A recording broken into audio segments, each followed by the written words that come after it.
thought we'd have some people here.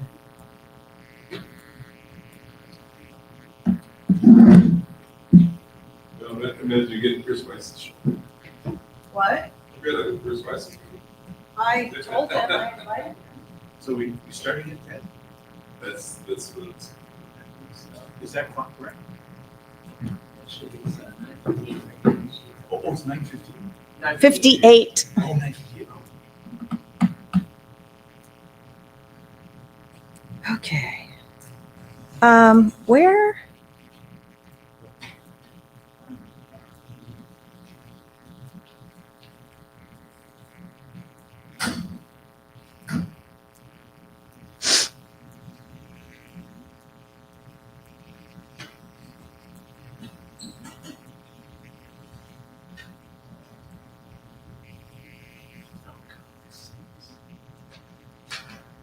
Do you know that?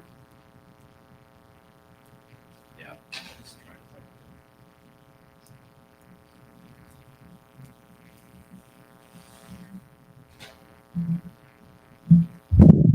Test, test.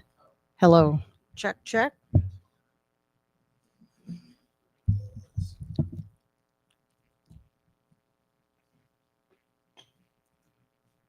the live stream is going, so we'll hear you do a little bit of a test. Hello, hello, hello, hello.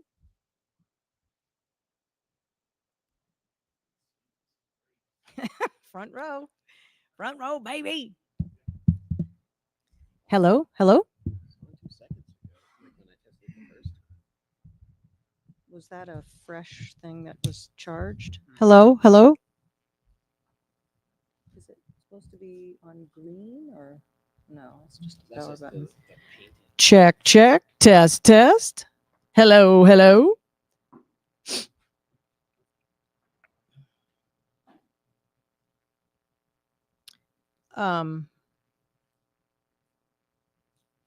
Dave, can I borrow your? I just have the land acknowledgement up, but like I don't want to go away. I don't want to go away from it and then not be able to get back to it.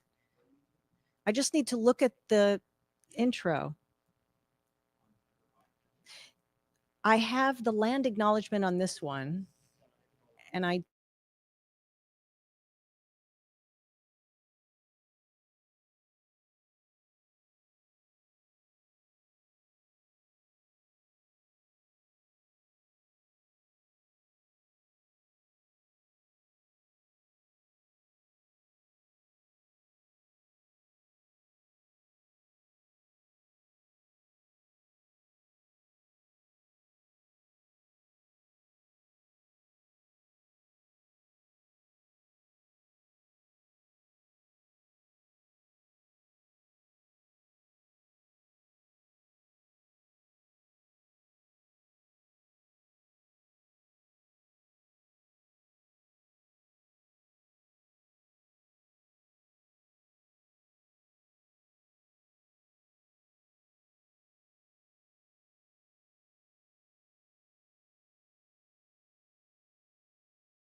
Hello, everybody. Welcome to Bend It Like Booker. It's so great to see all of you out there. I'm just thrilled to know that you are here, and I'm thrilled to know that everybody on the live stream is there. Hello and welcome, and it's great to see you all. I wanted to just start by presenting our land acknowledgement. So here comes that. The 34th District Democrats acknowledge the Coast Salish people of this land, the land which touches the shared waters of all tribes and bands within the Suquamish, Tulalip, and Muckleshoot nations. I would like to acknowledge that we are on the traditional land of the first people of Seattle, the Duwamish people, past and present, and honor with gratitude the land itself and the Duwamish tribe. All right, so we have just a few housekeeping things that I want to just let everybody know before we get started with our first presenter. We have snacks. Sorry for the live stream people. You will not get to partake, but enjoy your snacks at home. We are going to have music. We're going to have presenters. We're going to have artists here, spoken word poetry, and 30 speakers that you will be treated to, covering all different facets of themes and topics. And it's really exciting to bring the spectrum of our community to this place, to present it here live in person, and also to present it to you on the live stream. I wanted to give a shout out to all the people who have bought tickets from outside of Washington State. I'm very excited to let you all know that in addition to members of who live in Washington State, we have people from 7 other states who are coming and tuning in to see Bend It Like Booker. And that is just thrilling to me, because what that means is that we are going to have a national footprint. We're going to be reaching out to Washington, to anyone who lives in Washington, and all over the country. And I'm so excited to do that. I really wanted to do something in the vein of what Senator Booker did, but do it on the local level. Do it here in my community. Senator Booker wanted to uplift all of America through his 25-hour speech when he read stories. He talked about his own experiences. He had his goal was to uplift the people of this country, Americans who are feeling scared, who are feeling frustrated and angry, who are feeling unheard, and who are feeling harmed by the policies that are coming out of the current White House. And they also were asking, what are the Democrats doing? And in one sense, I thought, well, we're doing a lot. And in another sense, I thought, if enough people are asking that kind of question, I should reflect on that and figure out what is it that we are doing, and what can I do? What can I do to respond to the fire hose level of harm, of destruction, of stripping away of our rights? What can I do to fight back against that? Because I really felt that if I didn't respond to that, if I didn't fight back, I was not being a responsible American, and I was not being the best leader in the Democratic Party that I could be. And so, just for those who don't know, I'm the first vice chair of the 34th District Democrats who are hosting this event. And so I felt like I wanted to do something. And I was inspired so much by Senator Booker's speech that I thought I would like to do something exactly like that here. And it was just a giant undertaking, but I'll tell you, I learned a lot about our community. I met so many wonderful people in my quest to recruit speakers and to recruit volunteers and to arrange how this program was going to go. I met food truck operators. I met musicians that I didn't know. I met just people who worked in all sectors of our community, which was really fulfilling and rewarding to me because now I know I have some new friends and new neighbors that I didn't know before. And I also, in the 34th District Democrats, I chair a committee, and the committee that I chair is called Programs and Community Partnerships. And so that was another reason why I thought that if anyone in our organization would be heading up an event like this, it should be me. It should be. And so I'm very, very happy that I did it. And I'm very happy that you're all here. And we are going to have what I'm calling a gonzo adventure. Just all the speakers that are coming are they are inspiring. They are poignant. They are, passionate. You're just going to get a full smorgasbord of democracy in the next 25 hours. And by us all being together, we can empower each other and empower ourselves to feel like we're part of something and feel like we can make a difference. We have power when we all stand together. It's very uplifting and empowering.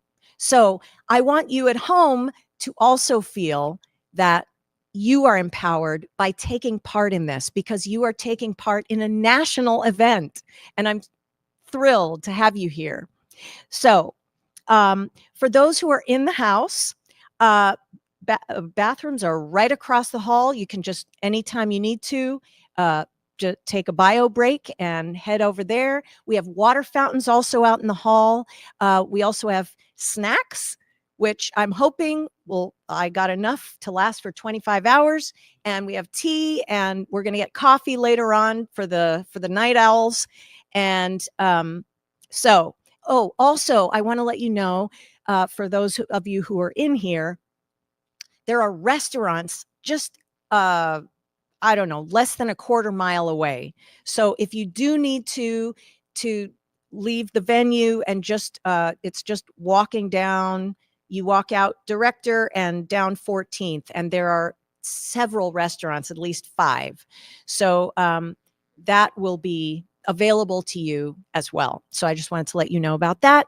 And if there's anything else that I think of that I forgot to mention, I'm going to be back because I'm the de facto MC. So I will be back in between speakers here and there, just to give you a little lift, say a little something. And if I forgot some housekeeping things, I will share those with you.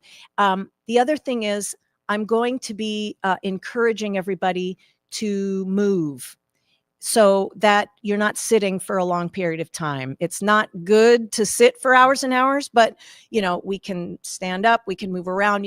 If you want to switch seats with somebody, or go to a different seat, or move back a few rows and come up a few rows after the next speaker, just that we're continuing to move, because that is very important. So I will be there to give some nudges to you on that as well. And you at home, do not sit in front of your computer for 25 hours straight. We should have some get up and move time. So anyway, that is, I think, going to lead us into our first speaker. And I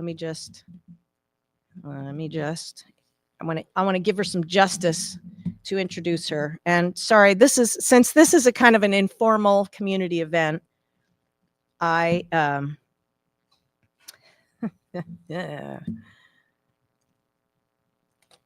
All right.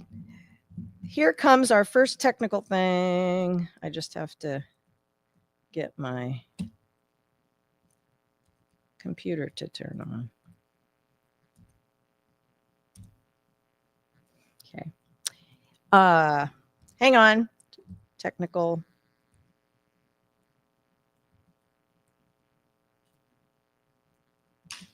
Okay, I know I'm supposed to be talking for 25 hours, so I don't want any dead air. Want to get this thing rolling.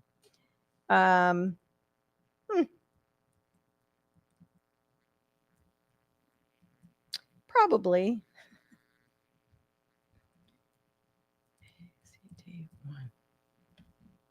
Okay. All right. So we're going to start with a bang, friends.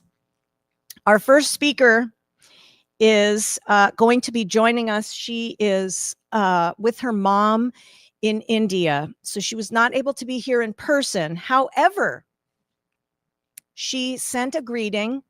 So she specifically is here with us.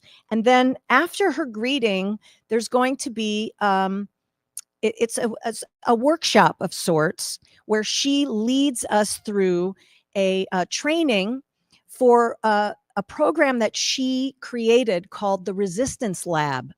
And there are a lot of things that she pulled from to create this. She was inspired by Mahatma Gandhi, by Dr. Martin Luther King, and by her good friend, Representative John Lewis, may he rest in peace, who is famous for the Good Trouble. So what she is committed to is nonviolent resistance, resisting fascism and authoritarian actions in a nonviolent way. So let me just let you know who she is, because some of you folks may not know who Representative Jayapal is. I consider her a friend. I've known her for 10 years. She is the U.S. representative from Congressional District 7 in Washington State. And in Washington, D.C., she serves on the House Judiciary Committee, where she is the ranking member of the Subcommittee on Immigration, Integrity, Security, and Enforcement. She serves on the Subcommittee on the Constitution and Limited Government. Here at home, the Congresswoman is active and present and accessible to her constituents, holding regular town halls and hosting many community events. She visits and participates in events and gatherings where she can meet and listen to her constituents. Welcome, by the way. Good to see you. So she holds regular town halls, hosts many community events, and she offers resources to her constituents, like the one we are about to see, the Resistance Lab. So the Resistance Lab seeks to help turn our anger, fear, and frustration into action and progress. The Resistance Lab is an in-depth organizing training to build our movement and give you the tools you need in this moment. So without further ado, Jerome. Yes.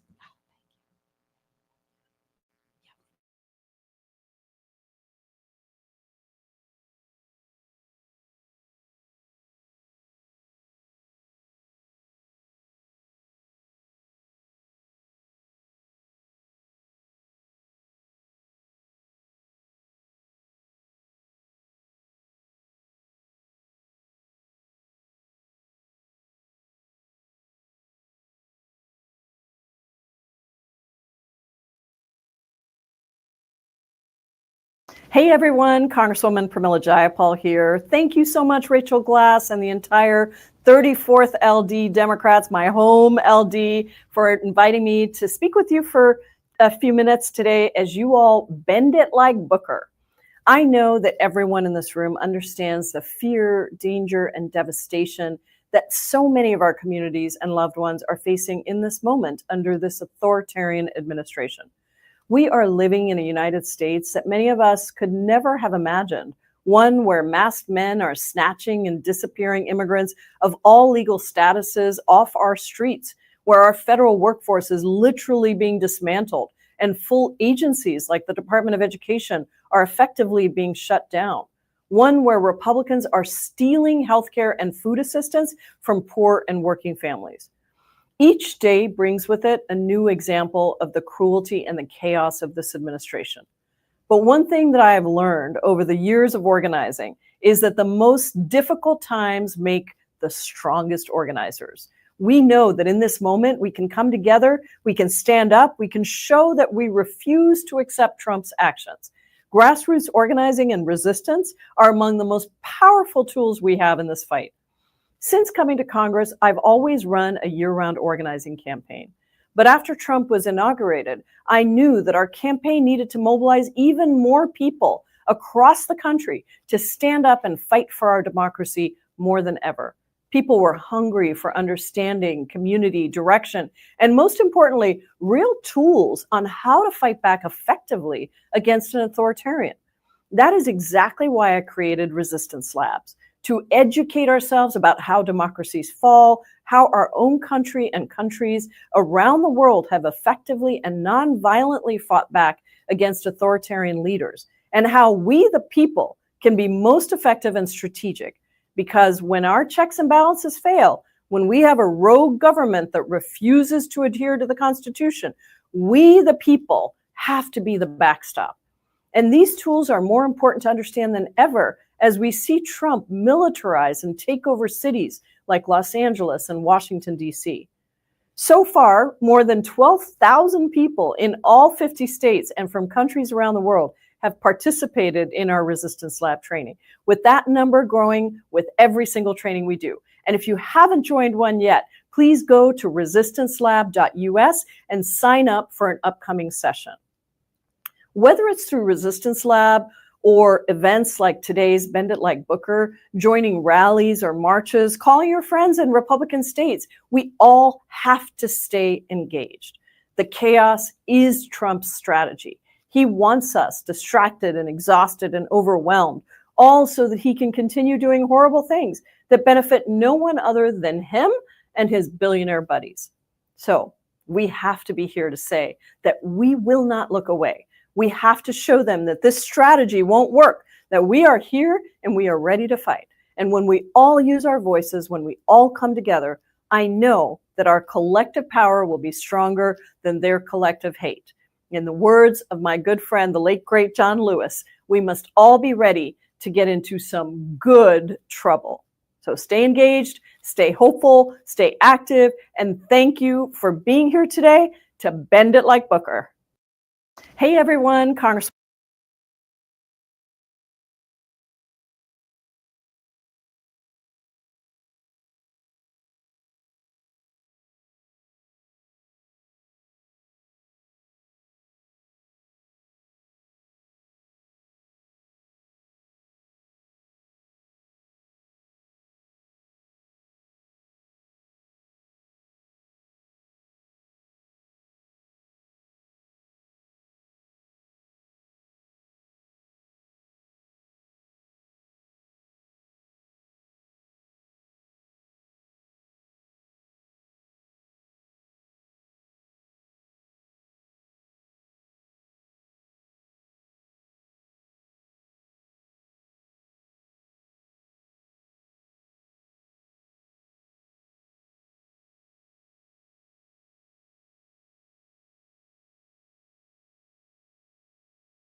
Not. I mean, I'll have some woohoo time.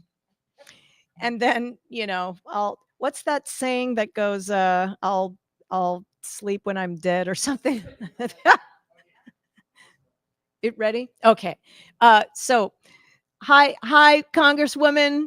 Thanks so much for that greeting. And I understand you have something to tell us about the Resistance Labs. How's that work? Into some good trouble. So stay engaged, stay hopeful, stay active, and thank you for being here today to Bend It Like Booker. Good morning, everybody, or good afternoon, or good evening, depending on where you are. It's so good to see everybody in the chat. Welcome. We're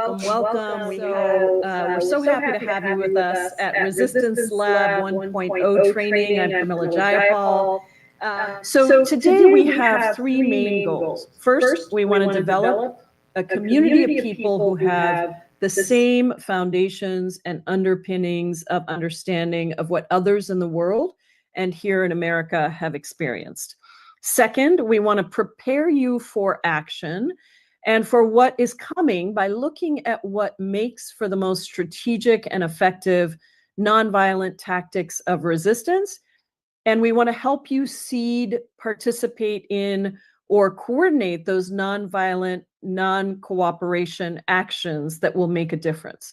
And third, we want to continue to grow our movement and its readiness by building a new network of contacts, of allies in different places than where we've been, where each one of us can be a catalyst for change with the people that we're connected to, so we can spread the understanding beyond the people in this virtual room. Okay, this is a concept that we're going to come back to again and again. So I just want to make sure to lift it up. You see the power holder at the top, and you see that the power holder is reliant on the cooperation and the obedience of the pillars underneath.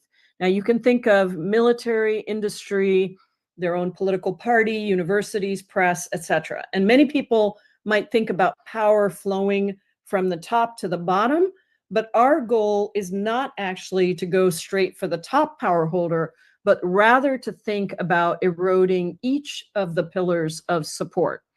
I think of Tesla takedowns as a great example of how we eroded the pillar of support that came from Elon Musk to go after his company and have ordinary consumers refuse to cooperate, either by selling their Teslas back or refusing to buy them, or simply being at the sustained rallies at the stores that came week after week after week and ultimately led to Tesla's board demanding that Musk leave the White House.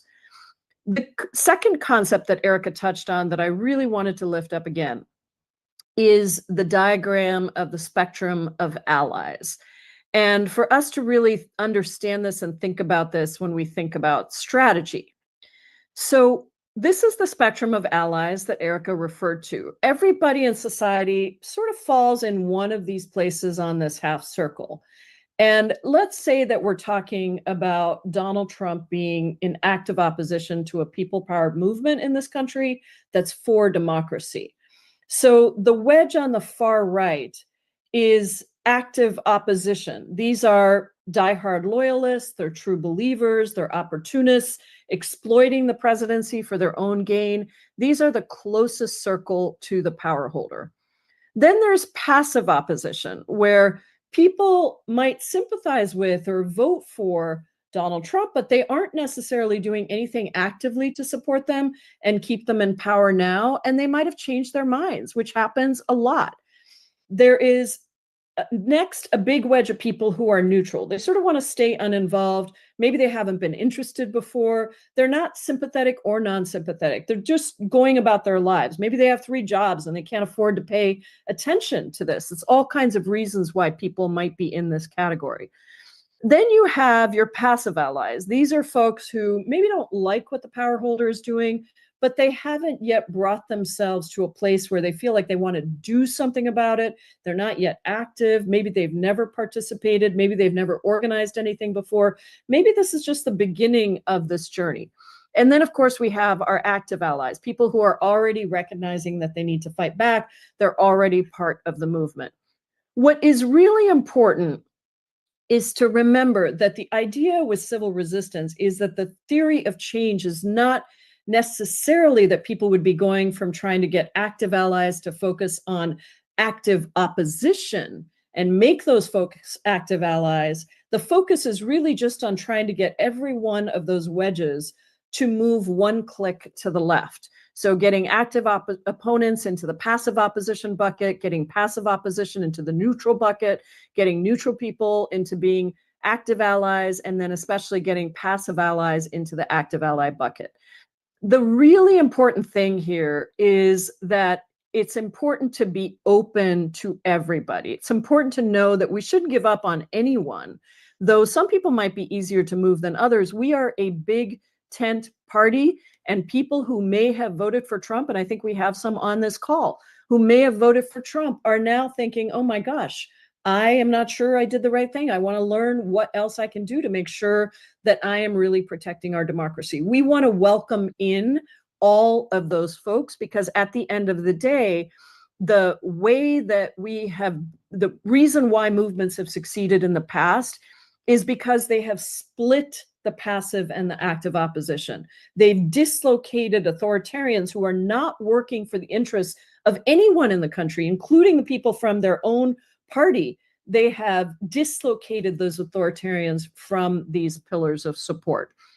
As Erica said, nonviolent resistance is not only morally right, but it's also been shown in research to be twice as effective as violence in taking on authoritarians and dictators. So there are many reasons to ensure that everything we do is nonviolent, and also to prepare people for violence that might be imposed upon us, either from provocateurs who are trying to get us to be violent or painting us as violent so that our actions backfire on us, or from those in power who are cracking down on us with violence. And so in that spirit, I want to quickly review Dr. Martin Luther King's 6 principles of nonviolence.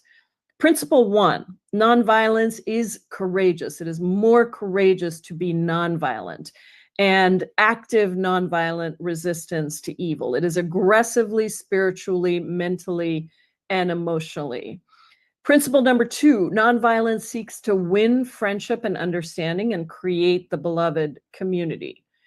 That is why we are open to everyone participating. Principle number 3, nonviolence seeks to defeat injustice and evil, not people. It recognizes that evildoers can also be victims.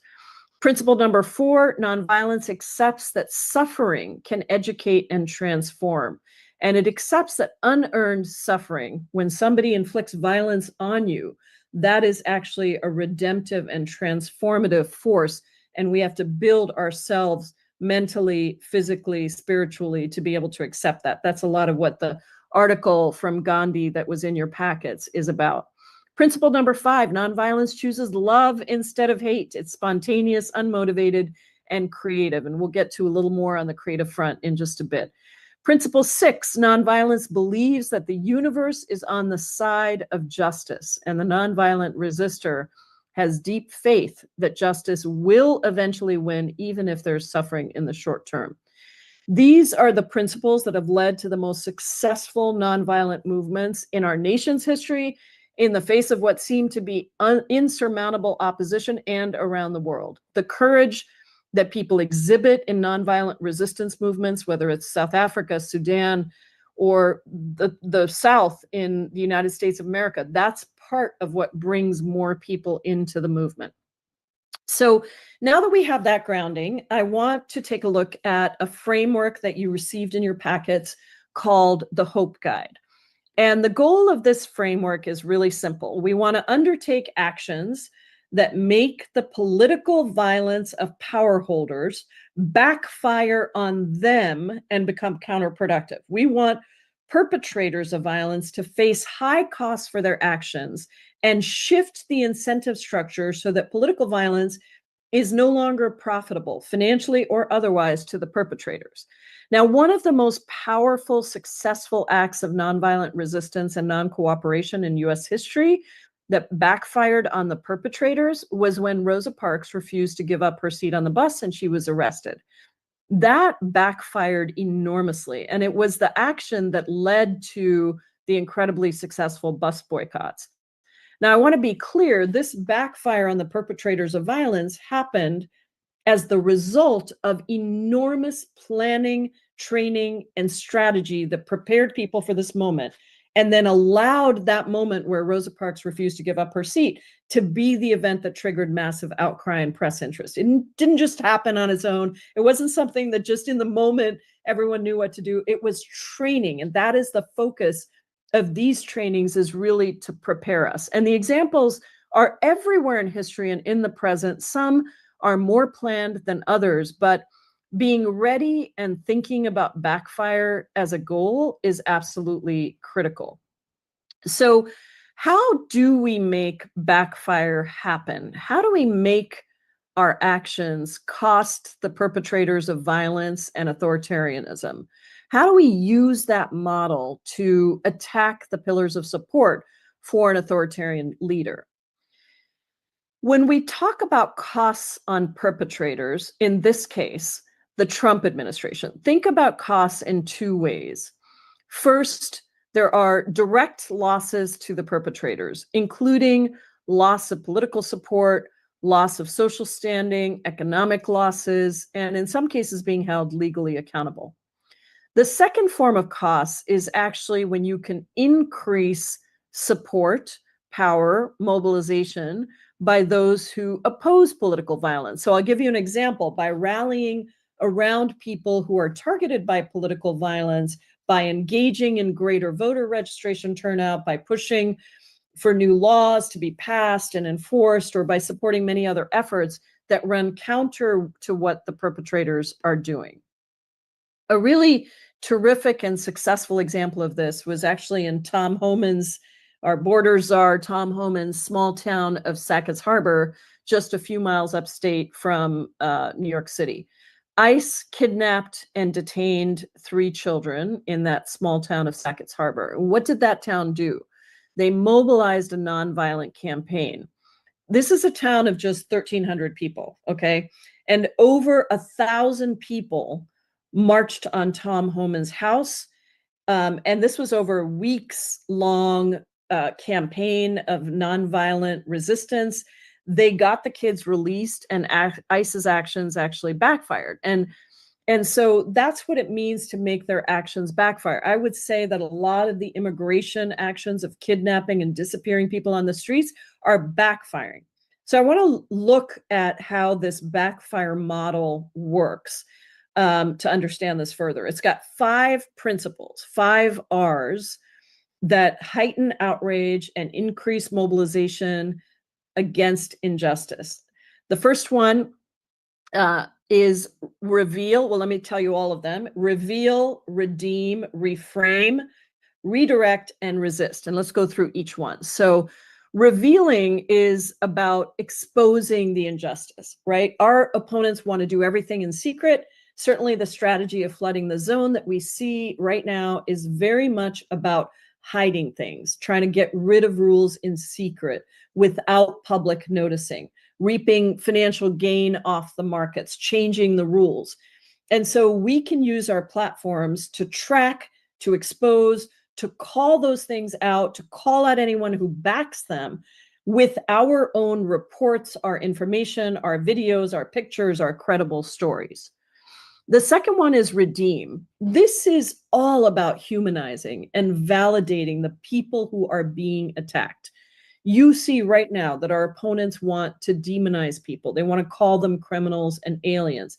We have to counter that by humanizing the targets of political violence through storytelling, through mutual aid, through evidence of good work, through positive images, through solidarity. It is very clear, for example, that ICE is not detaining, deporting, kidnapping, disappearing violent criminals. The vast majority of people who have been picked up have absolutely no criminal history. And so humanizing people is really, really important. Reframe. This is also really important. Our opponents are blaming and lying. So we have to interpret the event as an injustice, and then we have to tell a different story. We have to translate our moral outrage into reports, into media, into art that speaks to us and our unlikely allies. And this is a good example of this is this frame actually was proposed in our very first Resistance Lab training by one of the breakout groups. And it has really swept the country, not just from that, but from many places, of reframing Trump's narrative of we are deporting criminals, right? That was his frame, to they are snatching and disappearing our neighbors. They are kidnapping and detaining our neighbors. This also links it to an injustice that could happen to any of us, because it truly could happen to any of us. The next R is redirect. Our opponents want us to depend on official channels of information like official inquiries or law enforcement, where they are in charge. They can slow those down. They can work behind closed doors. They can manipulate them. We need to find ways to redirect our energy toward public action that is immediate and that raises the alarms on our own timeline. And finally, resist. Our opponents reward people who remain silent or who bend the knee to bribes, incentives, intimidation that silence or divide us. We are seeing it right now with colleges, with law firms, with all of the institutions that capitulate. And the thing about capitulation is that capitulation can beget more capitulation. But here's the other thing. Courage is far more contagious. And so we need to expose intimidation. We need to prepare and support our people and our institutions to resist. And we need to lift up courage whenever and wherever we see it and build solidarity and healing for those who do display that courage and face further intimidation. All right. So now I want to transition to talking about how to be strategic in our actions and also some examples of effective tactics. And if you want more ideas, there is a great toolkit from Beautiful Trouble at beautifultrouble.org. So let's first talk about being strategic when planning an action. Some of the questions that you have to consider are, what will generate more than a moment's headlines? What is a backfire message for us that works in our favor that does not backfire on us? And a really simple example here is when protests or actions turn violent, there's a 50% reduction in effectiveness, and those can end up backfiring on us because our opponents use it to undermine our intentions and try to turn the public against us, even if the violence is caused by provocateurs. So we really need to have a very clear plan to deal with that in our actions. Also, what is easy and simple enough that it inspires others to replicate it across the country? I don't think when the Tesla takedown started that it was clear how quickly those would replicate. Similarly to some of the, the buyout days where people don't buy from a certain company. Those are things that are simple, builds the mass and the velocity to generate momentum.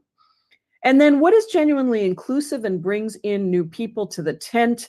How do we actually focus on reaching everybody? And if we notice that people are not participating, how do we reach out to those folks and bring them in?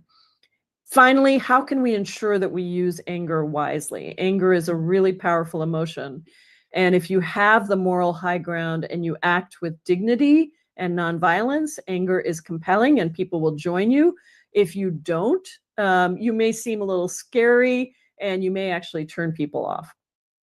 And finally, I said finally before, but this is really finally, what is the scale of risk and where and when do we build up to use the riskiest strategies?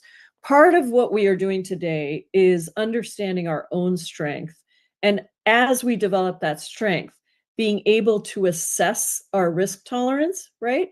To move from writing a letter or attending a rally to actions of non-cooperation, of strikes, of nonviolent civil disobedience, of good trouble, as the late, great John Lewis used to call it, that invite a level of risk that we actually need to mentally prepare for and recognize that people are in very different places. And so these trainings are essential to help us individually and collectively develop that risk tolerance, which also increases as the severity of the situation increases and as our own understanding of what's happening increases. Different actions have different consequences for different people. And so everyone really does need to assess their own ability to absorb risk and to participate along that spectrum of activities. And overall, what the research shows us is that the more we understand what is effective and what the risks are, the willingness to refuse to cooperate or to actively withhold our participation or our labor, the more impact we can have. That's what it means to be strategic when planning an action. Okay, a couple more things. Any action can be a distributed action or a mass action. And a distributed action just means it's a decentralized mass protest where large numbers of people take simple, small, coordinated actions like banging pots at the same time, or turning lights on and off at the same time, or wearing the same color, or coordinating events in different places. This could be Moral Mondays, it could be green vests in South Korea, it could be hands-off rallies, it could be Tesla takedowns. Mass action is like the giant family separation march we did in Washington, D.C. back in the first Trump term with over 500,000 people. Could be a big economic strike on the same day in the same place, or it could be targeted rolling strikes across the country or across industry.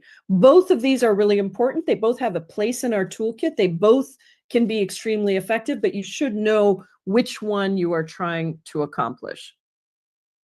The third thing I want to talk about is the need to be creative and spark the imagination. I know that we have so many creatives on these Resistance Lab trainings, and in a flood the zone moment, creativity really matters. And there are just so many examples of this. The one that I often use is the 99% Occupy movement used guerrilla projectionists to light up the skylines of 17 bridges in 17 cities on November 17th with a huge 99% bat signal light projection that sent out a message of solidarity and hope. There's also creative disruption. You could disrupt an illegitimate event by shouting or throwing things, but that may not be the most effective. How do you outshine your target's message? It's often better to disrupt creatively with song or with theatrics or, some other glittery thing that is unexpected. And here you could think about Republican town halls. Is there a better way to force a response with song or with something else rather than just shouting somebody down? There are great stories also of creative resistance everywhere. Mariachi bands outside of hotels where ICE agents are conducting raids. And I'm sure you all have some favorite examples. You can throw them into the chat. The most powerful but difficult to organize is, and we get questions about this all the time, is strikes, buy-ins, buyouts, taking on specific identifiable economic targets with targeted or nationwide strikes. This has worked for centuries for a reason, but they also do need a lot of buy-in. They need sustained action, and they need scale to be most effective. And so we are thinking of these trainings as helping us all to prepare and build momentum for those big moments, even as a number of us at the national level are coordinating about the best way to think about this. Finally, I want to talk about storytelling. Storytelling is way more than telling a tale. It's a way of organizing reality and political power. And to be effective, you do have to be concise and clear, which is not always easy because our stories are complex, our identities are complex, but the thing is people's attention spans are short. And so it requires practice to be able to get to that concise, clear, and deeply impactful story. A good story can really build group solidarity. It can develop a shared analysis of a social problem. It can increase participation. It helps to make the unseen seen, and it brings solidarity from others who are not as vulnerable while elevating real people and human consequences. This is a moment where there's so much pain. I know you're feeling it. I am definitely feeling it. And personal stories can really touch the heart and connect people to themselves and to their own pain and fear.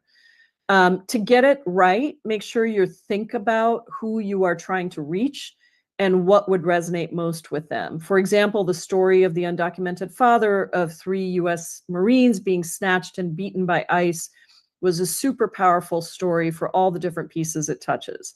And as we're seeing right now, in a time of intimidation, it's also really difficult for impacted people to directly tell their own story. So can we find neighbors, community members to do it, or ways to mask a person's identity to keep them safe? All right. Also, let me bring up a few specific steps and next steps and actions that you can take. We have a number of ways that you can step up and take action in your packets, but here's a couple specific ones. Our next resistance lab, we're taking a bit of a break for August, but our next resistance lab is on September 7th. And so please volunteer to host a house party for that training, help get people to sign up if you thought this was valuable. We want to get as many people engaged as possible. Also, we have a story bank, so feel free to share your personal stories about how you are affected, or get somebody else that you know that's affected to share their story. You can help them write it down and send it in. It's at PramilaForCongress.com.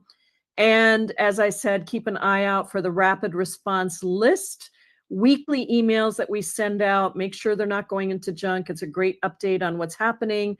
We took your advice. Somebody had a request for us to have a reading list, so we put something on the reading list for every week, and also what actions are coming up that we are recruiting for. All right, everybody, I think that is our training for today. How do you feel? How do you feel? If you're in a room with people, stand up, stretch, grab the hand of the person next to you, give them a big hug. This is our community. Nobody is going to break us down. We don't have time to wait. Every conversation matters. Every action adds up. Put in the chat how you feel: inspired, awesome, great, more empowered. Connection is everywhere. Wow, it's going so fast. I can barely keep up here. Inspired, grateful, hopeful. This is so wonderful to see. Determined, yes. Pumped up, relieved. Okay, good, great, and grateful. The more information we have, the more we feel prepared. Si se puede, absolutely fantastic. More hope, beautiful, inspired. So grateful to be a part of the movement. Fired up, ready to go, a bit teary. Yes, I know. I feel the same way, seeing all the people from around the country that are part of this. Look, we are not alone. You are not alone. We are all committed, and we are all part of a giant movement. And maybe we don't feel it every day, but yes, energized. Absolutely. Canada. Yes. Agreed. Unified, made for these times. Charlie, thank you. We are made for these times and together. Some people overwhelmed. Yes, I know, overwhelmed with all that is here, looking to go forward and not frustrated. So thank you all so much for being here. We are absolutely, Jessica, demonstrating what democracy really is, and fired up. Thank you for your amazing courage, for your participation, for not giving up on our democracy, for knowing that it is the power of the people that is always more powerful than one person who tries to concentrate power. And that is the movement we're building. So help us get more people trained up, ready to go, taking action on their own. And by the way, send us information. When you take action, we'll lift it up. We'd love to know. We've been featuring some of those stories on what people have done in their individual groups. Thank you all so much for being here.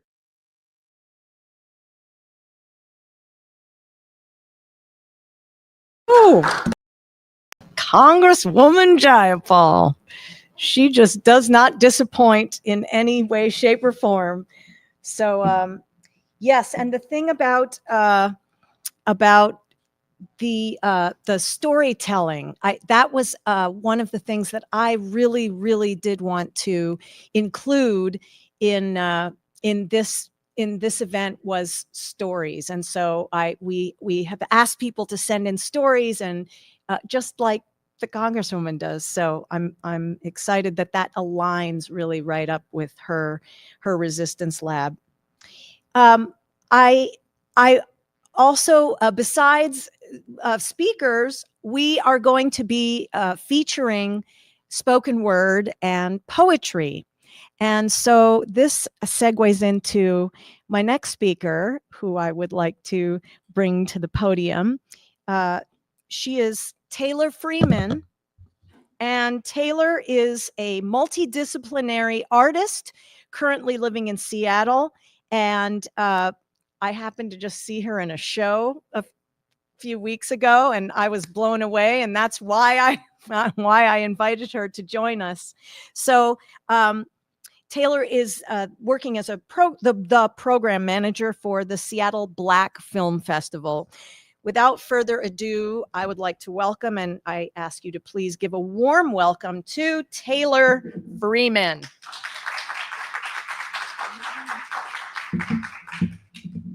Thank you, and thank you so much for the introduction. I'm very excited and happy to be here this morning. So good morning, all. Today I have the honor and privilege. Okay. Here, so Just you want to project. use your big voice. Got it. I'll use my actor voice. Oh, great. Okay. Oh, awesome. Okay, great. Good morning, live stream. So I'm Taylor, and today I have the honor and privilege of reading The Hill We Climb, which is a poetry piece by Amanda Gorman, written and performed at the 2020 inauguration of President Biden. And so without further ado, here we go. The Hill We Climb, and this is the direct transcript for those curious. Mr. President and Dr. Biden, Madam Vice President and Mr. Imhoff, Americans and the world. When day comes, we ask ourselves, where can we find light? In this never-ending shade. The loss we carry, a sea we must wade. We've braved the belly of the beast. We've learned that quiet isn't always peace. And the norms and notions of what just isn't always just is. And yet the dawn is ours before we knew it. Somehow we do it. Somehow we've weathered and witnessed a nation that isn't broken, but simply unfinished. We, the successors of a country and a time where a skinny Black girl descended from slaves and raised by a single mother can dream of becoming president, only to find herself reciting for one. And yes, we are far from polished, far from pristine, but that doesn't mean we are striving to form a union that is perfect. We are striving to forge a union with purpose. To compose a country committed to all cultures, colors, characters, and conditions of man. And so we lift our gazes not to what stands between us, but what stands before us. We close the divide because we know to put our future first, we must first put our differences aside. We lay down our arms so that way we can reach out our arms to one another. We seek harm to none and harmony for all. Let the globe, if nothing else, say this is true, that even as we grieved, we grew, that even as we hurt, we hoped, that even as we tired, we tried, that we'll forever be tied together. Not because we will never again know defeat, but because we will never again sow division. Scripture tells us to envision that everyone shall sit under their own vine and fig tree, and no one shall make them afraid. If we're to live up to our own time, then victory won't lie in the blade, but in all of the bridges we've made. That is the promise to Glade, the hill we climb if only we dare it. Because being American is more than a pride we inherit. It's the past we step into and how we repair it. We've seen a force that would shatter our nation rather than share it, would destroy our country if it meant delaying democracy. And this effort very nearly succeeded. But while democracy can be periodically delayed, it can never be permanently defeated. In this truth, in this faith we trust, for while we have our eyes on the future, history has its eyes on us. This is the era of just redemption. We feared it at its inception. We did not feel prepared to be the heirs of such a terrifying hour, but within it, we found the power to author a new chapter, to offer hope and laughter to ourselves. So while once we asked, how could we possibly prevail over catastrophe? Now we assert, how could catastrophe possibly prevail over us? We will not march back to what was, but move to what shall be, a country that is bruised but whole, benevolent but bold, fierce and free. We will not be turned around or interrupted by intimidation, because we know our inaction and inertia will be the inheritance of the next generation. Our blunders become their burden, but one thing is certain: if we merge mercy with might and might with right, then love becomes our legacy and change our children's birthright. And let us leave behind a country better than one we were left. With every breath from my bronze-pounded chest, we will raise this wounded world into a wondrous one. We will rise from the gold-limbed hills of the West. We will rise from the windswept Northeast, where our forefathers first realized revolution. We will rise from the lake-rimmed cities of the Midwestern states. We will rise from the sun-baked South. We will rebuild, reconcile, and recover in every known nook of our nation, in every corner called our country, our people diverse and dutiful. We'll emerge battered but beautiful. When day comes, we step out of the shade, aflame and unafraid. The new dawn blooms as we free it, for there is always light. If only we're brave enough to see it, if only we're brave enough to be it. Thank you.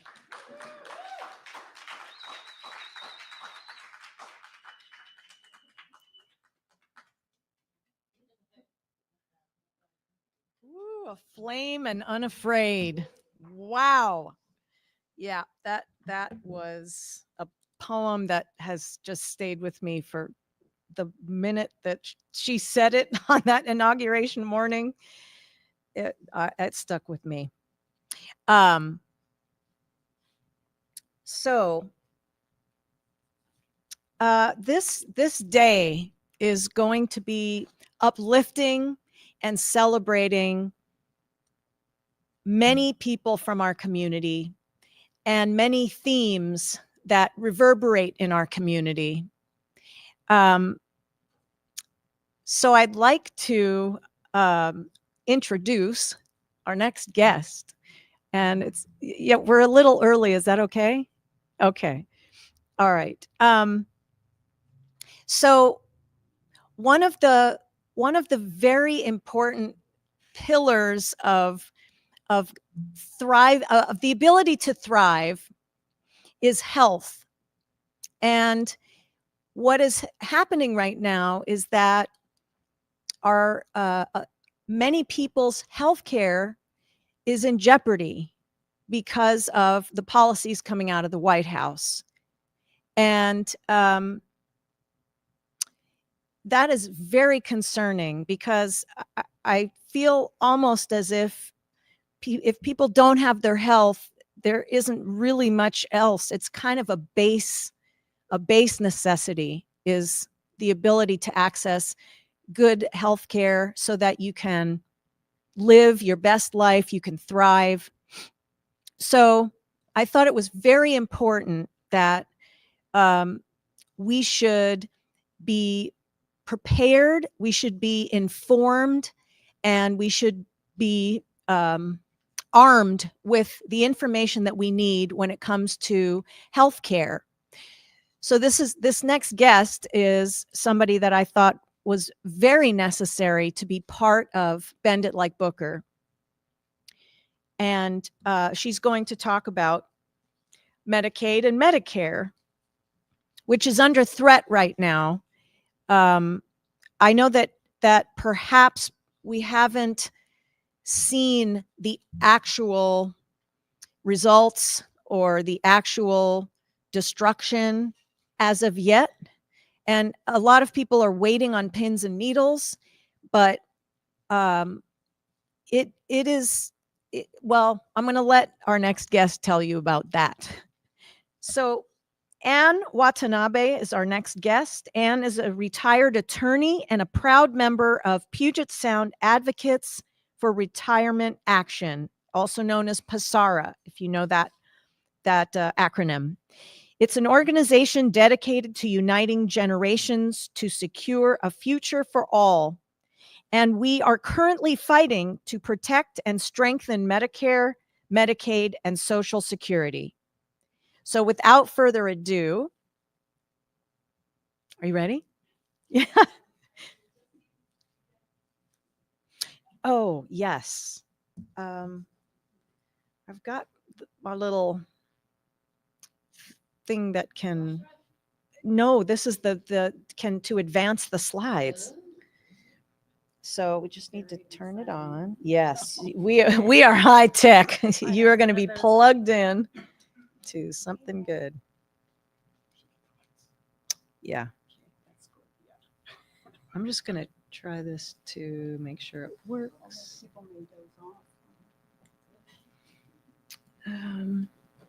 see, where does the pointer need to be pointed at? Yeah, Jerome, do we point at the screen or do we point at the computer. What? And is it this computer? Oh, wait. Okay. I'm just going to do a test thing.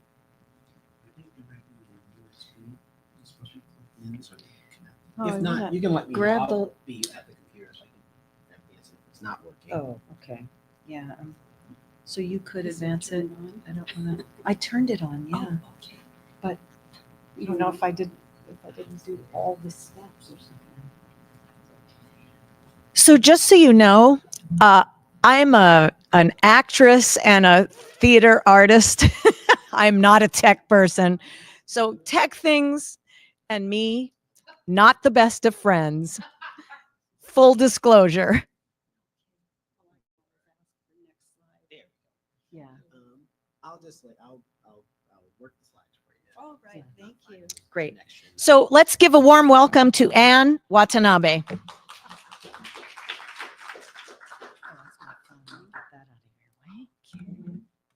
All right. Thank you, Rachel. Can everybody hear me? I have not the loudest voice, but thank you for being here. This is really such a tremendous thing to be 25-hour activists, and I salute you all. Anyway, as Rachel said, I belong to the Puget Sound Advocates for Retirement Action, and for some time now, we have been campaigning to strengthen Medicare, Medicaid, and Social Security. And I know tomorrow my colleague Steve Bach will be here bright and early to talk about the threats to Social Security.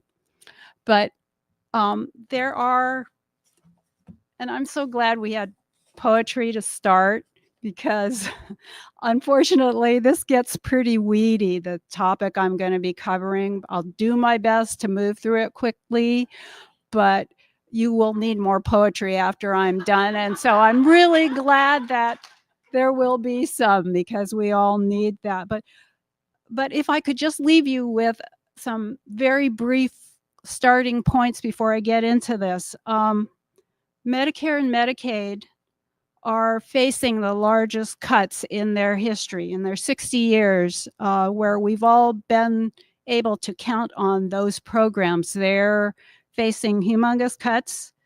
These are cuts that are going to impact everyone. I think probably not the folks in this room or on this call are thinking, oh no, that just affects other people. I'm sure you know it will affect all of us, all our healthcare. And as Rachel said, I mean, really healthcare is a human right, and we should all be doing what we can to protect that right. So the other thing is, I was on a call with some folks with Social Security Works. That's a Washington, D.C. based organization, very progressive, very strong advocates. But they are pointing out this $1 trillion cut, it's not going to go away. They're not going to fix it anytime soon. There are some folks in the GOP who claim now they didn't know what they were signing off on. But there's no one coming to our rescue except us. And what the message I want to leave you with is, whatever you learn today about this, pass it along, be informed, and let's hold accountable the people who did this so that we can make some necessary changes in our leadership. So with that, yeah, next slide.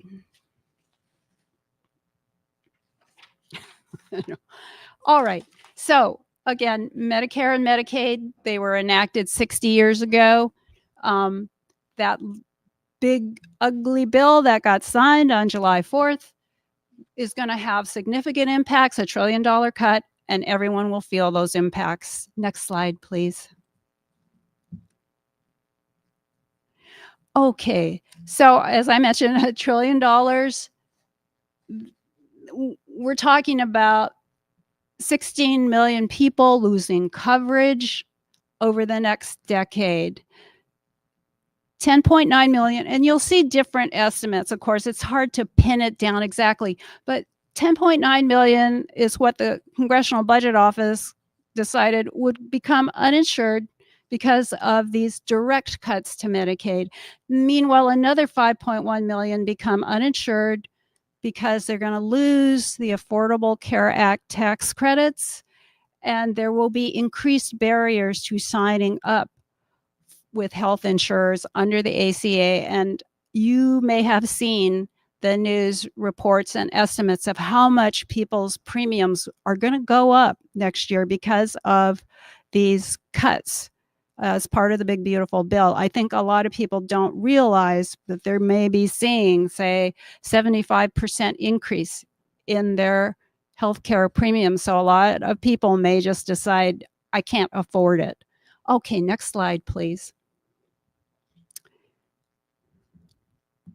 All right, so right now we have 70 million people who are covered by Medicaid.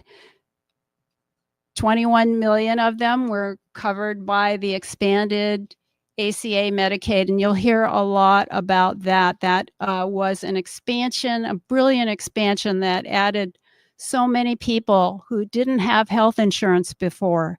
These are people who are at 135% of the federal poverty level.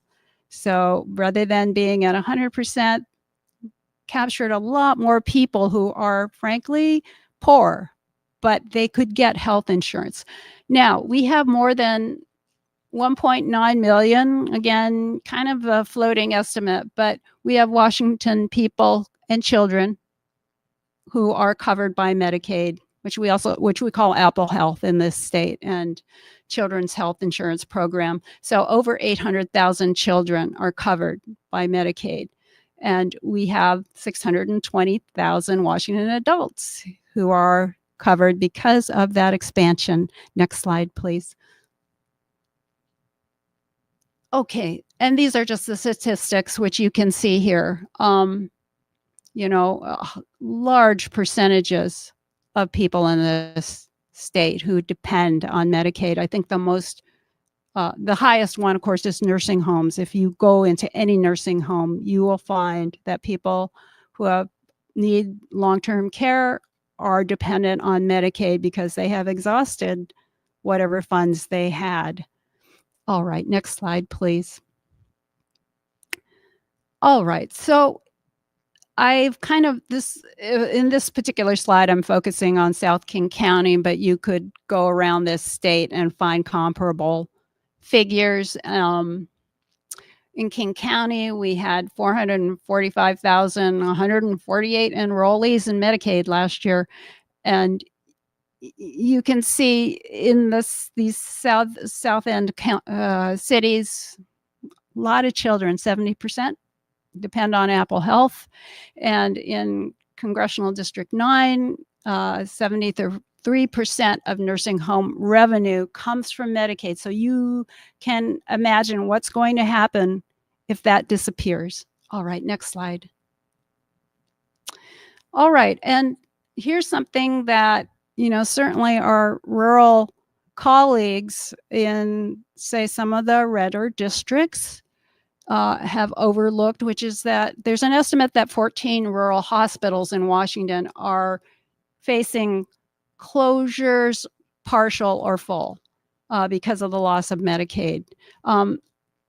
Again, nursing homes heavily dependent, but urban hospitals are also dependent on revenue from Medicaid patients. Seattle Children's, Fred Hutch, Harborview. I mean, these institutions that we have long depended on. And public health clinics, which are huge in some of the rural communities. All right, next slide. All right, so as Rachel mentioned, these cuts are not going to get felt right away because that big, beautiful bill was strategically designed to delay some of these impacts until after the midterm elections. But you can see these are impacts, 200,000, 320,000 Washington residents will lose coverage over the next 10 years. The work requirements, I'm sure all of you have heard about these work requirements that some people who pass this bill seem to be foaming at the mouth at the idea that there are people sitting around in their parents' basement playing video games and collecting Medicaid. Well, in fact, most people on Medicaid in this state and elsewhere, they're already working. A lot of them are disabled or they have small children, and that's why they are not able to work. So they're not really going to save a lot of money with these work requirements. But that is going to take effect at the end of next year, unless the state is successful in obtaining a waiver. Now, I understand that Washington State is going to apply for a waiver so they don't have to pass work requirements until 2028. And so who knows what's going to happen between now and then. But and then we have the extra, this is again for expansion beneficiaries, extra costs. So when they go to the doctor, you're going to pay a fee for that service for many services. And the thought is that, people will simply not go into the doctor. They will wait until they have an emergency, and then they'll go to the emergency room, and all of us will also be waiting in the emergency room. Okay, next slide.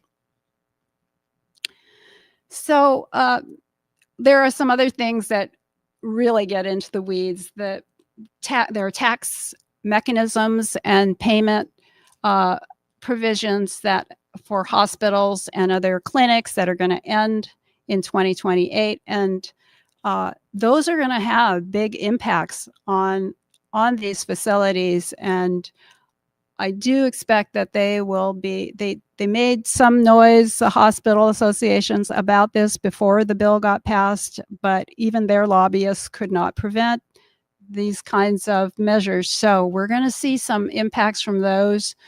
We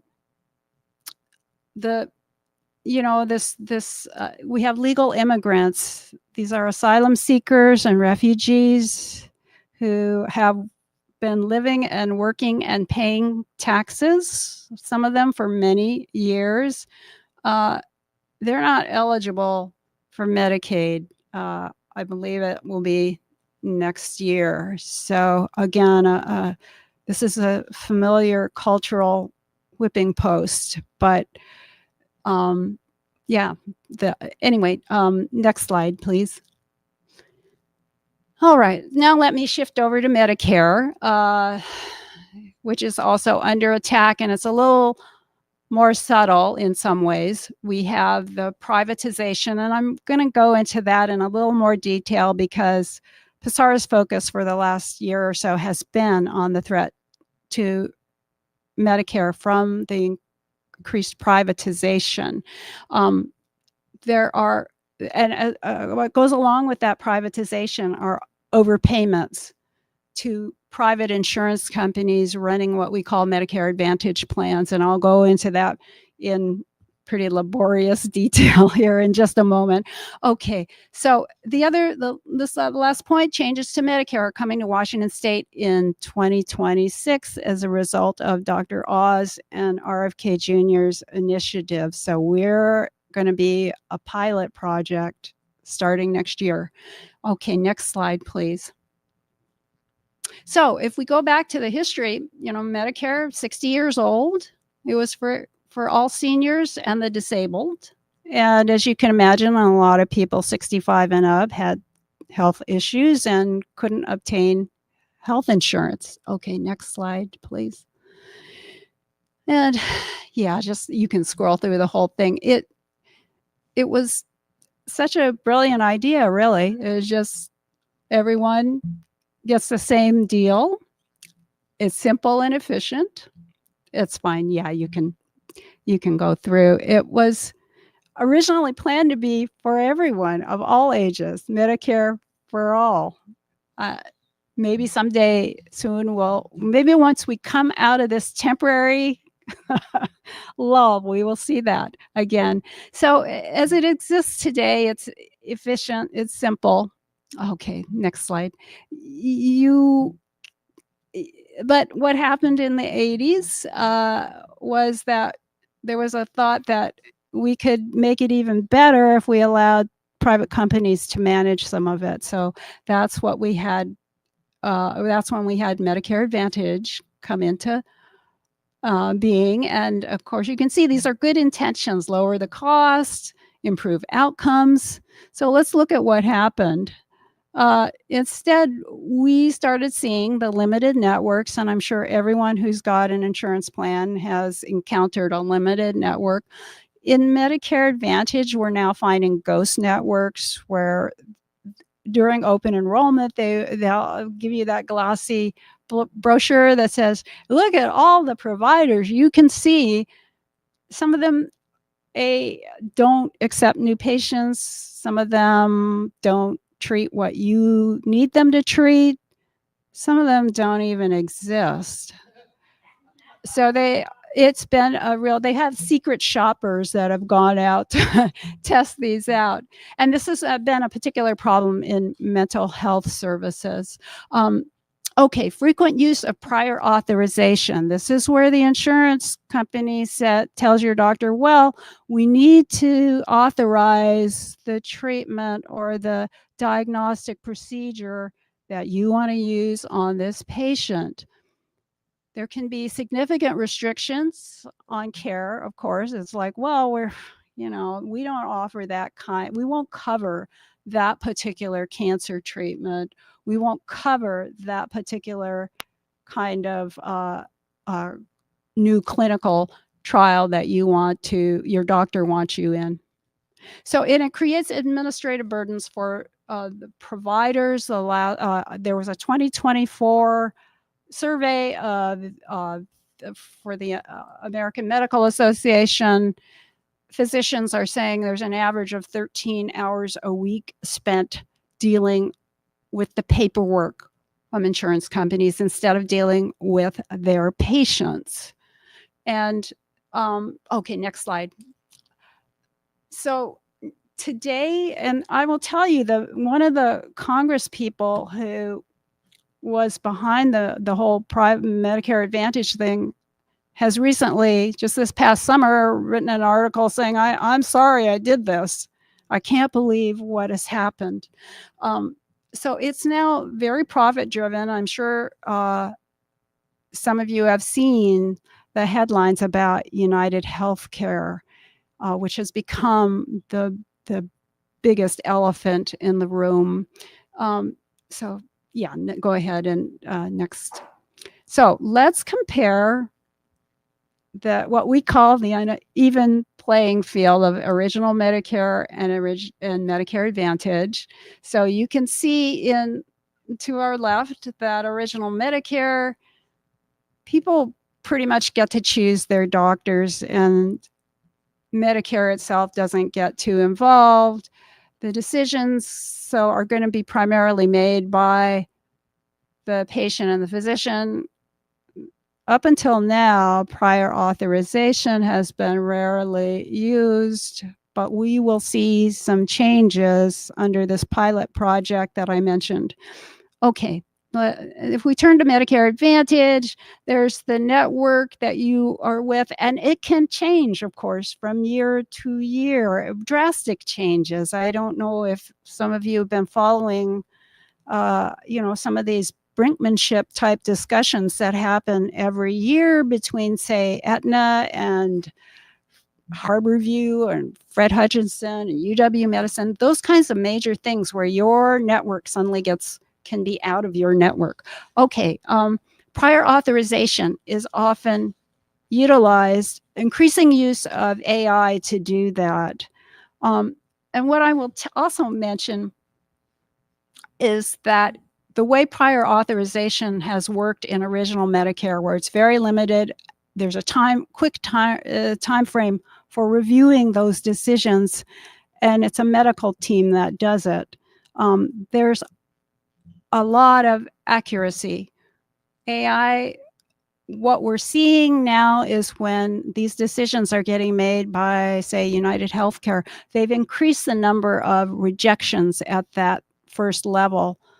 And there's a very high percentage, over half, I think it's like 80%, are being, once they got up to Medicare itself, the appeals, the decision was overturned. So what I'm trying to say is the initial decision by the insurance company was overturned by Medicare when it got there, so that the insurance company is a barrier.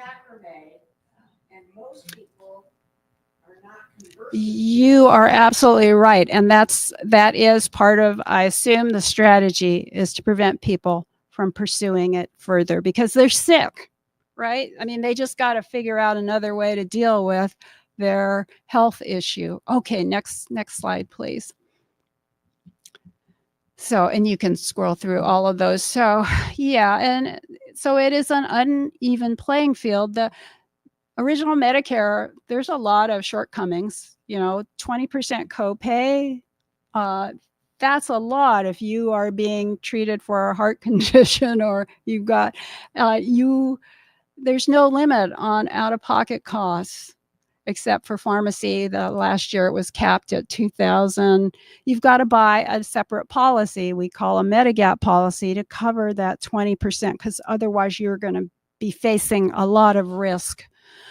There's a separate premium for your pharmacy.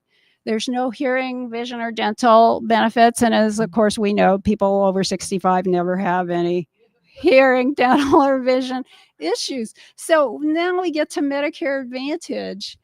And, those ads, and it sounds so wonderful. They can determine, some of them, have extremely low deductibles, copays.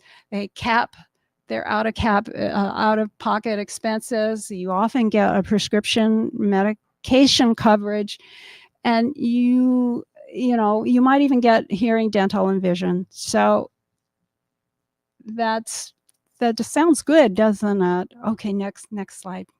So as you can see, people, despite all the limited networks and prior authorization, at this point in 2025, 55% of people eligible are now enrolled in an Advantage plan. Okay, next slide. And go ahead and scroll through all of that. So again, we've got the fact that original Medicare is not perfect. So people in fact, it's the gap plans that people are having to pay for, which are becoming increasingly expensive. And so that's a distinct barrier, and it's driving more people into Advantage plans. So, so some people, they're in original Medicare and they just don't get any of those other plans. I have a friend who did not buy a Part D plan because he's so healthy. Well, he had a situation where he had surgery and then he had to get some blood thinners, and he was pretty shocked at what it was going to cost. So you can just go bare. You can, go ahead and sign up for original Medicare and then have to pay for the original premiums and manage those policies, or you sign up for an Advantage plan. Okay, next slide. Okay, so and you can see there's trends that you could probably predict in terms of who is signing up for an Advantage plan versus traditional Medicare. We have, people of color, higher percentages signing up for Advantage plans. People with low incomes are going to sign up for an Advantage plan because you can't afford purchasing essentially, several plans. Okay, next slide. So, scroll through this. We've got some examples here, and I'm sure all of you can think of people who have people in your life, people you work with, who have had these issues, either with an Advantage plan or maybe just a health insurance company. So you know what this means when somebody's denied. We have an example. These are people who are within PSARA. They were denied. Somebody was denied coverage for care at a skilled nursing facility following a hospital stay. We have changing networks. We have one gentleman who he was all set to get his knee replaced and at UW, and then just before the surgery, the company said no, UW is not in our network anymore. And then you have delays, which in some cases can be quite significant in terms of their impacts. Another gentleman who, he had this bump on his ear, and by the time he could get authorization for diagnosis, the doctor said, it's cancer, and it's too bad you couldn't have gotten in here earlier. And so fortunately he's doing okay, but he could have been doing okay a lot faster and in a simpler way if he had been able to get treatment faster. Okay, next slide. So here's something that a lot of people don't know, including me. So if you are in an Advantage plan, let's say you go into open enrollment and you go, this sounds great. An Advantage plan with, say, Aetna or United, I'm going to go with that all in one. So you're there and maybe it's all great for a couple of years. Well, after 12 months, if you develop some significant health problems after 12 months and you decide, my insurer doesn't cover me for those problems, you may be trapped because the Medigap insurance companies, the ones that you would have to purchase that 20% co-insurance policy from, can look at your pre-existing condition and say, I'm not going to write you a policy. There are several states, New York, Connecticut, Massachusetts, Maine, that have what we call guarantee issue. So in those states, the insurer has to issue a policy, but it can be very expensive. But here we don't have that. What we have is you're either up or down. So my recommendation is if you're in an Advantage plan and you want to move back to a traditional, then be very careful and check it out. All right, next slide. So here's my last point, which is that Advantage plans not only PSARA is concerned not only with what's going on at the patient level, and some people, and I do want to point out, some people are getting good care. They're very happy with, say, Kaiser, and that's great. But we are seeing that there's an increasing trend in the Advantage companies to overcharge the Medicare Trust Fund. The last estimate in 2024 was $84 billion that was overcharged. That is comparing what it would have cost to have served that patient in traditional Medicare with exactly the same care and treatment versus the insurance company. So delay, deny, redirect, that's become the business model. These are insurance companies. They're supposed to obtain profits. Okay, next slide. So we would like to create a fair choice. You can go ahead and slide through this. We want people to be able to move back to original Medicare. Our whole idea of level the playing field, and we can move on to the next slide, is to restore the benefits that currently are missing in original Medicare. We want to include those missing hearing, vision, and dental benefits.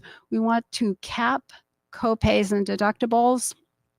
Our wish list, would be that it would be capped at about $1,000 a year. But this would make it unnecessary for people to purchase the Medigap plans. So that's been the thrust of what we've been working on. And we actually have, please, you can go ahead with the next slide. We are, oh, and the other thing is, I will point out that, go ahead and go to the next slide. I think I'm kind of running out of time here. I wanted to point out these future threats. I mentioned the pilot project for Washington. This is the WISER proposal, which is the wasteful, inappropriate service reduction proposal coming out of Medicare just this past summer.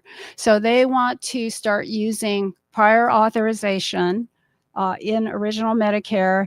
They are going to contract with companies that utilize AI to make these decisions. And furthermore, they're going to allow those companies to retain a portion of the money that they save the system. So we're calling it the bounty system because it's a very perverse incentive.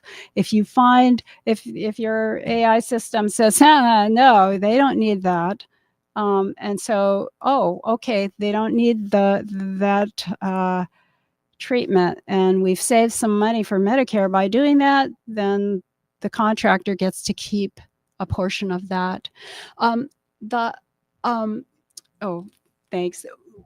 I will point out also that this GOP bill, because of the size of the deficit it created, it is likely to trigger the Pay-As-You-Go Act, which some of you may be familiar with, but that will require sequestering certain categories and therefore across the board budget cuts to those programs. And Medicare is one of them. So we're looking at $500 billion in reductions over the next eight years, which works out to approximately 4% of the Medicare budget. But that's a lot of money. It's going to affect care. Okay, next slide. All right, so I'll just finish up by saying that Basara and, I'm sure all of you were working hard to preserve Medicare. We're actively working with our congressional representatives' offices. We've been raising the alarms about this WISER proposal, and a number of representatives in this state have now signed on to a letter opposing it. We are going to be working with state and local officials as well to make sure they're aware of it and that they realize what these threats are. And we would ask everyone here to do the same. Again, we may not be able to stop everything or anything right away, but we need to preserve the idea of what we have now and hold accountable those who are trying to take it away. So thank you very much. I think that'll do it.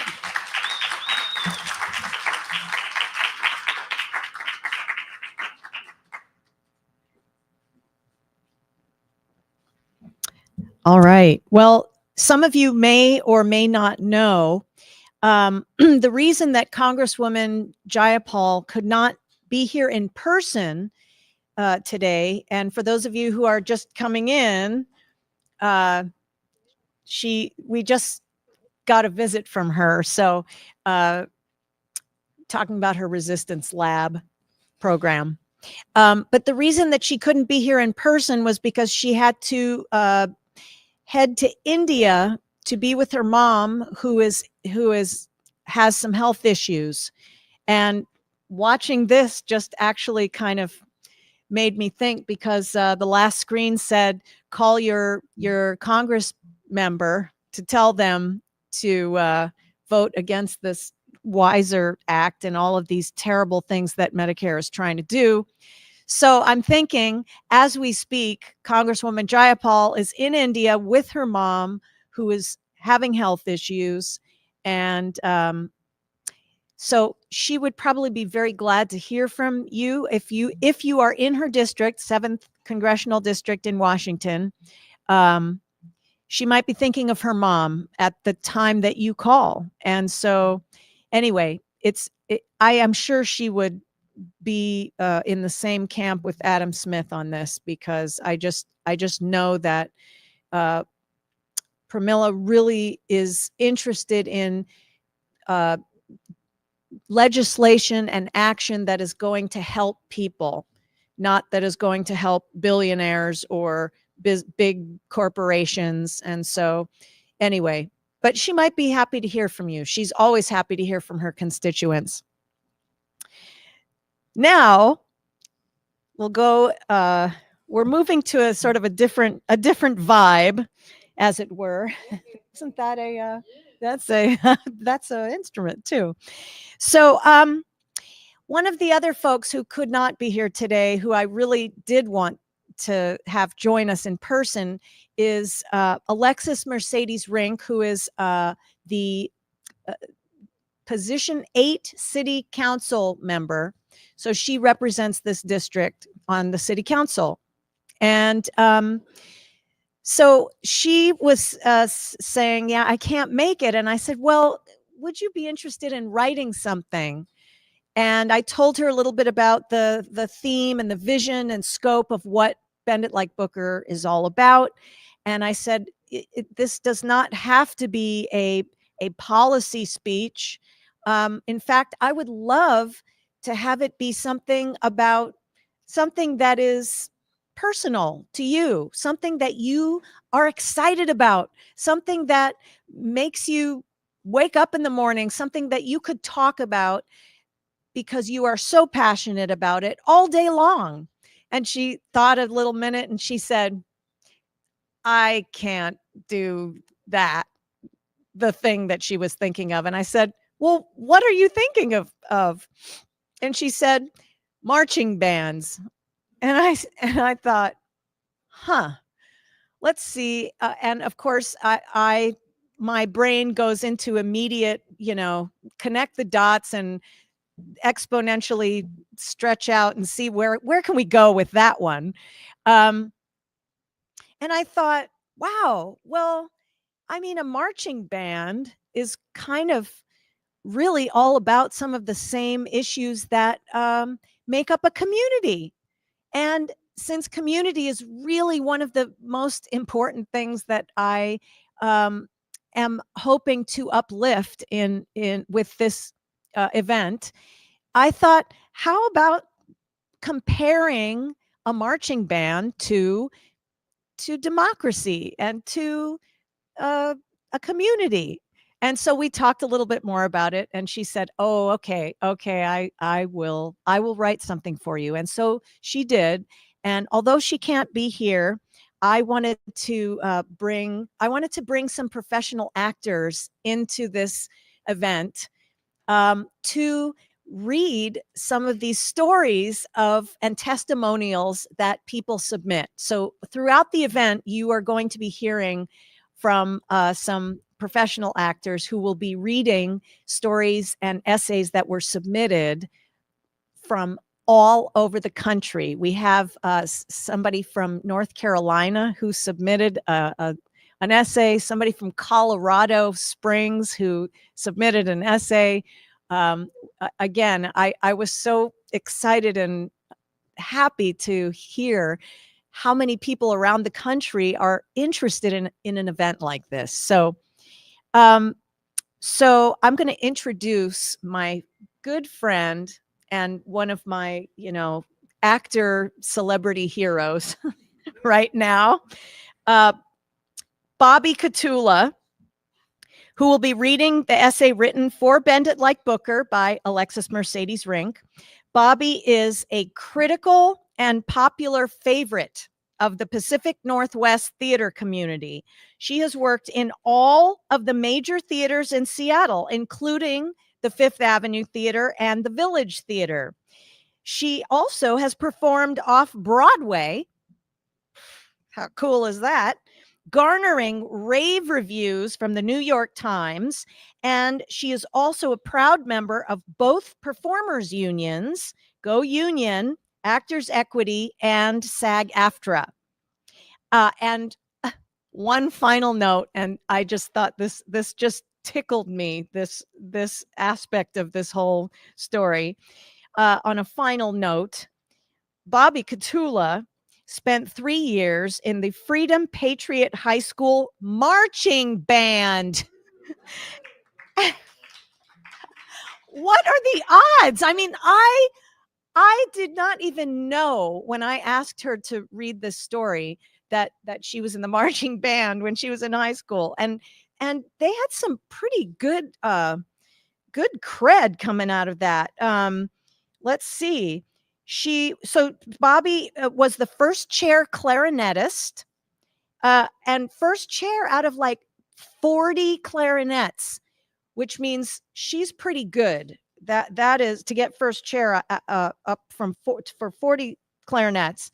So also the band got to march in the Tournament of Roses in 1976. And by the way, if you remember, that was the bicentennial year. So their uniforms kind of reflected that idea of the bicentennial. So very patriotic. And they were so good, they even recorded an album. So you've got a celebrity here who happens to also be a marching band alum, and she will be reading an essay from Alexis Mercedes Rink. Please welcome, hands in the air, for Bobby Catula.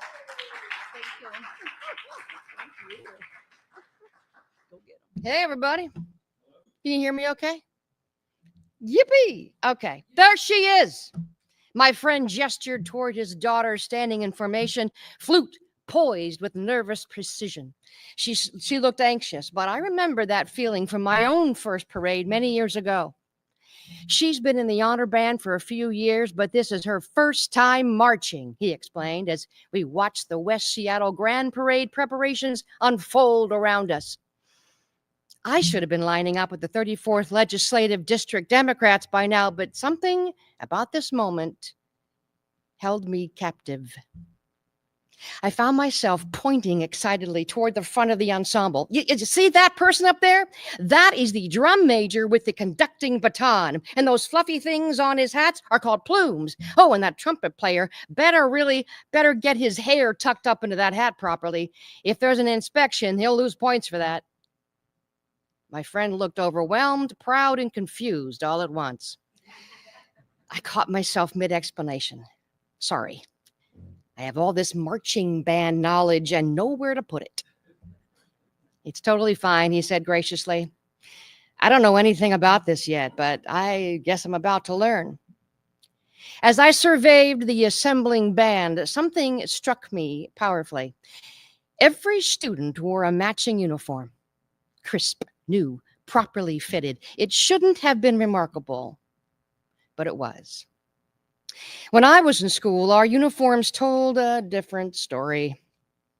Maybe 70% were faded relics in the 1960s, patched and repatched until they fell apart. The replacements were a cheaper version that looked vaguely similar, but never quite matched. I still remember the sting of walking into competitions alongside schools with gleaming uniforms and pristine instruments. Those were early, sharp lessons about wealth and the communities that had it and the ones that didn't.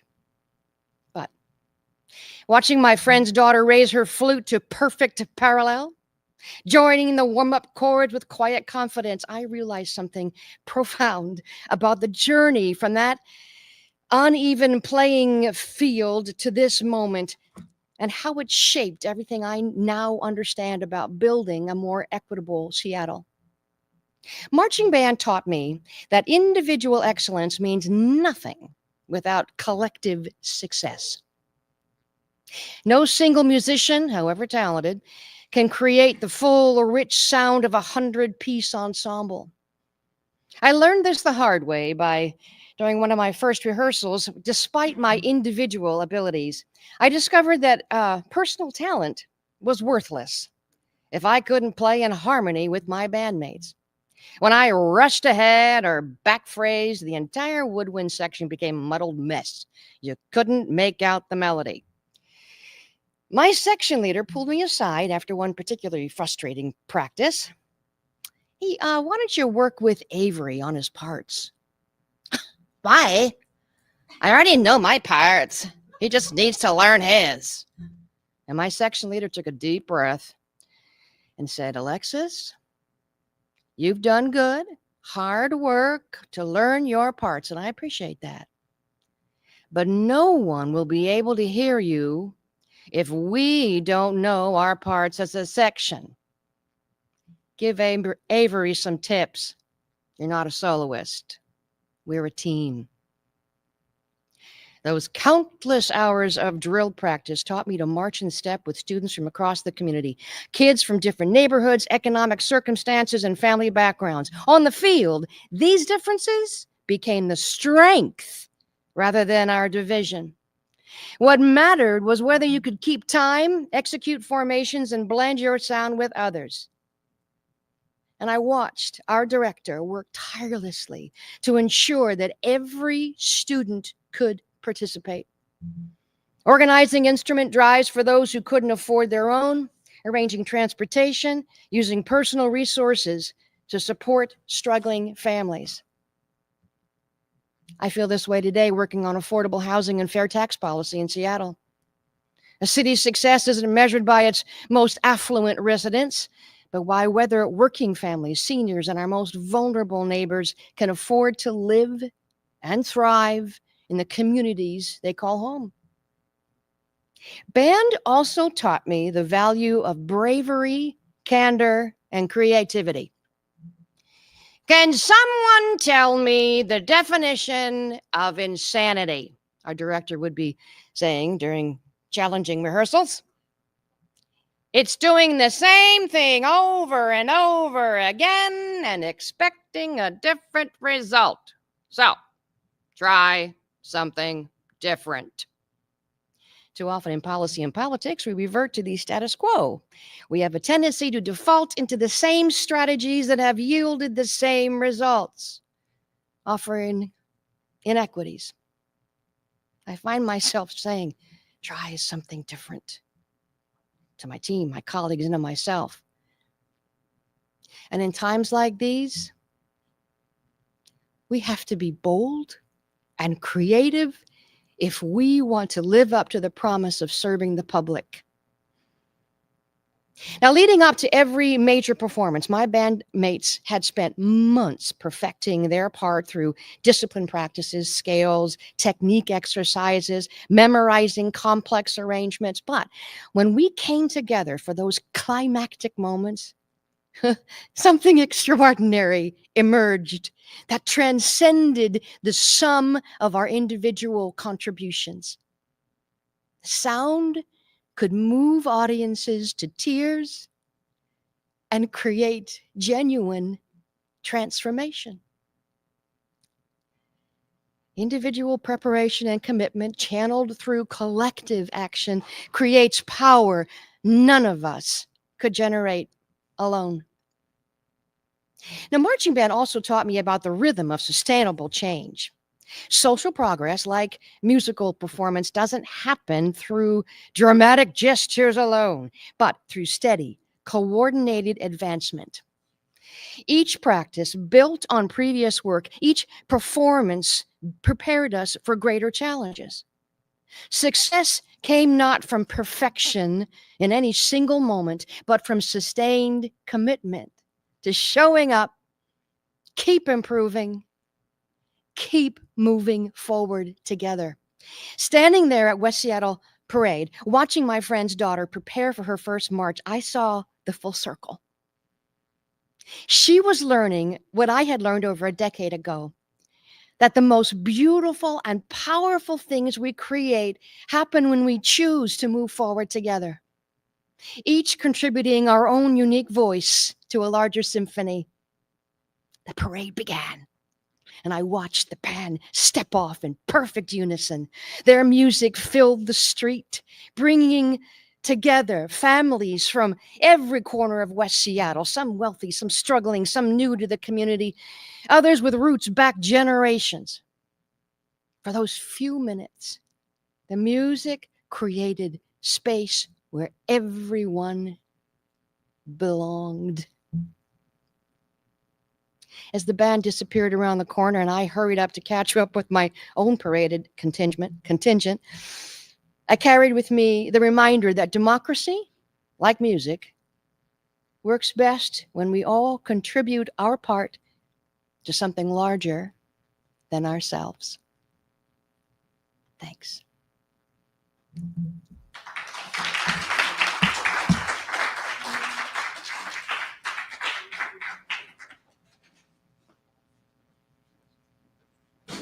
All right. Thank you, Bobby. And I just noticed this up here, and I wanted to give a shout out to the fact that the same person who is our videographer did this amazing logo. I feel like I want to do this event every year so that we can use that logo. That's what I love it so much. So this is Jerome Rhett, everybody. He is, I mean, he has graciously given of himself to do the entire event. He is going to be running the camera for the entire event. And I am deeply indebted. And then he also did the logo, which I just think is so beautiful and so just all encompassing to describe what I had in mind for this event and just how uplifting and powerful it is. So thank you, Jerome. We ready?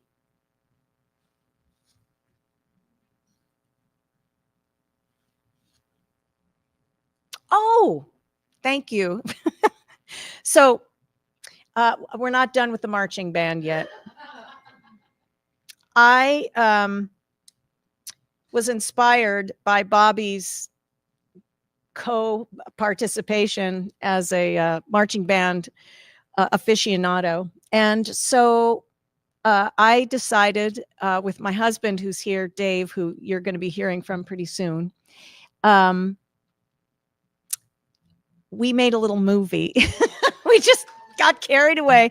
This event was so inspiring to me. I mean, things would happen and I said, hey, would you like to speak to a certain person? And then they would come back and say, oh, do you think we could do this at the event? Or could I do this and bring this? Or I have a friend who, and I was saying yes to everything. And what started happening was I started to really have fun with the varied nature of this event. It's filled with sort of surprises and variety, and I'm hoping that's what I want to bring to you, everybody here today, and everybody on the live stream. Just that idea of fun and of celebration and of surprise and delight. And even though there's a lot of intense news coming out right now that we're having to deal with, I also think, as Pramila said earlier, that when we come together, when we are in community with each other and we lean on each other and we listen to each other and we tell our stories, that there's something very empowering, and we can feel stronger. We can feel our humanity and feel our dignity, which in itself is resistance. That is a form of resistance, to just say, no, I do not accept you trying to humiliate me or intimidate me or attack me.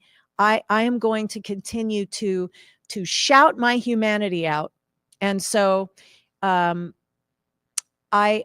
urge you, at any time during this event, because this is a community event, if you hear something that makes a lot of sense to you, if you hear something that makes you want to laugh, or that makes you say yes and with agreement, please feel free to do that. We can, and those of you on the live stream, just shout out. If you hear something, you shout it out, put your hands in the air. I will imagine, and all of us here will imagine that we can hear you and see you celebrating with us. So thank you for that. Okay. Without further ado, dun, dun, dun, dun, the movie. Whenever you're ready, Jerome. Oh, let me get the lights. Ready?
Isn't here. I mean, I don't know. Sometimes people are.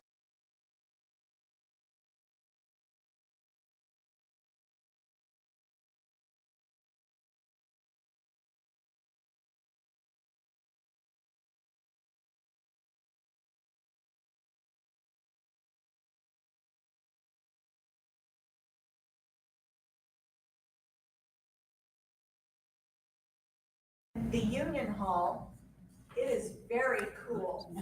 And not only is the temperature cool, but all the people who are here are cool. Oh my goodness.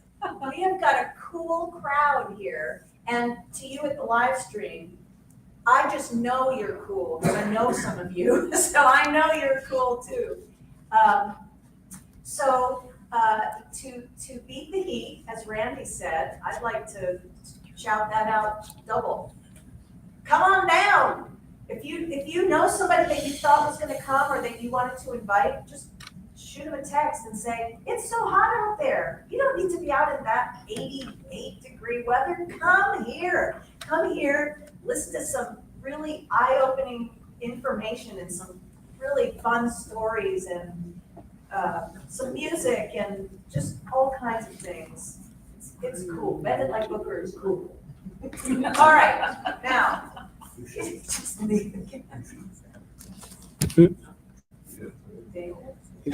Hey there. Oh, sorry, I was looking over there.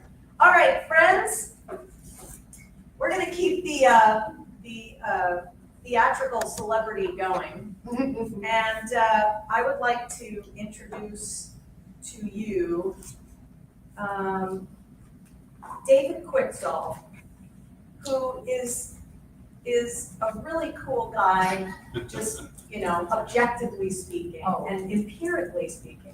But I also have to give full disclosure that he is my husband, so there is some of that in there. But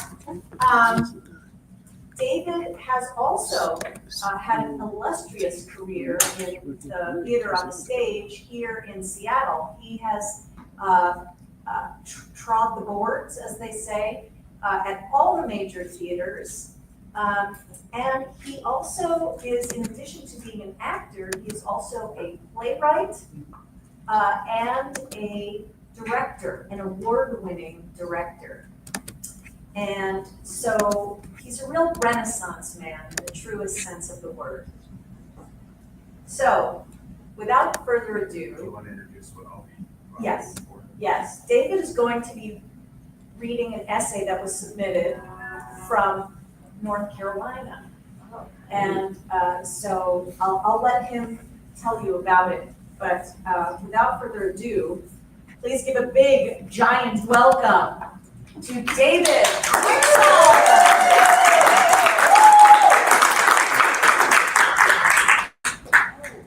Kurt Simmons? Oh, I apologize. Kurt Simmons is the author, and he is from Colorado Springs. Mixed him up with North Carolina's coming. I'm in like. Oh, okay, Colorado. There you go. Colorado Springs. And I just have to shout out that the first time I met Bobby Catula was as her husband. Yes. And the musical So company. both his wives are in the room. As a matter of speaking. One of my favorite moments with Bobby was when we first started rehearsing Company and Stephen Sondheim musical. The men rehearsed separately from the women for there was some scheduling stuff that was going on, and we hadn't gotten together yet. And so the first time that all the men were with the women who were their wives, and we hit our first line of harmony together, Bobby looked over at me like this. She kind of went, and not being a consummate musical performer myself, I immediately thought I did something wrong. But when we learned that the couples are in dissonance with one another, but we were never told that. So anyway, that was my first meeting with Bobby. So Kurt has provided with us his ruminations on Common Sense by Thomas Paine. So he titled this Excerpts from Common Sense by Thomas Paine. And he has a thing that says Kurt, and then some words, so I'm assuming that's him speaking. So I'll just say Kurt, and then I'll speak as him, and then I'll speak as Thomas Paine. So Kurt said, as Americans continue to ask at this point in history, is this who we are? Common sense can only answer that this is who we were then.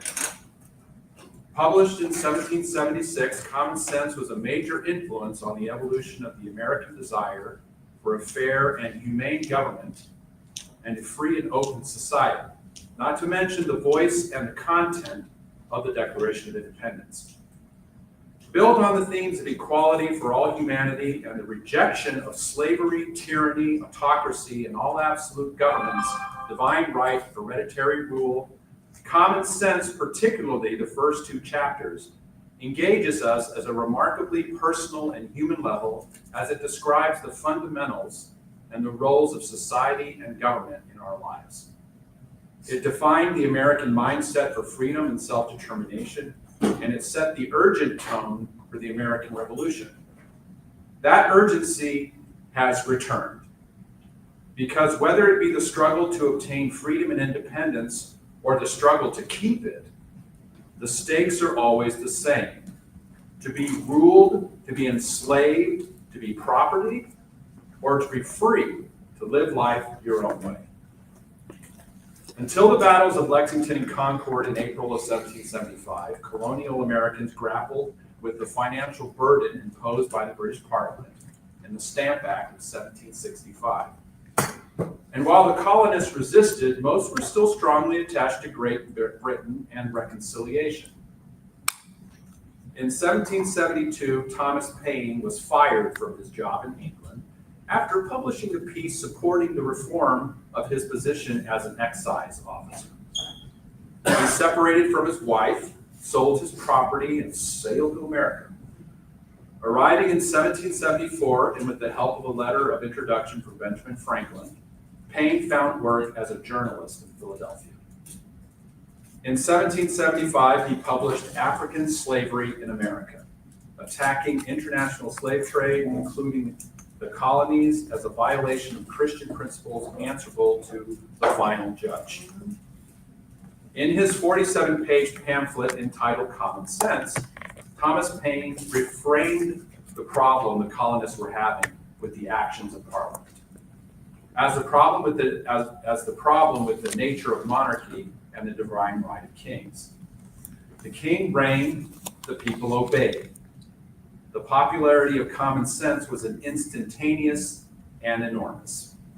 Published in January 1776, it reportedly sold an estimated 100,000 to 150,000 copies in its first year. It was loaned, borrowed, and read aloud to the illiterate. Within 6 months of publishing, colonial opinion was transformed from reconciliation into the Declaration of Independence. Simple facts, plain arguments, and common sense ignited a revolution in the minds of people. Who we are now as Americans and as a nation remains to be seen. Here now are some excerpts from Common Sense by Thomas Paine. That was curtain long.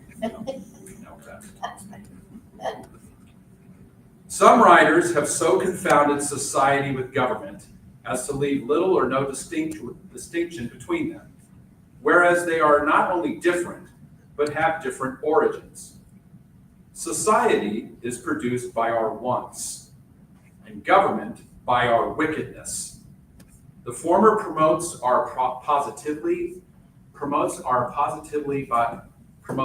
positively by uniting our affections. The latter us negatively by restraining our vices. The one encourages intercourse, the other creates distinctions. The first a patron, the last a punisher. Society in every state is a blessing, but government, even in its best state, is but a necessary evil. In its worst state, an intolerable one. For when we suffer or are exposed to the same miseries by a government, which we might expect in a country without government, our calamity is heightened by reflecting that we furnish the means by which we suffer. Government, like dress, is the badge of lost innocence. The palaces of kings are built on the ruins of the bowers of paradise. For were the impulses of conscience clear, uniform, and irresistibly obeyed, man would need no other lawgiver. But that not being the case, he finds it necessary to surrender up a part of his property to furnish means for the protection of the rest. And this he is induced to do by the same prudence which in every other case advises him out of two evils to choose the least. Wherefore, security being the true design and end of government, it unanswerably follows that whatever form thereof appears most likely to ensure it to us, with the least expenses and great benefit, is preferable to all others. Some convenient tree will afford them a state house. under the branches of which the whole colony may assemble to deliberate on public matters. It is more than probable that their first laws will have the title only of regulations, and enforced by no other penalty than public disesteem.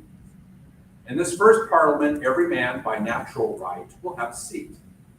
But as the colony increases, the public concerns will increase likewise, and the distance at which the members may be separated will render it too inconvenient for all of them to meet on every occasion, as at first when their numbers were small, their habitations near, and the public concerns few and trifling. This will point out the convenience of their consenting to leave the legislative part to be managed by a select number chosen from the whole body, who are supposed to have the same concerns at stake as those who appointed them, and who will act in the same manner as the whole body would act, were they present. Crazy? If the colony continues increasing, it will become necessary to augment the number of the representatives, and that the interest of every part of the colony may be attended to. It will be found best to divide the whole into convenient parts, each part sending its proper number, and that the elected might never form to themselves an interest separate from the electors. Prudence will point out the propriety of having elections often, because as the elected might, by their means, return and mix again with the general body of electors in a few months, their fidelity to the public will be secured by the prudent reflection of not making a rod for themselves. And as this frequent interchange will establish a common interest with every part of the community, they will mutually and naturally support each other. And on this, not on the unmeaning name of Cain, depends the strength of government and the happiness of the governed. Here then is the origin and rise of government, namely a mode rendered necessary by the inability of moral virtue to govern the world. Here too is the design and end of government, viz. Freedom and security. And however our eyes may be bedazzled with show, or our ears deceived by sound, however prejudice may warp our wills, our interests darken our understanding, the simple voice of nature and of reason will say, it is right. Absolute governments, though the disgrace of human nature, have this advantage with them, that they are simple. If the people suffer, they know the head from which their suffering springs, know likewise the remedy, and are not bewildered by a variety of causes and cures. But the Constitution of England is so exceedingly complex, and that the nation may suffer for years together without being able to discover in which part the fault lies. Some will say in one, and some in another, and every political physician will advise a different medicine. But there is another and greater distinction, for which no truly natural or religious reason can be assigned, and that is the distinction of men into kings and subjects. How a race of men came into the world so exalted above the rest, and distinguished like some new species, is worth inquiring into, and whether they are the means of happiness or of misery to mankind. Men who look upon themselves born to reign and others to obey soon grow insolent. Selected from the rest of mankind, their minds are early poisoned by importance, and the world they act in differs so materially from the world at large that they have but little opportunity of knowing its true interests. And when they succeed to the government, are frequently the most ignorant and unfit of any throughout the dominions. In short, monarchy and succession have laid, not this or that kingdom only, but the world in blood and ashes.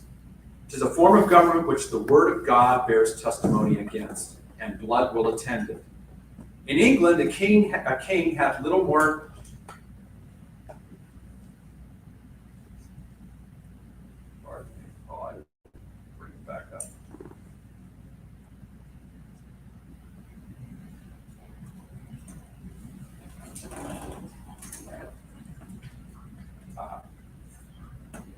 Wow, so this rings so true. Isn't that crazy?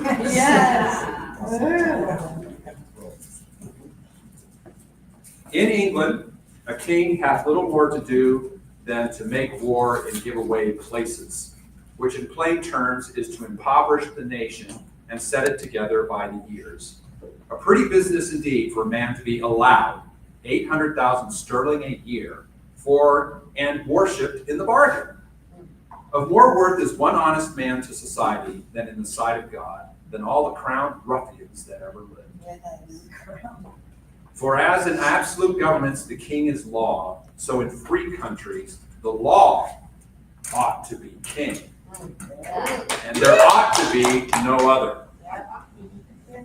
Common sense will tell us that the power which hath endeavored to subdue us is of all others the most improper to defend us. Conquest may be effected under the pretense of friendship, and ourselves, after a long and brave resistance, be at last cheated into slavery. The more men have to lose, the less willing are they to venture. The rich are in general slaves to fear, and submit to courtly power with the trembling duplicity of a spaniel. When William the Conqueror subdued England, he gave them law at the point of the sword. And until we consent the seat of government in America be legally and authoritatively occupied, we shall be in danger of having it filled by some fortunate ruffian who may treat us in the same manner, and then where will be our freedom? Where our property? As to religion, I hold it to be the indispensable duty of all government to protect all conscientious professors thereof. And I know of other business which government hath to do therewith. Let a man throw aside that narrowness of soul, that selfishness of principle, which the miserly of all professions are so unwilling to part with, that he will be delivered of his fears on that head. Suspicion is the companion of mean souls. And the bane, that makes me cry, and the bane of all good society. So here's Kurt. I can't help but wonder what Thomas Paine would say today. What would he have said about mass deportations? The separation of children from their parents at the border? Government-managed pregnancies? Banning books? What would he have to say about the disenfranchisement of those with non-conforming gender identities? Would he say that immunity is a dividing line between a president and a king? Thank you again, everybody. May you be safe and happy.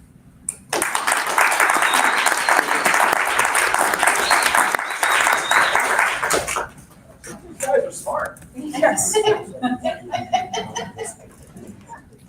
They said it first. Thank you. Thank you, David. Yeah. Thank you, Thomas Paine. Thank you, Thomas Paine. Yep. Yeah. And thank you, Kurt. And Kurt. Kurt too, yes, Kurt. Okay. So community and democracy are all about people being together. And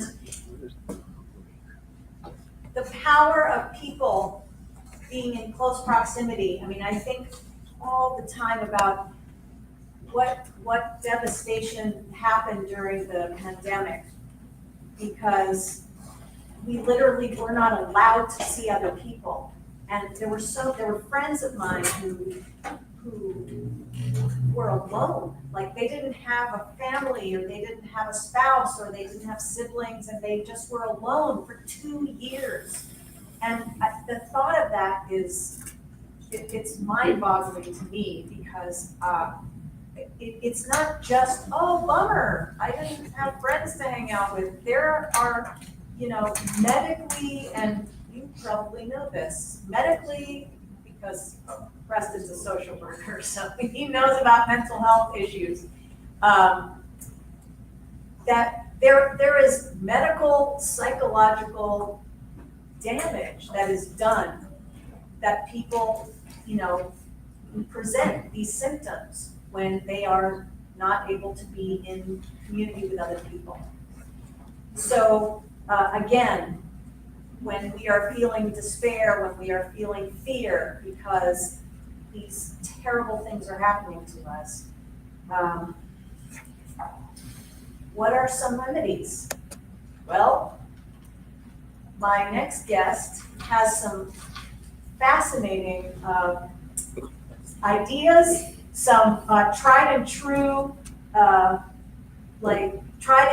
theories and tried and true practices that that can help bring people together, that can help people feel like they belong, that they are not alone, that there are others with like-minded ideas that are the same as theirs, that they can share that excitement and passion with. So, without further ado, I would like to introduce my next guest, Julie Garbutt, and she, Julie, I had a little intro for you that I should mention right now. I'll find it. Okay. So Julie, I have known Julie for a long time. Julie is very active in the community. And in fact, if you looked up a picture in the dictionary of somebody who is her life's work is bringing people together in community, you would find Julie's picture.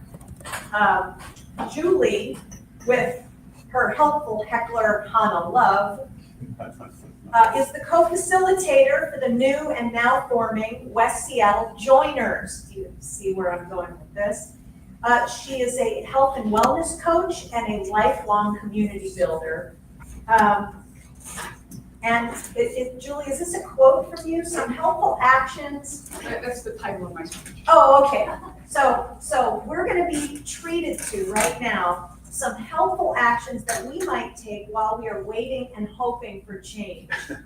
And that is learning to listen and joining a club. So without further ado, please put your hands together, up in the air, clap, clap, clap, make some noise for Julie Garbutt, everybody.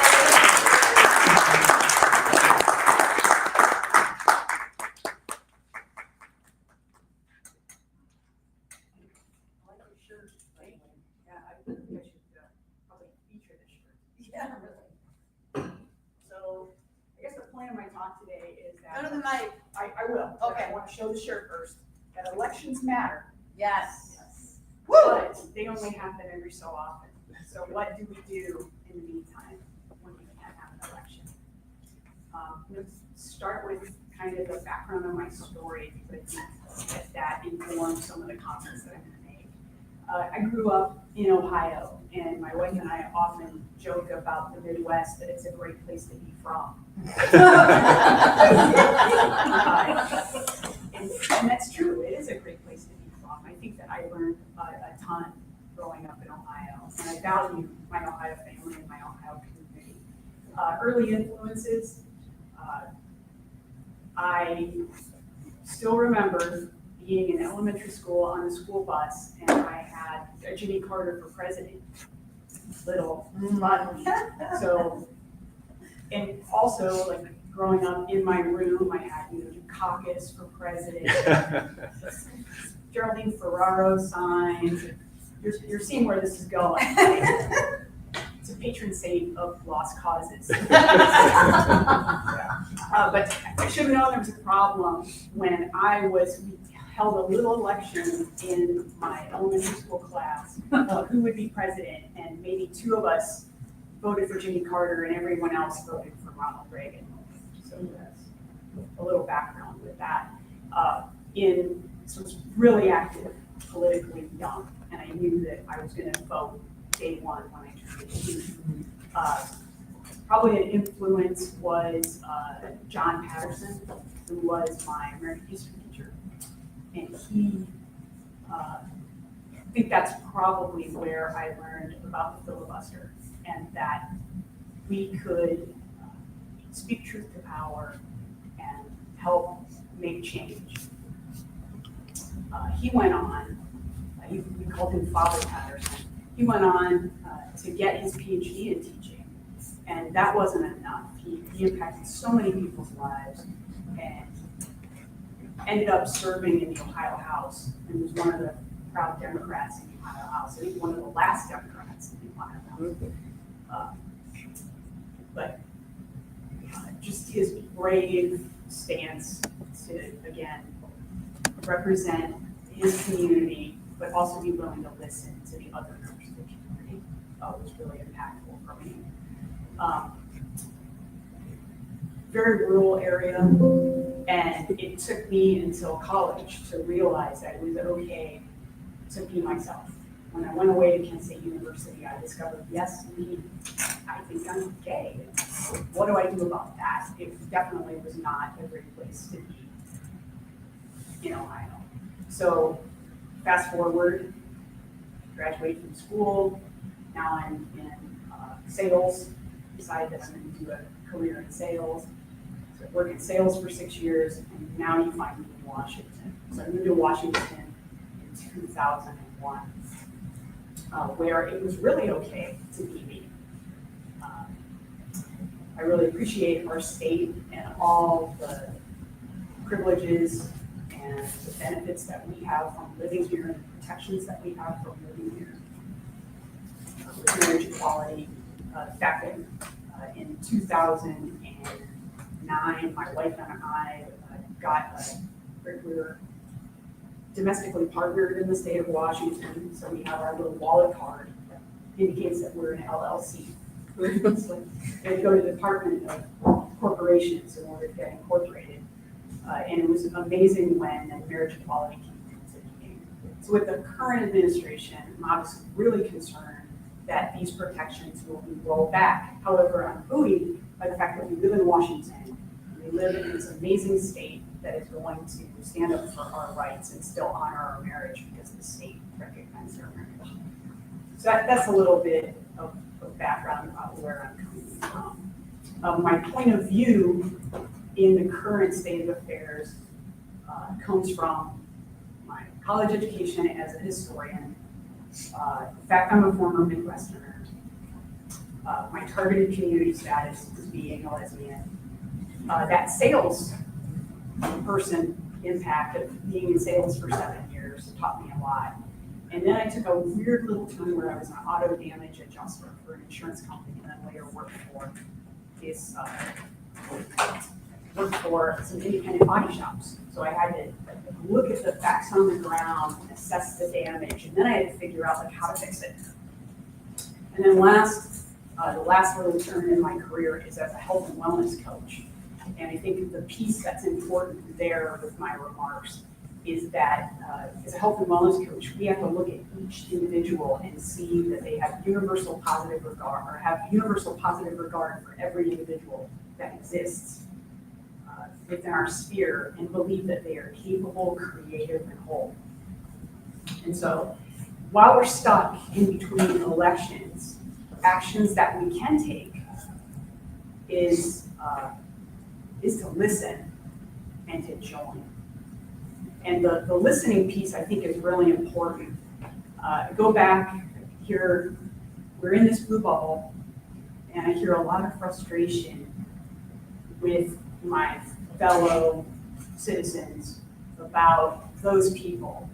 They're dumb. Why don't they think? Don't they realize what the bill of goods are being sold is? And I think that that's short-sighted of us to come out and to talk about people like that. For my sales career, I know that telling isn't selling. So I hear folks that say, well, I'm just going to tell them what they need to know. And I'm going to lay out all these facts. And then suddenly they're going to come around to my way of thinking. And what I've learned is that doesn't work like that. We have to show advantages and benefits to get people to see our point of view. And another important point that I learned with that is that people don't care how much you know until they know how much you care. And I think that trying to scream our point of view to people who we haven't taken a chance yet to understand isn't going to change one single mind. So that brings me to the third point, which comes from my health and wellness coach saying, a lot of people think, oh, you're a health and wellness coach, you're going to tell me how to live. And that's not true. We actually spend the vast majority of our time, I'd say 80% of our time, listening to the facts that people present to us, because we believe that the way that the person is going to change to make meaningful change in their lives is inside them. And they just actually need to talk enough to bring out and remember what works for them. So that is, people won't listen to you until they feel heard by you, which is really tricky, right? Because you're like, no, if only you would listen. I have all the answers, I can tell you. I think we get goofed up as well-meaning liberals when we think, oh, if only you would listen to me. And we think that if we listen to the other side and get another point of view, that somehow we are saying that we're in agreement with that point of view. And that's not true. We can listen to someone and not necessarily agree with what they have to say.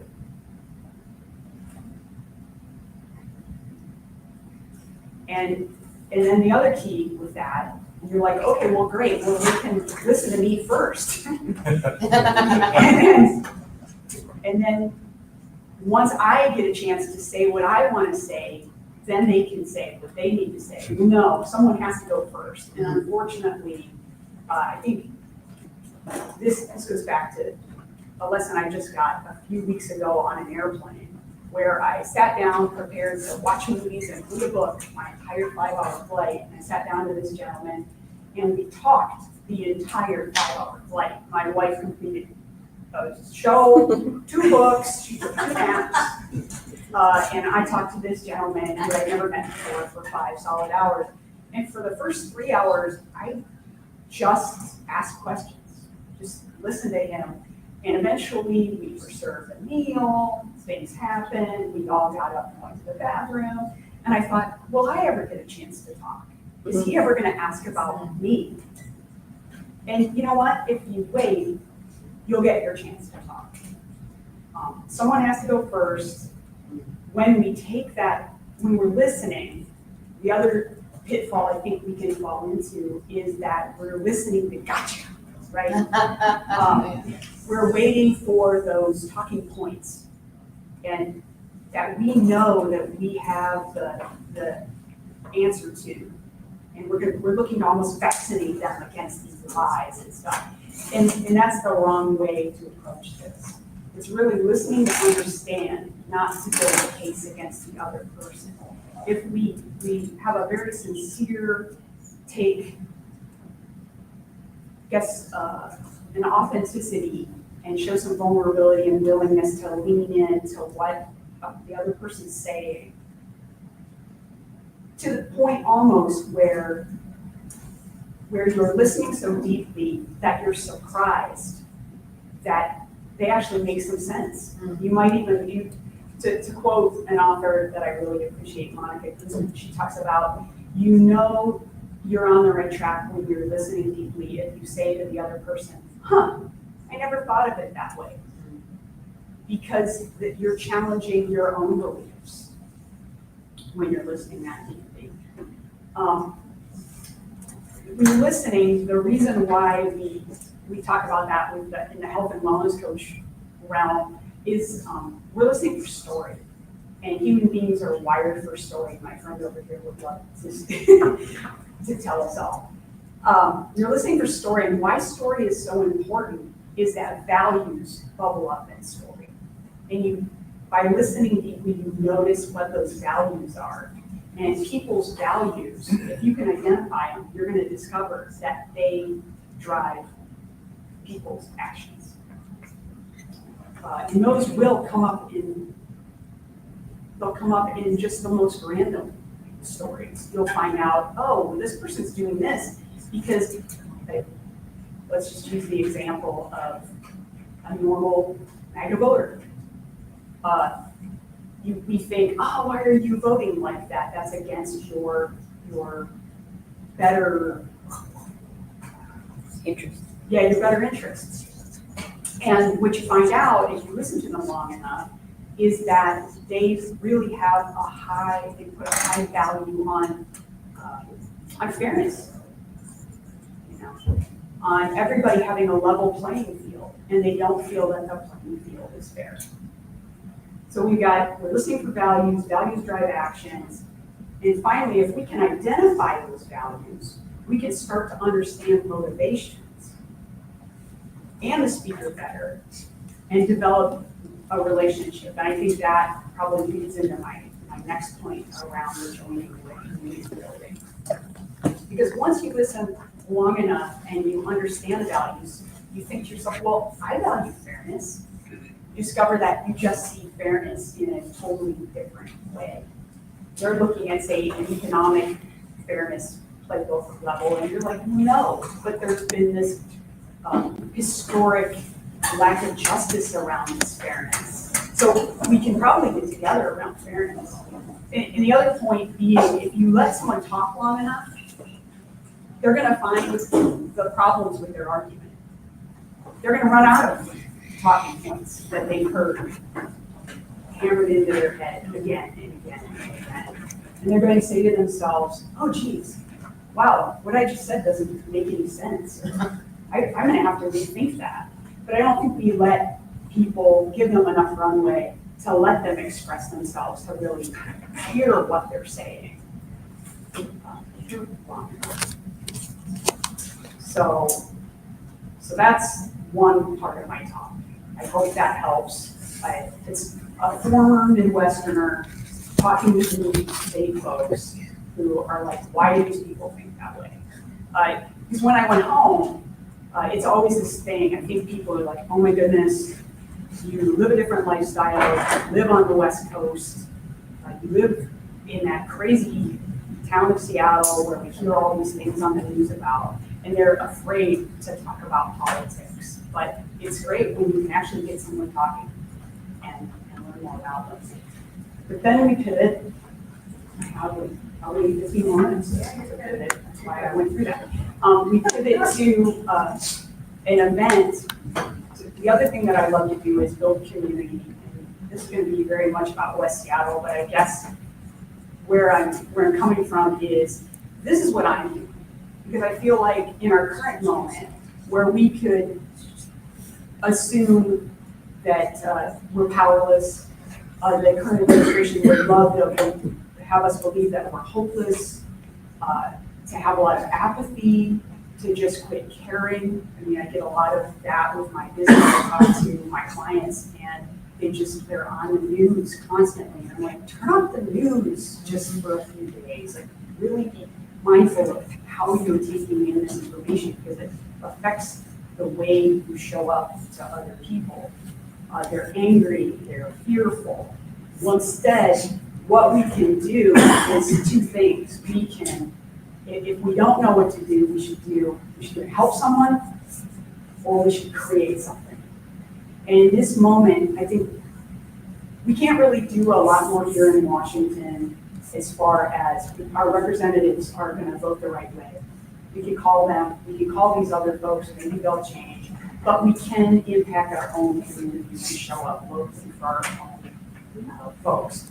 So one of the things I do, I lead walks in Lincoln Park 4 times a week, and it's just drop-in, and people come and they get camaraderie, they get a little accountability or a healthy habit they're looking to take up. Another thing that I'm involved with is the West Seattle Time Bank, and that's where people exchange their time and their talents with one another, and they're able to get to know their fellow citizens in a new and different way, and actually show up for each other It kind of makes our very urban area of Seattle feel like a small town.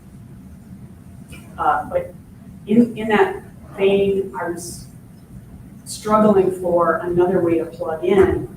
And in late 2023, we went to town hall and we saw a director who brought a movie in called Join or Die. And the premise of the movie is, if you want to save democracy, then the most responsible thing that you can do right now in this moment is to join a club, which seemed kind of silly. Really? Saving democracy, joining a club? But he's really addressing the fact that we seem to be in a social recession.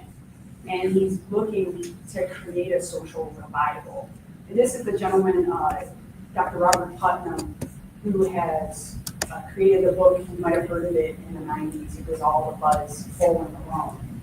And it's a documentary about his studies and his life, and really makes a big case for getting out and creating civic engagement again and growing our local organizations.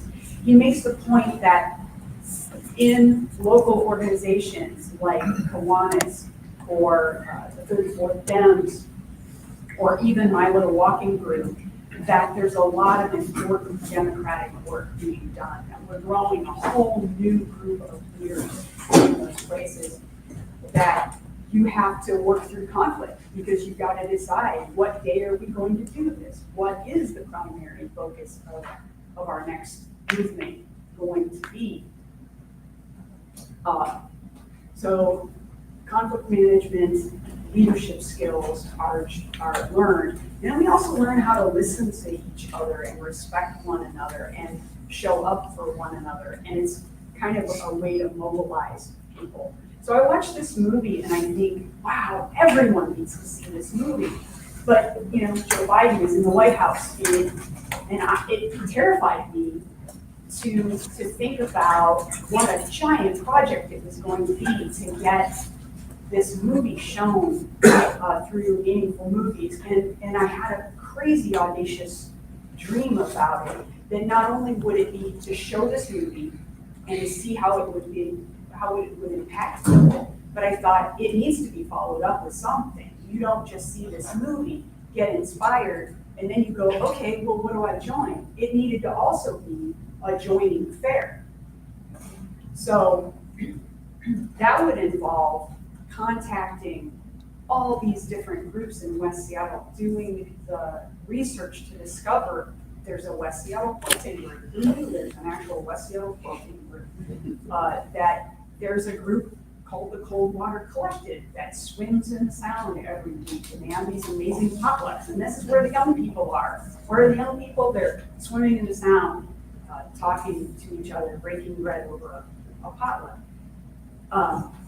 It's turning over rocks and looking for all these organizations and contacting all these leaders and convincing them that even if their membership rolls are falling or their members are aging, that we can get people to join their clubs. And it's been so it was terracitifying to me. I'm borrowing that term from somebody. So it was such a terrifying thing, but I was so excited by the opportunity to do it. But I pushed back until I found a friend who I had mentioned the movie to, and she actually went out and she said, oh, I see that I can watch this movie. It's streaming free now on Netflix. I'll just watch it on Netflix. And she watched it, and then she sent me a text and she said, when are we going to show this movie? We need to show, people need to see this movie. And she kind of pushed me finally. That and the current administration pushed me to build this thing. And so it is going to be shown on November 7th. It's going to be shown in West Seattle at the West Side Unitarian Universalist Church by the Meaningful Movies of West Seattle. Up until that point, we're encouraging everyone to actually go out and watch the movie. If you can watch it at home, it's great if you need to come to the Unitarian Universalist Church to see it. It'll be an amazing community event. We'll have group discussion afterward. you'll feel so energized in the community. But you can just watch it in the comfort of your basement. And I would highly recommend that you do so in camaraderie with your neighbors. I intend to invite a lot of neighbors that aren't plugged in the community to come over, watch this movie in my basement, and then maybe have a dinner afterward, like a soup dinner. Because I don't think you can watch this movie without being incredibly moved and affected by it and want to talk about what you just saw and heard. So we watch the movie and we discuss it and we get energized. Then what? Well, on November 8th, we have a space, it's going to be at St. John the Baptist Episcopal Church, which is across from PCC and next to Westfield High School. That organization has agreed to allow us to use their hall to have a joint affair where everyone can come and they can learn about all the opportunities around West Seattle as far as all the different clubs and organizations that they can plug into, whether it be a service club or whether it just be a hobby society. Because I think, again, as we knit our connections together, we become stronger as a community. I'm in conversations each day with different organizations, and it's so inspiring. Yesterday, I met with a gentleman from a cleaner alki, Eric Bell. I don't know if anyone in this room knows Eric Bell, but since 2021, he has been organizing people. It started just he and his brother picking up litter along alki, and he did it. At first, he felt down and depressed about the state of affairs and the pandemic. And he was looking around and he's like, and even this beautiful place that I live in is a trash pit. Like, why do people do this? And he found himself getting angry. But instead, he injected himself into the problem, and he found that if he made himself part of the problem, he then could be part of the solution. So he and his brother just started meeting for coffee, and they would informally pick up alki. And eventually people said, what are you doing? I see you out here every week, you're picking up trash. That's so cool that you're picking up trash. And he said, well, you could do it too. You could pick up trash. You know, pick up trash. And so every week people were dropping in and they were helping him. And finally, alki was pretty clean. And he's like, we don't have a problem here, guys, but you know, I'm driving down West Marginal. West Marginal's a mess. Like, let's pick up West Marginal. And then eventually that wasn't a problem anymore. And some people kind of burned out on trash, and they said, well, why can't we help in these parks and help with all this invasive plant removal?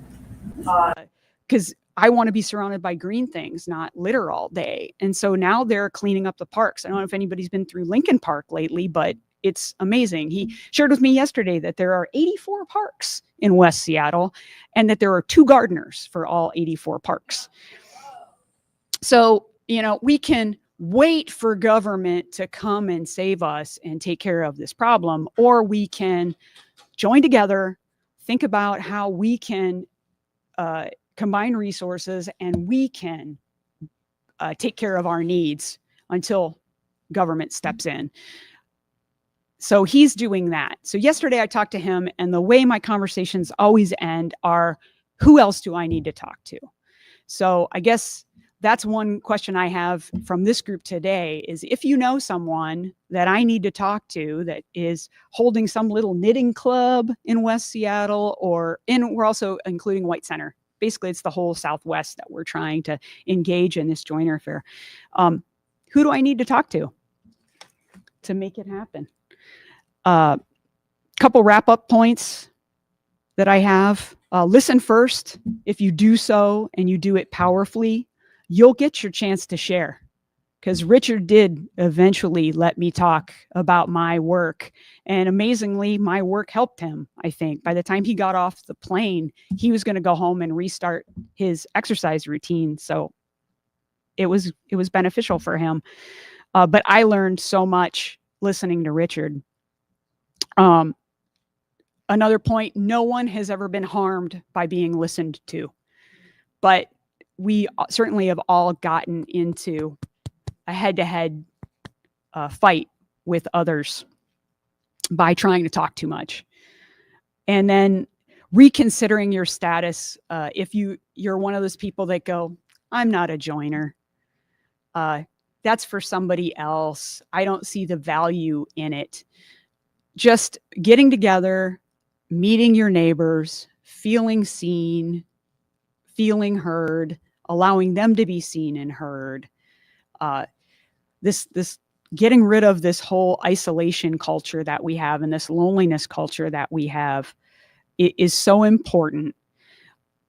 I think there's conspiracy theory. I really think, along with one of the people that was highlighted in this Join or Die movie, that starting in the 70s, there's been this weird movement to isolate us as people and to convince us that we have to go it alone.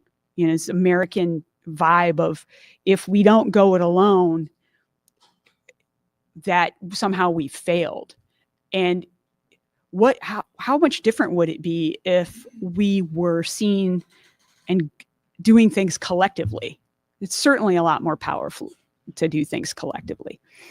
So if you're not a joiner, please, I hope that you'll consider being a joiner and engage civically. And hecklers, I didn't need any heckling. All right.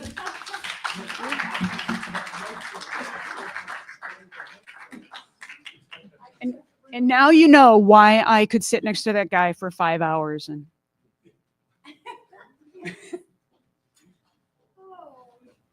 Thank you, Julie. Thank you so much.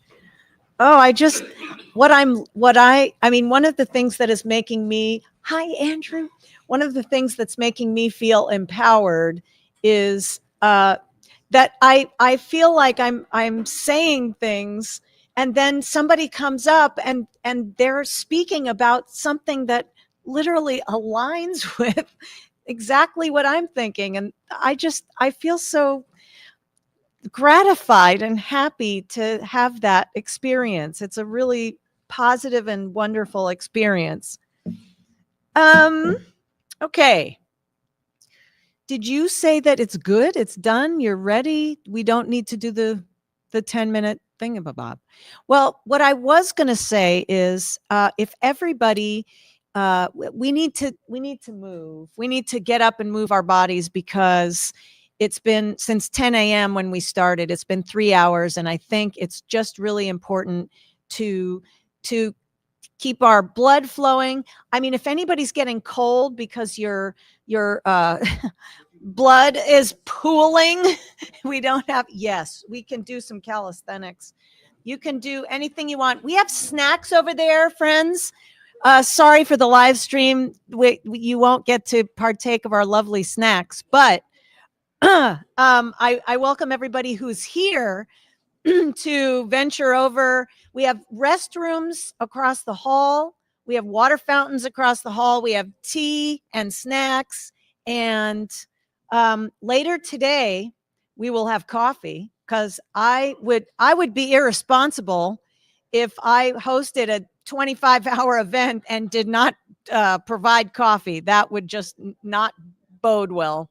So we're gonna move. We're gonna walk. I love seeing everybody. I'm seeing some of the speakers who are coming up for the next speech. So you know what I think I'm gonna do? I'm gonna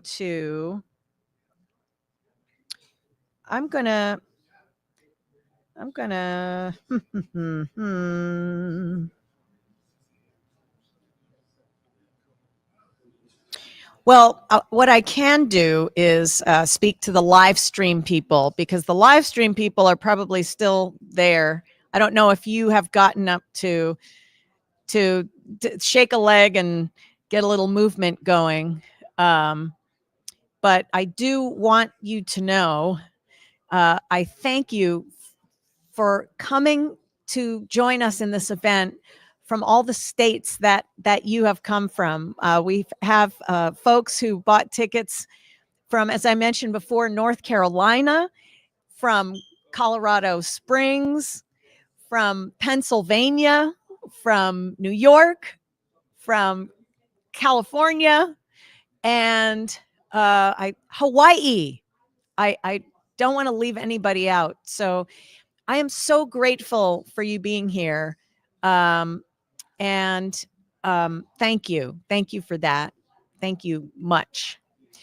So I wonder if I do feel like everybody is, if we're talking for, okay. Live stream friends, if you need to get up and do something, just move your body around, get a snack, get a drink, do a bathroom break, great, go for it. And we will reconvene in a few minutes. Everybody's talking to each other, which again, this is an event that involves speaking. And so if you're doing the speaking with each other, that works for me. So find somebody, if you're on the live stream, find somebody who you want to speak with. And we'll see you in a few minutes.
a refurbished microphone. Woohoo!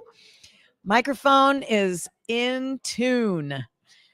So, so if everyone can, I am so excited to see all of the welcome back live stream, and welcome back in person folks who are here in person in the Seattle Machinists Hall. This is our wonderful Union Hall. There are big banners all over the walls that are boasting Union pride, all different unions from around this Seattle area, and pictures of Union brothers and sisters doing their work and marching and just showing our community why Union work is so necessary and so it's just a valuable asset to the neighborhood and to the city. So thanks everyone for coming back.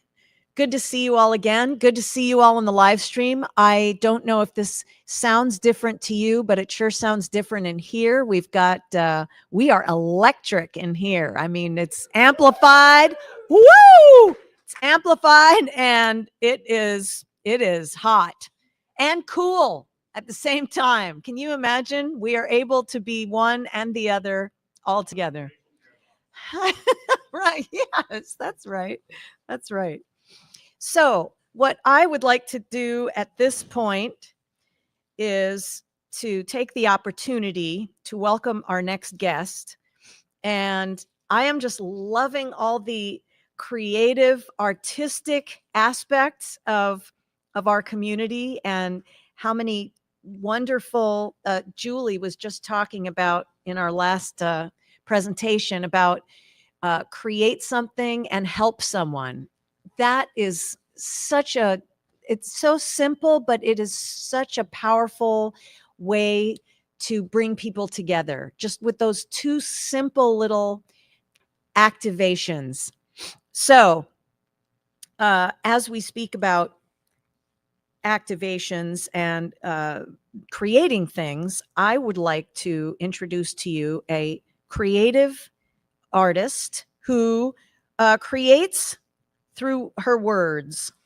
And I am happy to introduce to you, my computer moves around and moves around a lot. Okay, so I want to introduce to you Jean. Do you pronounce it Jean? I mean, it's the French spelling, which is Jean. Jean, yes, Jean. Yeah, it's a beautiful name. So Jean Moore is going to be presenting poems of protest today because she's fired up. Jean is a dancer of the past and a poet of the present. She enjoys writing poetry that is accessible, touches the human spirit, and moves us into action. I mean, that couldn't be more fitting for a Bend It Like Booker event. Please give a warm hands up in the air. Welcome to Jean Moore. Woo!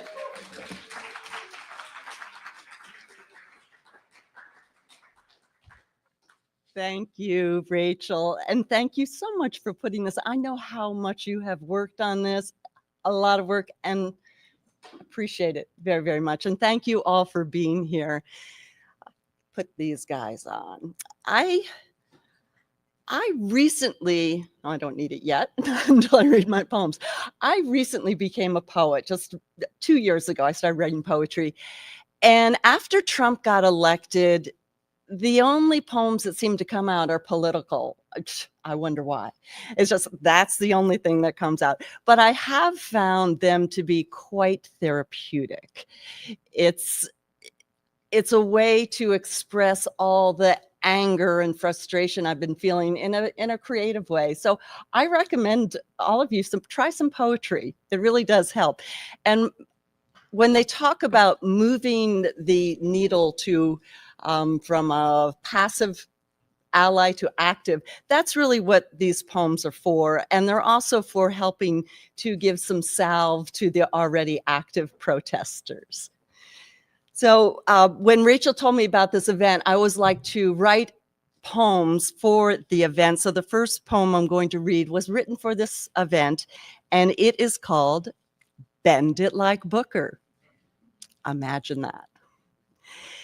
Inspired by the kind, badass politician whose eloquent words evoked history, reminds us why we need to fight. It's our turn to ignite the light, to expose the so-called leader for whom he is. A steaming, curdled, turgid mess of unrelenting lies, a belly full of outrageous, obtuse, obvious lies, like vomit in the mouth, like food poisoning, every day for days, weeks, months on end, a stew of hate-filled hypocrisy, deception, corruption, and we cry, enough. We will cannibalize, paralyze, and vaporize the deeds of the man unable to empathize, compromise, or govern. We will bend it like Booker with First Vice Chair Rachel Glass, also a badass, who moves through life with courage and class. Seattleites, it's time to inspire, do more than despise and criticize. Together with loud voices, open hearts, and bold acts, speak truth to power, expose the manipulation and greed. We will show how small and pathetic he is, like splashing water on the witch. Watch him dissolve in his own hate, bigotry, and misogyny. We will bend it like Booker. The moon will rise with our red eyes. We will rise with truth. We will rise with love. We will rise with strength. We will rise. Thank you. All right. Thank you. So this next poem I wrote, how many, I'm sure you all have heard of her, Heather Cox Richardson. Yeah, brilliant woman. Yes, give her applause. Oh man, does she do work. Well, there was the first article I read by her, and she talked about 1930s Germany and how it was linked very much to what's going on now. And I had a friend posted on Facebook, and one of his friends said, "Oh, liberal lies. How can they believe this? They're so stupid." And so I wrote this poem. It's called What Will It Take? Assault rips the norms of truth, slashes threads of democracy, primes a path to autocracy, and they tell us that we all lie. What will it take to open eyes? How to find the truth in rubble? A hurricane of hypocrisy rears a wreckage of trouble, and they tell us we've got it wrong. What will it take to open eyes? Easy to resort to snark, dismiss, and judge, and roll the eyes at steadfast culpability. This is indeed reciprocal. Does nothing at all to open the eyes. When will they and we be one? They see our country stronger. We see obliteration. They see safety from villains. We see fractured families. They see removal of all waste. We see lost jobs that kept us safe. They see peace in all Ukraine. We see Europe in Russia's domain. They see a mandate and kiss the ring. We see a bratty demonic king. When unemployment rises, groceries skyrocket, when Medicaid is cut, when Medicare dissolves, when Social Security ends, when fires burn and floods rise with no warning or relief in sight, when the next pandemic hits, making COVID look like a walk in the park, when World War III is launched, maybe then you will open your eyes to the corruption, chaos, and lies. Demands of wealth to rule over you is not what lured your vote. What will it take to open your eyes? What will it take? Thank you. So, thank you. I have often wondered If Trump had had more loving parents, would the world be in a very different place? I think perhaps. It goes to show the importance of parents, frankly. It's a very important job. I very much appreciate the parents I had. I adore my husband and my two sons. I have one of them here. They are just fabulous, fabulous young men. So proud of them. And also, a big part of my current family are my two dogs. And so I wrote this poem with it. There's a nod to Dr. Seuss in it. So the poem is, "If only he had loved a dog." Anyone that has loved a dog knows when they stare at you with those soulful brown eyes, yes, they want a treat, but they are also telling you, you are perfect every day and in every way.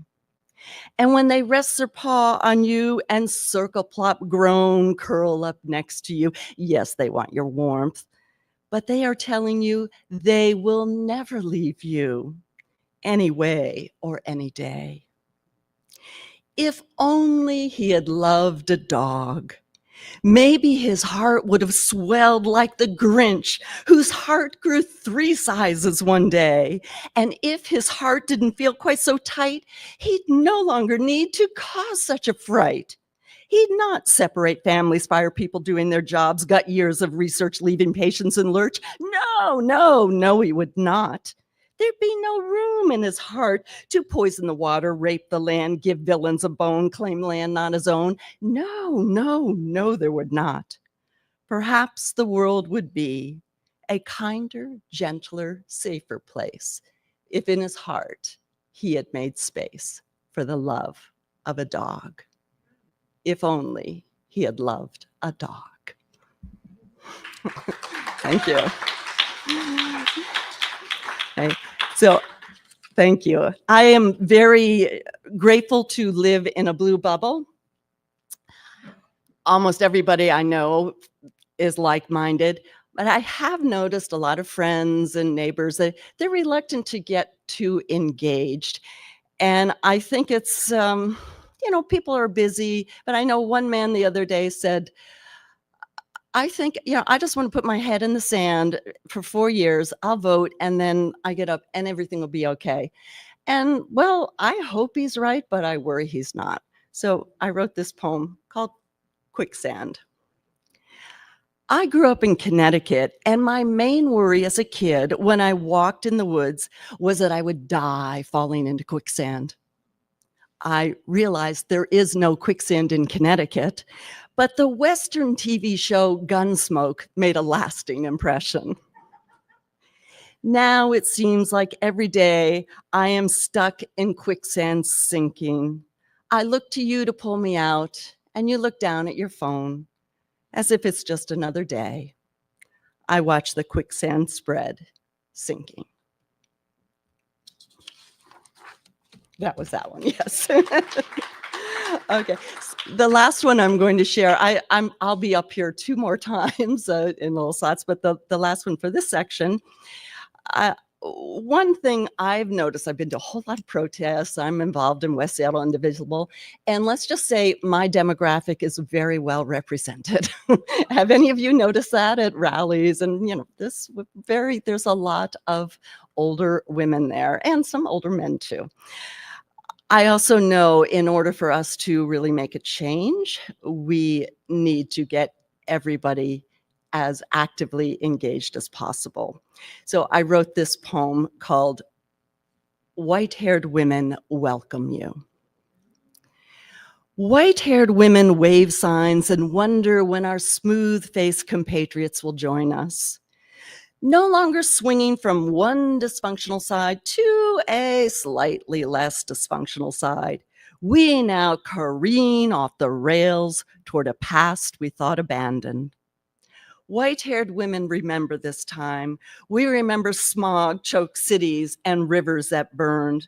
We remember black and white signs, separate schools, buses, and water fountains. We remember when gay men and gay women lived stashed away in secret closets.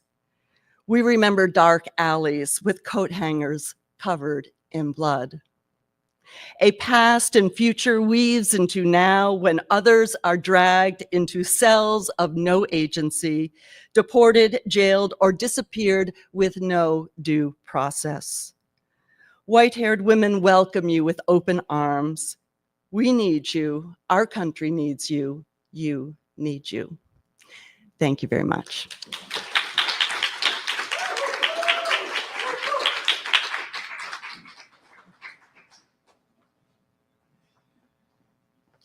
Jean Moore. Okay. The community continues. I want to hop right in because I don't want to take too much of Andrew's time away. So Andrew, is Andrew here? My next guest, paging Andrew. Okay. Well, all right. I'll do a ramp, an in ramp, that kind of a thing.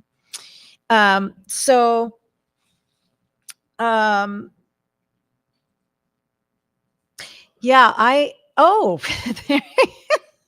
you're here. Are you ready? Do you need a minute or are you good? Okay. All right. Well, you're in for a really special treat right now because I am still getting to know Andrew, but we have a lot of mutual friends and we have a lot of mutual just connections in as far as the circles that we're in, doing work with the Democratic Party.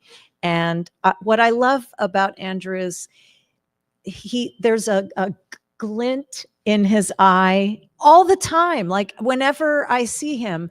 And I think about that because when I listen to the news or when I hear from my friends about what is happening in the LGBTQ community, and then I see this man with a smile and a gleam in his eye, and he's always very upbeat and peppy, and I have to think about what kind of a constitution that person has to be able to, in spite of knowing what is happening to his community and to his friends and people he knows, and still to be able to have that resilience. And I have always been very touched and impressed by that. So Andrew's going to tell his story today, or one of them. He probably has lots of stories. I don't think he has only one. Andrew is very active in the King County Democrats as the vice chair of outreach. And he also takes pride in his community as a grassroots activist. Everyone, please put your hands together for Andrew Ashofu.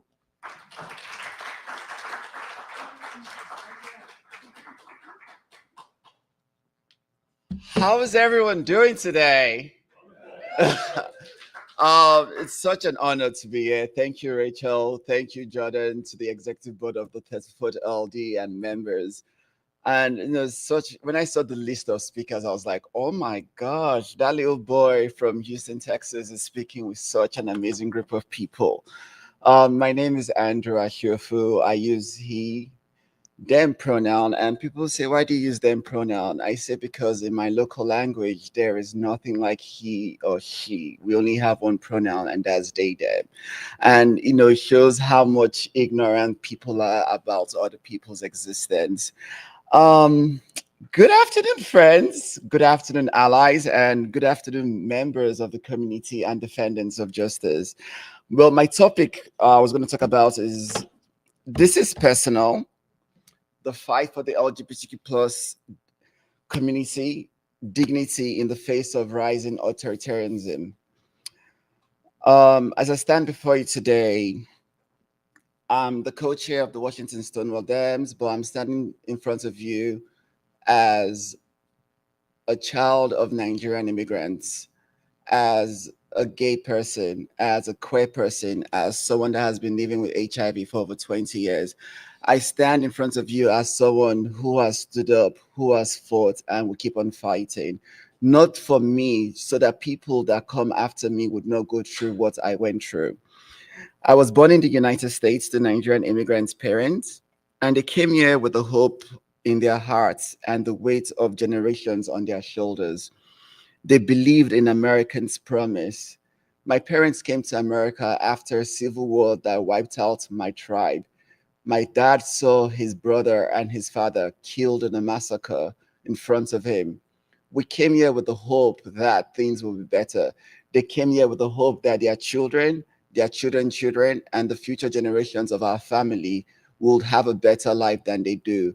But right now, it doesn't seem like that. Right now, who we have with the federal government and the way things are going in the American politics, the American dream of freedom is taken every day. I wake up every day and I watch the news and I see my identity being ripped away by one executive order, by one policy or the other. My blackness is being wiped out. My gayness is being wiped out. My immigration background is being wiped out by people that have no understanding, that people that have not stood in the shoes I'm wearing, that by people that were not there as allies, as accomplices when the fight was happening. We're talking about people that live in their own bubble, and we need to call out what it is. People who believe in white supremacy are the ones taking every identity I have away. I look at the impact it has on the community. Our trans siblings are being attacked for who they are. We see the impact on gender affirming care. We see the impact of cuts in Medicare as it also affects people living with HIV. And we know that HIV did affect the gay community massively. People can't afford medications as they could before. People don't have access to care. Immigrants living with HIV are scared to go to the doctor because they are scared of ICE being there when they are. Where do we find sanctuary? Where do we find safety?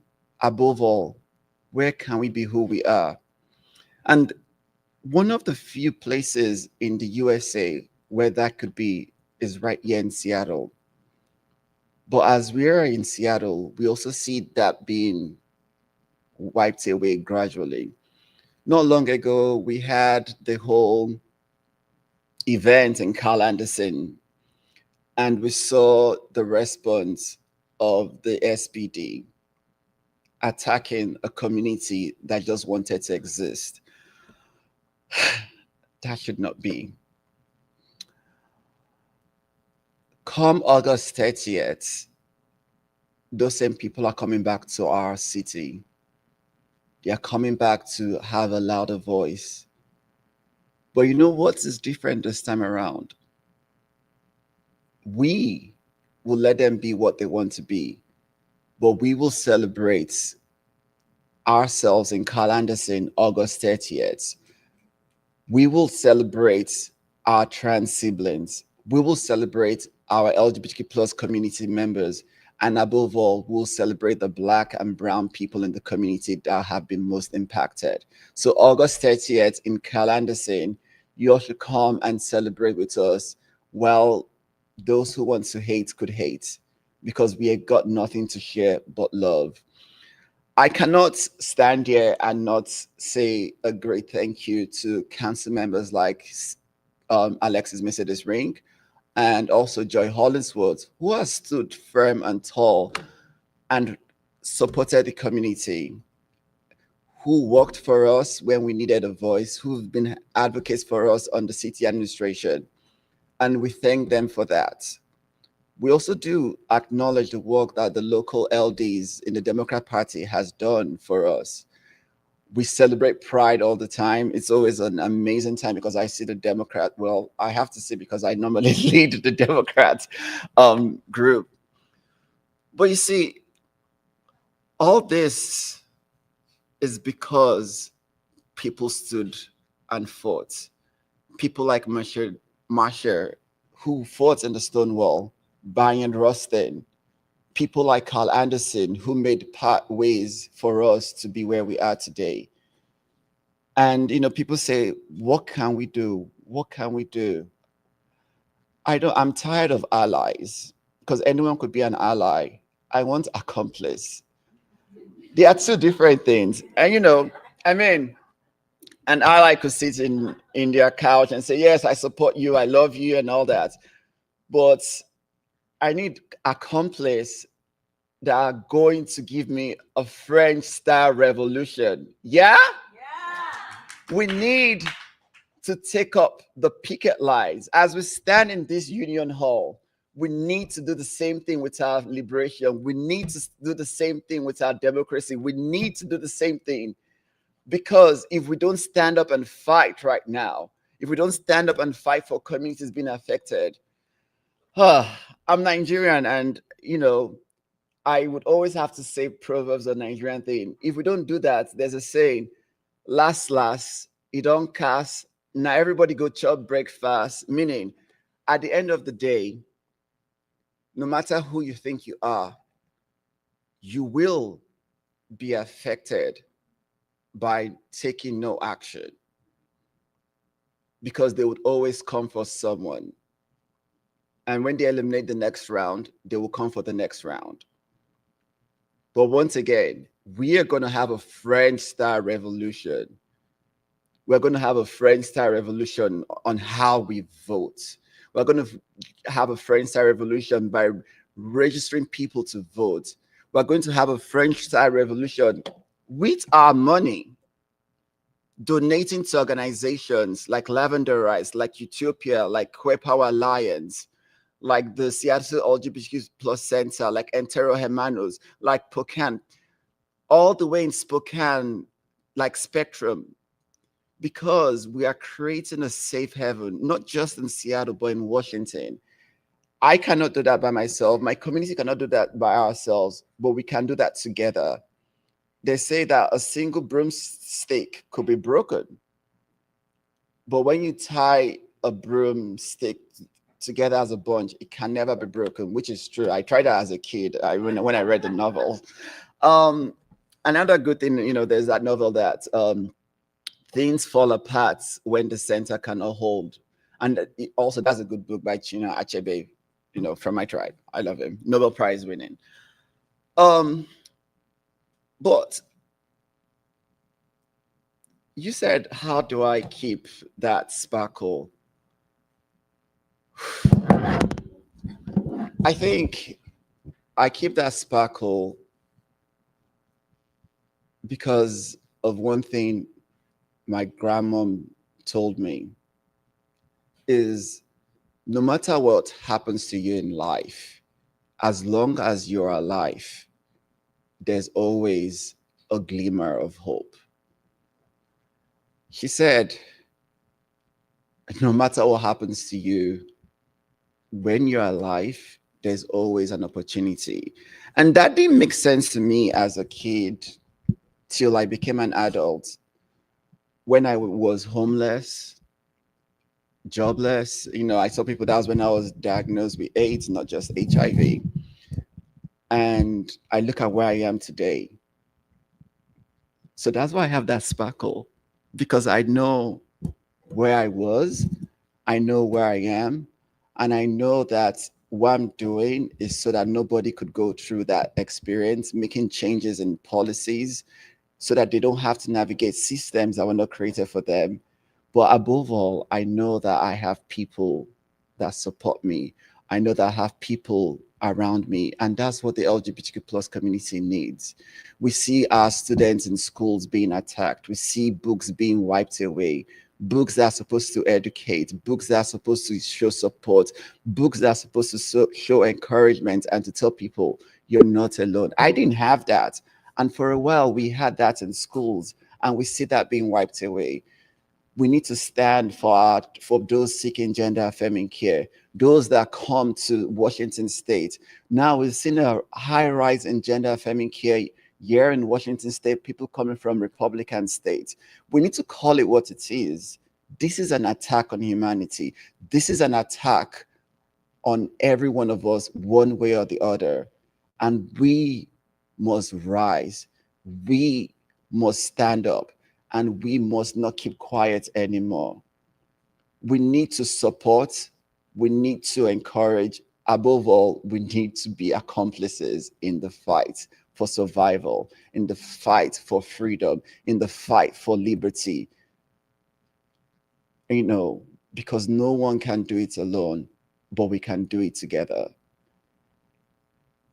I'm just so happy, as you said, to live in a blue state. My friends in Texas they're always like, how come you're able to do all these things you do? You post all these pictures on Instagram, aren't you scared? And I always thought that there's nothing to be scared. I live in Seattle. Like, there's nothing. I'm not scared that somebody will say, oh, why are you holding someone's hand? Why are you making out with someone? Or why are you proud about who you are? Because of where I live. But we could also give this hope to other people in other places by letting them know that Seattle, Washington State, King County, the Pacific Northwest, the West Coast would always be a blue wall, would always be one of the last few places where we will defend liberty, where we will defend freedom, where we will stand up for those that have been oppressed, where marginalized people would come here and not feel marginalized, but they'll feel as one and part of the community, because we've done it, because we're doing it, and because we're going to keep doing it. Rachel, I know you said 30 minutes. This is bringing me back to my days as a pastor, but I hope and I've been able to impact and share and encourage us not to give up, but to stand firm. Because as long as you're alive, there is hope. And as long as there is hope, there would always be a change and progress. Thank you, everyone.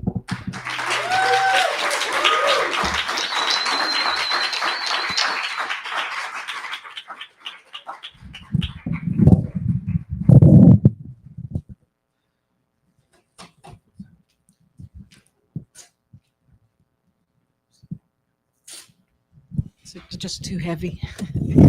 Top heavy from all the mics. Like heavy metal.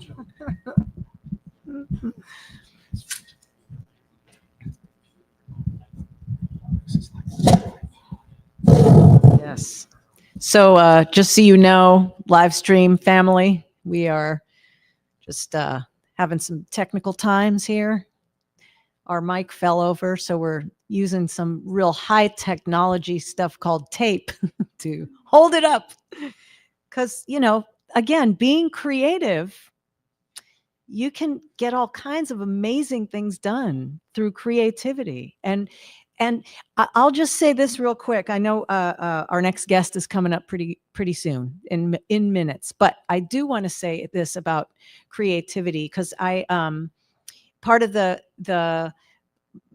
life of a performing artist is that you cannot make a living in just doing your art you alone. And one of the things that I told myself when I was a young adult, because I thought, you know, I just want to be an actor. That's all I want to do.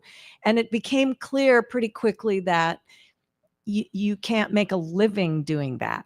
I mean, it sure would be nice, but it's just not a reality in this country. They don't subsidize the arts. They've just been cutting all the funding to the arts. And so there's going to be even less funding for the creative people who make things, and companies and artists and collectives and all of that. So I have found that diversifying my portfolio is very important. So I have learned some new skills, and I've if I told my 20-year-old self what I do now, I wouldn't have believed me. Wow, you're doing all that. So I think the point that I was trying to make, to go back to this tape repair of the microphone, which is working, it's completely functioning, is that the arts are not just something fun. I think there's a lot of sort of like trains of thought that if we teach arts in the school, it's because that's the fun stuff. That's just fun. Kids are having fun, and the teachers, the arts educators, it's so fun because it's fun stuff. The arts, it's very hard work. I don't think that the grant, well, not the grant givers, but the administrations of this country don't realize that it's very hard work. It isn't just fun. There's a lot going on. There are a lot of things that young people and even grown-ups learn from when they partake in the arts. I mean, all kinds of things in the brain, like critical thinking and analysis and reflection and cooperation and problem solving and thinking on your feet and working with someone else in a scene, in a play or a movie. There are so many things that are actually going on in the brain. And so when you think about when children in elementary school or middle school, when they are learning these skills, they are not just having fun. And I'll tell you, like, if being a teacher of middle school kids, they are so nervous. And kids in middle school, they are feeling like people think they're weird and they don't want to put themselves out there, and it's embarrassing and it's painful. So it's not fun all the time. But what young people and grown-ups, adults, are learning is all kinds of brain approaches, thought approaches, and ways to use their mind and ways to, and when you think about other occupations, like science.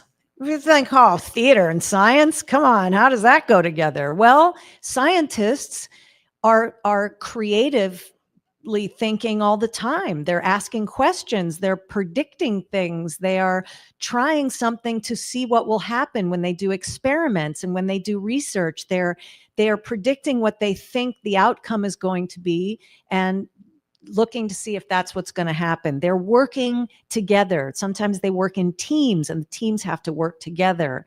And they're learning to think on their feet. If something happens that they weren't expecting, boom, they're going to have to think fast to try to take care or work with it or resolve something so that it doesn't become terrible. These are all art skills. And so when kids are learning about the arts in school, they are not just learning about, this is fun. They are learning life skills. And I think it's very short-sighted when people in the administrative decision-making roles, they say, well, we just don't have the money. So, we need to do the reading, writing, arithmetic. So we're going to have to cut the fun stuff out. We're going to have to trim the fat. I've heard that term used about the arts, fat. That is an insult to me as an artist. I do not feel like I'm just fat or extra or just for fun. And, also the thing that comes with just for fun is you don't need to be paid because it's so fun. You don't need to be paid. So it is a very challenging life to be an artist. And I have been all my life. I have made my living, even if I haven't done actual like acting on the stage 365 days a year. I made a vow to myself that I would do I would stay within the ballpark in every job that I did. I was not going to do a job that was irrelevant or like go work in a temp job or do typing or data entry or, work for an accountant. I was going to stay in the creating and the making world. And so I had to be very creative about the kinds of jobs I did. But what I get out of that is that I can say, I am an artist. I am a performer. I am a maker. I can say that. I don't have to look at my tax form at the end of the year and go, wow, I made 90% of my income from waiting tables. What am I doing? Am I a professional food server or am I an artist? So all of that to come around when I see things like this, like putting a piece of tape on the microphone to hold it up so that it can continue to serve this event, and that folks who speak into it can be heard.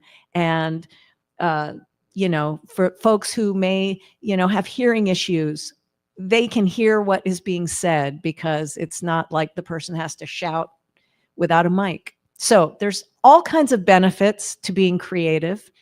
And I don't have a great segue for my next guest, but I do think that what my next guest does is incredibly important because of one of the other things that's getting demolished and dismantled in this country is our journalism. Our media is being completely devastated by the current administration. The networks are being cowed. Theaters are, not getting grants because they don't do the right kind of theater. It goes on and on. The Smithsonian is just being completely censored. So what does one do with that? What does one do when the sort of mainstream media is being censored and manipulated and thumb down put upon? Well, let's find out. Can citizens create their own kind of media? Let's hear from our next guest. Gosh. Okay, hang on. Because I want to introduce this guest well, because he deserves it. Okay. I got so into this, my computer turned off. Okay. So our next guest is Terry S. Williams. And he's going to talk about building volunteer media teams, which I think is fascinating, that we can actually, we don't have to lose the news, because our own people who live in this country are going to take up the mantle. Terry's 40-year career in the film and video industries began in the theater and video arts. He worked in broadcast TV as a lighting designer, in corporate and educational video as a producer and director, and for clients including Microsoft, UWTV, and the Seattle Channel. Friends, here and in the land of live stream, please put your hands together and up in the air for Terry S. Williams.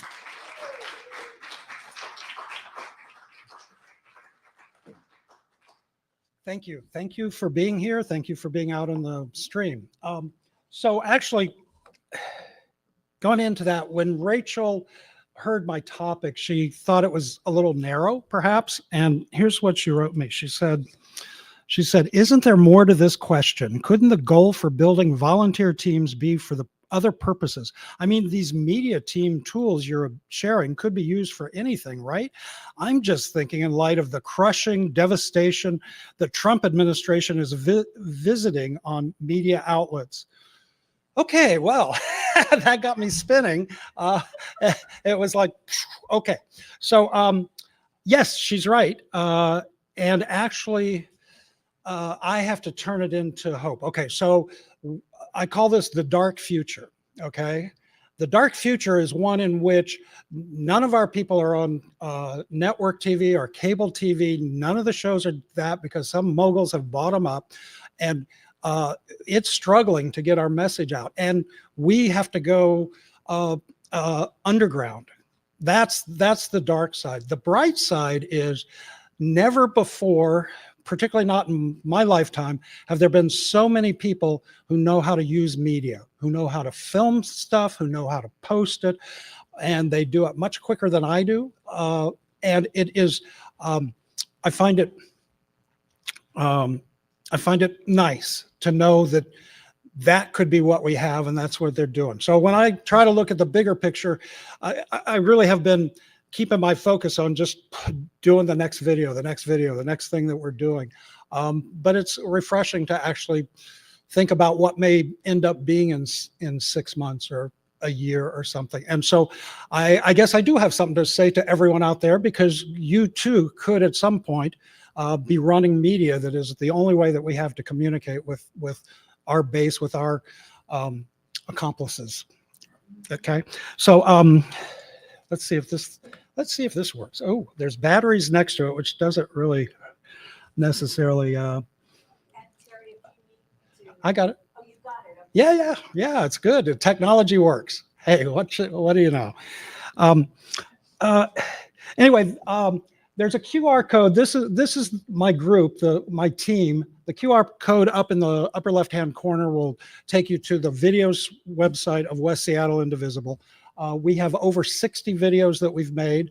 They're not all there. I'm going to get to about 10 of them here today.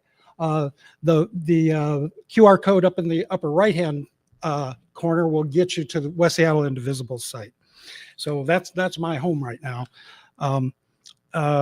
We do a lot of different kinds of videos, but one of them is announcements of events. Some of the quick stuff, it's like, okay, June 14th, No Kings is coming up real quick. It's being announced by our admin or our exec. And those have a really short shelf life. But a lot of the other videos, when I was preparing for this, I realized how they're almost evergreen, because the same problems are still existing that were existing February 14th. Right now, immigration is our big push. It's going to be for the near future. That's where Trump is going after. He's just going after everything, and he's using other things to get at immigration. So that's really how that is. The way we work is that we ask about the same 10 questions every single event that we show up with. So we have a back catalog of people answering questions about immigration, corruption, reclaiming patriotism, women's rights, for example. This first video, let's see, did that go? Jerome, go ahead and forward that for me, would you? I'll have to look like I'm frozen too. There we go. Whoa, let's get it back. There we go. This first video was done at the Federal Building February 14th. And you are going to see some white-haired women in this. But I think that it is, well, let's just roll the video. Yep. And hopefully we have sound. Okay. Again, I'll freeze so the people out. Yeah, that would be nice. Whoa, yeah. Yeah, that works. No, it was better, but well, it'd be. Are you showing me up in the corner on the stream? You don't really need. Okay, good. But so this is what PowerPoint looks like when you're building it. So you can run the show, right? Oh,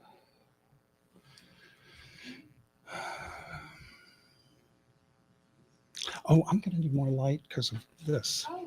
I can't really see anything. I'd have to have. Let your screen shine through. Yeah. Yeah, that's enough. Yeah. How's the screen for everybody? So are you trying to run that with Google Docs. This is PowerPoint.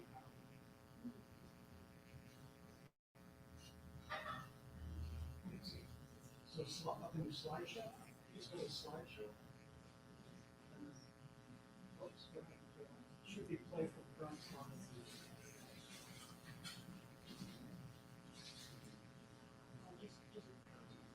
Should be a drop down.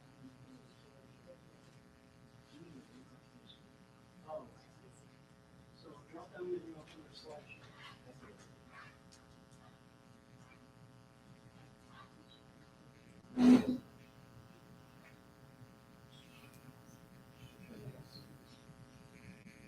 There you go.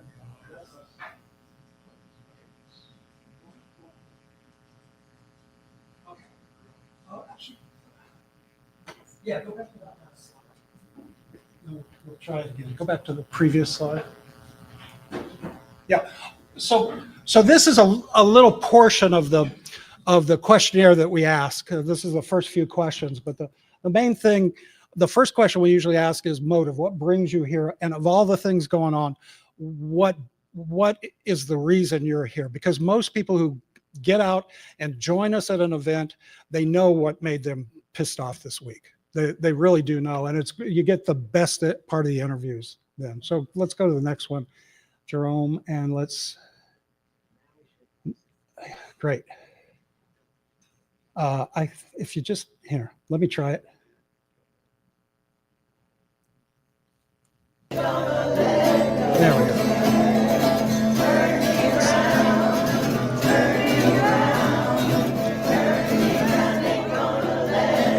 Why am I here? We're in the middle of a serious coup with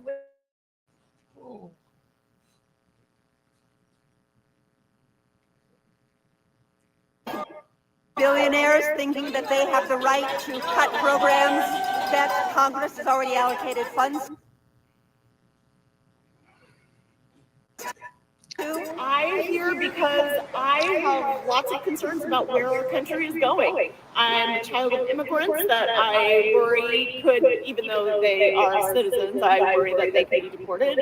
I'm here because I'm worried about the way the new administration is behaving in a very authoritarian, anti-constitutional manner. I support the working class. I support all people to have access to what we need to survive: food, medicine, healthcare, education, housing, water, all of these things that are being denied within our own country and abroad. I know trans people who are friends and relatives and colleagues and coworkers. I also know people who are immigrants. I'm worried that people will be just taken away despite their immigration status. My father, who's 104, was born in Munich and grew up, he was 13 when Hitler took over in Germany, and he was is Jewish. And he was very concerned about Trump coming in, and now even more alarmed. I mean, the first time Trump was elected, he said, "Ooh, this feels just like the 30s. I'm here protesting. The main reason I'm here is because both of my great-grandfathers fought in World War II. And I feel like, I need to be here because of that. I carry their legacy with me and I honor it. And they fought against fascism. And I'm going to do the same. I've lived my whole life with the notion of America being a representative democracy with people in government working for us as they're elected by us. And that idea is under direct threat with the actions of the Trump administration and Elon Musk and all of their cronies. I would be doing myself and my family and my non-voting kindergartner, I would be doing them a disservice if I wasn't here.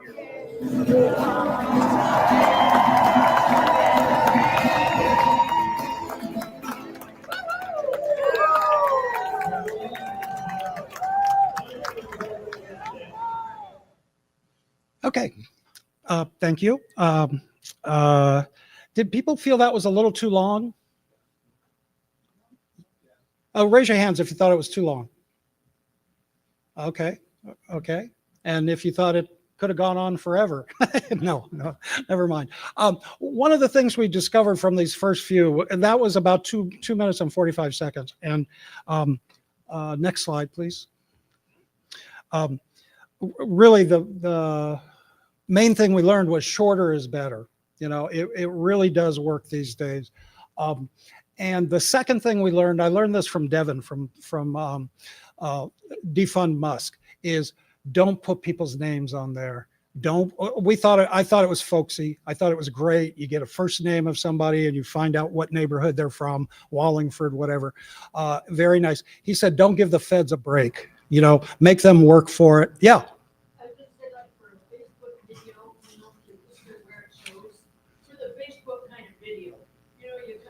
Yep. Yep. Yes. Exactly. That. Yeah. Short is better. 45 seconds to 90 seconds is what we've come up with. Yeah. And so that's the first thing. So next slide, please. Okay. Okay. So, why do I like this? To me, this is the best way to enjoy a rally. Just for me, it's like I'm out there, I'm with the community. But the other thing that's great is that I get to meet some really smart people who know how they feel about stuff, and they're very articulate, more articulate than I am. You'll see me today stumble over my thoughts, my actions, whatever. But I get to interview people, and then I get to use their words in a video and make content out of it. And to me, it's just a joy to see the breadth of what people care about, what they're doing, what's angering them. And I love it. It's the best. I guess the last point there is, besides community, is this is what democracy looks like. You know, it's just everybody cares about something a little bit different. But as we've all said, we're a big tent organization. And it needs to be a big tent movement. Yeah, next slide. This one is, it's in our neighborhood, West Seattle, and it's at the Alaska Junction. And I think we can, it's based on the first question that, just a second, wrong one. One of the things we try to do is capture the feeling of being at the event. And I think this one does a pretty good job of that. Go ahead and roll it, Jerome.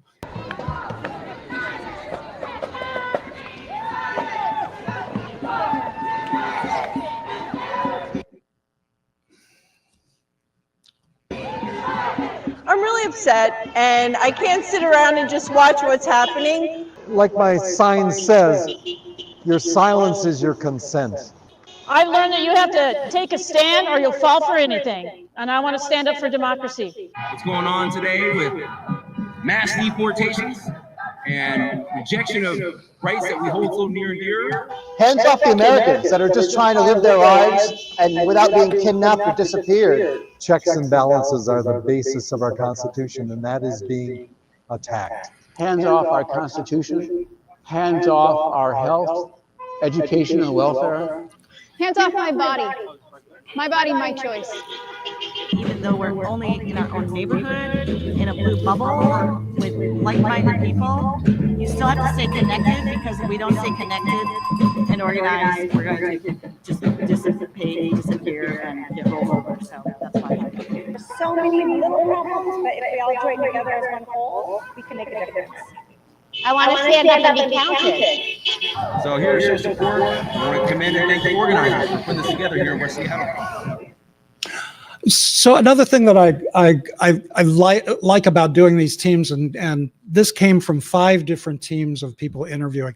And, you know, after the years I've spent in the industry, I would have thought it's kind of tacky to film people being interviewed holding their sign. And yet I love it. I love how it works. And when I saw it, I said, yeah, this is what this person cared about, and this is what they brought here, and this is what they want to say, and they referred to it. And I just learn every day from people who have almost no experience doing this, and I think it's great. Shout out to Rob Saka. He's our city council person, and he showed up at this event, and he was there, and he was talking to people. And I just think whatever kinds of little issues we might have with Democrats who are representing us, when they stand up, we should applaud. Could you applaud Rob for just a second? Yeah, thank you. Yeah. Let's go ahead and next slide, please. Whoops. Yeah, there you go. So this is sort of what I brought into it to teach the teams. And it's really your basic 5 questions of journalism: who, what, when, where, why. But it's really what we do. It's sort of like, who are you talking to? Okay. What does your piece say to them that they want to hear? Where will they see it? Will they see it on a little screen like this? Will they see it in a big hall? Will they see it at home on a big TV? How will they see it? Will they see it on their phone as a vertical? Why? What do you want them to do? Okay. And that's a thing that I've really found can keep our pieces shorter. You know, it's like, what do you want them to do?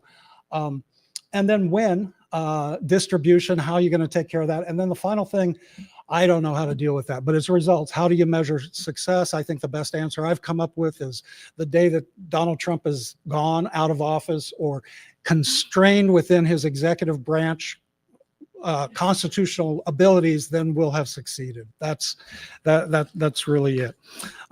Next slide. Okay, interesting. Oh yeah. So having thought through this stuff, we actually created mission statements, and really and this is for the media team, it's really to inspire, educate, and move people to take action. That's really our whole mission. We want to move those people who believe the way we believe to take action and get to the streets. Next slide. So this is a good example of moving people to take action. Most of this is from April 4th. It was edited by a 22-year-old recent graduate of a college course who did, I think, an amazing job editing this piece, and he did things I never would have done. So let's roll that tape. Tariffs are making us scared about what's going to be happening to our economy. I think we're all affected to a great degree. He said he would make things cheaper. They are more expensive than ever now. This is going to make my grocery bill go up. Small businesses are already reeling. It's going to affect my transportation, it's going to affect my shipping. I worry about my future and my ability to retire. My retirement, it's dropping like a rock. I'm really concerned about insider trading. This is just really another tool they're using to keep the rich very, very rich and us not. It's just going to get worse unless we do something now, which is what we're trying to do today. So this was a 46-second version of this piece. He also did a 120. He also did verticals, which I'm not showing many verticals here because we got this big screen to fill up. So no point in showing those. But basically our editors, that's the riff. They put out something. We're shooting in 4K, which gives us enough room to actually take a center slice and do a vertical, and it still has a lot of resolution. So that's really what we're doing. Yeah, let's go to the next slide. Yeah, there you go. Everybody's heard of this? Raise your hand if you've heard of the 3.5% rule. Good, good. Almost everybody.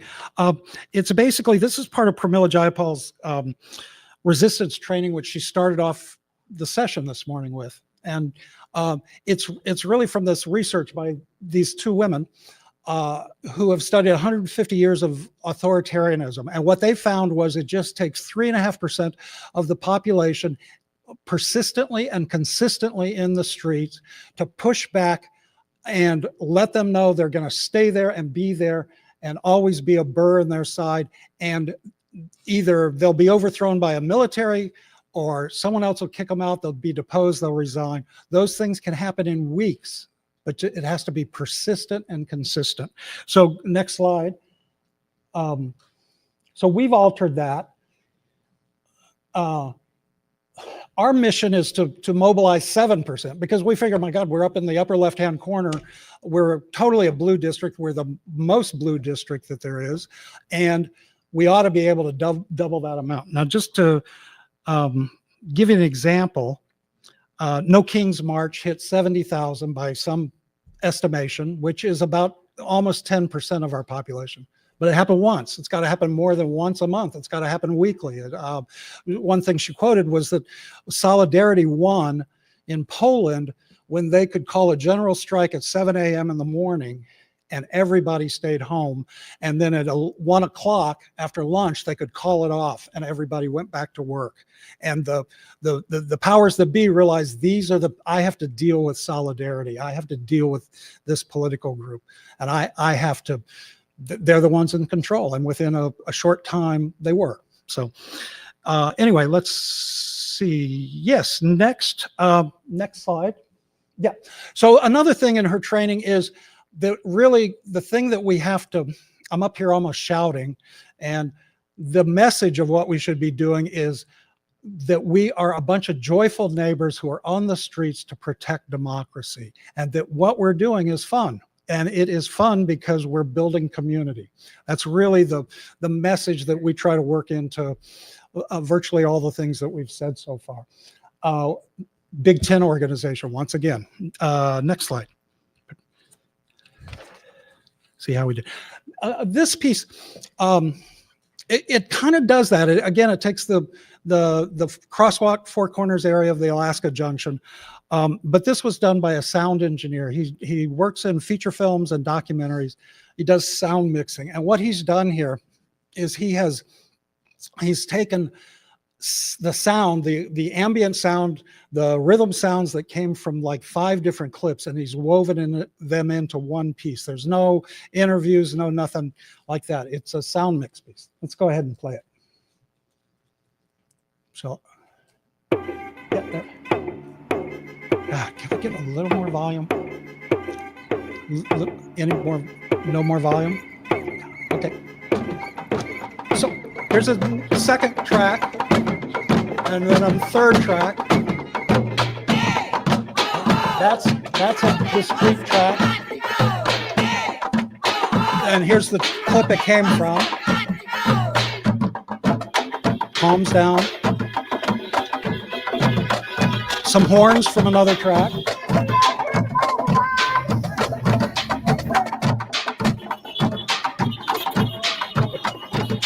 That's a good doggy. Good doggy. Good doggy. And that's Randy Wynn. He wouldn't let him talk. And here's this original track. This is the first track.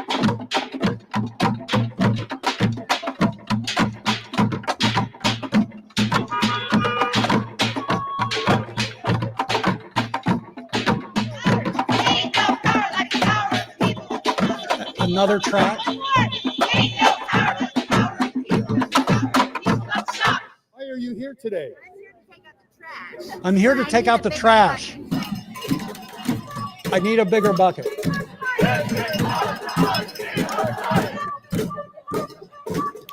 This is what democracy looks like. The chaos of our street corner. People trying to cross in different ways, not marching. They're all together. Yeah. Yeah, please. Yeah, Brendan was great. Okay, so there's another thing that happens here is it teaches us humility. For all these videos, just so you know, that video probably took 20 to 30 hours to edit for Brendan. I don't know if that surprises people. It has before. But let me say that little piece where she said, this is, I'm taking out the trash. I need a bigger bucket. Somebody posted that 7-second video, and it has more views than any other video I've ever put up. So it's sort of like, oh, okay. All that work, and somebody just clipped out this 7-second thing. So it's wonderful to be humbled by that. This is the spectrum of accomplices. I really like that word. You guys like that? Yeah. We'll have to talk to Pramila about that. How many people know about this? Have done the training? Raise your hand. Yeah, she did it this morning. So for messaging, communications people, video people, the coolest thing about it is it's a relief. It's like you figure out who you're trying to reach, what you're trying to do. If you're only trying to move one slice, with each video. That's the most you can do. It keeps it simple, and it let's just face it, it's a lot harder to change people's minds, which is what you need to do with the neutral people, than it is to try to get active people mobilized to become passive people, to mobilize to become active people in your movement. So far, 99% of the videos that we've done are like that. That's really what we're trying to do. So let's go to the next slide. So this is our strategy, okay? And our strategy is the last step, and we've got 3 phases. So basically, the first phase that we figure for this long term is to really activate our accomplices, you know, our passive accomplices, and make them movement people who are out on the streets. And then let's go to the next slide. Yep. Second phase is really it's like that's how you get into the neutral people. It's like you've got something that can maybe educate people and make them realize and put into perspective something. And this next video, and the third phase, let me talk about it first. The third phase, which we're nowhere near doing, but that's when you try to reach the passive Trump people, and you try to convince them that maybe it's not such a good idea. The way I've found out, the way into that, and I'd like to go to Eastern Washington sometime with a team and interview people, but it's really going to people who feel betrayed. And my brother-in-law lives in rural Missouri, and he said this thing. He said, you know, people around here, the problem they're having is that Trump tried to do, he promised to do 10 things, and he's focusing on the 3 things that hurt us the most. USAID hurts farmers. You know, all the aid to Africa, all the children's lunch programs hurt the farmers, because that was the way that they were absolutely sure that no matter what the market did, they would have a way for the government to be buying their surpluses. So it's like, and they feel betrayed because they'd like him to do the other things. You know, they like his policies, and so that's sort of the third phase. We're a long way from doing that. Once we get 7% of the people marching every week in West Seattle, then we can look at that. So let's go to the next slide. So this video is kind of our first step on phase 2. This is one about science, as we've talked, and this is by my friend James from Vashon Island is the editor on this, and Sydney, who will be speaking here tomorrow morning, I think it's 7 a.m. Yeah, she's the featured person here. She's wonderful, and you should definitely get up to go see her. But let's go ahead and play that. Today we're talking about funding for science and why it's important. Research matters because that's how we improve lives. So I'm specifically a bio researcher, and so like I was saying, the medicine and the cures for diseases for your loved ones, for my loved ones, for my mother, for my uncle, that's why research matters. My grandmother died of a disease that we currently have a cure for. She died from lung cancer that now Merck has Keytruda to treat. So if that research had been done at that time, we could have saved her. Cures for diseases comes directly from research for science.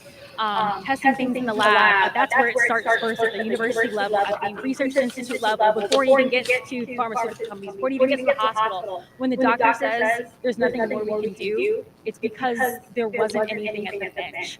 Science is critically important to your everyday life, in the everyday life of people that you love. When science is under attack, what do we do? Okay. James has done another video, so if you go to our website or our YouTube page, there's another one that's great, and he's promised me another one fairly soon. So all of those are with Sydney, and then I've got another editor working on another video from the same science things. Did people notice in the last couple the video before how having this set of questions that we asked in a bunch of different events gave us finally something we could say about tariffs, or gave us something we could say about, you know, each of these things, care, hope, all of them. So notice that. Let's go to the next slide. Thanks, Jerome. Yeah. So I'm going to keep this brief, but essentially our trainings about every 2 weeks, sometimes at least once a month. I'll get people to sign up and I'll train them, and I'll train them. Basically, we use cell phones, and I'll train people to. I'll give trainings in handheld techniques. I happen to use a monopod because you can grow it out to this size and you can stand there and hold it steady for somebody while you're doing an interview. But you can also use it to get up and do a high shot, you know, up over a crowd. You can do lots of things with it. So we basically, and when you first start to use a piece of equipment like this, you're like, ooh, ooh, ooh. So there's a lot of training in just how to do it, how to work with it.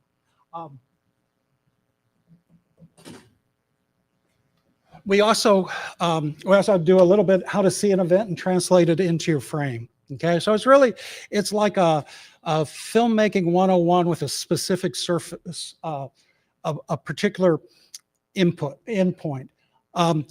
Everybody is trained as an interviewer and a camera operator. We send out teams of 2.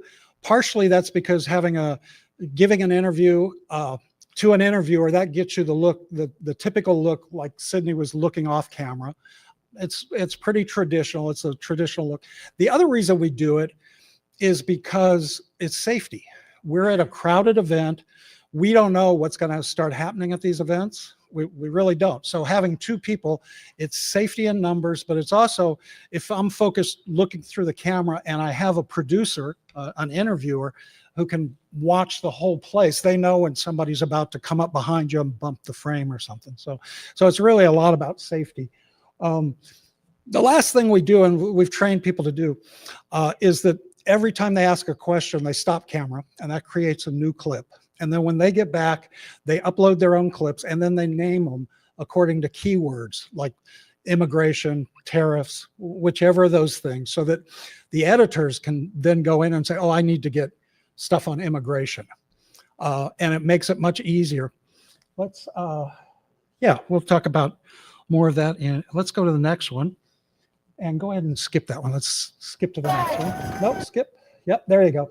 So before taking Pramila's stuff, this was our questionnaire. What has you most afraid? And that last video was one in which she said what kept her most afraid. And then there's motive. So let's go to the next slide, and that shows us how we've changed that. Okay. What we've changed is anger under a motive. What are you most angry about? What really upsets you the most? What gets you here? And what gives you hope? And that has turned into very fruitful kind of stuff. So let's go to the next. Yeah. So Robert was filmed at the Memorial Day protest at the VA hospital. And actually, she's right there, filmed him. Yes, Natalia. Yeah, so it's I think that's all we need to say about it. He was asked, what gives you hope?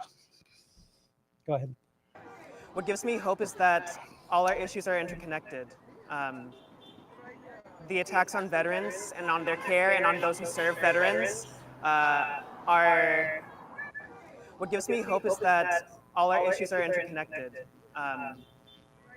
The attacks on veterans and on their care and on those who serve veterans are the same attacks on immigrants, the same attacks on trans and queer people, the same attacks on education.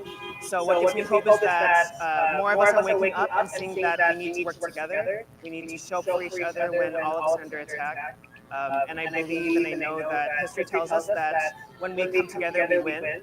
So I'm hopeful that we can come together in this time, this horrible, horrible time, and I think we can win. Did you guys like that? You can applaud, Robert. Thanks. Yeah, that actually every time I watch that piece, it sort of brings tears to my eyes. A very astute young person, and they have encapsulated our whole issue. It's like everything, it's been said before, and it happened with Nazi Germany. It's like they allowed us to separate off people, and it's all the same issue. That's really it. Yeah. Let's, the other thing about it, let me just say quickly. What changed around that time was I was trying to figure out, because we had hours of footage in the G drive that we didn't have editors to edit. So that was the first piece that the instruction to people was, when you come and you label your clips, I want you to pick out 2 or 3 of your day of filming and call it a fave, F-A-V. And a fave means that was such a brilliant answer that it could really go up as is. All we have to do is cut off the question at the beginning, cut off the crap at the end, put a little CT, what you're going to do, what the call to action, and then put it up. And in that case, instead of 20 or 30 hours, that was an hour and a half to do all that, including uploading it and stuff. So I'm hoping that this will open up the floodgates of the footage that we have to get people to be doing that. What we've learned, just to re-encapsulate it, shorter is better, 45 to 90 seconds. That was 45 seconds-ish. 88% of all videos everywhere on the internet are watched on a phone. So that one was a vertical. So on the phone, it fills the frame, looks great. If you have a horizontal, it's just a little rectangle in the middle of your phone, On-screen subtitles are best for social media. And that's kind of the recipe of what we're doing now. Move on. Next slide. Sorry, Jerome. Oh, yeah. And then the last thing I kind of have learned through this is that many of our Democratic leaders are stepping up. Let's go to the next slide. Yeah, let's play this. I might stop it at some point, but go ahead and play this. This was at the VA hospital, Memorial. Yeah, okay.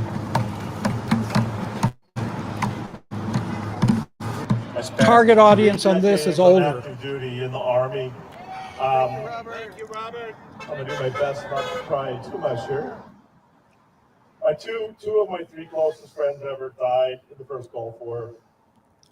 I got to see where Otto had crawled for about 40 feet, dragging another casualty from the helicopter after it crashed. They will put their life on the line for not them, for something bigger than themselves. I worked here for 30 years. I'm so pissed off about the Trump administration having canned all these federal employees and talking about canning 83,000 that have been working at the VA. It does feel like a message of just a lack of regard, a lack of respect, a lack of acknowledgement of the sacrifice. And obviously, Memorial Day is the ultimate sacrifice, but we have that to, who paid a sacrifice, not the ultimate sacrifice. So we're carrying for them here, and I do feel like the administration is sending a message that they are not giving up. Our collective part of the bargain, when those folks serve, we're here to care for them. This is not right for vets. Go ahead and pause that. So this video is a little different. We broke some rules. It's almost 4 minutes.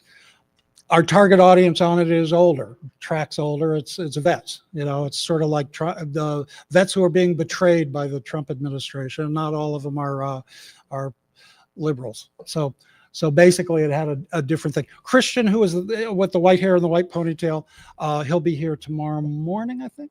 Yep, 6 a.m. So another reason to come early. Okay. Oh, he's tonight. Yep, you're right. Yep. I'll be here. Yeah. Yes, I know you will. Oh, great. Yeah, I think there's a 1-minute section of Adam Smith in this, and he's brilliant. And I wanted to play it because my comment is we cannot get caught up in minuscule differences and outing people because you don't think that. I didn't think that Adam Smith was progressive enough, but you know what? He stood up. So and he said some brilliant things. This piece, real quick, is the how many people were at No Kings? Raise your hand. Come on, loud and proud. There you go.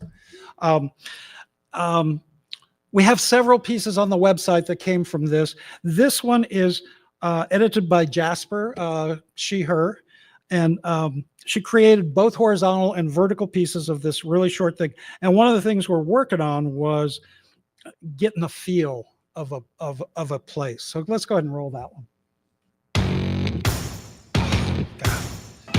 Soundtrack. It should be loud. Oh well.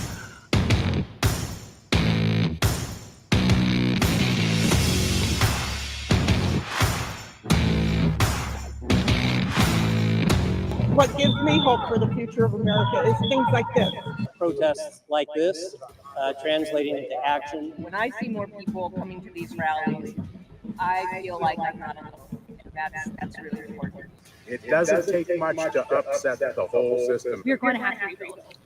The system is broken. It gives us an opportunity to build better, to rebuild in a better way than what previously existed. The majority of Americans still believe in democracy. They still believe that we can make our world a better place. I think it's, if everybody here recognizes you're not the only one that feels this way, then I think it emboldens people to stand up for what's right. People coming together and standing up and saying, no, we're not going to do that. No, you can't have our country. No, it's ours. Okay. Let's do the next slide, please. Oh, yeah, here we go. Oh, next slide. Yeah, there we go. So one of the things that we do, and this is maybe it's technical, but it's really anti-technical. One of the things that's tough about doing this stuff with gear is that you get into a gearhead, and people tend to, particularly if you're a novice, you'll tend to go out and worry about getting your equipment all together right. And instead of that, what I say is, when you get to your street corner and you're going to work there, first just take a moment, just look around, feel what this feels like to be here. And then your job is to capture that. Try to figure out what are the little things, like that little dog or the Statue of Liberty in one of those. What are the things that you need to film that will capture that, and then put it on the screen? Let's go ahead and go to the next slide. And yeah, this one's short. Let's go ahead and roll that.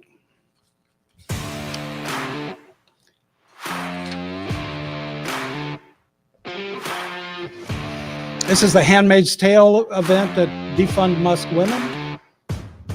Women are losing our rights. I cannot let that happen in the darkness. Come and join us. We want you to get out in the streets. We want you to get active on social media. We want you to find community. I think we all need to do something at this point. This is a small thing we can do. Changing the way our society treats women, but treats everybody. Women's rights matter to everyone. When I see stuff like this about women being targeted and, potential health care options being taken away or being treated differently because we, have a uterus, or I don't love that.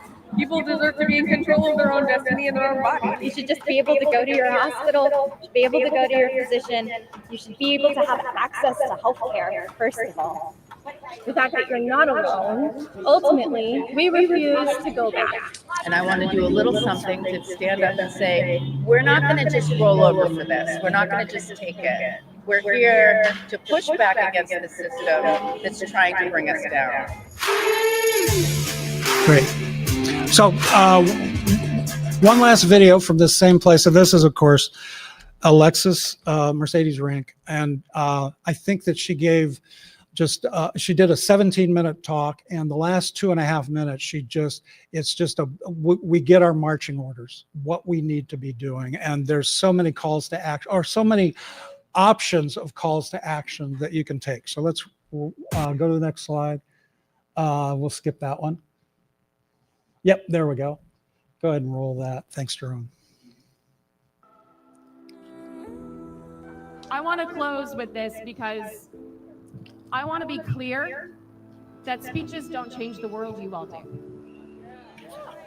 The people who have come out here today, you all who have come out here today in support of humanity, you all are the ones that are going to make the difference. And so I need everyone here to commit to taking action today, however that shows up for you.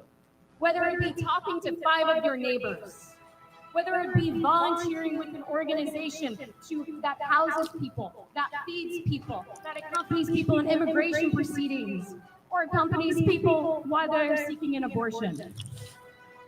We need to make sure that we are taking up action to protect our community. So that is my ask to you. I'd also love to see you all at city council meetings. Come see me. Come see us, because we can take up power on the local level. Local government is the last line of democracy. It is the last line of democracy. And it's still within our power. So let's take that power that we have and do what we can to protect our neighbors. I want to thank you all for being here today and standing for justice. This work is not easy, I know that. But I hope everyone here takes a moment to meet someone new, exchange numbers, and continue to build this base. We're going to need each other. We don't know what's coming our way yet, but I know that we can tackle anything so long as we do it together. So let's grow this group. Let's grow this group. Let's show up for our neighbors. Let's tax the rich. And let's shield Seattle. Thank you. We don't know what's going to happen, but we're going to need each other, okay? And that's our marching order. So, yeah, next slide. That'd be great. So that brings us right around to Rachel's thing. Whoops. Yeah, there you go. The dark future is, what's next? And it could be that it's a matter of us, again, more people using the tools and the skills of media production. And I'm hoping that you understand that it may not be as difficult as you imagine. So one thing that's happened to me is that I've become almost like a Jehovah's Witness. Always be closing. It's like we now, whenever I interview somebody, and if they're articulate and they're impassioned about what they're doing, I say, hey, why don't you come take our training? And then you can become an interviewer. You can go out and talk to people. This is how we grow a movement. This is how we grow a big tent movement with a lot of different concerns. We don't have to do a lot of policy decisions about what we're going to do next, as long as we have enough people to do each of the threads that Donald Trump's throwing at us. And so I would encourage any of you who are here, who want to talk to me about the media training, and anyone out there, if you need consulting, I'd be glad to. If you go to the media resource page at West Seattle, up in the upper left-hand corner on the QR code there, my contact information is there. Go ahead and send me an email, and thank you for your time.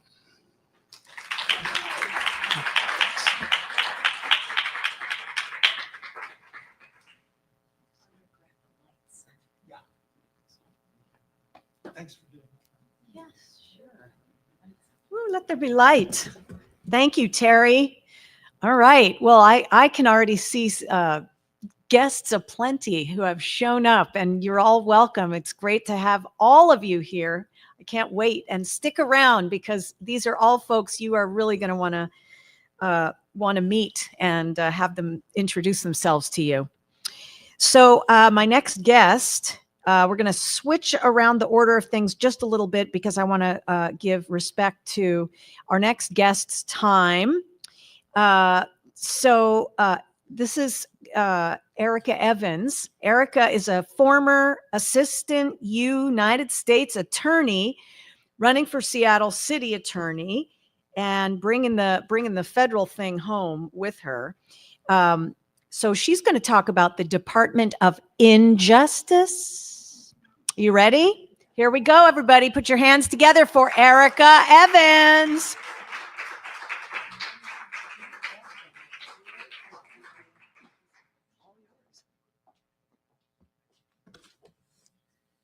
Hi, everyone. Good afternoon. Hi. Thank you. I want to thank Rachel and the 34th for getting this put together. It's pretty remarkable.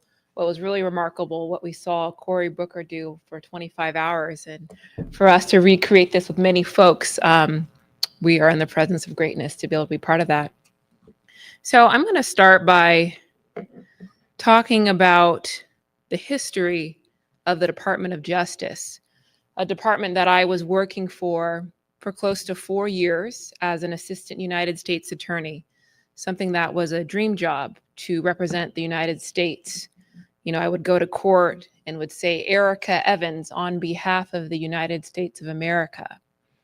But that dream job started to shift with the change in the administration, with the change in priorities and a rollback in civil rights, which I'm going to get into shortly. But let's go back a bit. Let's go back to 1870. That is the history of the start of the Department of Justice. And the Department of Justice actually started as a department to protect Black people from the KKK, right?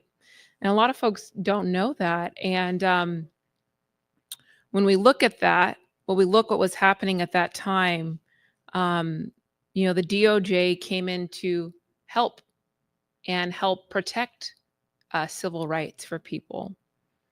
And fast forward to today, and what we're seeing being a complete rollback of that. You know, in the title of, you know, we're seeing a Department of Injustice and what's happening.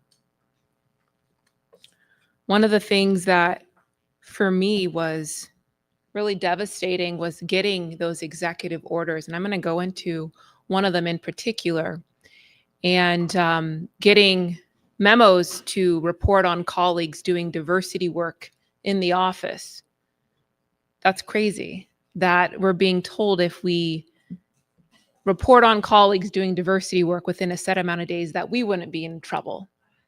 It's disgusting. It's wrong. And I knew I couldn't stand for it.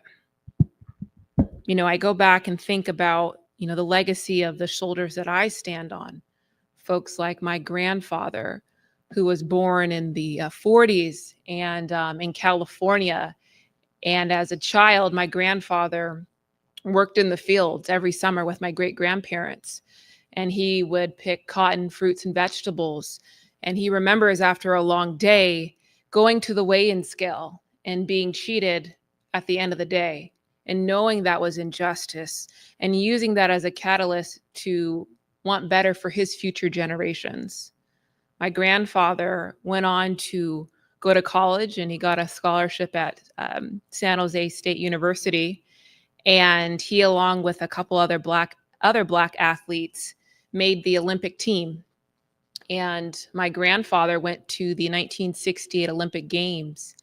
And these were games that you all are way too young to remember, but there was protest happening. And my grandfather, Lee Evans, was a part of that. And I recall him saying how he was receiving death threats from the KKK, and that they told him if he was going to continue in any more of those protests by the black athletes, that they were going to shoot him dead on the podium. So my grandfather, after he finished the 400 meter, setting a world record, winning gold on behalf of the United States, he still gets on that podium and he raises his fist. We can clap for that. Thank you. He has his black beret on and the black socks, you know, and a lot of folks don't know that some of the story behind that. It was some of the women like my grandmother, who got some of those items, the black berets and the socks from the store, and gave those to the black athletes. Those images you see, you know, the organizing that took place behind that. I think about how that must have felt, being just 21 years old, having the weight to run on behalf of your country, all that pressure, all those things on the line, knowing that you got death threats, someone's waiting to shoot you as you just won gold on a podium on an international stage, and the courage it took to still stand up against that. And as I reflect on that, I know, my grandfather, for him, it wasn't about the gold medals, but it was about using the platform he had for us, for the betterment of advancing our civil rights, for our communities, so we're a better place. And I know that, each one of you here, you all care about those things, those types of values of justice and equality, and the importance of finding what is your podium that you're able to stand on to advance that. So I would think, fast forward, my family from being Team USA on the track field to being Team USA on the courtroom, and how I came to a moment of realization that this was no longer a safe space for me to work. One of the executive orders that I mentioned that I was going to share with you, having to come, and it's publicly available, so I'm not reading any insider secrets from the department. It's the one that's titled subject, Ending Illegal Diversity, Equity, and Inclusion, Discrimination, and Preferences. Now, I think it's important we can read some of this. We have time today.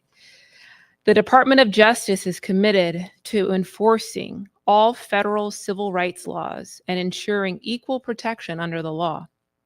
As the United States Supreme Court recently stated, eliminating racial discrimination means eliminating all of it. And that was in the Students for Fair Admissions at the Harvard School. On January 21st, 2025, President Trump issued Executive Order 14173, ending illegal discrimination and restoring merit-based opportunity, making clear that policies related to diversity, equity, and inclusion, and diversity, equity, inclusion, and accessibility violate the text and spirit of our long-standing federal civil rights law and undermine our nation's unity. That's just wild to think, And I know here in our city, in Seattle, the strength of our city lies in its diversities and those values and priorities we bring that come from that. I'm going to continue. To fulfill the nation's promise of equality for all Americans, the Department of Justice's Civil Rights Division will investigate, eliminate, and penalize illegal DEI and DEIA preferences, mandates, policies, programs, and activities in the private sector and in educational institutions that receive federal funds. That is a clear threat to our democracy and things that make our country great. This executive order goes on to talk about steps for that. And the last part talks about guidance to institutions that are receiving federal funds. It says educational agencies, colleges, and universities that receive federal funds may not treat some students worse than others, in part because of race. And they're citing that Harvard decision. Consistent with the January 21st executive order, the Department of Justice will work with the Department of Education to issue directives and comply with the Civil Rights Division, will pursue actions regarding the measures and practices required to comply with the Harvard decision. So when we go back and think about, as I mentioned in the very beginning, the history of the DOJ, and its beginning efforts to protect Black people to where we are now from the orders from our president, it's really sad. It's really sad where we're at. I think there are moments of strength and hope that I see with, what we are doing together. Even just in the last presentation, I think it was from someone named Robert, who might be here, that they were saying, when we come together, we win. And that's what it's going to take. That's what it's going to need to take to fight what's happening. We have, as Alexis Mercedes Rink saying, our local government, it being, the last line of democracy. I think of it also too as the first line of defense when it comes to protecting our rights and the importance of that. And so being a AUSA, I was in the Civil Rights Division of that office, and we would work in partnership with the Civil Rights Division in DC. And in that role, I was seeing, a lot of change in leadership with the new Trump administration, and colleagues that I was working with on cases leave the office. I attended the birthright citizenship hearing, and having things that we know are so clearly unconstitutional, hearing folks argue to the contrary in a courtroom proceeding, really really just, cut deep. And for me personally, I knew I had to take a stand and find my podium to be in a place to fight back, just like my grandfather took a stand to fight back. And I'm in a place now that I left the Department of Justice. I am running full time for the role of Seattle City Attorney. Yes, thank you. It's something that it's the first line of defense when it comes to fighting back and protecting our city. There's never been anyone that looks like me in this role ever in its 150 years. And that matters. And experience matters too, something that I'm really proud of my career only in public service as a lawyer. I think that's important. My husband, who might be watching online, he was saying that he thought it would be good that I also read a quote just for inspiration, the importance of that at a time like this, and how sometimes we can find solace and encouragement from poetry. So I'm going to read a quote called "The Hill We Climb" by Amanda Gorman. When day comes, we ask ourselves, where can we find light in these never-ending shade? The loss we carry, a sea we must wade. We brave the belly of the beast. We've learned that quiet isn't always peace. And the norms and notions of what is just isn't always what is justice. And yet the dawn is ours. Before we knew it, somehow we do it. Somehow we weathered and witnessed a nation that isn't broken, but simply unfinished. We are the successors of a country and a time where a skinny Black girl descended from slaves and raised by a single mother can dream of becoming a president, only to find herself reciting for one. And yes, we are far from polished, far from pristine, but that doesn't mean that we are striving to form a union that is perfect. We are striving to forge our union with purpose, to compose a country committed to all cultures, colors, characters, and conditions of man. And so we lift our gaze not to what stands between us, but what stands before us. We close the divide because we know to put our future first. We must put first our differences. We must put first our differences aside. We lay down our arms so we can reach out our arms to one another. We seek harm to none and harmony for all.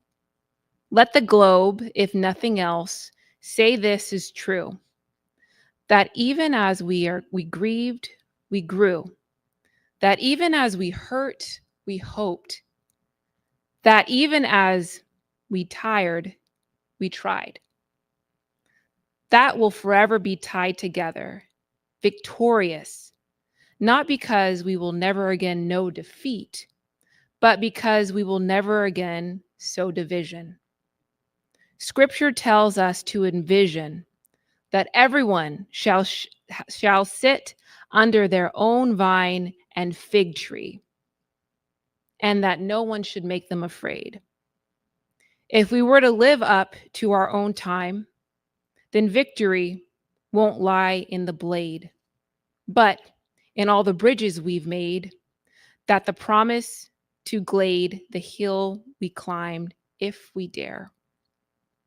Because being American is more than a pride we inherit. It is the past we step into, and it's how we repair it. We've seen a force that would shatter our nation rather than share it, would destroy our country if it meant delaying democracy. And this effort very nearly succeeded. But while democracy can be periodically delayed, it can never be permanently defeated. In this truth, in this faith we trust, For while we have our eyes on the future, history has its eyes on us. This is an era of just redemption. We feared at its inceptions. We did not feel prepared to be the heirs of such a terrifying hour. But within it, we found the power to author a new chapter, to offer hope and laughter to ourselves. So while we asked, how could we possibly prevail over catastrophe? Now we assert, how could catastrophe possibly prevail over us? We will not march back to what was, but move to what shall be. A country that is bruised but whole, benevolent but bold, fierce and free. We will not be turned around or interrupted by intimidation, because we know our inaction will be the inheritance of our next generation. Our blunders become their burdens. But one thing is certain: if we merge mercy with might and might with the right, then love becomes our legacy and change our child's birthright. So let us leave behind a country better than the one we left it. Every breath from my bronze pounded chest we will rise this wounded world into a wondrous one. We will rise from the gold-limbed hills of the West. We will rise from the windswept Northeast, where our forefathers first realized revolution. We will rise from the lake-rimmed cities of the Midwestern states. We will rise from the sun-baked South. We will rebuild, reconcile, and recover, and know that every nook of our nation and every corner called our country, our people, diverse and beautiful, will emerge, battered and beautiful. When it comes, we step out of the shade, aflame and unafraid. The new dawn blooms as we free it. For there is always light, if we are only brave enough to see it, if we are only brave enough to be it.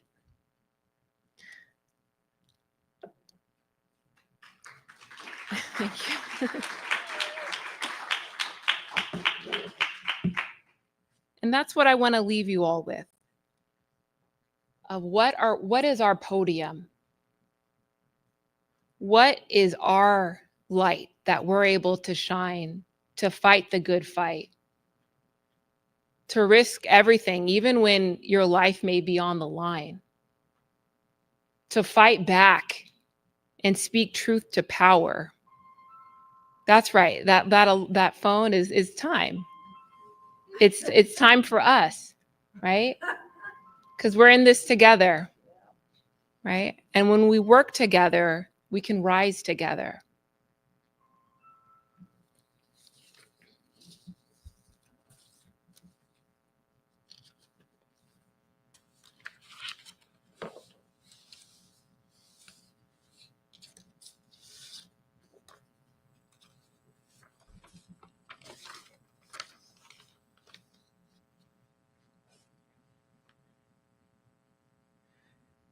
For me, I'm at a time in my life where I am pulling out from my DNA that same courage that my grandfather had when he raised his fist to protest.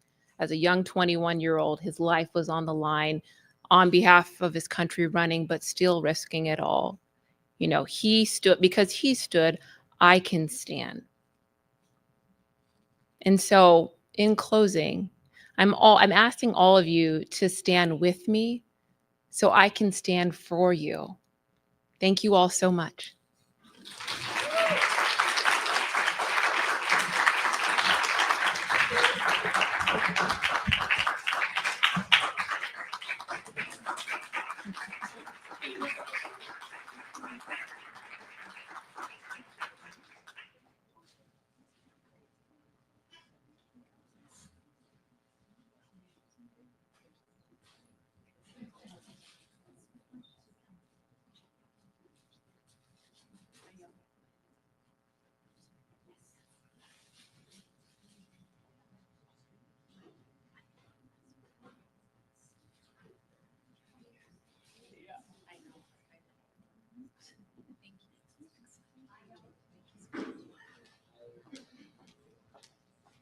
All right, everybody.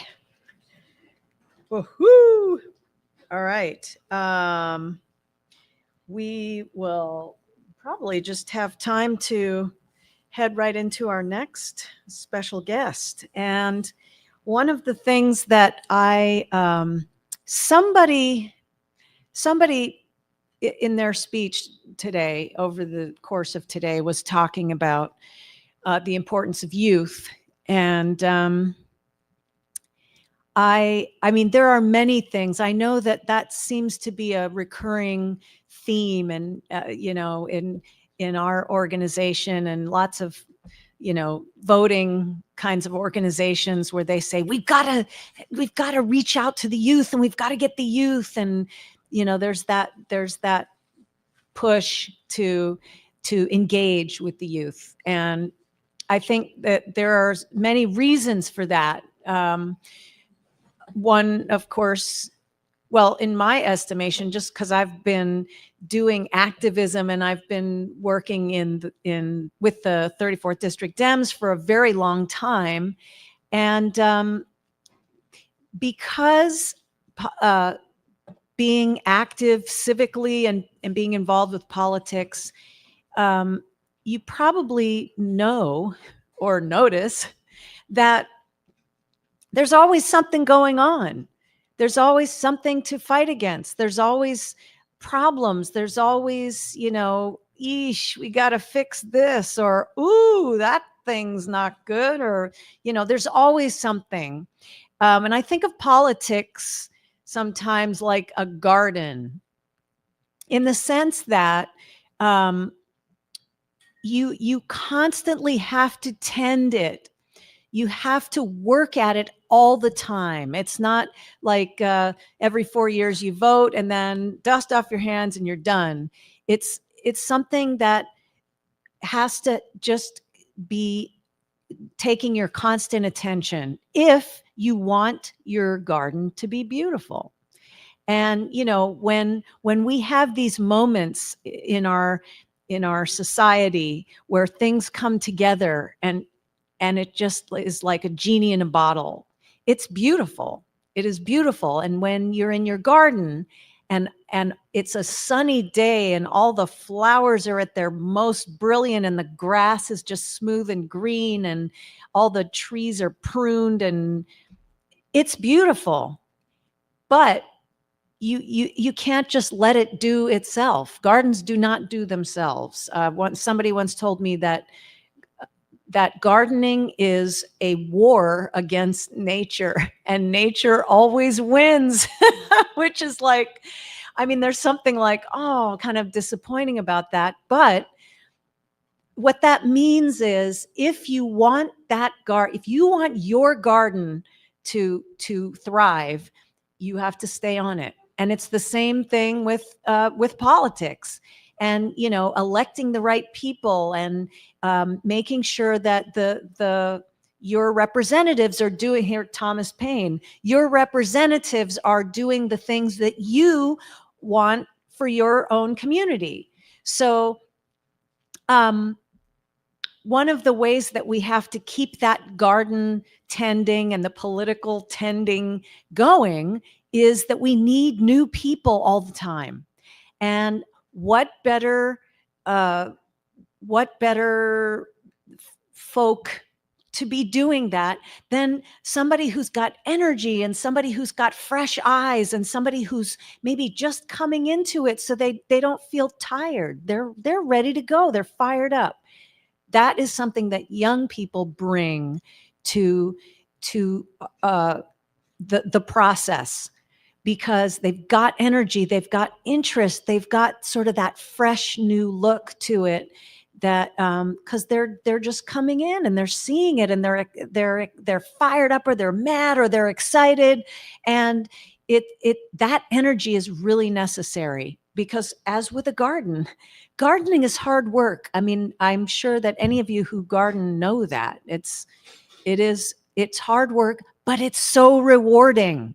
It pays off, because the beauty of it that comes from all your hard work is you just can sit back on your chaise, on your deck with your iced tea, and you can just look out at your garden and go, I did that.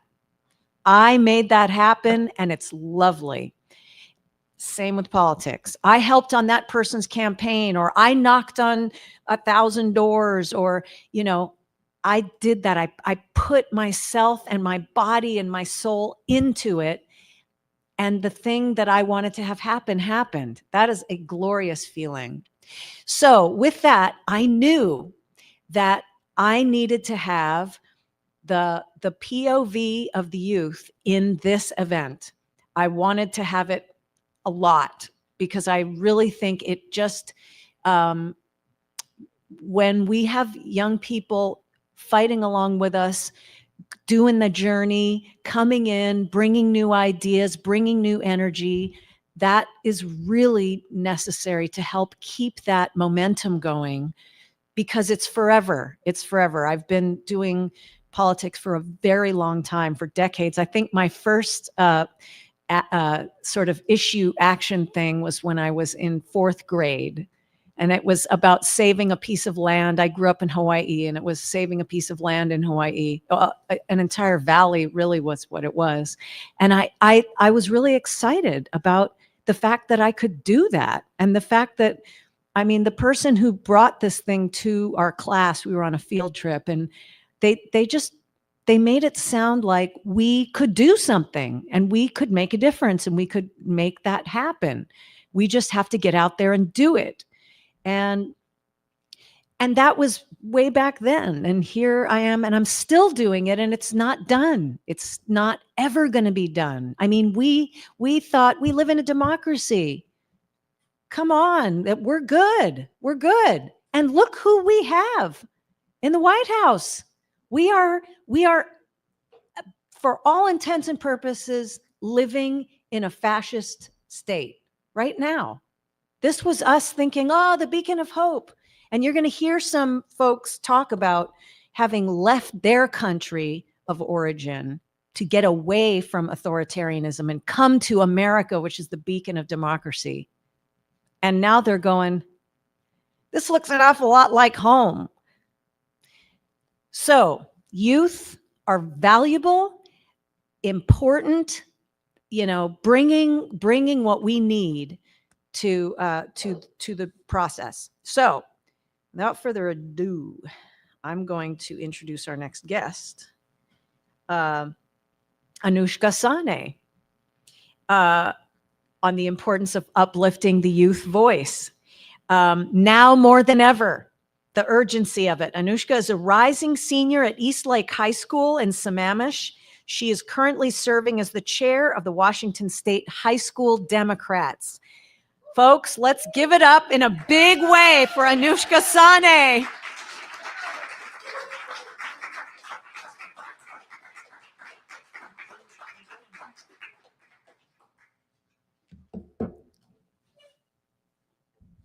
Good afternoon, everybody.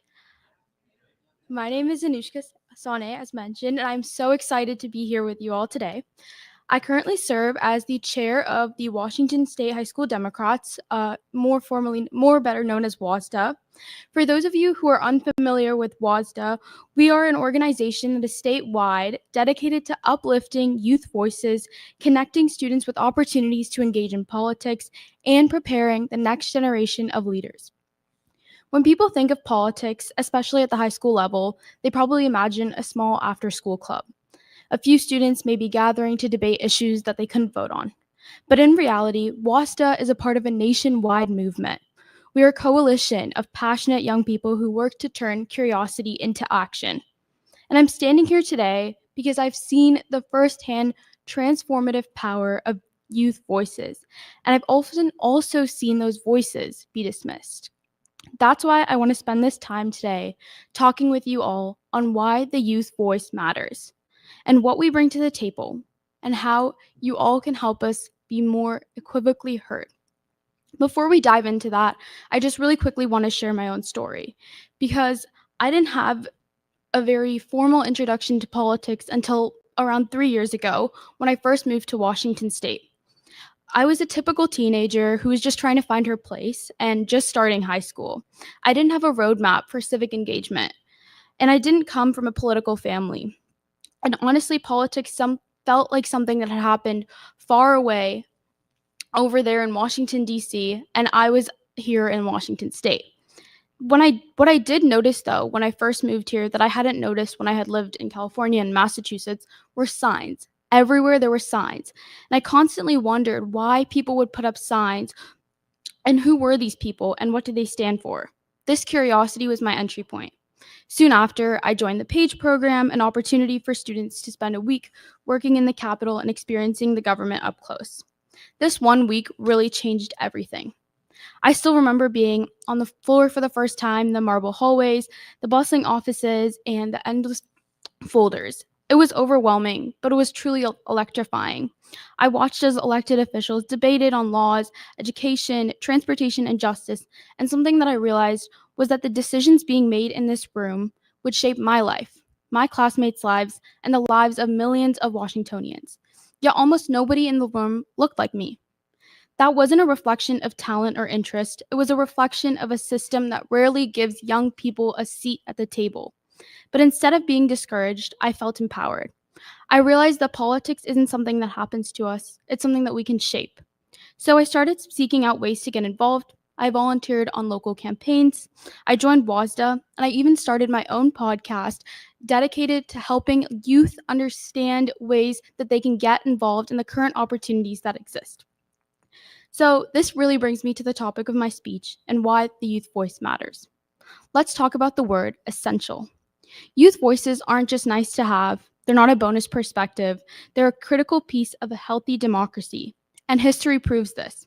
Think about the civil rights movement, the famous lunch corner sit-ins in Greensboro, Alabama, and across the South. They were led by college and high school students. Think about the Vietnam War protest. Students were at the heart of these demonstrations. Think about today. March for Our Lives started with a group of high schoolers demanding action on gun violence. Fridays for Future was started by a teenager, Greta Thunberg, who sparked a global climate movement. Local youth-led initiatives here in Washington have fought for better education funding, housing funding, and environmental policies.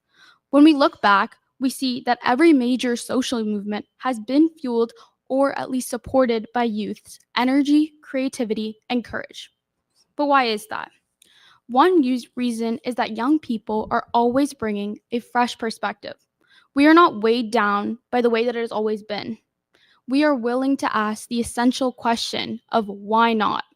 We see problems clearly because we are living in them, in schools, online spaces, and rapidly changing communities. Another reason is that young people bring urgency. We are inheriting a world facing existential challenges: climate change, economic inequality, technology disruptions, especially with the rise of AI platforms such as ChatGPT. We have the most to lose if nothing changes, and we're motivated to push harder, faster, and smarter. And finally, youth voices are transformative because they are diverse. This generation is the most diverse generation in United States history. We are navigating race, culture, gender, sexuality, and identity in ways that the generations before us have never. This diversity gives us insight, not just into our own experiences, but into what a truly inclusive democracy could look like. And yet, despite all of this, youth voices are often dismissed. And let's be honest about why. Of course, there are the structural barriers, considering that many youth can't vote yet. Even those who can face barriers like restrictive voter ID laws, limited polling places, and complicated registration systems. It's no coincidence that voter turnout among youth 18 to 29 has historically lagged behind other groups, though we are hopefully improving. Another factor is adultism. There's a societal belief that adults know better, simply because they are older. This shows up in subtle ways. Teachers dismissing students' ideas, lawmakers potentially ignoring student testimony, or adults assuming teens are too emotional to weigh in on serious issues. There's also huge representation gaps. The average age of a United States senator is 64. And this isn't inherently bad, but it does mean that policymaking is often shaped by those far removed from what it means to be young today. Not all young people also have access to equal opportunities. Wealthier students may have access to internships, leadership programs, and well-funded schools, while students from low-income backgrounds or marginalized communities often face additional barriers to political engagement. And these issues aren't just about fairness, they have real consequences. When youth voices are excluded, we end up with policies that don't reflect reality. We get school safety policies made without input from students who live through these lockdown drills. We get climate policies crafted without urgency from a generation that will inherit this planet. So let's flip the script. Here's what happens when youth voices are included. We've all grown up in the digital age. That gives us unique skills to mobilize communities, create viral campaigns, and innovate ways that older generations might overlook. We see issues clearly because we haven't spent decades compromising on them. Young people's moral compass can spark conversations that adults are afraid to start. Our diversity allows us to create more inclusive and innovative solutions. In the US, there are over 42 million people aged 10 to 19. Mobilizing even a fraction of us can swing elections, shape policies, and shift culture. We are invested in the future in a way that no other group can be. That makes us natural advocates for a sustainable, future-focused policy. Inclusivity is at the heart of youth engagement. And it's not just about diversity for diversity's sake. It's about building better solutions. Take mental health advocacy. Young people have made incredible strides in destigmatizing mental health struggles. It's students who pushed for mental health days, created peer support networks, and advocated for school counselors. That came from listening to the lived experiences of marginalized youth. LGBTQ plus QIA students, students of color, students with disabilities. These are who have helped shape these policies. Also, we can take a look at our take on environmental justice. Young Indigenous leaders have also been at the forefront of climate activism, reminding us that the climate crisis is also a human rights issue. Their leadership forces movements to be more intersectional. When we make spaces for all of our voices, we can get smarter and more empathetic policies. So, how do we get there? How do we move from tokenizing youth voices to actually valuing them? Starting off with reforming civic education. Students should graduate with the knowledge just not of how government works, but the skills to participate, from voting to lobbying. Lowering barriers to engagement. From pre-registration to expanded voting access, we can make participation easier. Create youth advisory boards such as WASDA. Cities, school districts, nonprofits, and companies should all have formal roles for youth input. We should invest in mentorship. Adults, such as many of you in this room, could help young individuals really find their voice. Next, we should elect young leaders. We should normalize running for office in our 20s, not just our 40s and our 50s. Now, imagine a future where youth voices are truly valued. Picture climate policies written by the generation that will live through the rising seas and the heat waves. Imagine an education system redesigned by the students who experience them daily. Envision a justice system shaped by young people who understand fairness and rehabilitation from inside out. This isn't idealism, it's pragmatism. A democracy that listens to its young people is a democracy that thrives.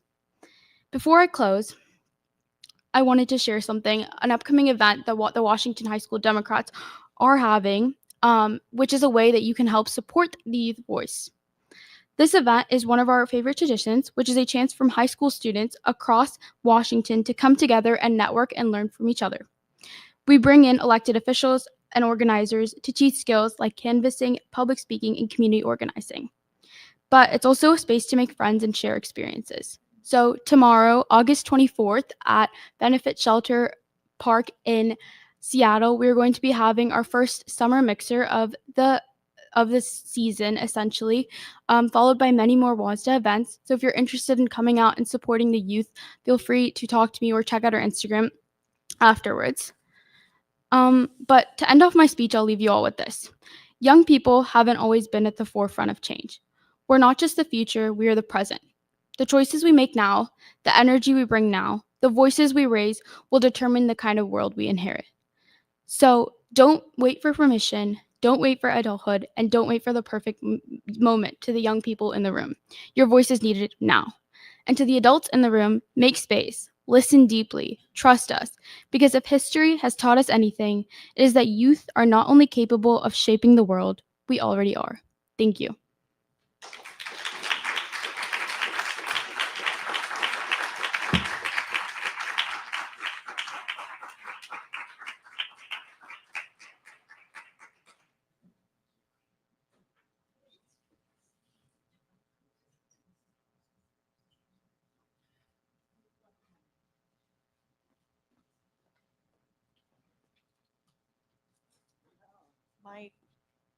My device is running out of juice, and so hang on. Okay. So I am so excited that we have a new person who Anushka was Jonica the one who was your predecessor? Yeah. So I'm just so thrilled to see folks who are passionate and wanting to continue the fight, to continue this ongoing fight. All right, as soon as I can get my device going, I'm gonna lay it down here. Okay. Oh. All right.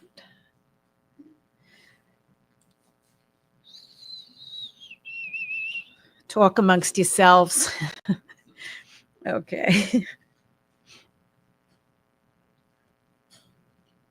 Okay. I'm good. Oh, what's this?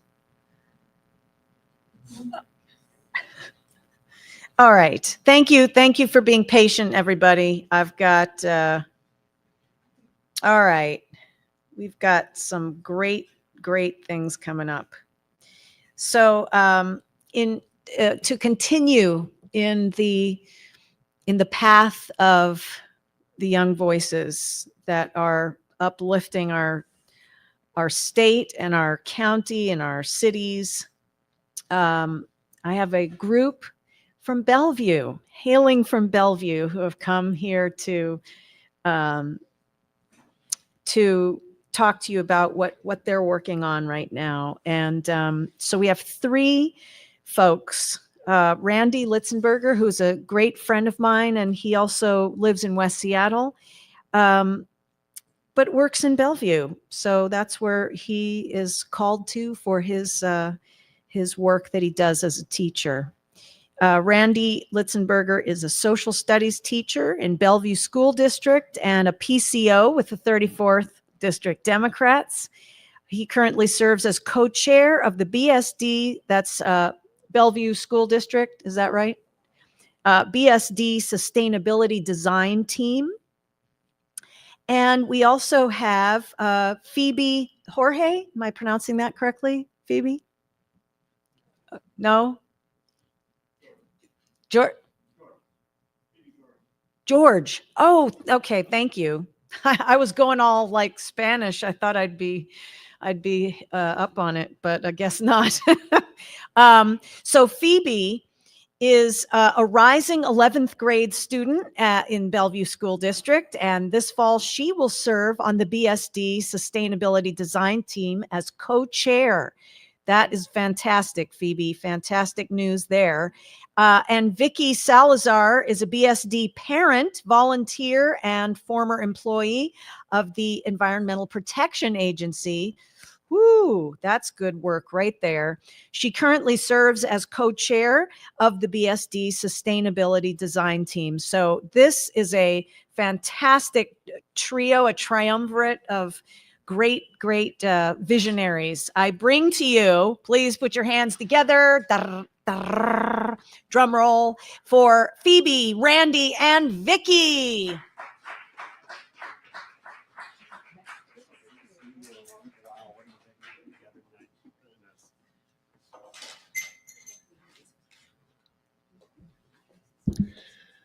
All right, good afternoon, everyone. Thank you for being here. And I'd like to thank Rachel Glass for the invitation to participate in this great event. My name is Randy Litzenberger, and I'm going to give my colleagues a chance to speak briefly here and before we jump into the presentation just a moment.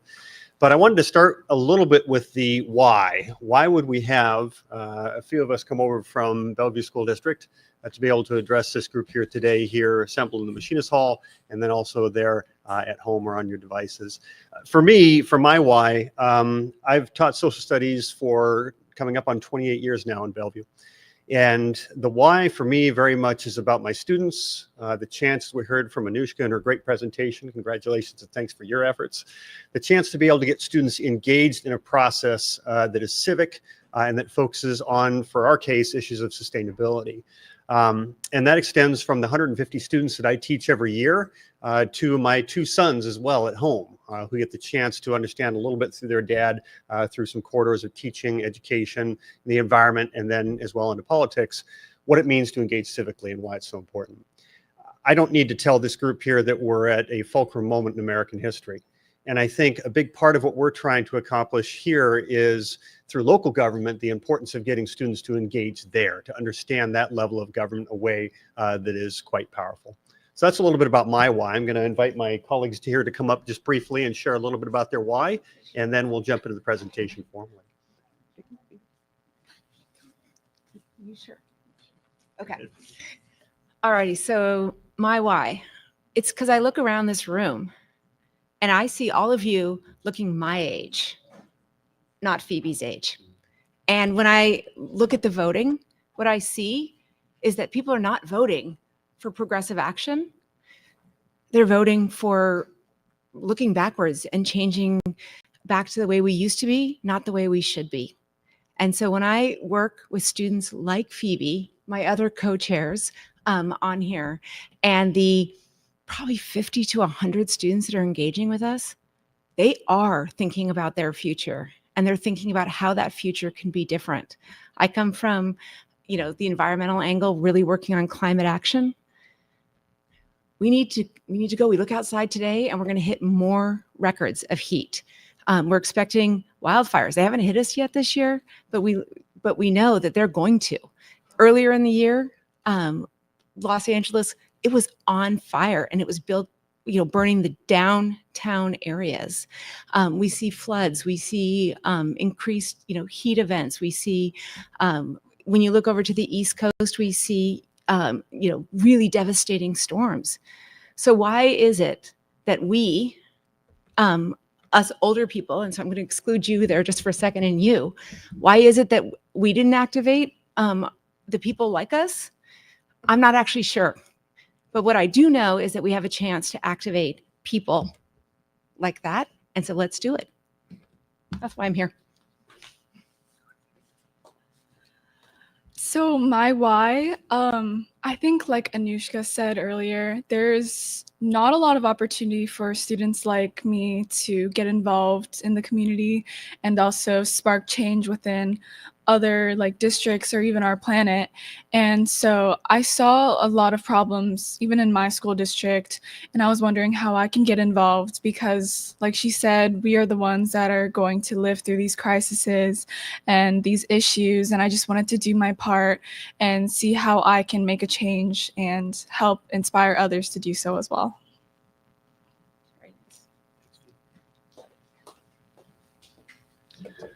Okay. Just a quick tech check here, make sure we have things ready to go. Okay, good. We'll get to that slide in a moment. Thank you to my colleagues for being here today, definitely. We are part of a team, as we mentioned, the Sustainability Design Team in the Bellevue School District. And you can see the co-chairs there, 3 of which are present, the last 3 on the list. And then our first 2 couldn't be here with us today, but they're very much with us here in spirit. Soraya Arjaman and then Sana David as well. And I think it's intentional that we have the 3 students at the top of the list in terms of this, because there's so much of this work that has been about engaging students, giving them voice and giving them the chance to lead in these efforts. I hope what we're going to share with you today shows you that, because as I said earlier, when you talk to students, and honestly, when you talk to most Americans, when you ask them the question, what is the government? they tend to think about the occupant of the White House or Congress, maybe the courts, right? A little bit the Supreme Court. But then if you try to talk to them about local government, they get this kind of blank look a little bit. It's not something that they are so aware of. We live in a federal system, right? And that means that although we have a national government that is the most obvious, the real power is shared all the way down to the local level. And so what we're going to talk about today is maybe that most local level of government, which is a school district, right? And the distance between students and staff and voters and their school district elected officials is not very far. It's not very far at all. It's that most local level of government that actually has the biggest impact on your daily life. So I think there's a lot of power in that and a lot of opportunity in that. And that's something that we hope to share with you here today as we proceed. All right. Now, as we attempt to proceed,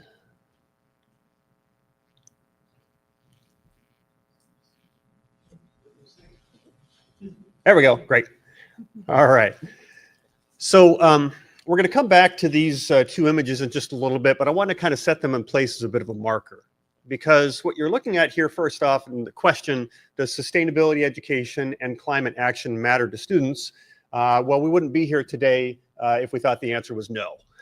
We're here because we think the answer is yes, and an emphatic yes as well. And the first two pieces of evidence I'd share with you here are these two images that are on screen.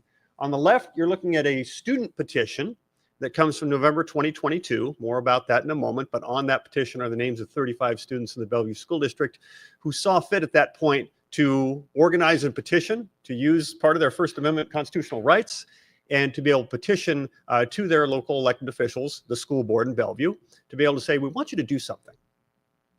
We want you to do something. So we're going to come back to that story here in a few minutes. And then on the right is, as you can see, a group of community members. But notice in the front row there, hopefully you can make that out, that in the front row, with the exception of yours truly on the far left, that's students that just finished addressing the school board of directors. When we talk about engagement, the process of engaging can be as simple as showing up, right? I was just, we're getting ready for a new school year. I was just in the building for the first time in a couple months yesterday. And one of the students, Wafia Tahir, who I had last year, talked to me about this chance she had to speak in front of a national organization this summer.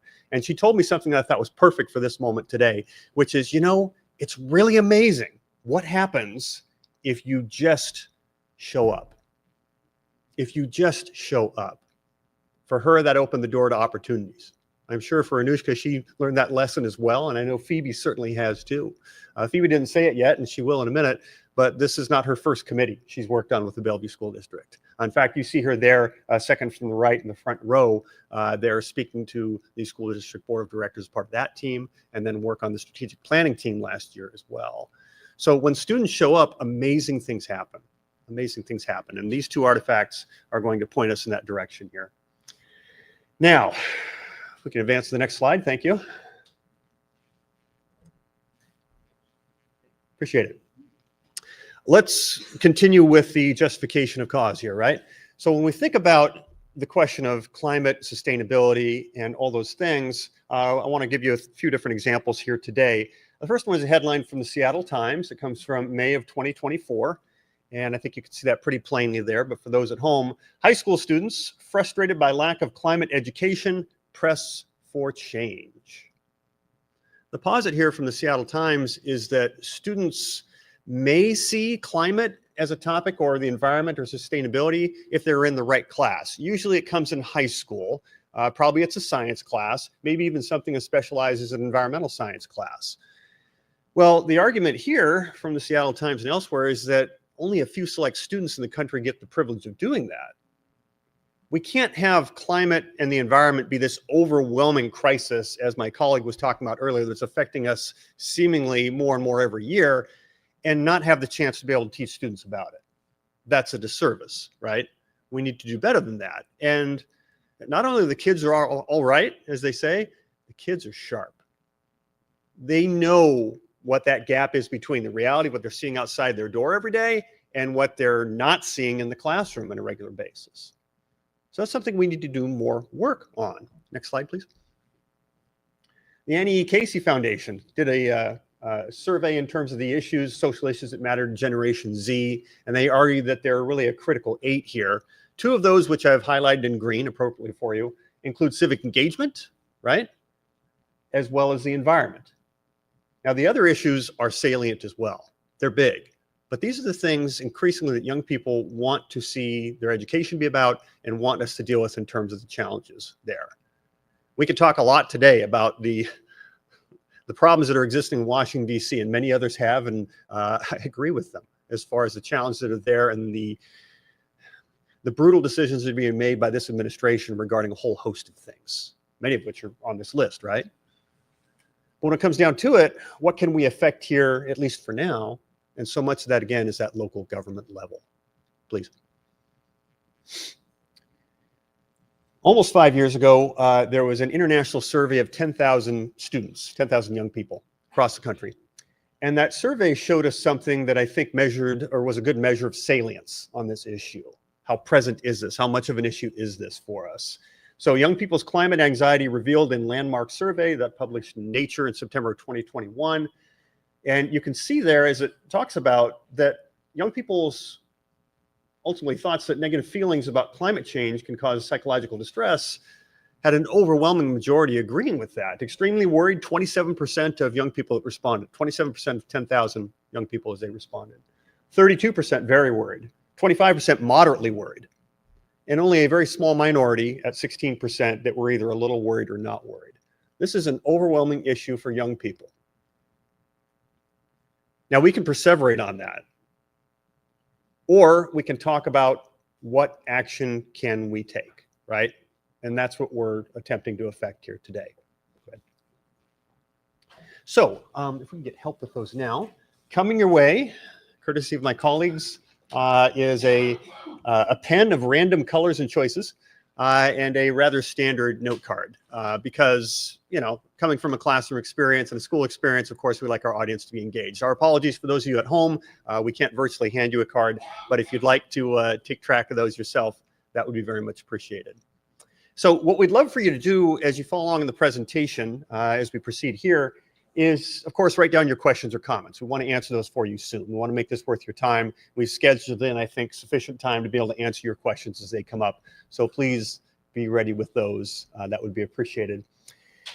And then the other, of course, is the call to action, which is what any good event like this should be talking about. When we think about it, what role can you take to promote sustainability, climate action, civic engagement in your community? And when we talk about community, in my mind, that first thing is that school that you live near, that perhaps your kids or grandkids go to, or that you yourself may be involved in as a volunteer or even as a student.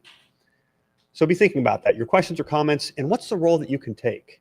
We hope to inspire you into some of that today in terms of what that role could look like as we proceed. Okay, as I mentioned earlier, I'm a history teacher. So no presentation be complete without just a little history lesson. We'll keep it local, we'll keep it relevant, and I hope that this gives you a little sense of some of what we've been up to in the Bellevue School District. Now, I got to give full credit on this to the name at the bottom of the screen. That is Mr. Jack McLeod, who might be watching at home. Jack, thank you for everything on this. Jack McLeod is our BSD Executive Director for Facilities and Operations. And he took great pains to talk us through some of this over the last couple of years, our district, and then sharing this PowerPoint, much of this with me so I can share it with my students and, of course, with this great audience here today in the room and at home. So a quick summary before we dive into it to consider what is the focus on clean buildings and energy ban and why does this matter to a topic about the environment and civic engagement? It sets the context. It sets the context very much in terms of what we're going to talk about next. So think about what school districts have to do when it comes to the use of their capital budget. To be very, and hopefully not overly simplistic, the school districts receive basically 2 budgets from the state of Washington. There's the general budget, which pays for your operating costs, like paying your teachers, right? Paying utilities, keeping the lights on, literally. That comes from your general budget. The other budget that you get as a school district is called the capital budget. And that capital budget is meant to pay for either new construction or rebuilding buildings to make sure they're up to speed, meet newest codes and all those things.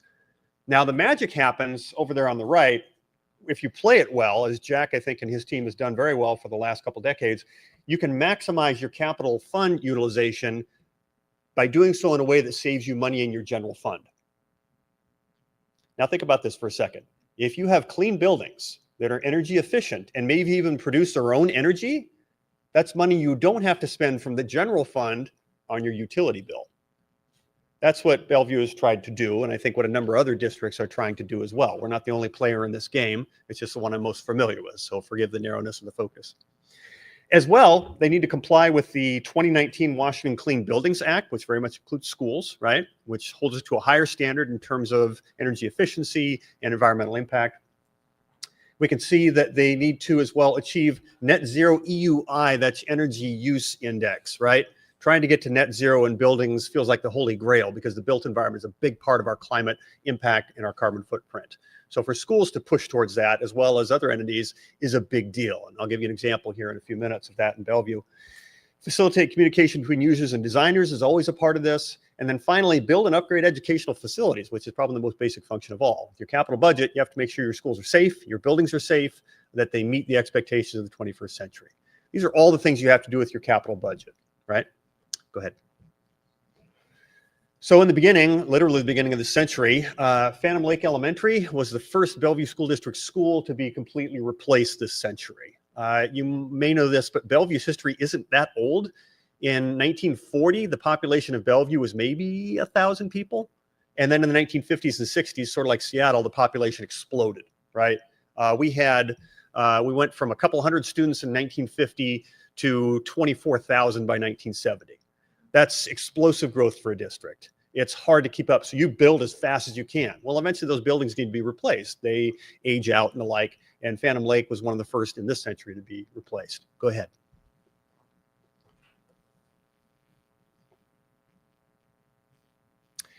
More to the point, Eastgate Elementary. Eastgate Elementary was the first Bellevue District school to use geothermal heating and cooling, and it met a newly enacted Washington State Sustainable School Protocol. So we're starting to see the impact of those capital budget decisions. Build it in a way that saves money in your general fund. Now that's going to do more than just a argument in terms of finance. It's going to do something about that context I promised for you. Let's continue. Go through a few examples here. 2011, 2012, the first photovoltaic solar array on one of our schools. That was Cherry Crest Elementary, and you can see the details there. This included the 100 kilowatt array, which is quite big. If you have, anybody have solar on their house at home? Okay, a few of us. I have a 5 kilowatt array on my house that I put in 10 years ago, which compared to this is tiny. I mean, it's very small, but schools have a lot of roof space, right? So you can do this, and generally they have a lot more exposure than an average house does to sun. Ground source heating and cooling, 20% LED lighting throughout, and a spray foam building R40 envelope, which is the insulative value that is there. So you are making an energy efficient building that now is producing at least some of its own electricity in this process. Go ahead, next slide. Tillicum Middle School. I think the biggest of the schools we had tried to do this work with, it was the first school to utilize all LED lighting, not 20%, but all LED lighting. Think about what that does to your utility bill. It drops it dramatically when you switch to LEDs, as well as being the first school to obtain permission from Puget Sound Energy, the utility on the east side, to use nearly double the previously allowed 100 kilowatt array. Puget Sound Energy has to have space on its grid to be able to accept those electrons coming in. So it has to give permissions to do that. We've gotten more and more permission to do that as we've gone on over time, which is exciting. Go ahead. Wilburton Elementary was the first all-solar heated domestic water in terms of the remodel that took place there in 2017, 2018. Think about the three major things you have to spend electricity or energy on in your school building, just like any building. One is the lights, right? When you go to all LED, you start to reduce a lot the electricity you need to use for that. Two is the heating of the space or the cooling today. Thank you for the air conditioning, by the way. And then three is the water, the domestic water in terms of heating it and the like. So we start to see that nibbling away at those utility costs through smart use of the capital budget. Go ahead. And then Clyde Hill Elementary was the first school in our district anyway to utilize a battery system to store renewable solar energy and to offset peak utility charges. Think about what that does for a second. The battery that is at Clyde Hill is about the same as what you would see in a large electric vehicle like a Ford F-150 Lightning, which means it's not huge. We're not talking about gigawatts of power. But what you're able to do is pull yourself out of a little bit of a common thing that's happening across the region. So every morning, buildings in Washington State have to heat up their building envelope for workers or students to come in that day. So from 6 a.m. to 7 a.m., you've got a lot of pull from the grid. You're pulling in electrons to do that work, right? Or natural gas or whatever. Well, Clyde Hill charges its batteries through its solar PV array on the roof. And then those batteries sit there overnight. And then in the morning, it warms up the building and turns on the lights, but it's not pulling from the grid. It's pulling from that battery, which means less money at peak hours from the utility. That's less load on your grid. That's good news for the district. That saves you money at the biggest peak time for it, right? Go ahead. I promised you something on net zero, and here's the best we've got. This is Puesto del Sol Elementary during its rebuild here a couple of years ago. It opened in January 2023. It was projected to be one of the first net zero schools in the United States. And the projections were pretty aggressive. Go ahead, next slide, please. I hope you can see this, reasonably well. So this is some modeling. This is where I get nerdy. All right, this is where I get more nerdy. Thank you. But take a look at the options that were there. If you're going to rebuild your school, you have to make some choices about your budget. And if you take a look there, you can see the alternate, mechanical alternate 1 with WSHP, which is one abbreviation in terms of some of the use that was there. And then WSHP with PV, that's photovoltaic. And then the blue line is what was selected. So the blue line was ground source heat pump, GSHP, with heat recovery and PV on it, solar photovoltaic. Look at the construction cost. It was the most expensive option to build that school that way. But if you take a look at the annual fuel costs, $798 compared to over $4,000 for each of the other options. $0 for the annual electric cost compared to $43,000 and $48,000 a year. And $56,000 a year compared to $79,000 a year for the annual maintenance costs. These are big differences. So even though you're spending more up front, if you take a look at the life cycle, which is the next layer down, life cycle cost, total cost is actually the cheapest with the option they selected. The more aggressive use of renewables was the cheapest in the life cycle of the building. And that last number, EUI, that's the energy use intensity index rather, 31, 26.2, and negative 1.1. Net zero would be a 0 factor on that. The projection for Puesto del Sol was that it wouldn't be net zero, it would be a notch better, right? So smart capital dollar expenditures can save you money in your general budget. That's part of the posit here, and thank you, Jack McLeod, for teaching me that important lesson. The other part is the context. This is what we've been doing for the last 20 years. What that does is it not only makes for a better situation when you face budget shortfalls later on, as a lot of school districts are now, but it changes the context for a district. It allows you to say, we've done this to this point. What more can we do now? Right? So if we go to the next slide, we're ready to talk about what more we can do. I promised you we'd come back to that petition, so here we are. And before my colleagues jump in, I wanted to share just another quick story with you here today. That 2022 student petition needs its own context. So this is 20 years after Phantom Lake Elementary was demolished. This is in the decades following where this district was pushing more and more aggressively into renewable energy and the like. And now, that fall, our school district board of directors under then President Seema Sarafan had proposed a new policy, a sustainability policy. That was proposed by the school board in September of 2022. Students heard about this and wanted this to happen so much that they organized their own petition. Now it's kind of funny because that picture was actually sent to me by the school board president in November 2022. And she knew me a little bit at that point. She said, "Was this you, Randy? Did you get students to do this?" And my answer was, "Seema, this is the first I've heard about it. I had no idea that 35 students had created a petition that said, we want you to go forward with this policy. We think it's critical that you pass this policy to go beyond just building schools this way, but get into procurement, get into educating students about this, getting into a whole host of things that are far more aggressive in terms of this direction."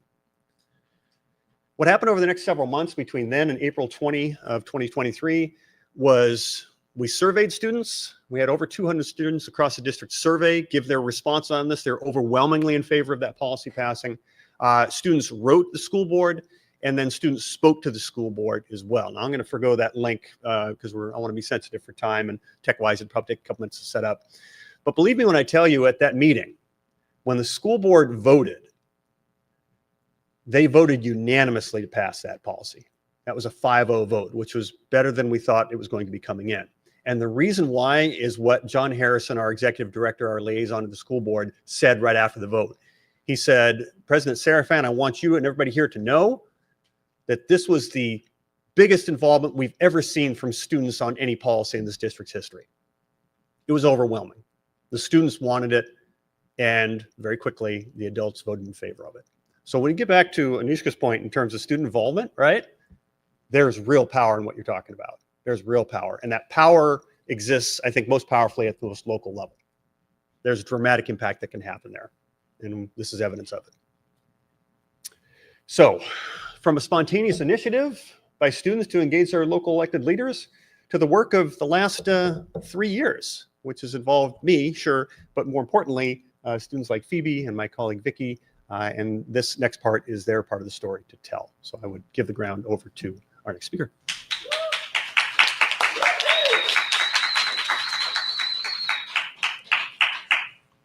So I wanted to start off by saying when I joined the committee, I thought sustainability was about recycling or throwing away trash or turning off the lights.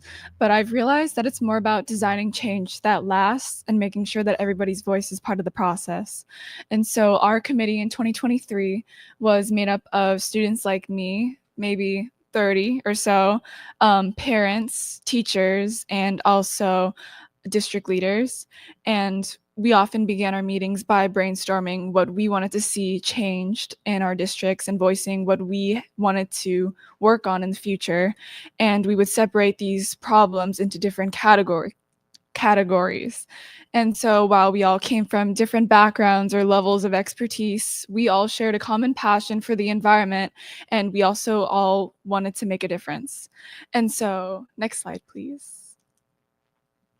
And so, as a student leader, my role was to not only make sure that student experiences shaped our solutions, but also to help translate these big concrete goals that we made into smaller steps that we could actually take. And so sometimes that meant speaking up where student voices weren't usually heard, and also gathering feedback from my peers that I could share at the meetings. And we worked mainly under 3 pillars. Pillar 1 was focusing on district resources like our food and nutrition services and remodeling and maintaining our facilities.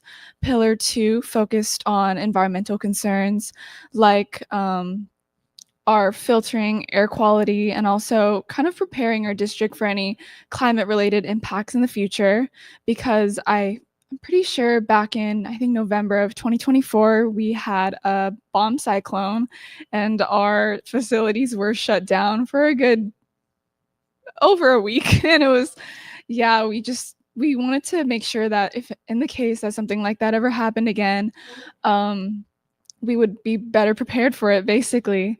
And so we had to combine all our ideas and our efforts and our time into something cohesive, and we turned it into the board policy, which we later presented to the school board in June of 2024.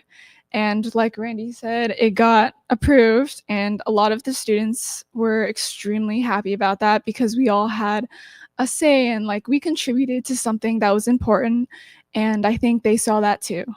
And so I think from this, I've learned that sustainability is not just like a project with an end date, but more like a mindset that we carry forward. And so at least for the next 2 years, I hope to continue working on the sustainability part of our school district and also inspiring others that are not only coming into high school, but also younger grades to do the same.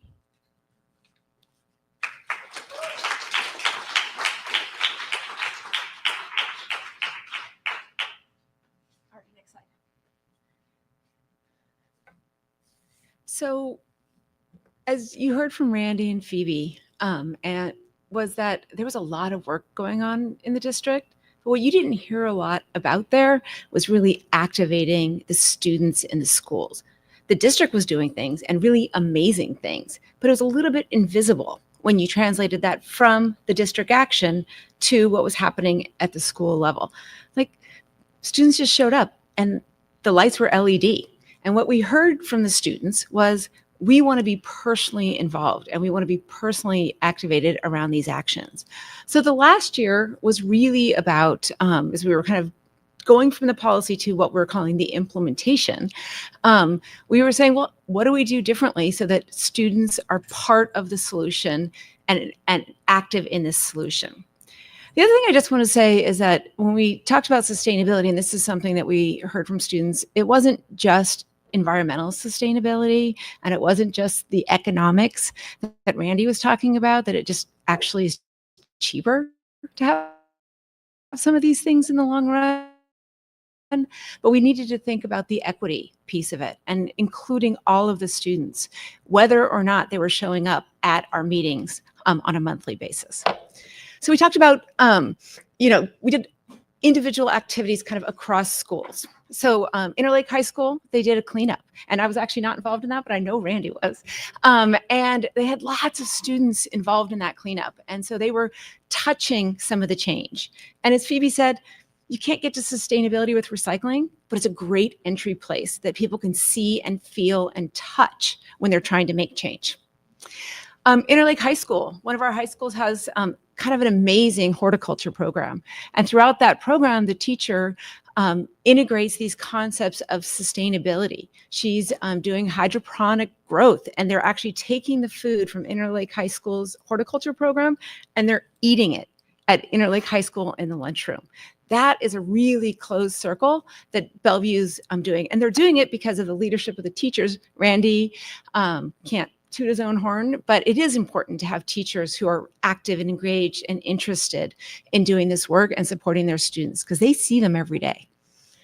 And then there was recycling at Cherry Crest Elementary, and they worked with an outside vendor to collect all of the films and make sure it gets taken back to the school district or back to the and recycled. Next slide. So we also asked the students, well, what do you want? What do you want to see? And so while we had a policy and something saying do something, we needed to really work with the students to say, well, what do you want us to do? And when I talk about student voice in this process, it is actually maybe the most delightful process I've ever been. I've been part of the Bellevue School District. I'm not even gonna tell you how old I am, but I went to high school in Bellevue School District. My kids went to high school in Bellevue School District, and they're in college now. So I've been kind of hanging in this Bellevue School District space for a long time. And through all of that, I don't think me or my children were asked, what do you want? And so this process, coming right from the top of the district, said, make sure you ask children, what do you want? Not students, what do you want? So what did they say? They worked over a year to say, we want green teams in every school, and we want them to have a job. Like this, a green team is not just a place for students to come together and talk, which they get to do also, but how are they supporting us in the school? They want us to really, let's focus on those things that the district is working on, but let's make sure that they're working really well in the school. They have a program around collecting food waste and wasted food that was whole and uneaten, but was going into the garbage can at the district. I think if you've been in a school, you've all seen it. Some kid takes an apple or a packaged product and they say, I'm not really that hungry. Where does that go? Well, now in Bellevue, it goes to a place that can actually go to the local food bank, and it can get reused in that local food bank. So they said, but we want to be part of that because it needs us to work. They wanted to have Earth Month celebrations, and they wanted those celebrations consistent and broadly marketed across the district. They wanted training, like, don't just tell us to do something, help us figure out how. And so coming up this next year, we just actually picked a date, it's late January, there's gonna be climate ambassador training for the teachers and for the students. And then those teachers and students are going to teach everybody else in the district. So not only are they learning, but they're actually teaching it again so that it gets farther in the district. We have a new website that we're developing. So not only everyone in Bellevue knows, but if somebody else is starting, why do you have to reinvent the wheel? We looked at other districts that were doing great things. We're hoping that someday we're that district that everyone's looking at. We have social media. We have a whole group of people that are trying to communicate and make sure students and families know. And the honest truth is that they don't know unless we talk to them in the way that they want. They're used to listening. Like I have to say that I was trying to do something on Instagram today, and I was like, I don't even know how to do this. But the students know, and so they're doing that, and they're making sure we're out there. And then the last couple things that I want to say is that there's a whole bunch of things that this group hasn't thought about. And how do we activate those students to take those actions and support them as they want to do it? A student might come to us and say, you know, I really don't like idling out, because we know idling's bad, and it's actually bad for air quality, it's bad for the environment, they're wasting gas. What can I do about it? So the answer is, let us help you figure that out, not, hey, there's not a program for that, we can't do anything. So they want us to work on that. And then we have to hold the district accountable. They've promised to do all sorts of things, and they've set goals, and this team and this group of students are doing that. Next slide. So I want you guys to like write on your cards, your ideas, your thoughts. What do you want to know differently? What do you think Bellevue should do? What do you think Seattle should do? So like, because we're going to take this back, we're going to listen to it, but we also are going to share it with others. So what do we learn? It matters to listen to students. Like we need to like hear their voices, and not just hear their voices, but do what they asked us to do, because it's their future, it's their school, it's their district. And sometimes they don't have the skills to do it in the way that we have like spent 30 years at work figuring it out. So then we have to mentor them so that they can actually get those things done. But we need to listen and hear what they want and kind of work around that. You need to tell the story, because if you're not telling the story, people don't know what you're doing and they don't want to support it. Those students walking in to the board meetings, and they didn't just say, hey, we want you to do this. They talked about why. They talked about what they'd already done. They talked about what was important to them, and they were telling that story. And then we have that whole group of students that are replicating that story around the district. We need to like set a really high bar. Don't make it easy. I mean, like we've heard back from the district and things of, you know, we asked them for all electric school buses, and they're like, whoa, that's really hard. You know, I'm not sure we can do that. And we said, well, why not? What can you figure out? You know, and we got a grant last year for an electric school bus. It's not all the way where we wanted to go, but it's actually some of the way. And sometimes sustainability is that journey that Phoebe was talking about. You don't get to the end in the first year, but you got to keep trying. We really found having a district level champion. We had the deputy superintendent who was a champion of our process. I don't think we would have gotten where we are without her championing it. And so it's important to go kind of find that person that can help you navigate the bureaucracy, whether it's a school district or it's, you know, a company or, you know, a government agency. You have to have somebody who's helping you navigate that.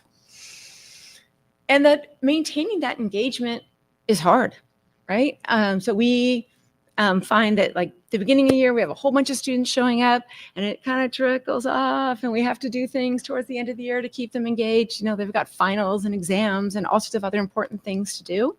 And so we need to have those kind of actions and events and places to bring students together, and teachers and parents and community members, so that we can keep that engagement up as we go through the entire year. The last thing I want to say is that we are making progress. And so all of us need to celebrate that success. Now, it's not on the slide, but just a couple things that I think I wish I had known, and that we're still working on. First is sometimes these things cost money. And whether it is, you know, giving awards to students. We held this amazing, led by one of our student co-chairs, Soraya, amazing art contest. And we had students from all over the district submit art around sustainability themes during Earth Month. Well, how do you recognize those students, right? It doesn't take a lot, but you need to give them something. And I'll just tell you a story. So it was a blind for me, so I didn't know who it was, but one of the students that won happened to be the son of one of my friends. And so she says to me, she goes, did you know Aiden was going to get this? And I said, nope, I didn't know Aiden had even submitted. So that's great. I'm glad he got it. And she says, he was filling out one of those college, pre-college applications. And he said, I had something to write on my college application that I had won an award. All these other students win, they have all these things, but I go and volunteer and I just do my stuff. But I won an award and I got to write that down on my college application. So it goes beyond just the recognition, but it goes into what are they like valuing and moving into the future with. The last thing I'll just say that I kind of really wish I knew is that when you are bringing people together to do this, and when you're working with students and parents and community members and teachers and everyone who's busy, it takes time. And I think that I always feel like I'm in a rush to let's get it done and let's do more things. But it's okay to let the process unfold, because in the process, you're bringing new people to the table and you're engaging them so that they can all be part of it. The last thing I'll say is, and this has been mentioned a couple times, is that when you ask about this topic, people will come and students will come. And I'm going to just say that, Phoebe's one of our new co-chairs this year, but we had 30 applicants in a week. We just put it out. We're oh yeah, we need co-chairs that are rising juniors. What should we do? And we're oh my gosh, a week we have 30, and we actually closed it down because we had to review all these things and turn it around really quickly. So when you ask students do they want to participate in building their own future? Their answer is a very clear yes. So I'll leave it at that and open for questions or comments or anything. And you guys come on up here and answer with me. Yes, any questions that you want to ask? This is our first Q&A of the day, so Thanks, Vicki. partake and come on, ask questions. And write questions down if you don't want to ask them. This will be the audience interaction part of the program, and my teacher part's a little rusty after the summer, but I'm ready to call on folks here unless you want to bring it up. You got a question over there? Preston, go ahead. You want to read it? Yeah. Or, are we handing these in? Well, we want a question also, but. And maybe before you read, Preston, just as far as audio pickup, are we going to be able to? I think we'll hear Preston easily, but I'll repeat the question. If you want to read it, and then we'll repeat it for you. So these are any questions related to the academic environment? Okay. So I was a victim of bullying in high school. Ended up dropping out. Yeah, it was pretty scary because in 1980s, 1990s, a lot of gang activity. So individuals that were gang affiliated, that were targeted to bully you, more good chance that you might be shot. In fact, the person that bullied me in high school my freshman year, a couple years later, read the news. This is much later after the fact, but read in the news after a couple years that he bullied me, was shot in the head and part of a gang-related activity. But my question is, oftentimes I hear kind of on repeat, you gotta, address gun violence, address gun violence, address gun violence. But my perspective, that assault, bullying, led me on a different trajectory in my life. And I wonder, what are we doing to create a safe space and academic environments for kids that are wanting to focus on academic drive instead of being worried about maybe a kid that has gone through these repetitive iterations of restorative justice and using a lot of kind of lax kind of response. So that's my question. Preston, let me just repeat that for the audience there briefly, but it's a question about experiences with bullying, what we can do for students, and help me make sure I get this right. What we can do to make sure that students who want to pursue those academic fields can do that successfully, even in very difficult environments, as opposed to going down other routes and the like, as you mentioned, restorative justice and the like. So how can we do that in an academic setting? That's a hard question for us to answer here. We'll do our best. I have some ideas. I would hope that when it comes to that question of engagement, right, in terms of student engagement, that first off, we have to make sure that is broadly applied. That's not just for a certain class of students or a certain group of students, or even those that are necessarily interested in sustainability, but that it's a broader application. A little broader umbrella response to it. Our district over the last couple of years, seeing this work with sustainability, has tried to open things up beyond just sustainability as a design team or an interest space. So we've had the chance to not only have this be one of those teams that was available for students to apply to, but also strategic plan, which districts have to do by law every 5 years, also to mental health and well-being. One of the students that was in one of the earlier pictures had the chance to speak as a student who had gone through mental health counseling and had done work with our mental health counselors in the district as we were dealing with, well, a proposed cut in our budget, as a lot of area districts are doing. And she spoke so powerfully that the superintendent was so impressed that he went back to the drawing board and found $100,000 to make sure that our mental health counselors were able to be sustained at a slightly higher level. That doesn't solve everything. It doesn't solve all the issues as you brought them up, I think, eloquently. But it does give us a sense of, can students make an impact on sustainability? We've made that case for you today, I hope, but on other areas too that students are passionate about, like mental health, like having those safe spaces in that environment in their school. Yeah, they can. Absolutely. Thank you for the question. We appreciate it. Can I just add to that really briefly? Yeah, do you want to? Go ahead. So I just wanted to add, and first off, I just want to say I'm sorry you went through that. And I was in school probably right about that same time. So I do remember what that was like down in Tacoma, because we heard about it even though I wasn't living there. And I'm sorry you had to experience that. But one of the things that when we talk about the inclusive nature with students of the way that we've done the sustainability design team, and it came right down from the top of the district, right? So like Randy and I got invited in to help co-lead it, but the requirement for that student engagement was, we didn't create it. It was there when we showed up. And I do think that creating a safe space for students to be engaged and to participate and have their voice does help them to be able to stand up for themselves. And like when you're dealing with gangs, sometimes it's not like there's nothing you could have done, but the more that we can bring people together and create a community instead of a bunch of individuals, I think it does help with some of those things. Yes, sir. Sorry to go through that. That's a profound topic question to follow, right? As a father of two teenagers. But I'll bring back more to the tactical side of your club. Sure. Your activity. Have you thought about merging, or have you thought leveraging your economics and your finance clubs, into this venture? Because oftentimes when you see in real life, when large companies make decisions around sustainability efforts, return on investments, net present value of that investment is really the key. Yeah. Is there an opportunity that you have established? Because that's the best way you can teach students to realize practical application. If you think about countries like Norway or many Scandinavian countries, now are imposing bars. Like if you don't have your environmental sustainability goals in place, you can't do business with them. Right. So the traditional financial models of calculation are changing. Right. Have you thought about that? Yeah, so the question was about, have we considered, as far as our efforts for the sustainability design team in Bellevue or potentially anywhere, right? Have we thought about folding in economic or finance clubs, students, organizations that would apply to that? Because so many of these decisions they have financial impacts. And Vicki mentioned a little bit about that in part of her presentation.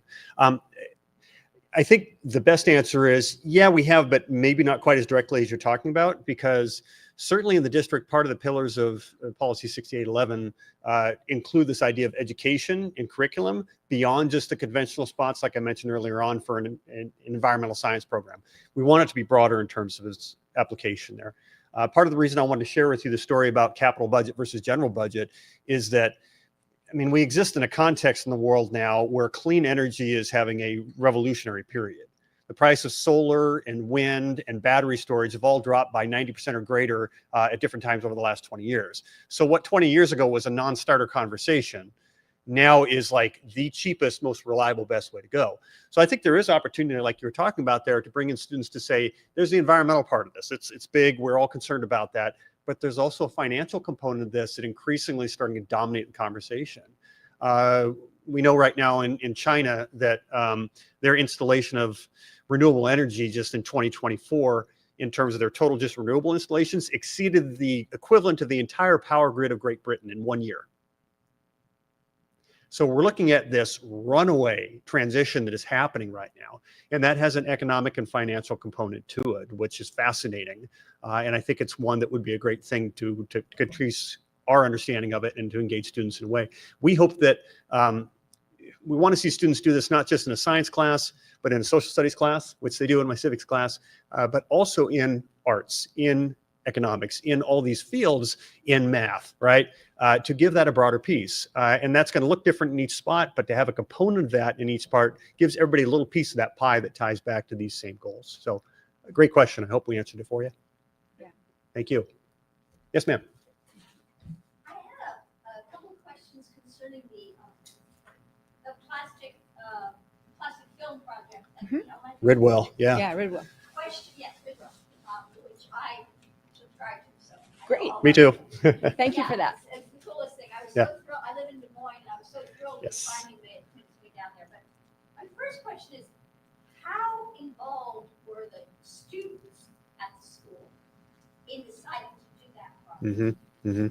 Yeah. I mean, was it something that sort of came from the kids, or was it something that staff decided on? Yeah, good question. Did you want to jump on that one or you want me Sure, to? I can Okay, jump on great. it. Go ahead, Vicki.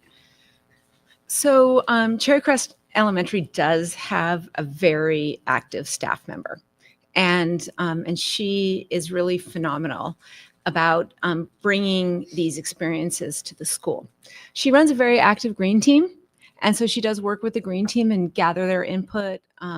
It is elementary, and so yeah, so it is elementary. But I'll just say that she also runs that food recovery program that I was talking about. And the reason I was talking about it is because when my kid was in 4th grade, she was in a green team that I was not part of, but I did work at EPA, and they came to me and said, "We're throwing away food. What are you going to do about it?" And my answer was, "I don't work in that department." And they were like, "But you work for EPA." And so so she was involved in this, and I brought it to EPA, and it ended up being a huge state thing, but the district is still doing it. And so the answer to that question is, with Ridwell, it's kind of a give and take because the students don't know enough yet what to ask for. So they probably said, "I don't like that we're throwing this away." And then Britt, who's part of that school, said, "Well, let me help you figure out a solution." And that's part of what we need to do in that mentorship of students, particularly at the younger ages. I was kind of curious whether, maybe 2 or 3 environmentally based projects have been sort of floated and kids decided. And then the other question was, I was curious if that campaign led to any of the families signing up for it as well. And do we have any information on that? The short answer is I don't think we know. It's definitely something that's part of our thinking, particularly as we're trying to do more activation kind of the students in the schools. And we're hoping that they carry that home, or maybe they do it kind of in partnership with local community, but we're not tracking it right now. And families must have been involved because I'm sure the kids didn't just go and told the plastic bags. But families sometimes. You'd think so, but I don't know. Yeah. And Randy, I'm thrilled to hear that your school actually has a civics class. And I would like to talk with you later. Thank you. You're welcome. Thank you. Appreciate that. Yeah, civics is near and dear to my heart, definitely. So it's an important part of what we do. And there's state requirements in terms of seniors in Washington State, or at some level in high school, they have to take at least a semester of that as part of their graduation requirements. So yeah, and it's one that we've built over the last 10 years of my part in teaching it as a district to try to increase the conventional topics on a more PBL level. Which is basically how do you take a problem and go forward and understand that. So we do a whole variety of things in civics that include mock Congress on Supreme Court First Amendment cases, and a whole host of things in terms of bringing in different community members, city council members and the like to talk to us. One of the culminating pieces we have is a town hall at school program, which my good friend Peter Donaldson from Sustainability Ambassadors helps us with. So we bring in brought 250 seniors last year as part of the graduating class of 2025 to our Performing Arts Center. And we had elected officials from throughout the East Side come to talk to them. And kind of to my premise earlier, and I think to your point in bringing it up, is this idea that students, again, in local government, it just isn't something that they connect with or necessarily even know it exists. So to get students in there to ask questions of and to see the work of elected officials at the most local level is a really powerful thing. We have and had 2 students in here today, which is awesome. I'm not an elected official by any means, but to get the chance for them to engage in such a way with their state representatives, with their city council representatives, with their school board elected representatives as well, is something that just opens doors to them they didn't even know were there. All politics are local. Yes, they are. They certainly are. Thank you. One other thing. Go ahead, Vicki. Yeah, one other thing I'd like to say on that civics class and everything is that high school students are like the busiest people I know. I mean, so if you haven't spent time with one recently, they go to school, they take 7 different classes. When you go to college, you only have to take 3 or 4. They are doing all sorts of kind of actions to get into that college. They play sports, they do all of these things. And so when you get back to this set a high bar, but make action easy, I think it's really important as we're activating and working with youth to make sure that we make those entryways as easy as possible. Because I just watch my own kids. I watch the students like Phoebe that I work with. And I'm like, wow, I don't know how you do it and keep track of your own schedule. So when you're working and you're trying to bring them in, open the door really wide so they can step through.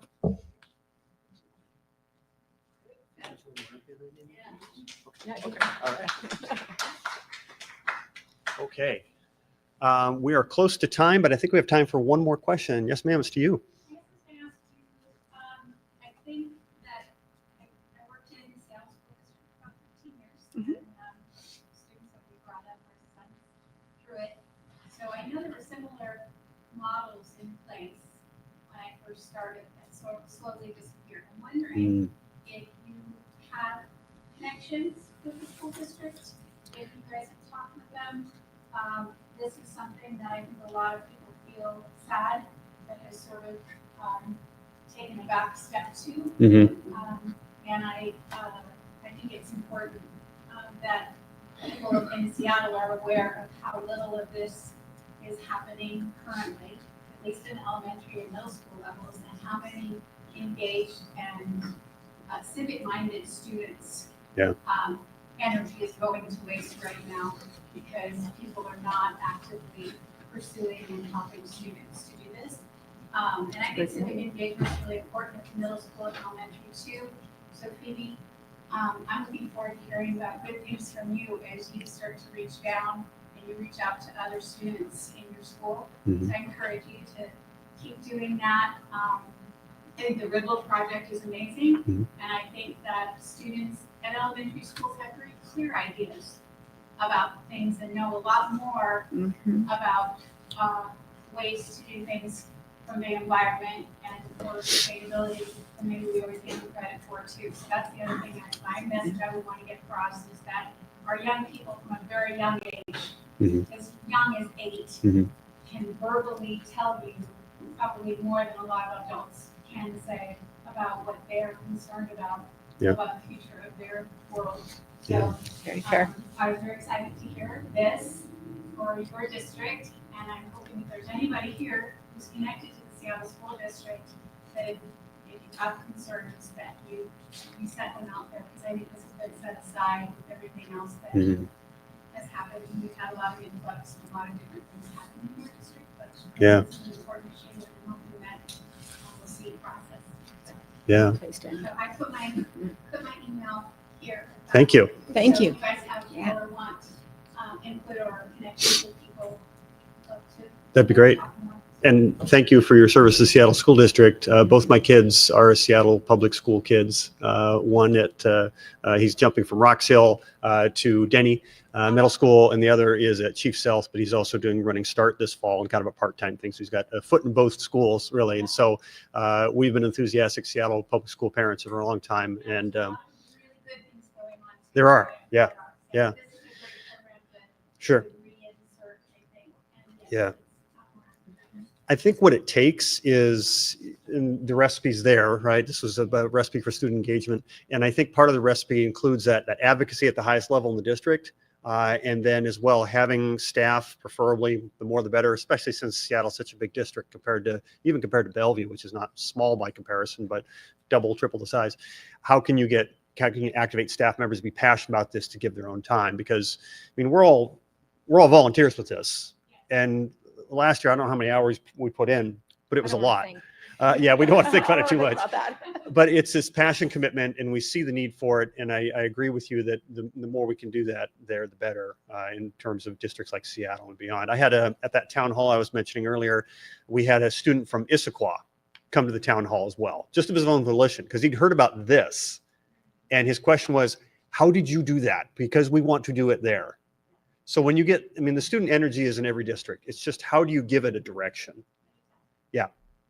So thank you. We'll check in after we finish up here. And I think we hit 4:40. It was the promised time. So thank you for that opportunity. Thank you, everyone. We appreciate your time here today and at home. Thank you. And if you have ideas or phone numbers or anything you want to share, just give us your cards, and we would love to hear what you think.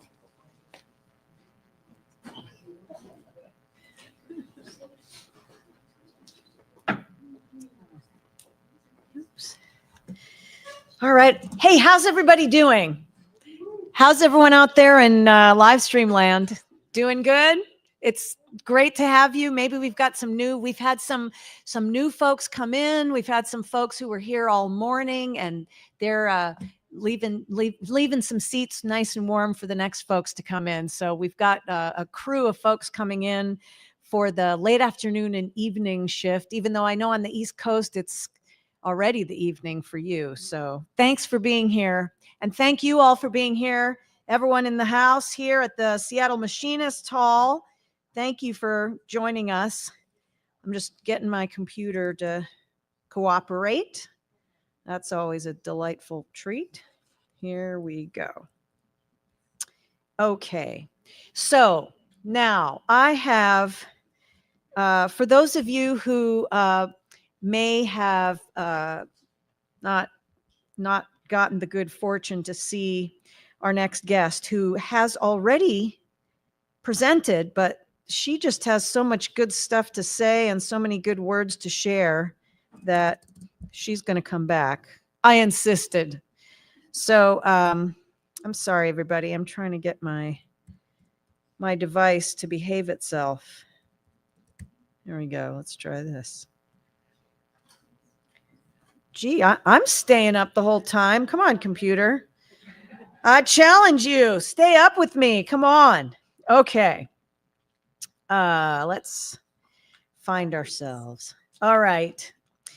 So the lovely Jean Moore, my friend and compadre, I'm all into compadres today, is going to be, got to be able to see what you're going to say.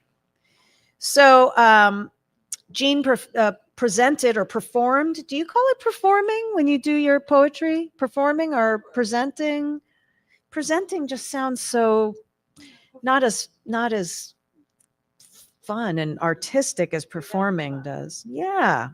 All right. So is this going to be the work that you're including about tutoring reading with reading partners? Or that will be one of the pieces. Okay. We're putting a bunch together. Great. Well, that is good. So you're going to hear a whole host of, she's going to do a collection of her poems that she has created. And I was hoping that I could Jean Moore, just for those of you who have just come in or didn't get to see her this morning, Jean Moore is a dancer of the past and a poet of the present. So she writes poems about what is going on right now. I mean, when things happen, she's there. She's there with the pen or the computer. She's ready. She enjoys writing poetry that is accessible, touches the human spirit, and moves us to action. So are you ready to be moved? Great. All right. Well done, everybody. All right, Jean, the floor is yours. Thank you, Rachel. All right. Thank you all for still being here. I appreciate it. So how many of you were at the Hands Off rally? Great event, huh? Well, I got to do a poem for that and got to perform it on the stage there. And it's an interactive poem, which means I need your participation here. Are you ready to participate with me? Yes, all right. Well, so what was the name of the event? Hands off, very good, nice and loud. And when you see me go like this, you are going to say, hands off. All right, very, very good. So what do you imagine the name of this poem is? Hands off. You got it. Rage and hope are the words of the day. Power grabbed at startled speed, slayed us off kilter to treacherous bays. His greed and need to bleed overwhelmed and sent us to our dark private caves, hyperventilating, hearts palpitating. But that time is done. We stand together now and say, hands off, that's right. Jobs, education, our bodies, vets, trans, climate, science, and research, national parks, Medicare, Medicaid, and Social Security, immigrants, free press, protesters, Panama, Greenland, and Canada. I'm astounded I had to say that last one. The hands of the man who has assaulted women, grabbing them wherever he wants, claiming he's got the power to do whatever he wants, maddens, depresses, and daunts us. But it's time to stop. It's time for sanity to ring the bell and say, let us grasp our country and its soul, its potential for goodness, striving to be whole. It's time for the U.S. to be a reflection of us. Very good. Thank you. All right. So there are so many horrible things the Trump administration has been doing. I mean, it's pretty overwhelming. I mean, that list there, we could go on and on and on and on with all the things he needs to keep his hands off of. But one of the things I find most confounding, I mean, it's really, frankly, very stupid, is taking away dollars for research. I mean, come on, why? And I interviewed Sydney, the woman, she was in a video that Terry showed, a brilliant scientist, researcher. And she said, you know, all the best researchers, they're leaving, they're going to places like Switzerland. It's just too hard to do things here. I also interviewed a woman that's studying cures for cancer. And she said, I don't want to go back 20 years. And she said that if we stopping now, that's taking us back. We don't even start where where it ended. And then it was so heartbreaking. This one researcher, she said she works with kids with brain cancer. And she had to tell the parents, so kids were in studies. There was like the only hope for them to do these different studies of potential drugs. And she had to tell them the studies, they were stopped. There's no more money for them. And just that was their only hope. So it's just confounding that they do all this. So I wrote this poem. It's a little bit snarky. It's called Ode to Research. The cuts are deep, far and wide, treatment, research, vaccines fried, slashed and burned for bloated tax cuts. As we go along our merry way, we figure we will not get screwed. They must all know what they do. Till the day of a diagnosis, one we didn't expect. Shut down trials, stripped years of work, no more treatment, not a quirk. Parents of kids with brain cancer told, promises held no longer hold. Drugs for Alzheimer's and so much more now sit in the dust on the floor, slashed away for bloated tax cuts. As we go along our less merry way, we pray that we will not get screwed. We wonder if they thought things through. Measles, AIDS, HIV, cholera, malaria, Ebola, and TB. Human bird flu, a coming attraction. A drug-resistant staph infection. A brand new virus boarded a plane, soon to be a pandemic. Oops. No worries, though, we have our bleach. But the crafty virus has crossed the breach. We cough and sneeze to our last breath. We always thought we'd not get screwed. Perhaps we should have let it rest. The doctors truly did know best. There's that one. Hey, thank you. Thank you. So this next poem I wrote, it was after seeing the movie A Complete Unknown, the Bob Dylan movie with Timothée Chalamet. It's a great movie. It's very fun. But after the movie, I thought, where are the musicians now? I mean, back in the Vietnam War, protesting that, there were tons of really, really good songs, and it galvanized us and got us excited, and it really brought us together. And where are they now? Where are they? So I wrote this poem. It's called Poems Arising to Bob Dylan and Us. Banded on a gaping wound, staves off the fast impending doom. Light of freedom dimming fast, dismantled laws lead to dark past as I write my little poems. I wonder if we are now at a time, a shameful stain on history, or just a blip of a few dire years when we banged our heads and squelched our tears. The times, they are deranging. We stomp our feet, we wave our signs, honk horns in solidarity. I feel so small, like a water pistol, squirting at tanks and looming missiles as I write my brittle poems. I worry soon our shouts will drown, be demonized and shut us down. Come gather round and speak full force before whispers are our only course. That time is fast approaching. Congress and senators, time to take heed, steal a spine and do your deed. Counter the carnage all in plain sight. Fend off years of hunger and blight. The temperatures are arising. The children need us to find our way. If we each do our part and join as we may, together as one, we don't need to run as we write our mighty poems. The times, they are a-changin'. Thank you. So this next piece is, it's not a poem, it's more of a story.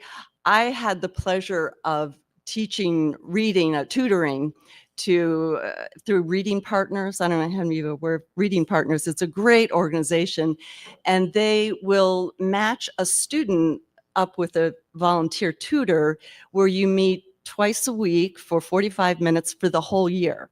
So you get to know the student quite well, and it's really very, very well organized. So it's easy to be a good tutor through the program.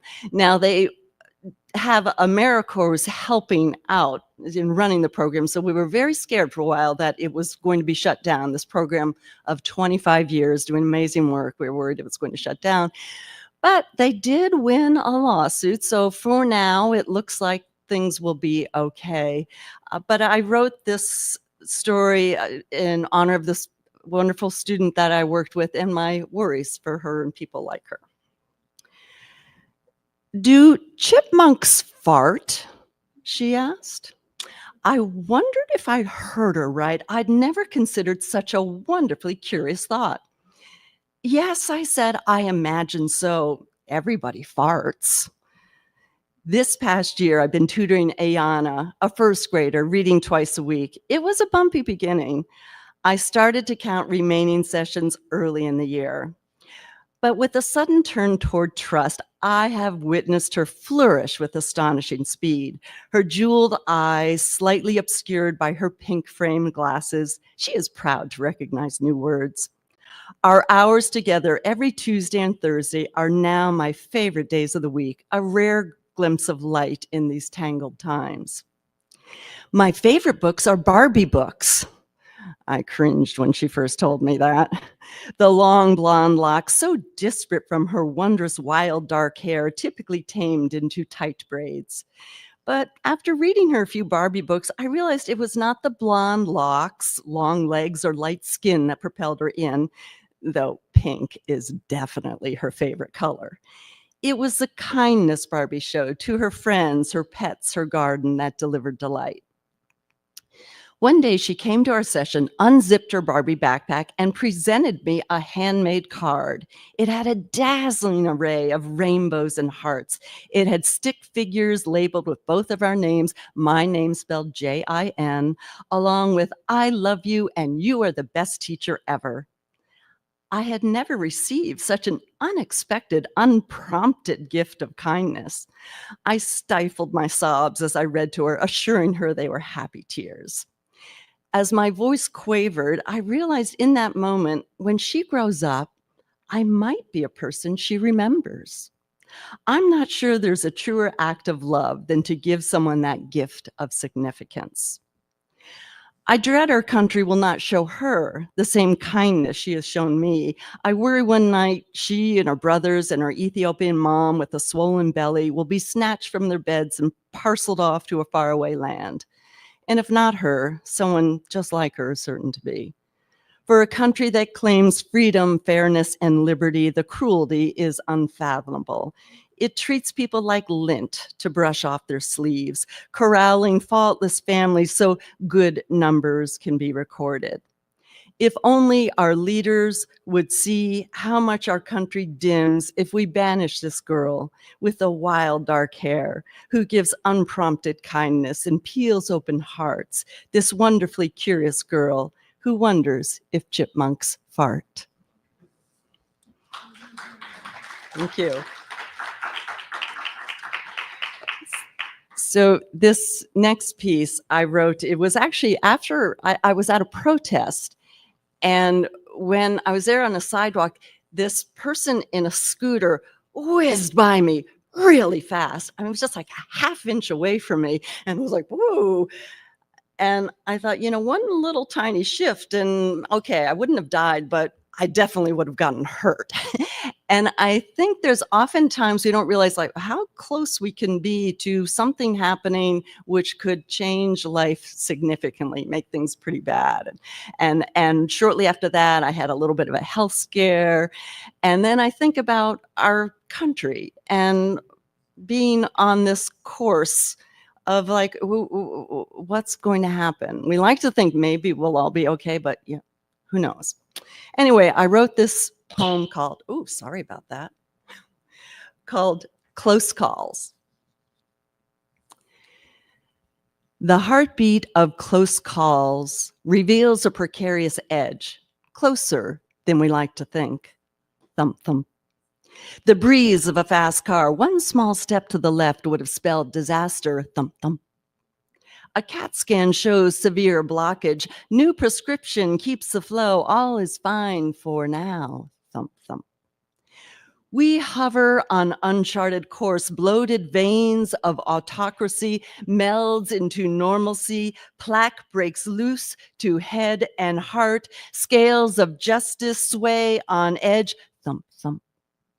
Screeching sounds rise above, but we choose to remain oblivious to the obvious. Thump, thump. 2028 will be too late. We rub our unblinking eyes. We don't believe it can happen here. Thump. Okay. And I have one last poem here. Oh no, two. There's two more. Is two more okay here, Rachel? We're doing them. They're with their. Okay. They're both pretty short. Okay, so in the game, this one I wrote, Heather Cox Richardson. I saw her say, you know, I don't know what's going to happen, but whatever happens, you will feel better if you put some skin in the game. So I wrote this poem called In the Game. My hesitancy is real. I recoil from social media, fear callous comments and dislikes. I like my privacy. Tide has shifted with startled speed. I shed my tears and my fears. The destruction of democracy exposes the privilege of privacy. Press shut down to serve one man, pawns us off in his little card games. They bow to him in his dreadful deeds. My silence awards him power. It's time for me to shed my fears, put skin in the game, skin in the game. Join me now and shed your fears. Put skin in the game, skin in the game. Okay. And last one here. This is, how many of you went to No Kings? Very fun. All right, so this is another audience participation poem, and I wrote it for No Kings. So when, talk louder, are you saying? Oh, stand up. Yeah. Are you all tired? You want to stand up? You're allowed to stand up. You don't have to if you don't want to, but if that makes you feel good, stand up. So again, the name of that event was All Together Now. Very good. And when you see me do this, you're going to say, and the title of this poem, I'm so original, was, very good. Callous Khan, mafia man, minions buckled to his whims. We gag at his gaudy gold leaf fling, and in one voice we say, okay. Cruel chaos, incompetence, no semblance of governance. Pompous oaf presents his pope, and in one voice we shout, okay. Dumps, destroys, disseminates, ideals stitched into our flag, foreign jet and crypto grift. In one voice we scream, no kings. Mocks respect for those that serve, salutes himself with brazen tanks. People power will persevere, galvanize and hear us clear. In one voice we roar, no kings, no kings, no kings. For sure. Okay, thank you.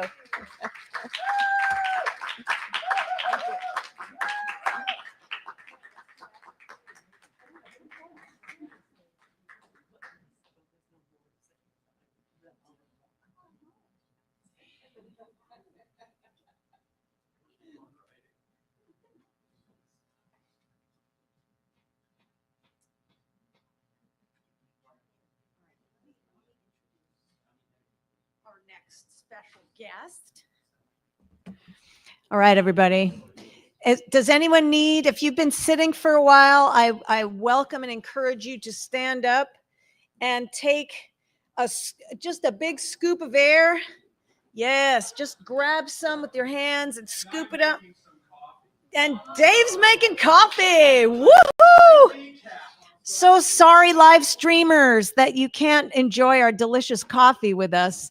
It's really cold in here, but it's hot outside. So we're doing the hot and the cold and everything in between.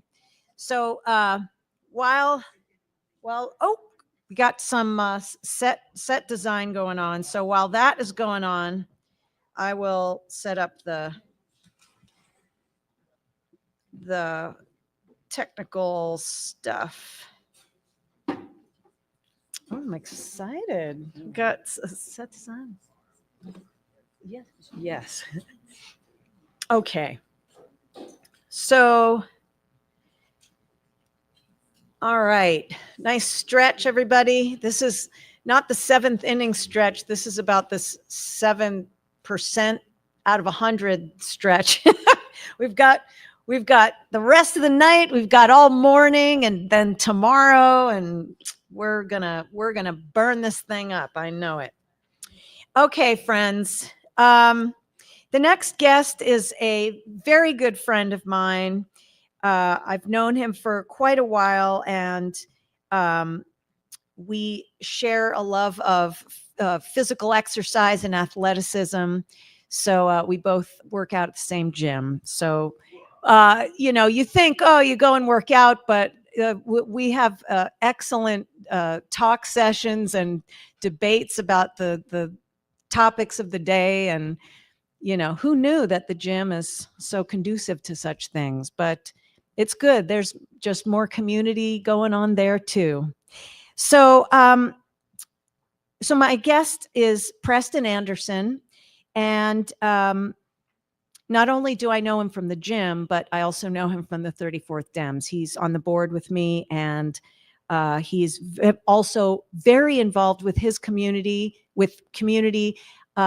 His causes are in some ways similar to mine and in some ways different. And that's one of the things that I really like about him, is that we have all our different interests and our different causes and advocacies. And that, to me, just makes the world a richer place, because we're all working on many different things to enrich the lives of others.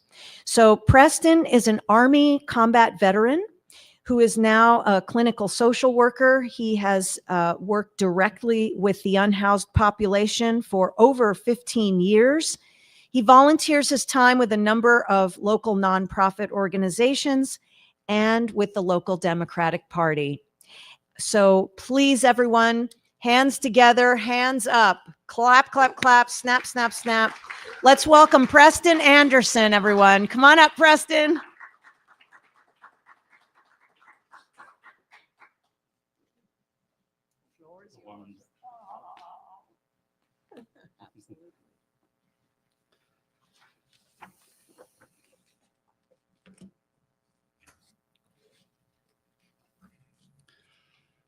My name is Preston Anderson.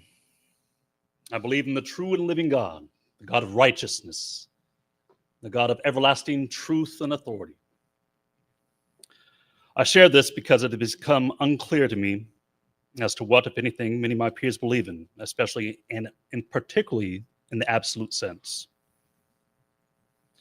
My faith in God remains stronger than ever, but my faith in my neighbor, my brother and sister, has suffered a fatal blow.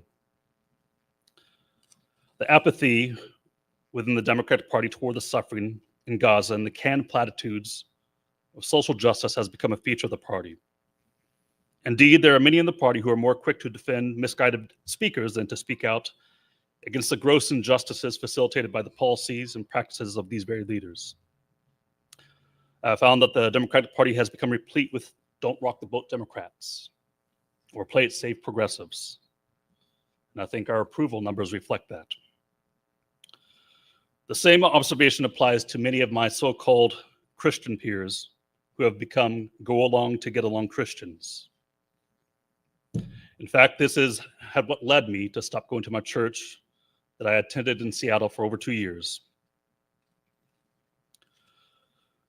My thoughts that I'm sharing with you today is not a sermon, but if you do feel so moved by the Spirit, feel free to say amen. I also want to remind my non-religious friends that this is an address to a general audience, meaning everyone.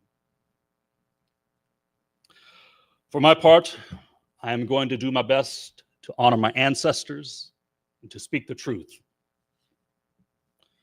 These words capturing my frustration had culminated from what I had seen come out of the horrific conflict in Gaza. I am no pacifist. When the state of Israel was attacked by Hamas on October 7th, 2023, I had rightly said to many of my leftist friends that Israel had a right to defend itself, even to the extent of eliminating the military wing of Hamas. However, by the second week of Israel's military response and following the racist and dehumanizing words of many of its leaders, it became quickly apparent that they were willing and actively committing war crimes. They were carpet bombing entire neighborhoods, civilians and families being wiped out, the deliberate butchering of babies and children. Having served my country honorably in the United States Army and going on 2 deployments, I take very seriously the warrior ethos and the clear laws that govern any military action. My friends, what Israel was doing very early on were blatant war crimes, many of which my Democratic peers had chosen to be silent on, or chose to deliberately gaslight those who spoke out on the unconscionable actions witnessed in Gaza. Seeing the carnage with my own eyes over the daily news feed, I had expected many Democrats, including the President of the United States, Joe Biden, who I met in Iraq at the time in 2005, would respond in outrage and draw a firm boundary with Israel. Instead, what I saw was a propaganda machine propped up by the Democratic Party in league with the Republican Party. I literally found myself in a twilight zone. I discovered that the Democratic Party, and particularly its leadership, to whom the people look to for guidance, happened to be as hollow as a drum, a machine that can make plenty of noise, but ultimately lacks any substance. Unfortunately, I began to see how fake and contrived much of the past Democratic talking points were when it came to issues concerning social justice and human rights. In the midst of my despondency, I wrote to President Joe Biden, and I wrote to Senators Patty Murray and Maria Cantwell. I even bought 2 tickets to Tel Aviv, one purchased November 10th, the other purchased January 13th. I had intended to protest this reckless war machine on Israeli soil. Both of those flights got canceled, and I guess God had other reasons for me at that time. And there's probably good reason that those travel plans never materialized. How tragic would it be that my name would have been easily forgotten among my peers, just as the name of Eisenhower Agi and that of Rachel Corrie have been forgotten. No justice was ever secured for Rachel, neither will any justice be secured for Eisenhower. Unfortunately, it is because the current Democratic Party is not looking for justice, but oftentimes for appeasement. And yet your brother, his blood cries out from the soil. And so here we are, oftentimes foolish looking as a party, dislocated from our heritage of social justice, of a tradition speaking forcefully without any hesitation, and alienated from the tradition and imperative of speaking truth to power. You hear me? No longer do we speak truth to power. So it seems we continue to perennially struggle with what is truth. Pontius Pilate famously said, what is truth? And this anecdote is as relevant today as it was over 2,000 years ago. For me, truth is as clear as day is opposed to night. There is a hesitancy of our leaders to speak the truth. And when we refuse to allow hold our leaders accountable by their demonstrated lack of integrity, the flagrant error that we've committed does not just dissipate into the ether, but rather it begins to metastasize. And then it begins to spoil your own character. Your leaders whom you've campaigned for and whom you have generously donated your time and money to often exploit our generosity for their own selfish ends. These may be harsh words, but I feel this is the reality.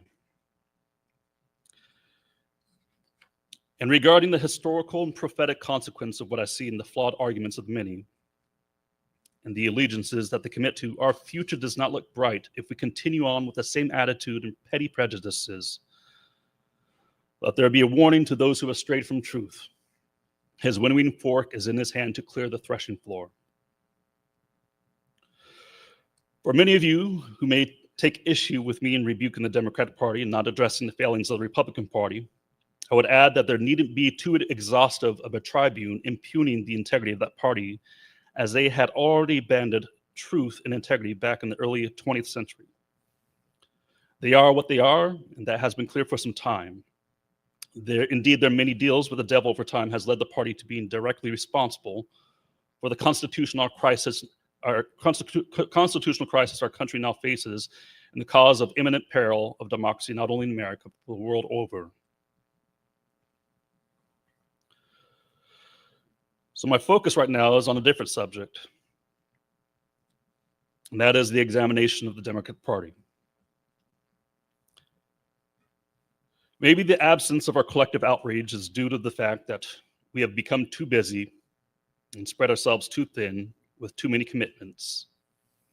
Maybe it is because we are conditioned by the powers that be, we pledge allegiance to their agenda, or we are to suffer the consequences by being canceled, being ostracized, and being denied access to the power and status that they promise us. The interiority of our personhood has become less familiar and has been supplanted with the constant demands of this fast-paced world, often to our detriment. There is little time to think and little time to reflect on what we do, why we do what we do, and whether it is worth doing. Further, it would seem that the discussion and promotion of virtue throughout history, predating the postmodernist era, has served us considerably well. It had laid down foundations from which mankind dared to consider ways to formulate a government that would cultivate ennobling virtues and ensure justice and freedom were guaranteed, and that happiness would flourish. These were the busy thoughts of our founding fathers. Indeed, this Catholic virtue is captured in the opening passage of the Declaration of Independence. We hold these truths to be self-evident, that all men are created equal, that they are endowed by the Creator with certain unalienable rights, that among these are life, liberty, and the pursuit of happiness, that to secure these rights, governments are instituted among men, deriving their just powers from the consent of the governed, that when any form of government becomes destructive of these ends, it is right of the people to alter or to abolish it, and to institute new government, laying its foundations upon such principles and organizing its powers in such form as to them shall seem most likely to affect their safety and happiness. I'd say that we are at this moment right now to effect a government that ensures our safety and happiness.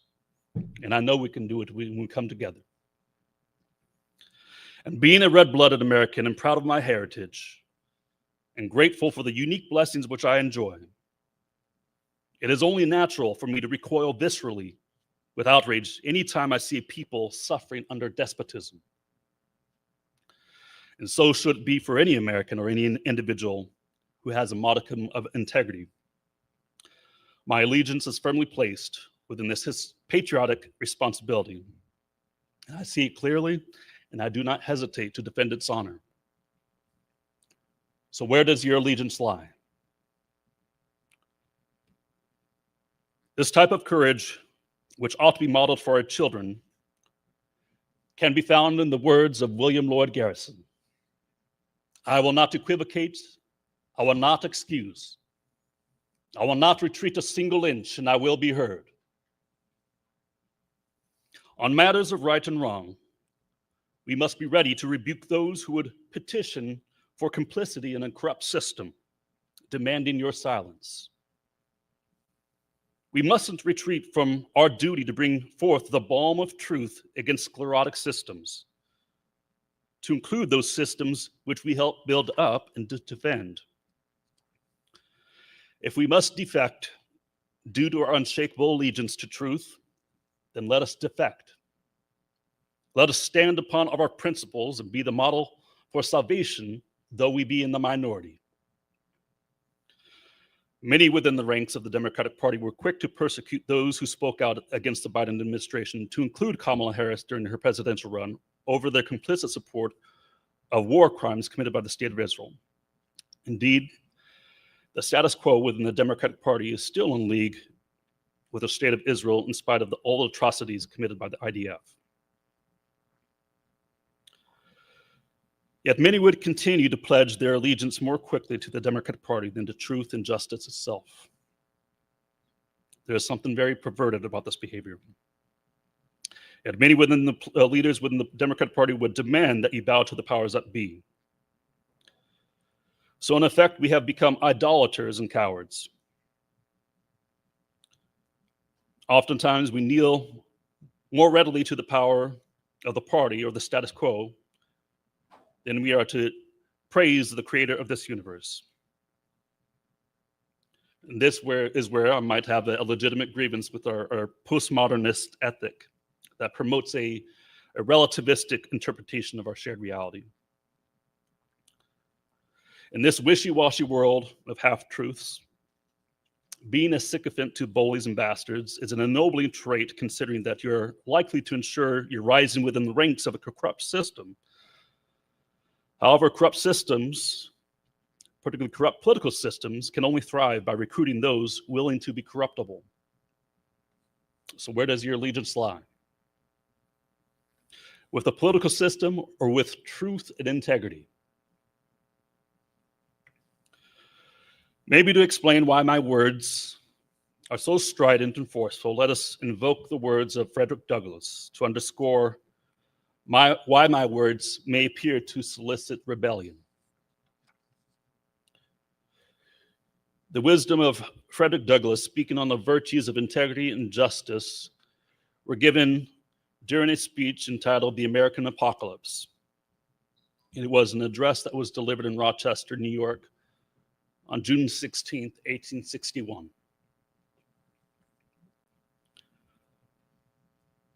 Good men, once fully possessed of this loyalty, this devotion, have bravely sacrificed fortune, reputation, and life itself. All the progress toward perfection ever made by mankind, and all the blessings which are now enjoyed, are ascribable to some brave and good man, who, catching the illumination of the heaven-born truth, has counted it a joy, precious and unspeakable, to toil, to suffer, and even to die for the glorious realization of the heaven-born truth. Hence the excitement. Cold water added to cold water makes no disturbance. Air added to air causes no jar. Selfishness and selfishness walk together in peace because they are agreed. But when fire comes into direct contact with water, when flaming truth grapples with some loathsome air, when the clear and sweet current of benevolence sets against the foul and bitter stream of selfishness, when mercy and humanity confront iron-hearted cruelty and ignorant brutality, there cannot fail to be agitation and excitement. And giving a nod to the agency we all possess, Frederick Douglass says, men have their choice in this world. They could be angels or they could be demons. The visceral response that those with integrity experience in these moments is demonstrable evidence that their integrity is intact. Thus, this compulsion to rebel against a system disagreeable to their conscience and their being.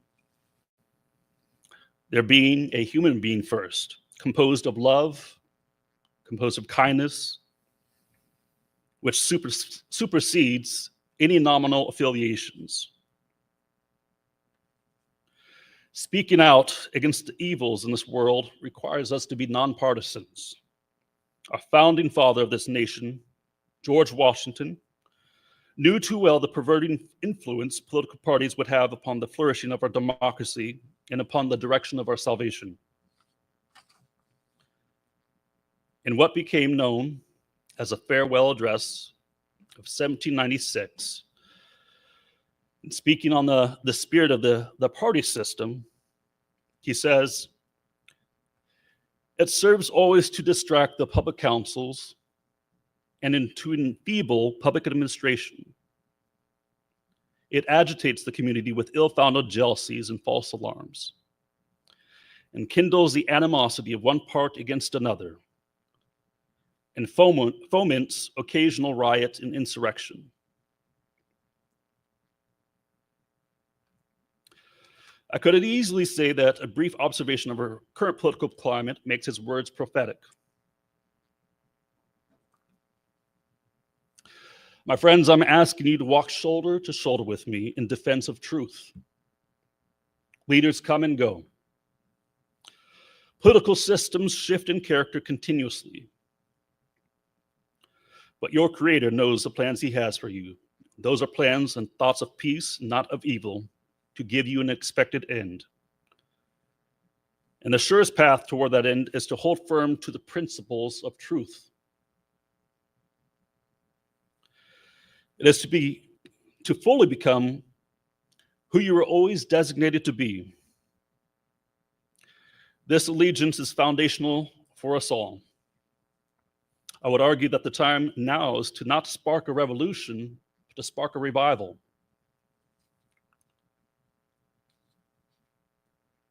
When Jacob came upon an angel of God and wrestled throughout the night, he wrestled with his doubt,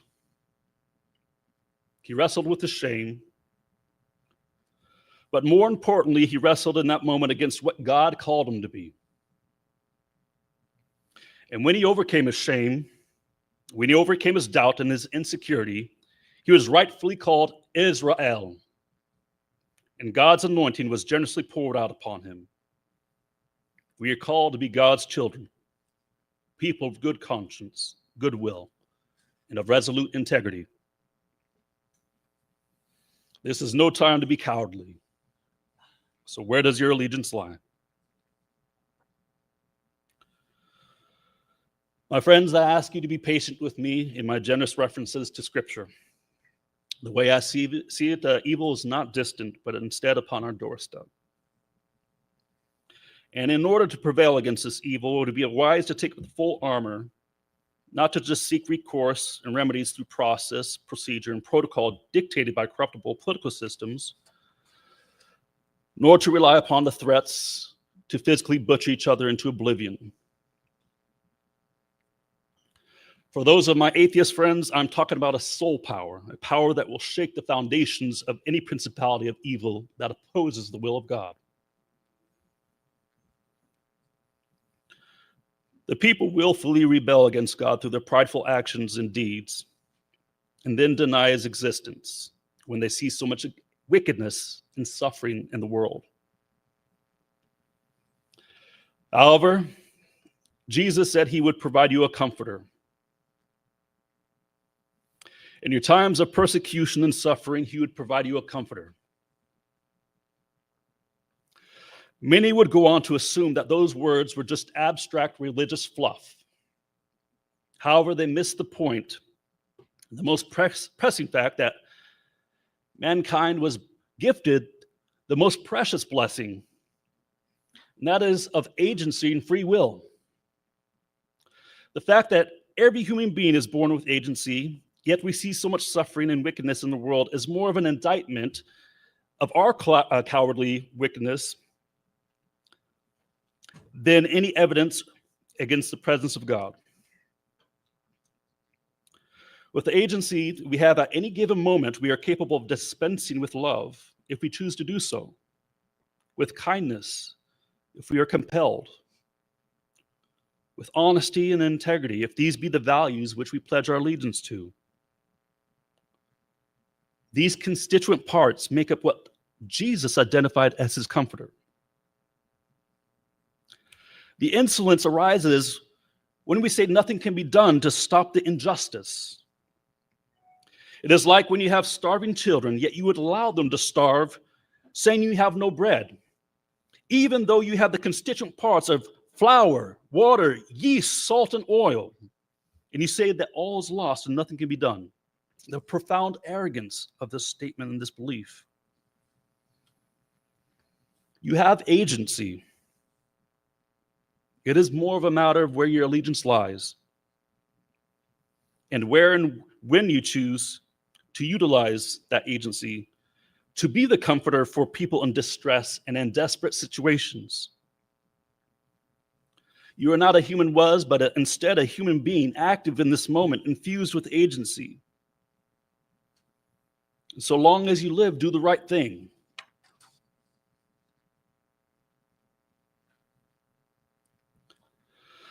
I believe that the elimination of much of our suffering is achievable, so long as we have honest people who are willing to be deliberate in their actions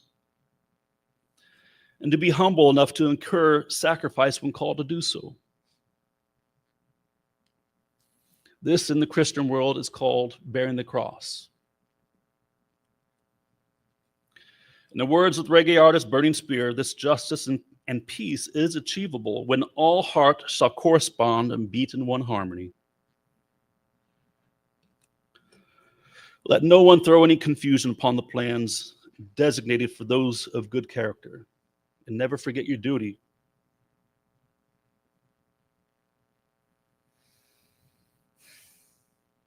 I close with the words from the prophet Isaiah.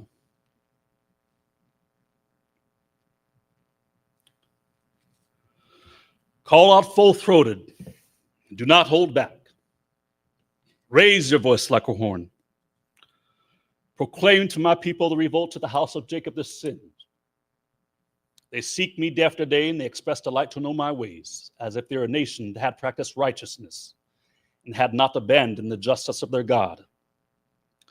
They ask me for righteous judgments, delighting to draw close to God. Why do you not see when we fast? And why do you not notice when we afflict ourselves?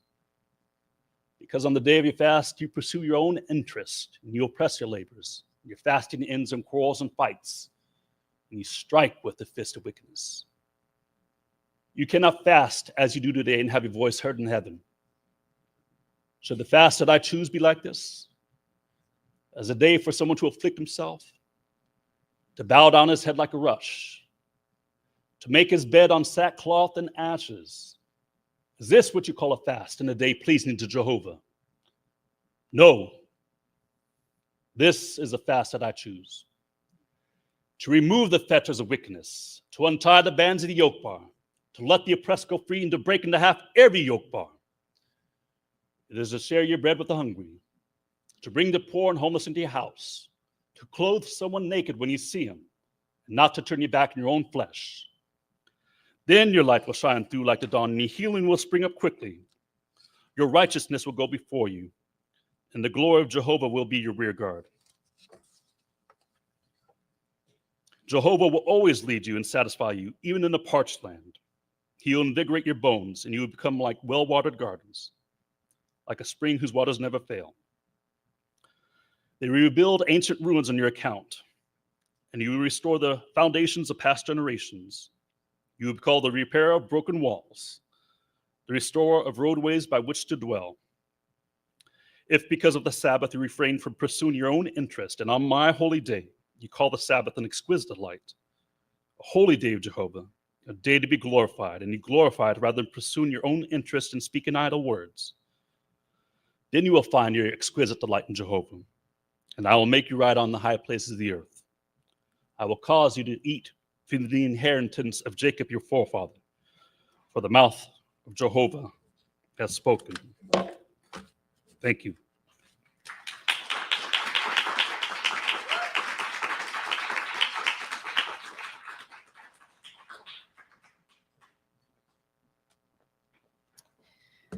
Thank you, Preston. Preston's and my friendship is a really good example of like places where we do meet eye to eye on subjects. We just go fully there, and it's okay that there may be some issues or topics that we have different beliefs on, and I know that he is still okay with me about that and respects my beliefs, even though he knows they're different.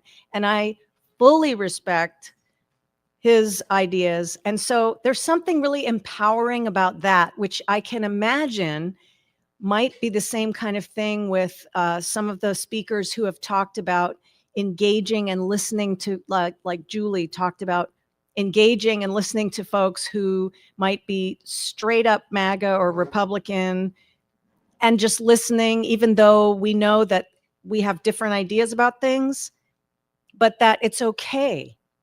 It's okay. We can still, me be me, you be you, and we're okay. The world isn't going to explode.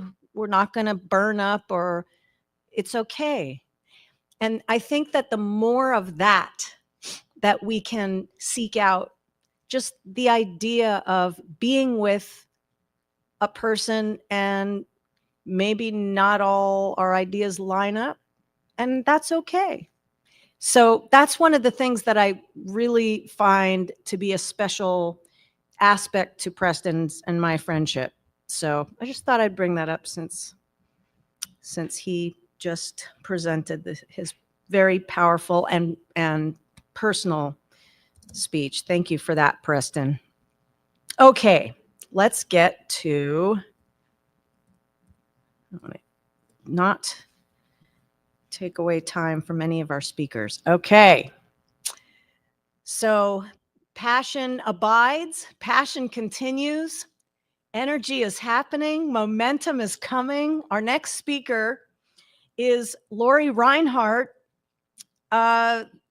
Lori is the co-leader of West Seattle Indivisible. So we have gotten the top brass from Indivisible in West Seattle. I'm very honored about that. Lori is also a passionate grassroots activist, inspiring hundreds of people within the Indivisibles group right now, just in West Seattle alone, people to take a variety of civic nonviolent action against fascism in our government. So my hat is off to Lori. And with that, I hope you all can join me in giving a big welcome to Lori Reinhardt.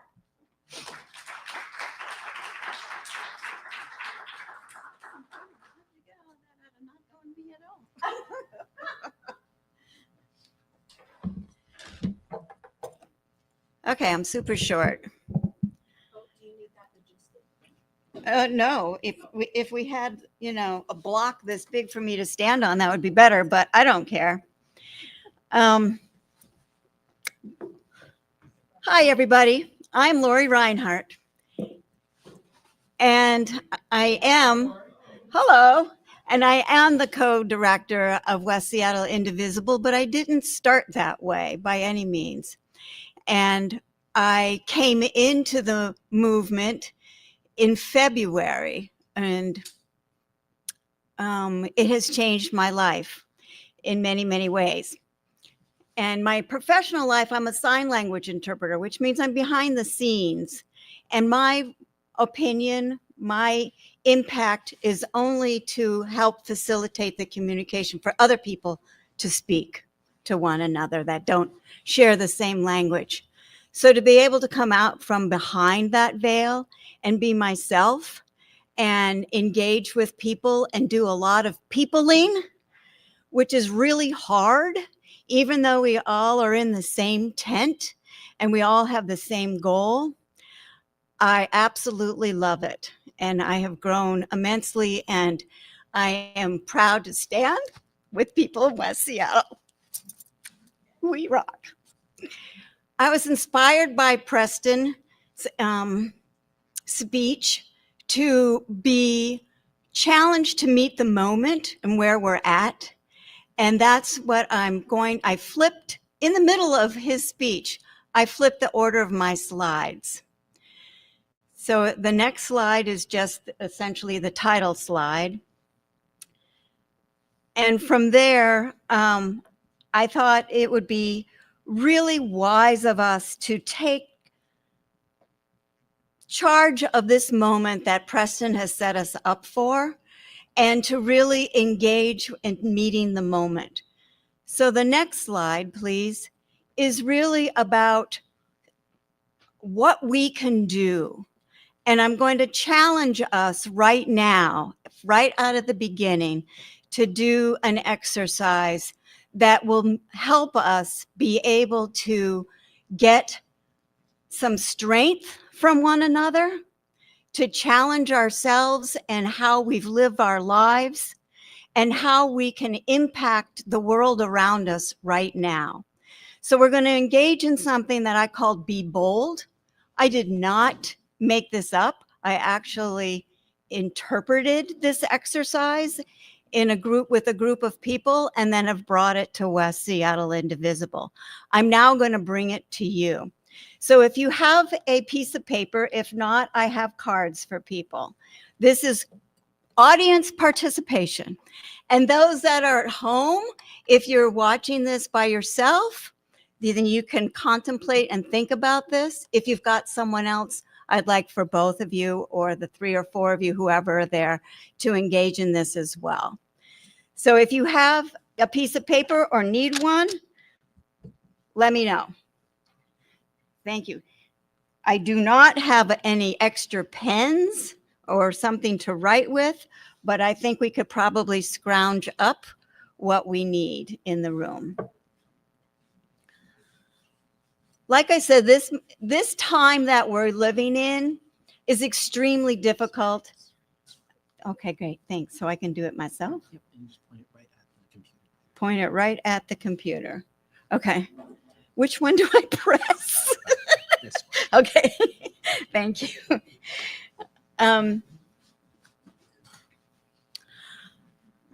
we have an opportunity right now to release yourselves from any inhibition you may feel. If you're like me, you've got a lot of anger inside of what you see, a lot of sadness, and a lot of how the hell did we get here? How did this country that we love so much has lost its way so badly? So I ask you right now to try to release yourself from your body self and your brain self and everything that you know in your day-to-day routine, and reach for what you would like to see happen. What is the first thing that needs to happen? So take some time and think about a type of action. And in West Seattle Indivisible, we are all about action. That's what we do. And that's the gift that West Seattle Indivisible has given me, is the ability to act. So when I read the news on a day-to-day basis, I don't find despair. I find a way to respond. And I get to do that in community. So if you were to push back against the current administration and the current things that are out there, what would you want to do? Okay? Regardless of the obstacles, do not think of what could be standing in your way. Think about that image that you have of what you want to see done. Take a time to write that down, and what's the first step towards making that a reality? And I'll give you a couple minutes to do that, and then we're going to do something collectively together.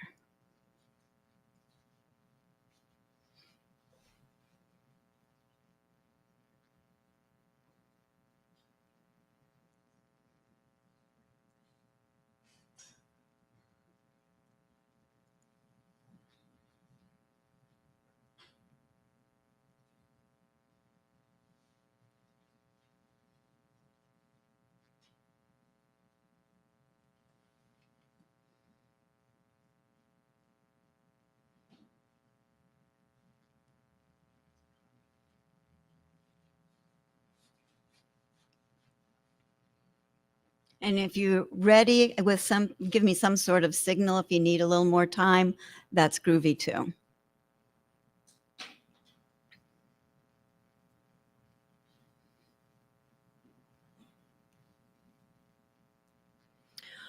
The group that's gathered here may be coming in from different entry points, and the focus in your lives may be different.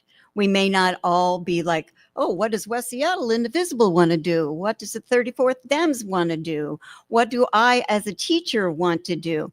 But I just try to get up above your individual roles in your lives, and what could you see people do?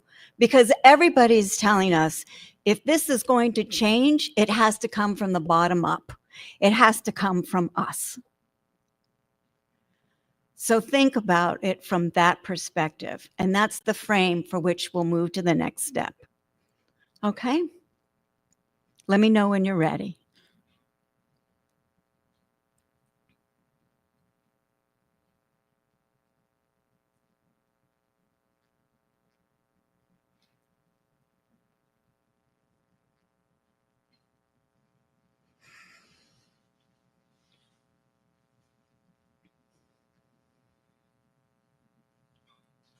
Are we ready? I see one person shaking their head. What do we do next? Okay, this is the group participation. We need to stand up. And I hope you still have some kind of writing instrument with you and your card. So you need your card and a writing tool. Those at home, you'll see what the instructions are, and then you can adjust accordingly. Okay, so let's come down front here, if you will. I don't want the tables to be a barrier to our interaction. This is not going to be scary, okay? It's like, come on. If you can't even get up and participate, how are we going to make change, right? So this is not hard. Okay, so here in front, I'm stuck behind this because we need to have this amplified. Otherwise, I'd be right out here with you. Okay, so let's come into the center. Again, this is, you know, we're in community. We just made a community of ourselves here. And what I would like you to do is to pass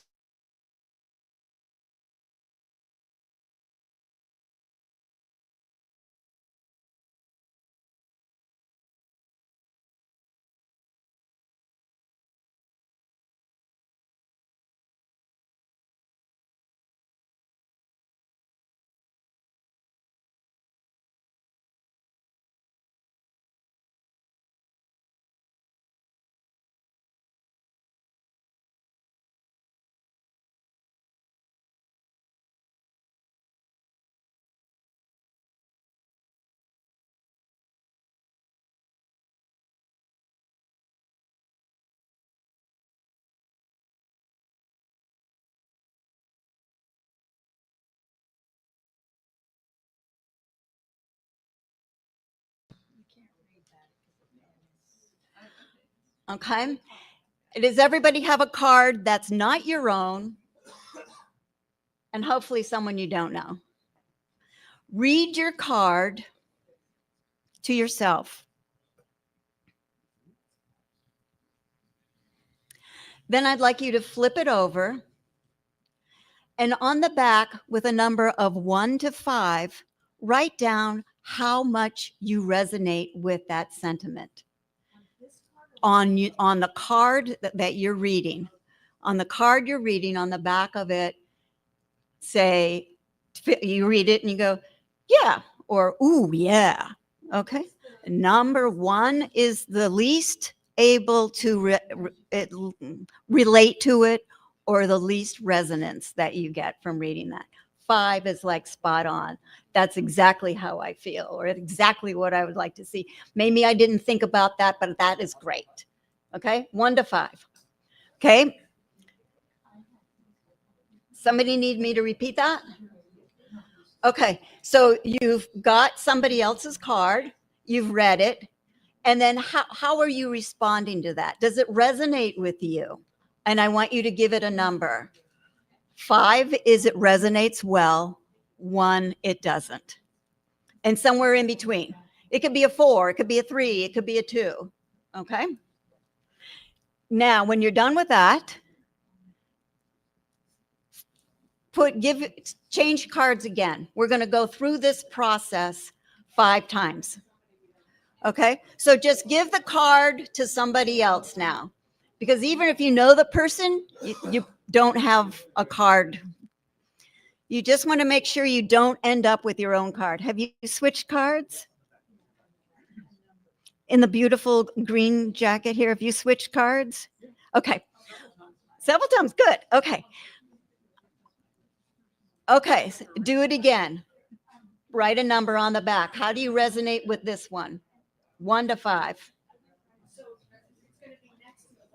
Sure. Yeah. We will tally it up at the end.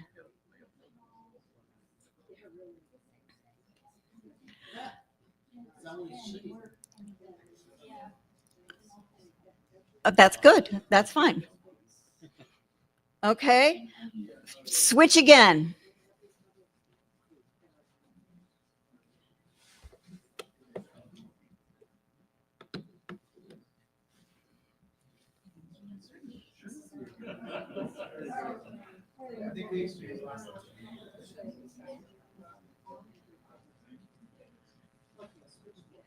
Mm-hmm. Okay, there should be 3 numbers on the back of the card. Now you've just put a number on it.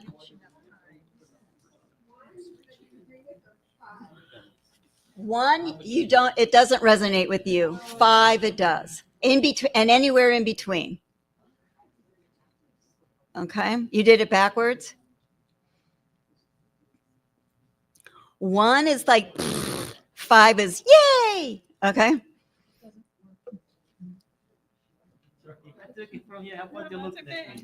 All right, now switch again.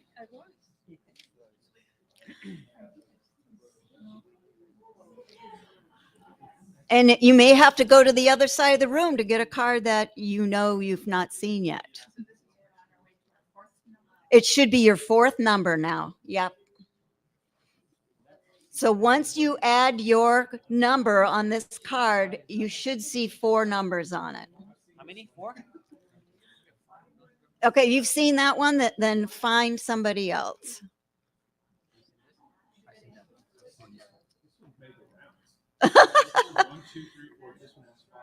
Five already? Wow. Okay. You have the opportunity to switch one more time. You just want to make sure that your card that you end up holding has 5 numbers on it.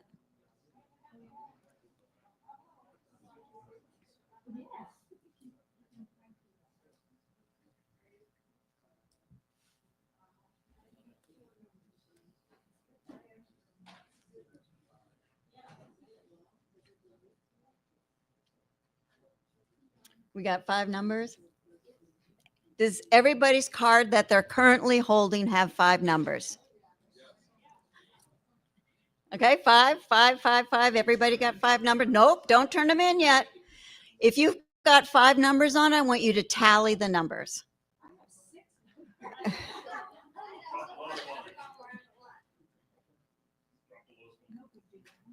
Yeah, you can drop the lowest one.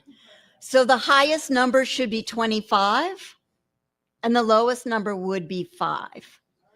And there's going to be a range in between. 25 would be 5. And if you have 5 ones, you'd have 5. Okay? Right? We're mathing here today. Okay, let me know when we're done. We have a tally? Yuri, do we have a tally? Not quite yet. You have a tally? Okay. We've even averaged it out. Okay, so the tally is 5, 5, 5, 5, 5, or 5, 4, 3, 5, you know, that kind of thing. So it should be 25, 24, 23, 22, 21 is what we're looking for. Okay. Who has a 25? Wendy. Do you want to, can you come up here so the people that are on the stream can hear us? Would you read what's on your card? This is the one that's resonated the most in this group. Is there anybody else with a 25? Okay, come on up. You have 25? Okay. Love.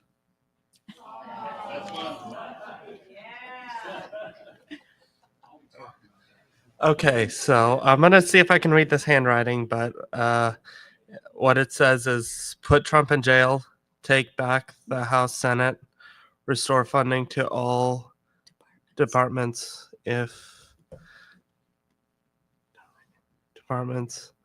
Trump was dismantled. If Trump was dismantled, restore funding to Medicare and Medicaid and Social Security. All right. Thank you. Okay, so that's Thanks. number 25. So that's 2 of them. Who's got a 24? Anybody? 23. 22. Okay. And then we'll hold here.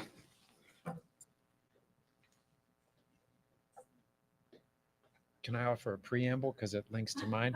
Sure. There's no set rules. Well, I just simply wrote checks and balances, and I want to thank whoever wrote this because it's an action related to checks and balances. What the wise person wrote that is better than what I wrote. The Supreme Court needs to stop enabling the dismantling of democracy. Solution: 24-hour presence outside the Supreme Court, maybe where they secretly enter building. Be heard, be present. Right? Thank you. Okay. Thank you so much for engaging in this. And what do we have? We have that if we have love and we are bold enough to do what we can to get this administration out of power, we can restore the things that we wish to see happen in our world. So what's the first step of doing that?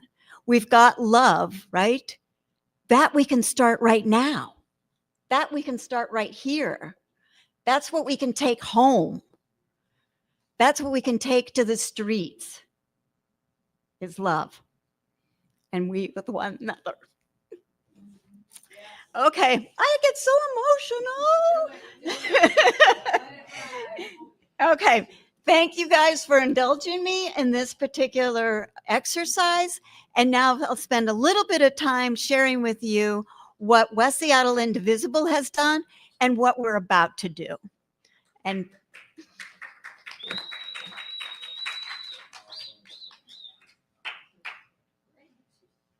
thank you. Okay. Whoops, I'm supposed to hit it here, right?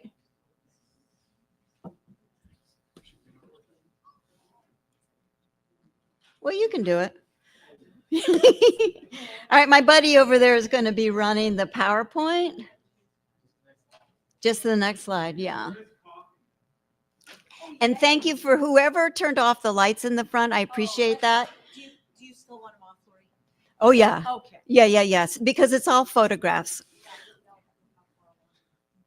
So this on the right, this is West Seattle Indivisible doing a sign making event ahead of Hands Off, okay, which was our first national action. And if we know anything about what they say, is that we have to be able to sustain 3.5% of the population in action out all of the time, essentially. This was our first run at it. And we were nationwide. We did about 3 million. And the goal is targeted at 11 million nationwide. And we're not there yet. In West Seattle, we need to be able to bring 4,000 people out for one action to reach our 3.5%. Okay, so that's our goal. But this was a good start. This was a great start, and we were able to work in community. Next slide, please.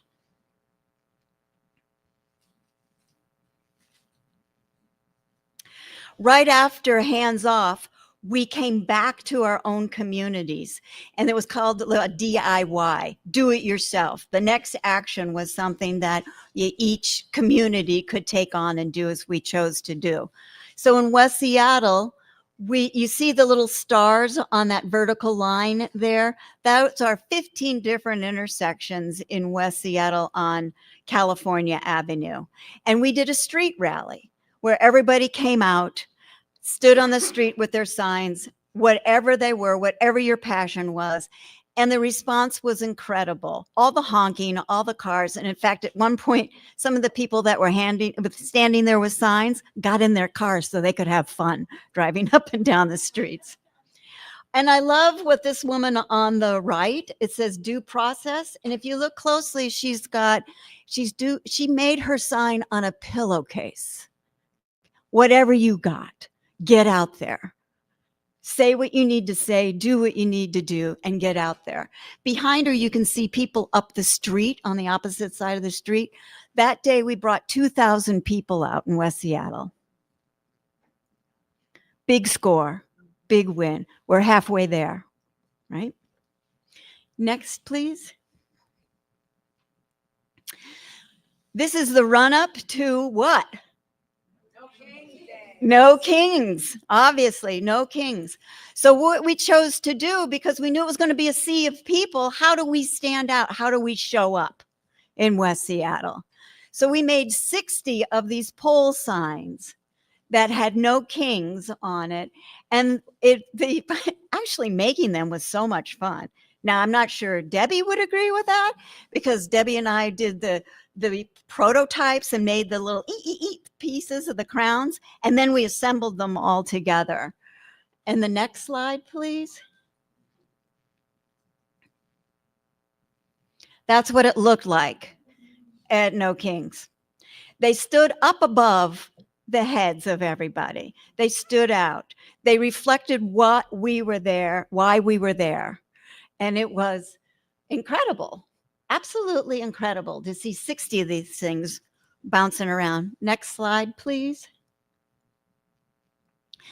On the left is Cal Anderson and us leaving Cal Anderson. By the time the first person arrived at the Seattle Center, the last person left Cal Anderson. We were 75,000 strong. 9.2% of Seattle's population came out for this, well above what we needed. The only ones that beat us was Burlington, Vermont, with 35% of their population came out. Okay. Overall, we had 5 to 6 million across the country, which was half of what we need to do. But you see the sign on the picture on the right, New York Times picked up our signs. So that was posted online on New York Times. The woman in the pink hat is our volunteer coordinator, Amy Daly Donovan. Next, please.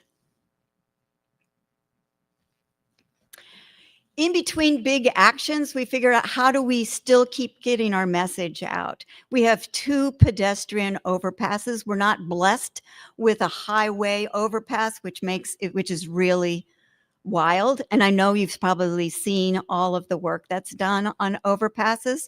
We have one coming into West Seattle and one on Delridge.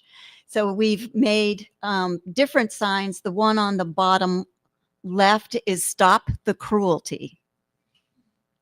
Democracy needs you. When we rise up, we win. Get your ass up and join us. We're getting a little snarky now. That's a recent one that's out there. Next, please.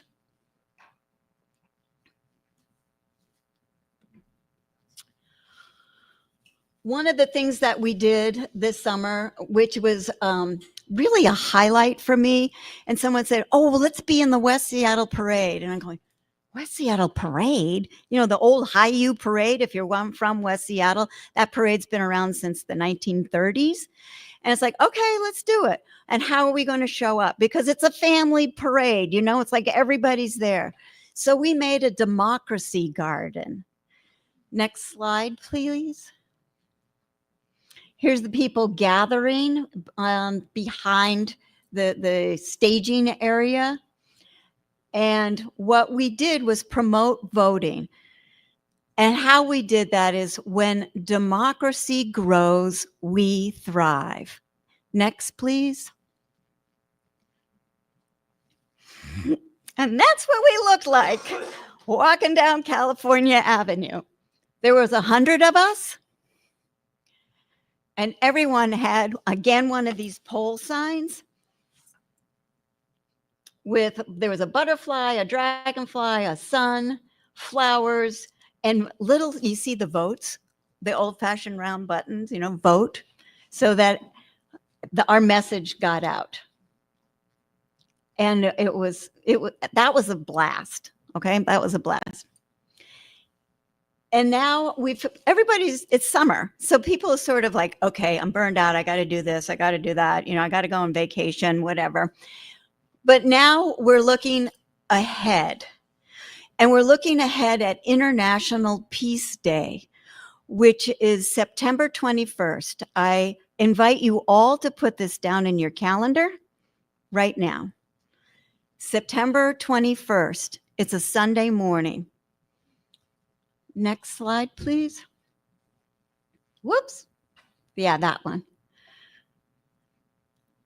My big, bold idea was to shut down the West Seattle Bridge because it's a big, large area where we could spell out with human bodies, peace for all. Yuri, who's actually here, generated this on ChatGPT for me, which I really, really appreciated to see that this is what it would look like with a bunch of bodies on a bridge, spelling out peace for all. The West Seattle Bridge has a view of downtown and the Space Needle. And if we want this to go I guess the term is viral. If we wanted to be picked up by AP, if we want national, whatever, we want to be able to have our iconic image of of Seattle, which is the Space Needle. So the mayor happened to come to visit us in West Seattle Indivisible, and I pitched this idea to him and said, you know, we really would like to do this, but we don't have any money. Would you pay for it? He was excited about the idea and helped us, West Seattle Indivisible, usher our application in through the special event committee. They began to signal that, yeah, no, that's not going to happen about a week and a half ago.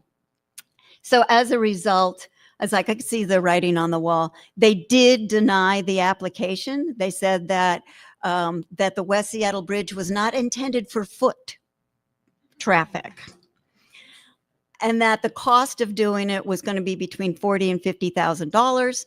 And the other pinch point was that the Seahawks played at 1:00 on the 21st, and that the Seattle police resources need to go to the Seahawks, as opposed to closing off all of the entrances and exits on the West Seattle Bridge. That's fine, let's pivot. And after going through that application process, which was a friggin' bear. Next slide, please. Approaching somebody that owns a private piece of property on West Seattle waterfront between Salties and Jack Block Park was easy. To just say, hey, we would like to do this and have this human banner here. Are you willing to support this effort? We can't pay you anything. I know the property's for lease. We can't pay you. We can't do anything, but we would like to do this. What are your thoughts?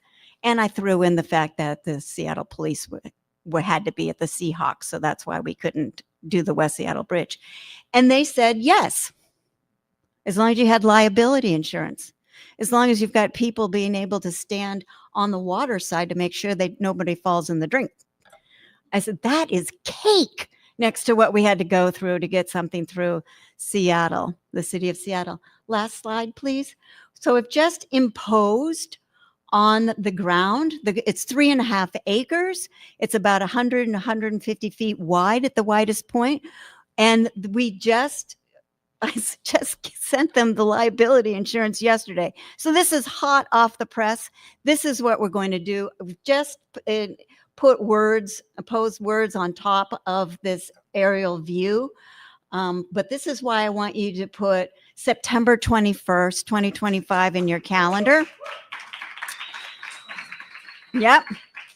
We are looking to have, it's going to take at least 1,000 people to spell it out, but I imagine that we'll have up to 5,000 people there on the site, and we're going to have music and fun and the bucket people, the bucket drummers, lots of fun times that we're going to have along with some faith leaders and a moment of silence, because why we're really there is that we want all of this nonsense to, I'm going to say it, fucking stop.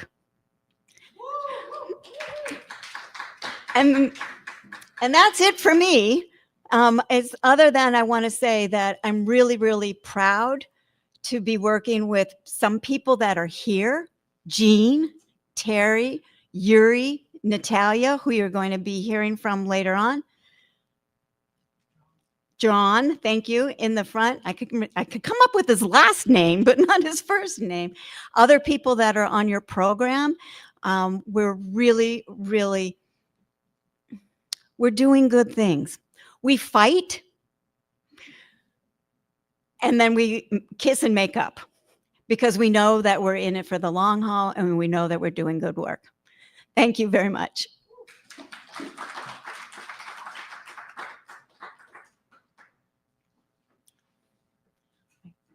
I did not take all of the time that she gave me at the end.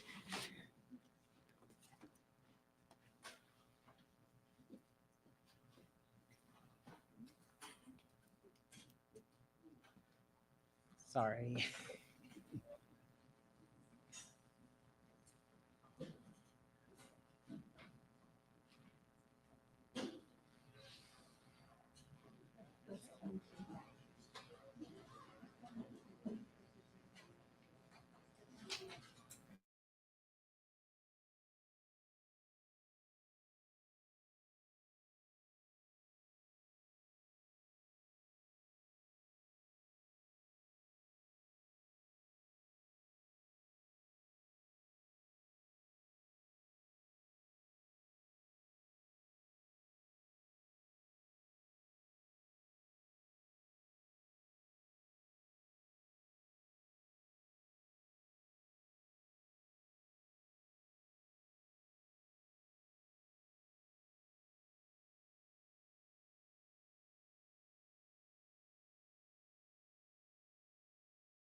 Okay. I do not want to get in the way of technology. Okay. Hello. Hello, live stream land. Hello, everybody. Hello, everyone in here. Welcome to all of you.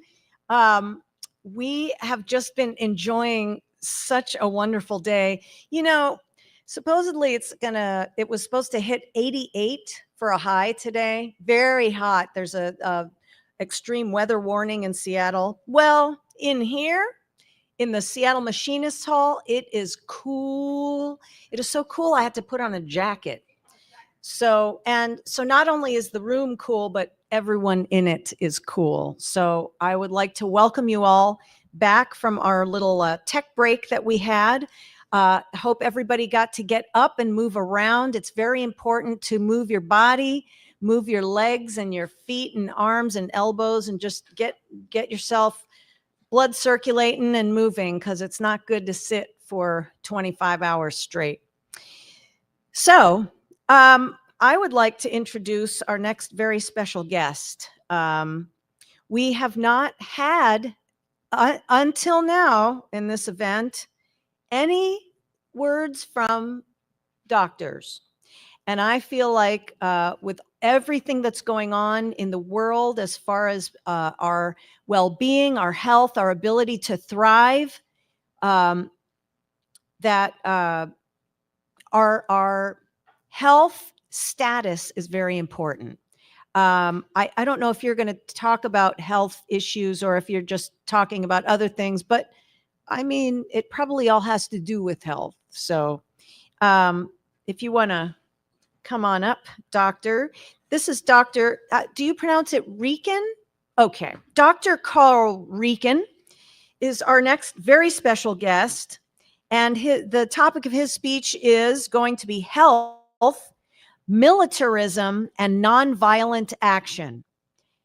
Dr. Carl Rieken is a Seattle local family physician who is passionate about root causes of health and great music. He has taken the long road back to activism, fueled by the knowledge that things can actually be better if we use our brains and organize. He is a member of Washington Physicians for Social Responsibility, Veterans for Peace, and the Union of Concerned Scientists. Please welcome everybody. Hands together. Big warm welcome for Dr. Carl Rieken. Woo!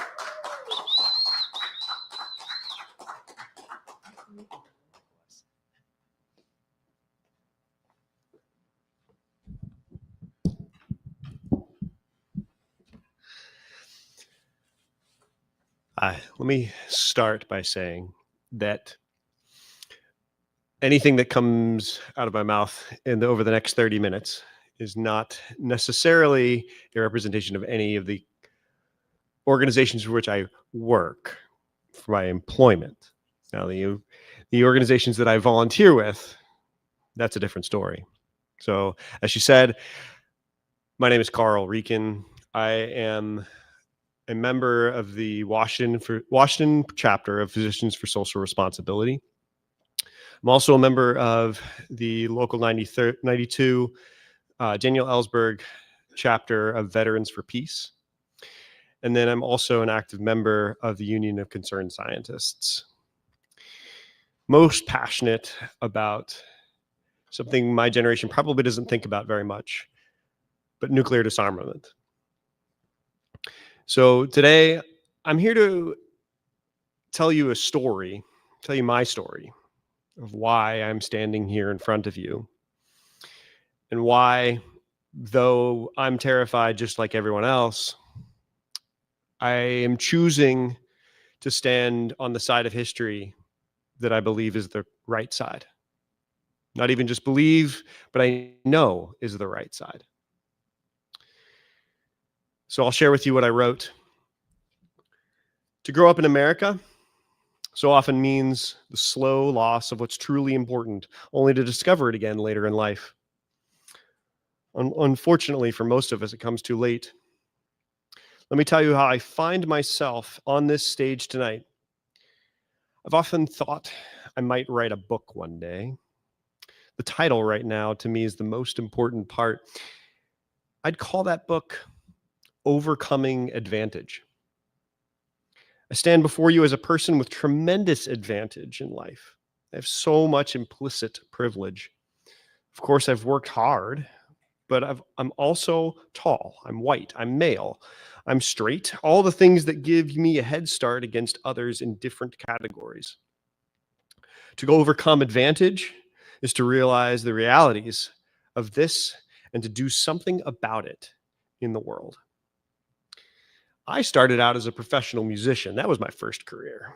In fact, I'd bet that if anybody I went to high school with is watching this right now, they could very well be shocked that I'm not playing professionally as we speak.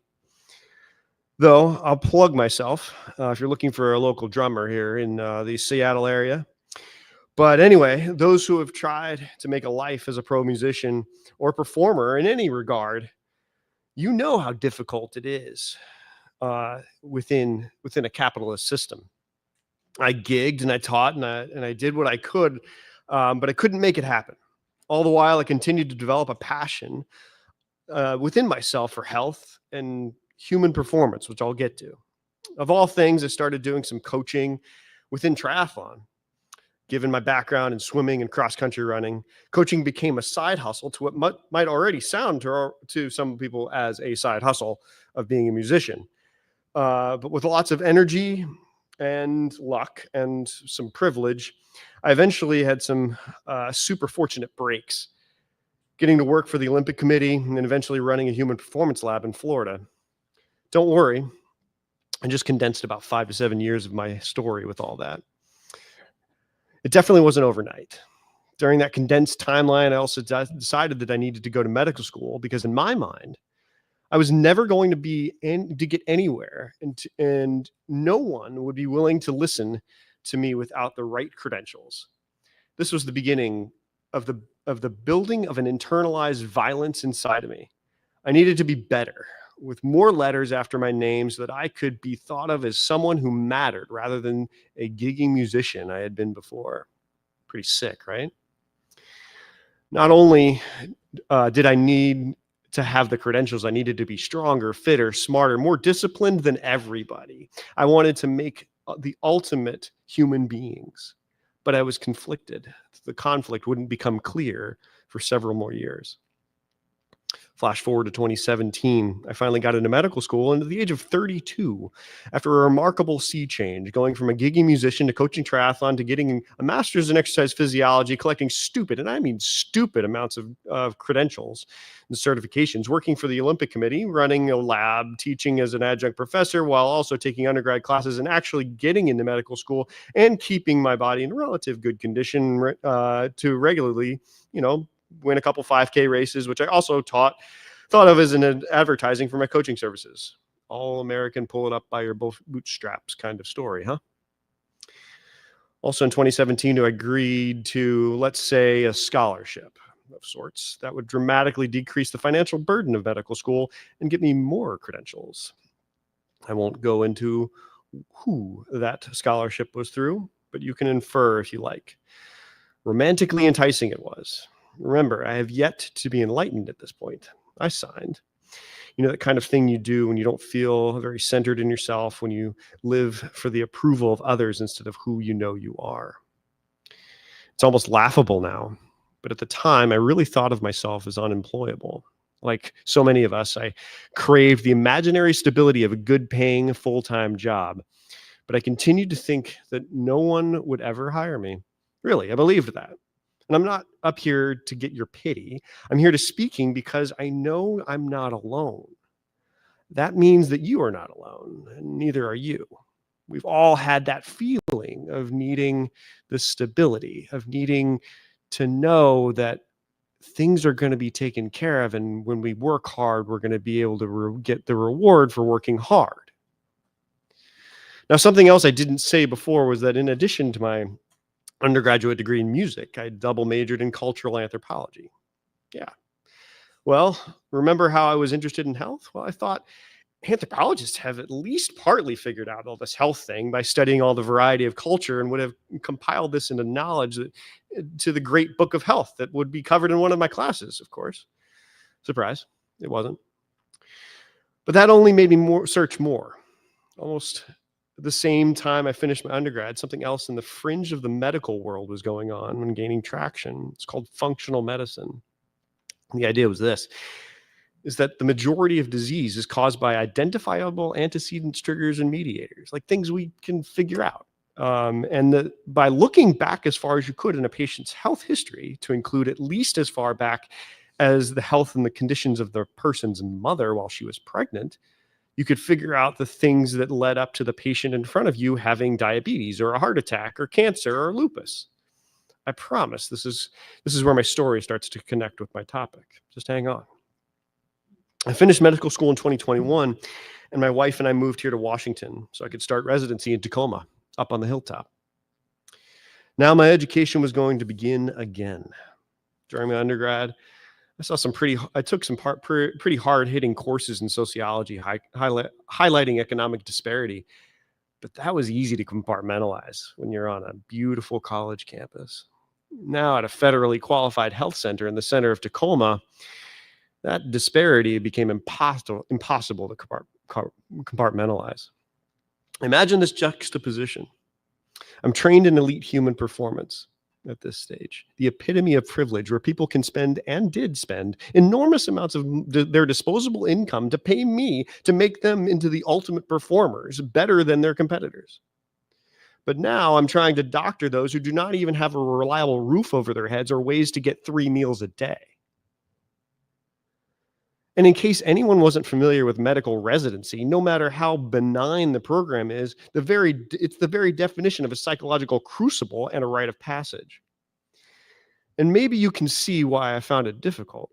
I knew how to make people look and feel physically like Superman, able to make their mile time equivalent to the amount that they could deadlift in pounds, while displaying a washboard set of abs, the perfect American superhero male.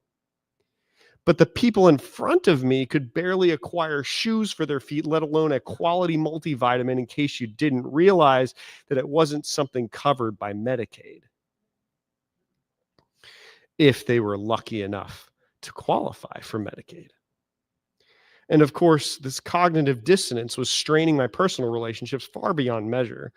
I was a robot built for achievement, while the world in front of me was grabbing onto my shirt, pleading with me to be a human, while it was figuratively about to fall down a cliffside if I didn't reach my hand out to help. Of course, the edge of the cliff I felt standing on was crumbling under my feet, though I didn't really admit it at the time. The hardest part of residency, believe it or not, was delivering babies.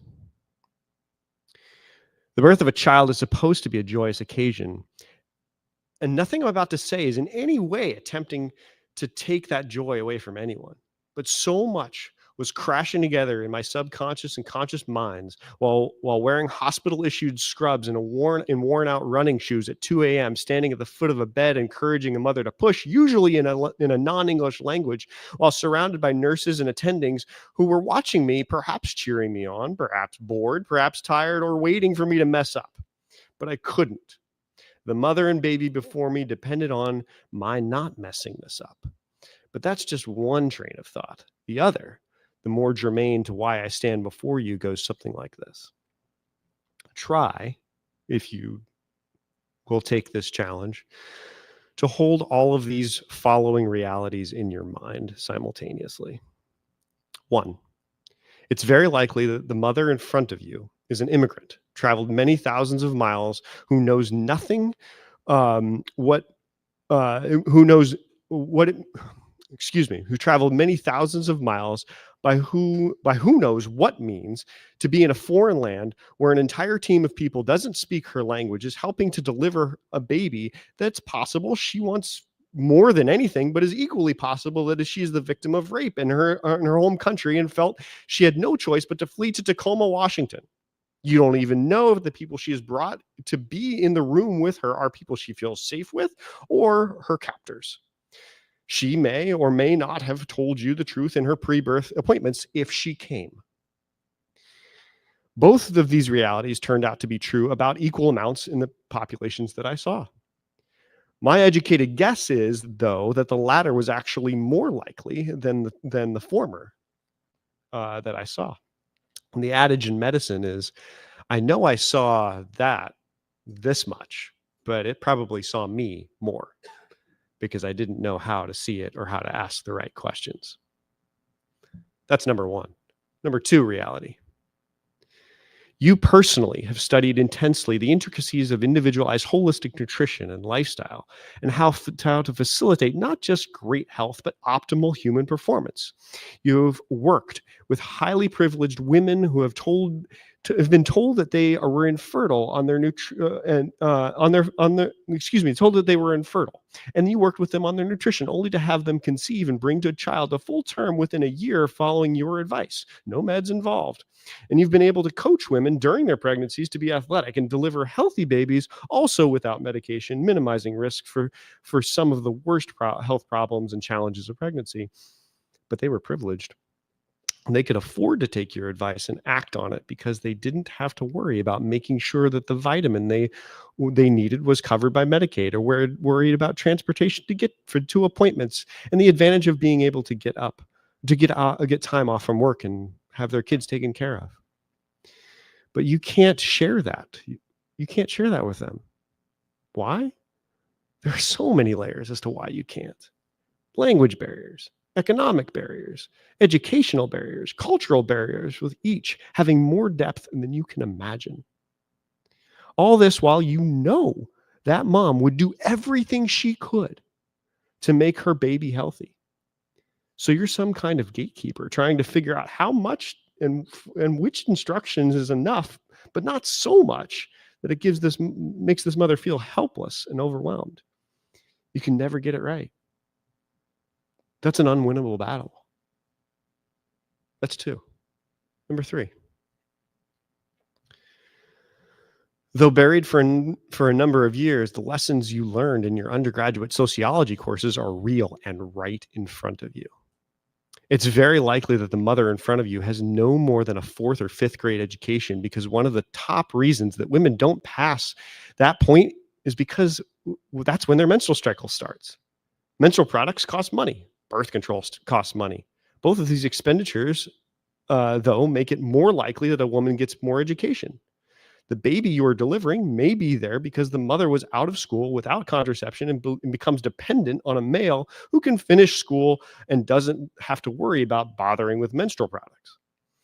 That male on whom she is dependent is very unlikely to be highly mature, as you know that the male brain doesn't fully mature until the late 20s, probably 15 years or more after his interest in sex is so overwhelming to him. You can extrapolate where this is going. I don't need to explain more. All the while, you think about the idea that at this point, you've been able to go to school alongside females your age the entire time for now over 20 years. You're not foolish anymore. You know the world. And in particular, this woman in front of you, in order to progress, needs availability of contraception, menstrual products, a safe home, a safe school, a stable government, clean water, nutritious food, reliable transportation.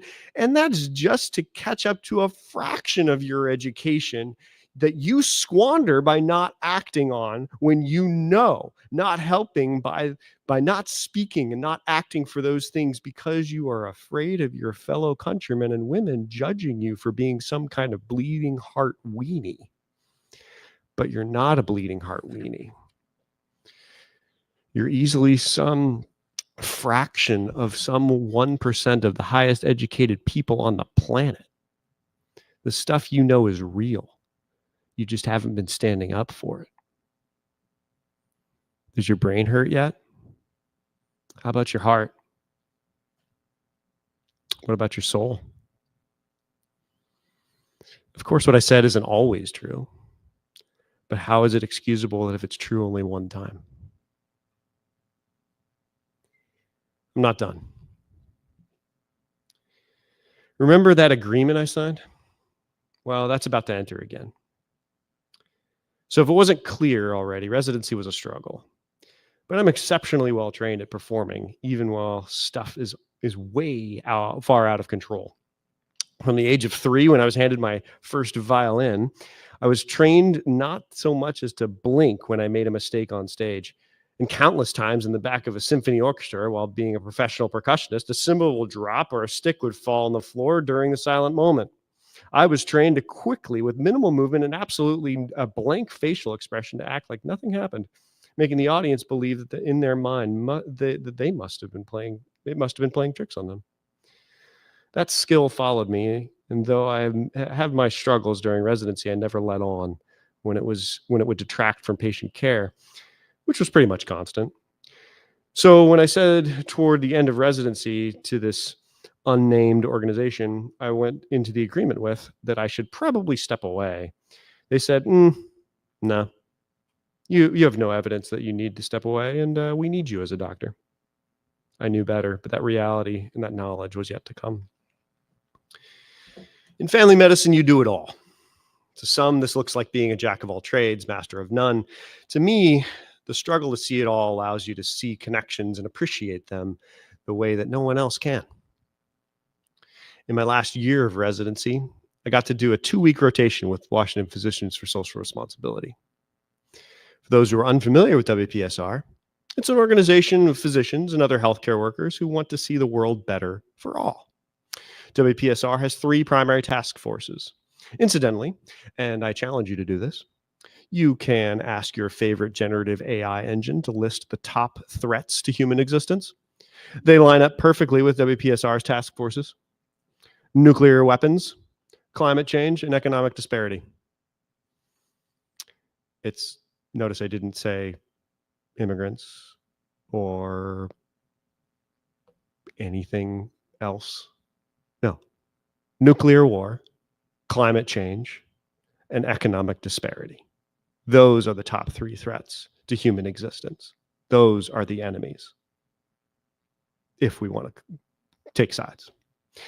I think of existence to be at least somewhat fundamental to health, just being able to exist.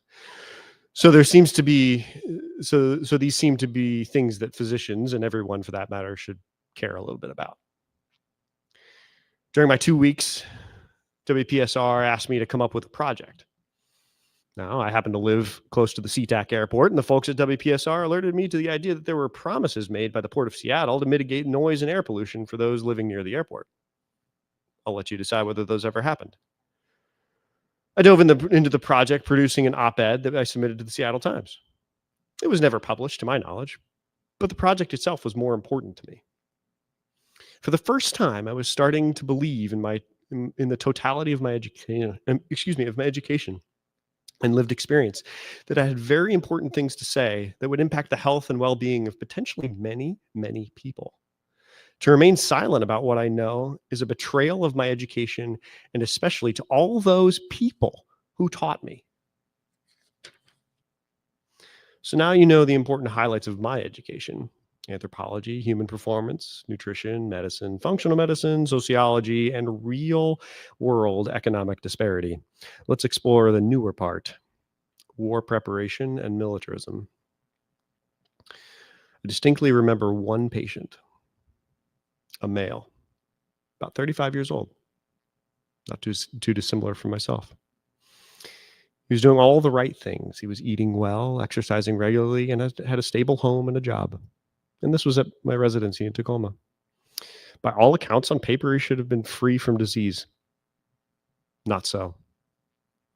He was overweight, diabetic, and had an unexplained autoimmune condition that was looking a lot like rheumatoid arthritis, but didn't show up that way. At 35. Male. That's not common at all, for those of you who are not in medicine. He also happened to be Marshallese. That's from the Marshall Islands. This fact didn't mean much to me at the time.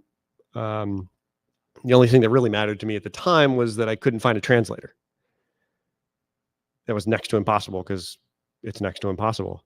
There were lots of Marshallese at my residency. I didn't really think about it. This was a fact I just naively chalked up to geographic proximity, which if you've ever looked at a globe, doesn't make a lick of sense. But I believed it because it was easy to just compartmentalize and move on. Flash forward to earlier this year, 2025, in April. I tried to separate from my contract with this unnamed organization, so far unsuccessfully. Battle's not over. But I was able to attend a free conference hosted by in part WPSR on nuclear threats and disarmament. It was in the seats of that conference that I had an epiphany. I sat and listened to survivors of Hiroshima, to people who lived downwind and downriver from Hanford, Washington, and of Marshallese people. Marshallese people? Yeah, those, the people of the Marshall Islands. The same people whose Bikini Atoll was nuked into oblivion in the 1950s by the United States. Oh, that's us. Who promised them if they let us blow up their islands, they would be contributing to the end of all war. It hit me like a blast wave. The Marshallese people I treated during residency were sick beyond any other patient because they lived in a nuclear wasteland created by us. And even if they moved from there, what I knew about functional medicine could not allow me to hide the reality. The health of the mother, the totality of her exposures, very much influences, even determines the health and the life of the child. If I was really to call myself some enlightened physician who dives into root cause functional medicine, I cannot ignore war preparation, and in particular, nuclear war preparation. I can't ignore what it does to people and planet for innumerable generations. It hit me that these people can never enjoy the basics of health that I take for granted because my homeland wasn't blown up repeatedly with nuclear weapons yet. I've learned a tremendous amount about the realities of nuclear war since that conference. I see it as the most immediate threat to everything we hold dear. If nuclear war happens at all, there is very little chance that this world will be survivable. And even if it doesn't, the fact that we are preparing for it makes it inevitable by logic. The only way to make it not inevitable is to stop preparing for it. And I've heard the deterrence argument so many times. Unfortunately, the reality is that deterrence is a smokescreen. While I will acknowledge that a, quote, limited nuclear war is theoretically possible, the overwhelming reality is that there is absolutely no such thing as limited nuclear war. I believe my colleague, Steve Overman, will also speak about this later this evening. Stay tuned. I want to turn for the remainder of my time to what to do with this. Because now I have the responsibility. I have decided it is no longer appropriate for me to sit on the sidelines and wish for things to get better. The logic goes like this. I told a friend of mine in this unnamed organization the other day that you've got two realities, two possibilities in the world, two extremes. You can fight, and I mean fight, with physicality and with all your might. And what's the end risk of that? Well, the end risk of that is torture and death. Go into war fighting, the end risk is torture and death. The alternative, on the opposite end of the spectrum, is you become nonviolent. But, as we've learned over decades and millennia, those who really believe in nonviolence also have the same exact risk: torture and death. So now those two realities are equated because the risk is the same. Which side is the preferred side.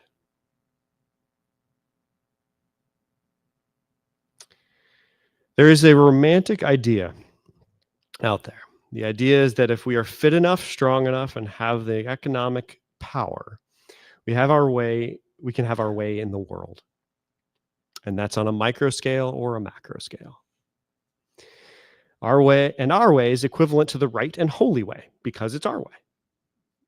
That's what I feel is at the core of toxic masculinity. The same toxic masculinity that entices us to think that war is inevitable and that the most noble thing we can do is fight, punishing others who don't do things our right, holy way. This is how we get to where we are today. Toxic masculinity is bred out of fear and lack of education. It tells us that the solution to our problems is to be the toughest, and that meekness is opening yourself up to someone else to take advantage of you. But let me pose a question. When has aggression ever led to a decrease in aggression? When in the history of the world, have those who have wronged another been so beat up physically, economically, culturally, and have awoken from their post-fight coma and said, "Oh my gosh, you're right. What wrongs I have committed. I shall repent. Forgive me." No. Wholesale, that has never happened. They want revenge. That's what every superhero movie has ever taught us. That's how you're conditioned. You know, there was only one person who ever didn't want to retaliate. But we made sure he didn't survive. There is an alternative. There is a possibility of mature masculinity. And keep in mind, I'm speaking from my perspective as a cisgendered male. But mature masculinity is an energy open to everyone. It is a choice. It says we are willing to use the strength of our mind, the strength of our bodies, the strength of our souls to make the world better, not just for us and those who walk, talk, and look like us, but for everyone. Because science supports that we can. Wake up. There is enough food to feed everyone on this planet if distributed appropriately, which we have the technology to do. Speaking of which, I understand it's on the order of 5,000 calories a day that we could feed everybody with. That's how much food we produce in the world. That's egregious. There is enough science to figure out how to immediately get together and cut back on climate damaging mistakes, which I see as byproducts of good intentions. And we know that one of our major problems is simple overpopulation. Guess what? What I talked about earlier, allowing people to have clean water, stable governments, enough food, contraception, education, and menstrual products would actually decrease our world population, not because people would die, but because people could live. Mature masculinity means standing up for all those things collectively because we each believe in a world beyond ourselves. It means fighting less and using our brains more. It means following in the nonviolent footsteps of Gandhi, Romero, King, Day, and many others. I stand before you not as someone who has in any way perfected any of this. And I'm just as terrified as any of you is. But as I told a friend in a text message the other night, if you're not terrified, it's impossible for you to be courageous. We'll close with a quote. George Bernanos. I've thought for a long time now that if someday the increasing efficiency for the technique of destruction finally causes our species to disappear from the earth, it will not be cruelty that will be responsible for our extinction, and still less, of course, the indignation that cruelty awakens and the reprisals and vengeance that it brings upon itself. But the docility, the lack of responsibility of the modern man. his base, subservient acceptance of every common decree. The horrors that we have seen, the still greater horrors that we shall presently see, are not signs that rebels, insubordinate, untamable men are increasing in number throughout the world, but rather that there is a constant increase in the number of obedient, docile men. Thank you.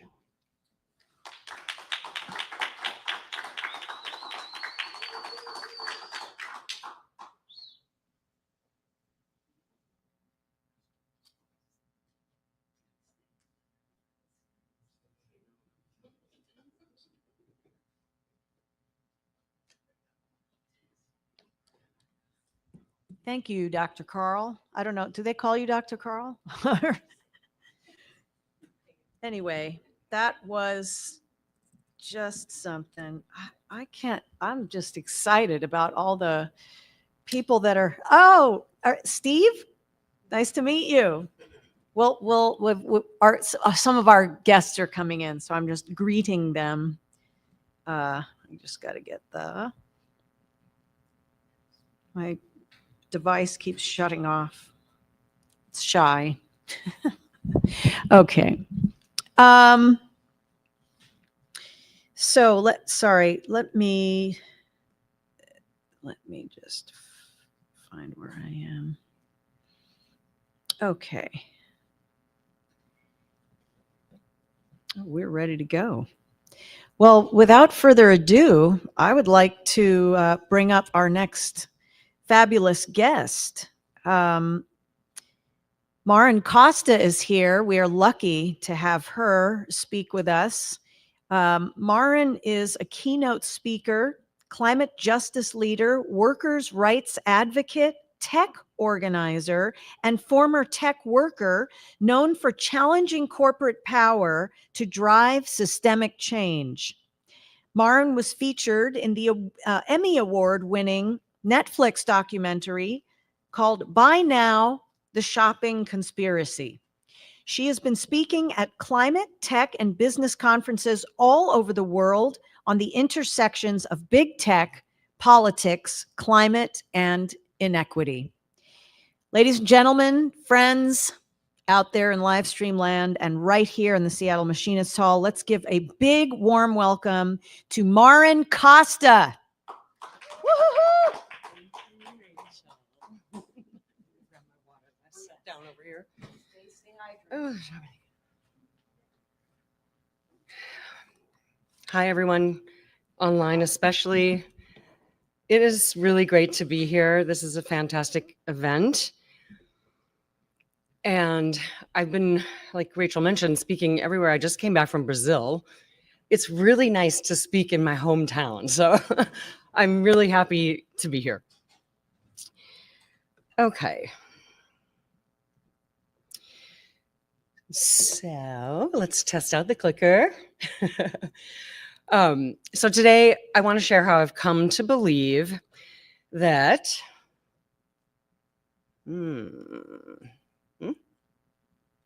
oh, we had it so good before. What am I doing wrong? Maybe not. I don't know. Oh, maybe it wasn't on.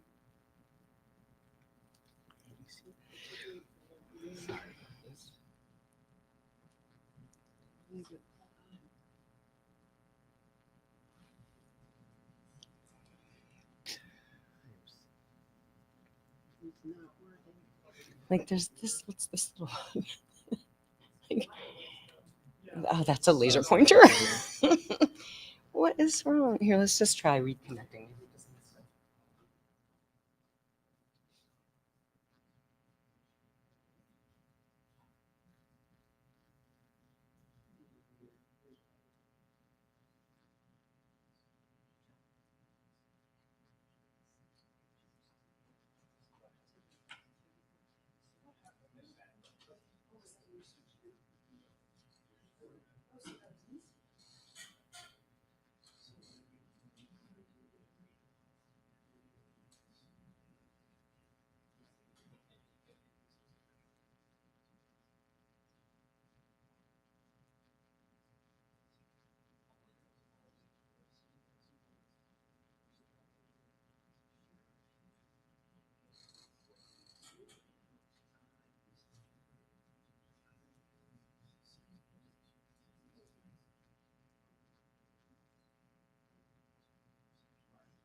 I just don't want to eat into your time.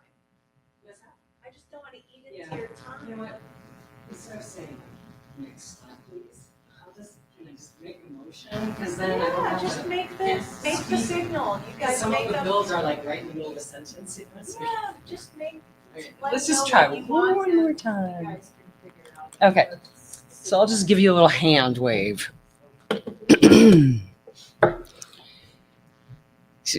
And then just let me know when I should start. And do I have to stand closer to this or can I stand back? Okay. What's that? Okay. And so, and you're ready to advance? Okay. All right. Great to be here. Let's just start from the top. So today I will share how I've come to believe that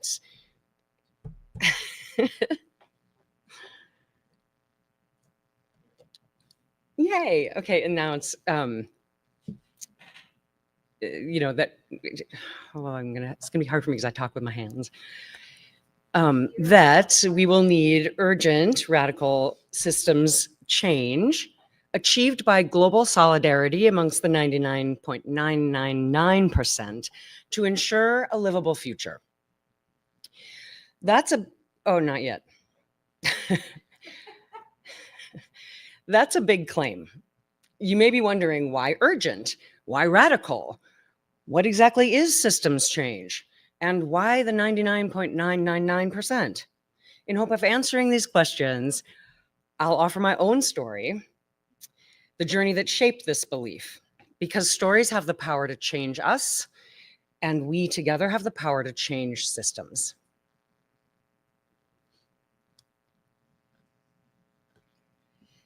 Yes, sorry. As early as I can remember, my twin sister and I spent every possible moment in this little forest near our little town, in our little town near our little house. And it was just our whole world. We knew when the robins would fly south for the winter. We knew when the wildflowers would bloom, and we knew when the little creek would start to flow in the springtime. Every summer, our small world expanded when our parents packed up our little tent trailer and we camped for months all across North America. At each stop, we would leap out of the car and into the woods. Nature was our second home, our sanctuary, our soul.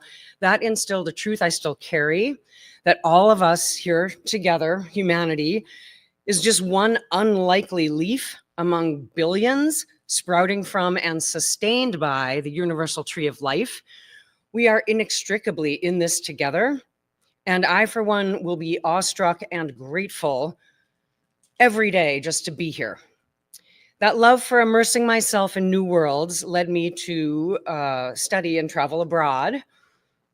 I lived for a month at a time in cities like Cairo, Bangalore, Taipei, and Kyoto. Vibrant countries and cultures, different in nearly every way except one. Everywhere I went, wealth and power funneled upward to a small, almost exclusively male elite, creating not just a gap, but a widening gulf between the ultra-rich 0.001% and the rest of us. Let's try to put this in perspective. If we were to represent the average wealth of the 99.999% as 1 meter, then the average wealth of the 0.01% would be 5,000 meters. A big difference, but still an easy morning jog. So how about the richest man in the world, Elon Musk? His wealth would be well over 72 million meters, enough to circle the earth twice. I wondered, how did this come to be? I began studying ecofeminism, and it opened my eyes to the nested systems at the root of this extreme and unstable inequality. Systems like patriarchy, white supremacy, colonialism, neoliberal capitalism. Systems of domination that use supremacy to justify the oppression and exploitation of anyone, like women, people of color, et cetera, or anything like our planet and all of its resources, that anyone or anything that is deemed inferior. The idea that humans should have power over nature, or men over women, or one race over another, or rich over poor, ran counter to everything I had ever felt to be true. And I knew then I wanted to help build systems of collective power, systems that incentivized and supported equity, sustainability, cooperation, and well-being for all people and the planet we share.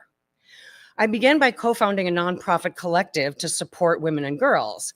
And then in early 2002, a friend begged me to join her at a little company called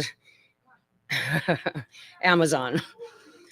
The corporate world wasn't my thing, but I thought, okay, I'll go into the belly of the beast. I'll stay for 2 years max, and I'll learn how they work so that we can better counter them from the outside. Once inside, I was surprised how much I loved the spirit of innovation, the willingness to take risks and break rules. I rose to become Amazon's first principal user experience designer. I led teams, I earned patents, and I worked regularly with Jeff Bezos. I made Amazon more inclusive, more human, and I loved the feeling that my work could instantly touch millions globally. And in the early days, e-commerce was promised to be far greener than brick and mortar. In other words, than everyone driving their own car to the store by themselves. So Amazon became my whole world.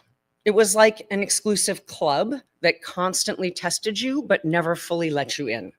Suddenly, I got caught up in trying to prove to everyone, including myself, that I was tough enough, that I was smart enough, that I could hang with the big guys. That fear of being never enough created a craving for more: patents, promotions, approval. In retrospect, it's sobering to see how quickly fear of rejection from this exclusive world could pull me away from my core values. Being so completely immersed in the Amazon world, naturally, I married a coworker and we had 2 kids in 2 years. Being a woman in big tech was hard. Being a mom in big tech nearly buried me. Amazon's company culture normalized ruthless competition, demanded nearly 24/7 allegiance, treated employees as disposable, and kids as a liability.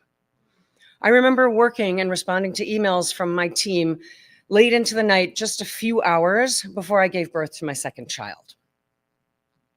By the time my babies had grown enough for me to surface from survival mode, I realized how much Amazon had grown, and fast. It had become a powerful consumption addiction machine that was gobbling up small businesses and preying on vulnerable customers, pushing low prices and two-day shipping while concealing the extensive harm to workers, the global south, our planet, and our future. And my kids, our kids, would pay the price. Naively, I assumed Jeff Bezos just had a blind spot, that we were on the same team, and that, like me, he just hadn't realized the extent of the damage and how urgent the climate crisis had become. So I thought surely I could simply make a case for ways that Amazon could become a leader in circularity, sustainability, and equity, and he would back them the way he had backed so many of my ideas in the past. I couldn't have been more wrong, and in retrospect, I can't believe I was so blind. Because by then, Jeff's wealth had catapulted him into the 0.001%. And with it, he had transformed from nerdy visionary to narcissistic oligarch, ruthlessly maximizing short-term profit over everything else, no matter the collateral damage, even when it was human lives. As the saying goes, power corrupts, absolute power corrupts absolutely. A moral dilemma was starting to take root in my brain. In my early days, I was proud to work at Amazon. Now that pride was eroding into shame. One evening, out for a rare happy hour, a particularly blunt friend put me on the spot demanding an answer. Marin, how can you still work there? You know how they treat workers. You know how they treat the planet. And I said, I know. I mean, truth had been banging on the door for years, and in that moment, it finally broke through. I felt like I woke up in someone else's life, so far away from that small forest and so far from my core values. And that was it. I had to make a change. Because one day I knew I would have to look my kids in the eyes, and I needed to be able to say I did everything I could. We will all face that reckoning. How will you respond? How will we respond?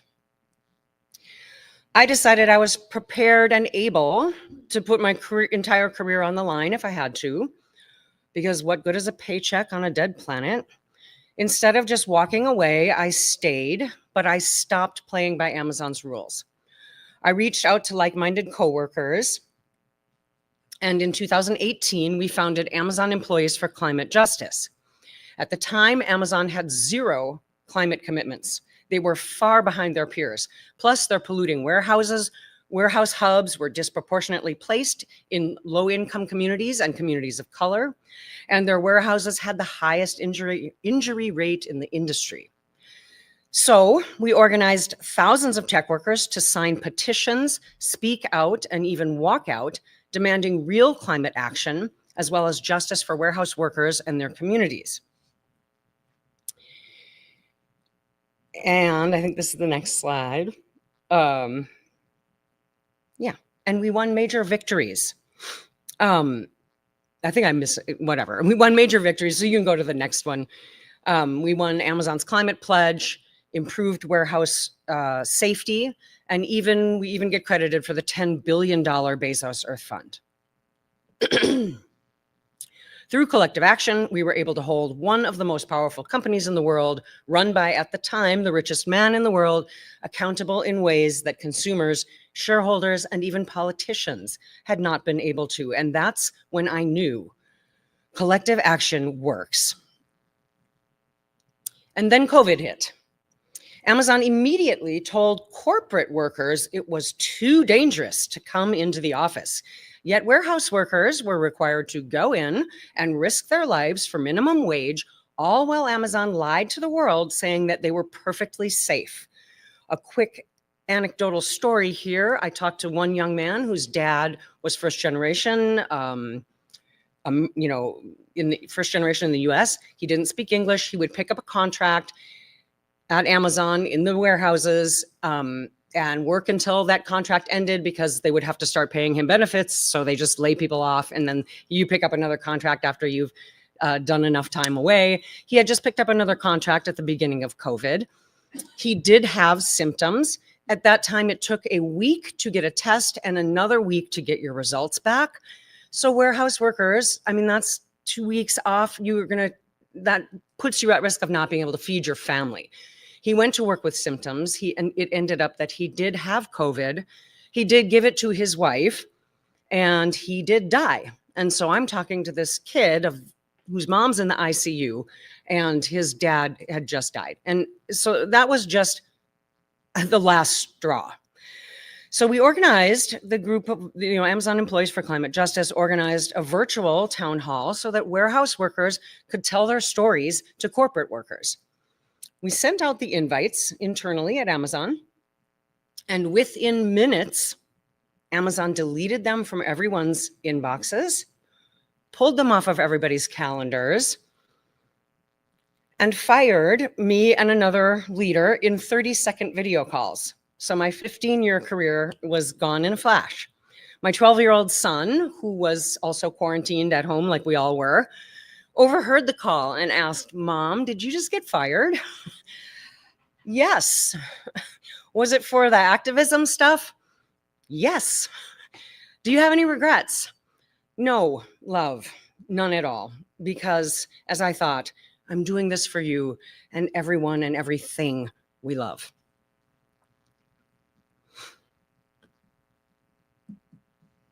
Fortunately, our group had become so widely known that 9 US senators wrote an open letter to Jeff Bezos and the Amazon board condemning our firings, and the United States National Labor Relations Board took Amazon to court and we won. Amazon was required to pay our back wages and post notice company-wide that it would not retaliate against lawful worker organizing, and best of all, Amazon Employees for Climate Justice is still going strong. Power predictably retaliates when threatened, but stay strong because retaliation means what you're doing is working. But why such swift and aggressive retaliation to prevent a simple conversation between coworkers? Because we had dared to bring intentionally divided workers together to build unity and power. And that's exactly what Amazon fears most, and their greatest fear reveals our greatest strength. The following year, I joined Microsoft to lead sustainable shopping with a covert plan to organize another powerful group of tech workers and use half my salary to fund 2 outside grassroots organizers. But after calling on executives to divest employee retirement funds from big oil, I was laid off in the first of many waves of layoffs designed to crush worker activism through fear. When we're fearful, our instinct is to shrink back and play it safe, but solidarity in these times is our only safety. Thankfully, getting laid off was perfect timing because Seattle's Progressive Party had asked me to run for Seattle City Council. And I had already accepted, hoping to use local government to drive systemic change.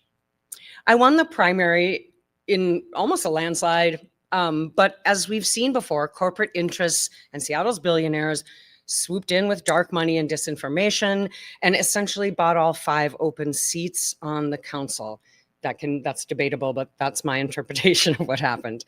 And then we saw a year later, we saw Elon Musk buy the highest office in the United States, and Peter Thiel, another tech billionaire, bought the 2nd highest office.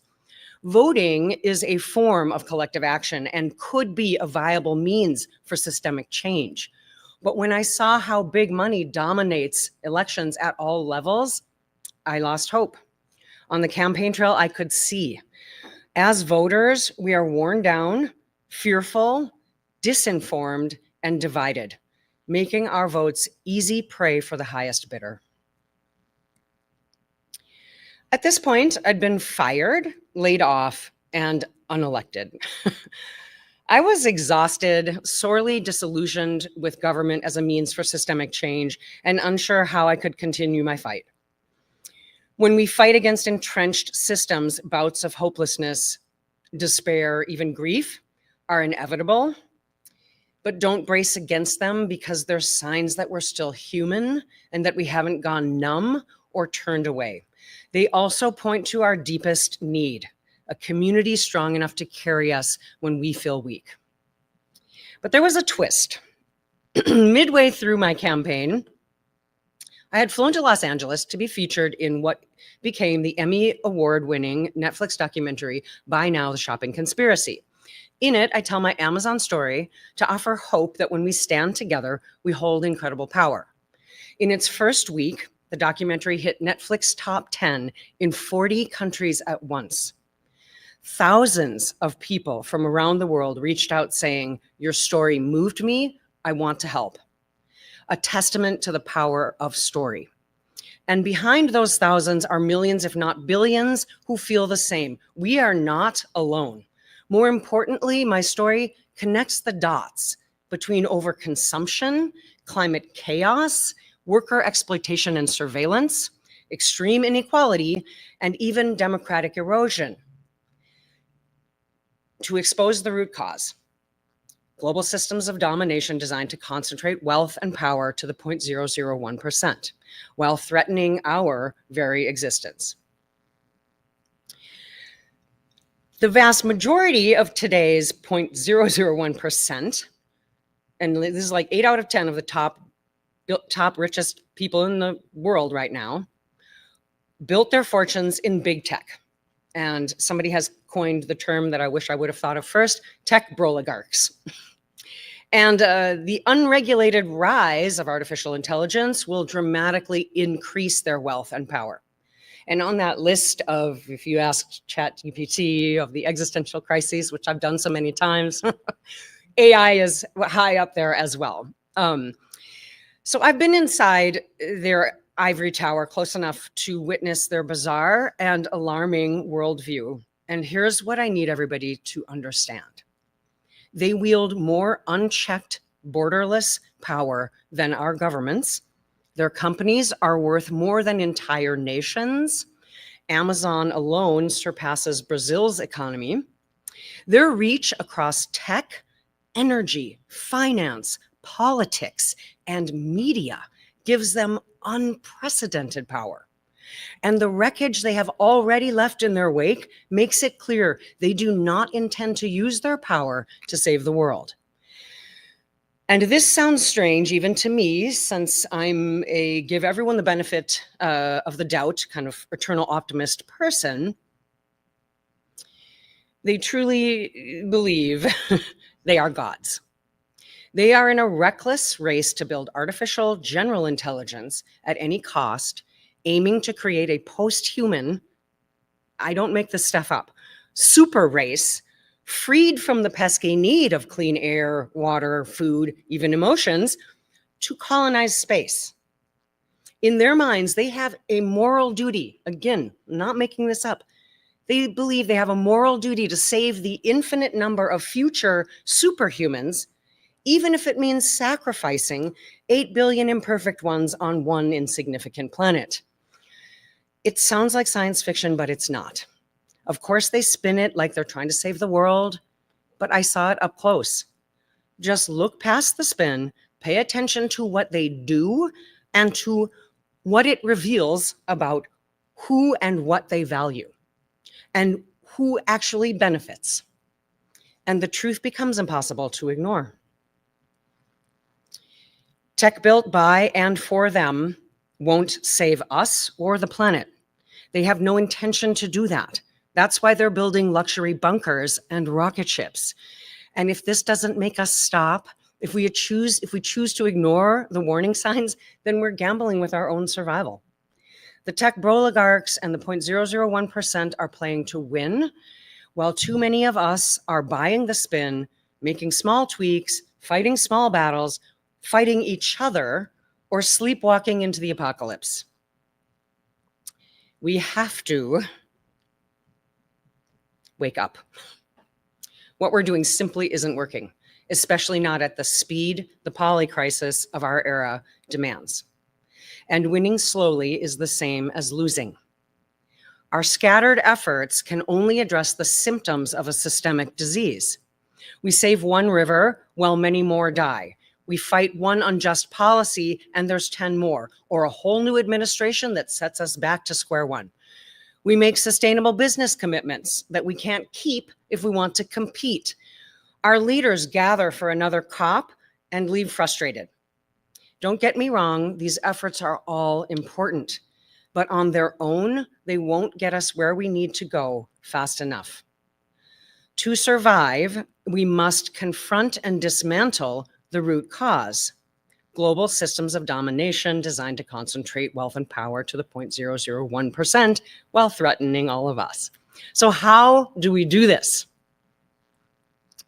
History and research abundantly prove strategic, nonviolent collective action, and you can, is our most powerful tool.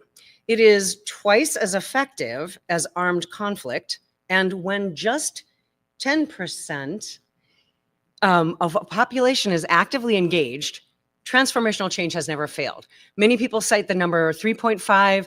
That's been pushed a bit higher. We could safely say 7. I safely say 10. It's doable. Any of those numbers makes it seem we could do this. And any time that has been in, that you have 10%, or up to 10%, transformational change has never failed. So the polycrisis of our era, however, calls for action bigger than one country or one company, bigger than anything we've ever done before. Our global crises demand a global movement. So 10% of 8 billion is 8 million. Impossible? That's exactly what they want us to believe.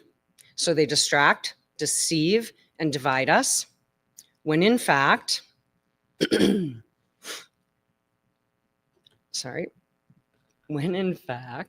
my gosh,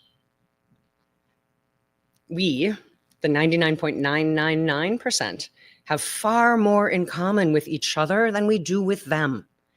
Unlike them, we all want clean air and water, health and safety for our loved ones, and we dream of a livable future on this planet. We are the overwhelming majority. We must unite in our shared humanity across borders, politics, religion, race, gender, class. We must build collective power, break the 0.001%'s grip, and dismantle their deadly systems and replace them with regenerative ones before it's too late. So, where do we start? Every major movement starts small, with people who dare to dream big. So just start where you are. Each one of us can help others awaken to our shared struggle, its singular root, and the conviction that with a global movement, transformational change is possible. Next, tell your story. You'll find how many others feel the same. Speak up within your local government or church or school. Speak truth to power. And then build close-knit communities.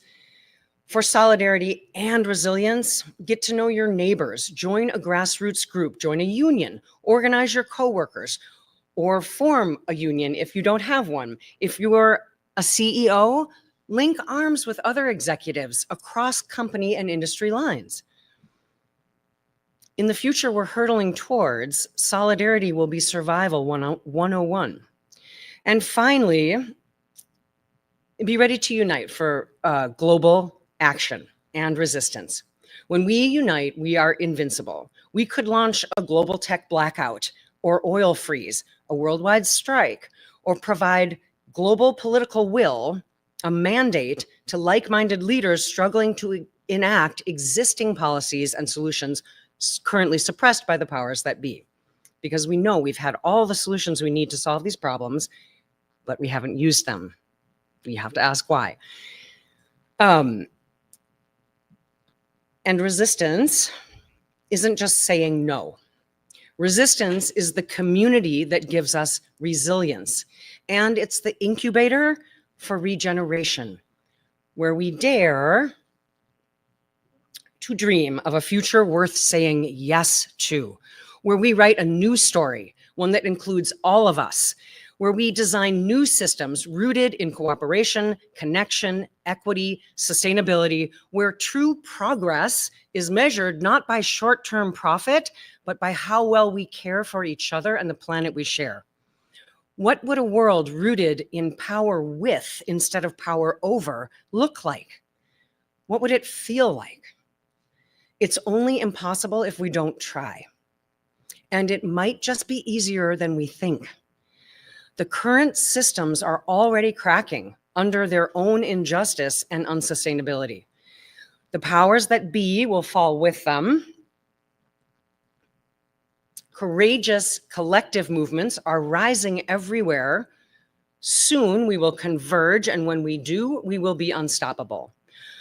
Imagine a global uprising, 800 million of us, united across borders, our powerful message circling the globe. One world, one fight, one future, unite. The old world is dying, a new one is being born. Don't sit this one out, because we have nothing and everything to lose.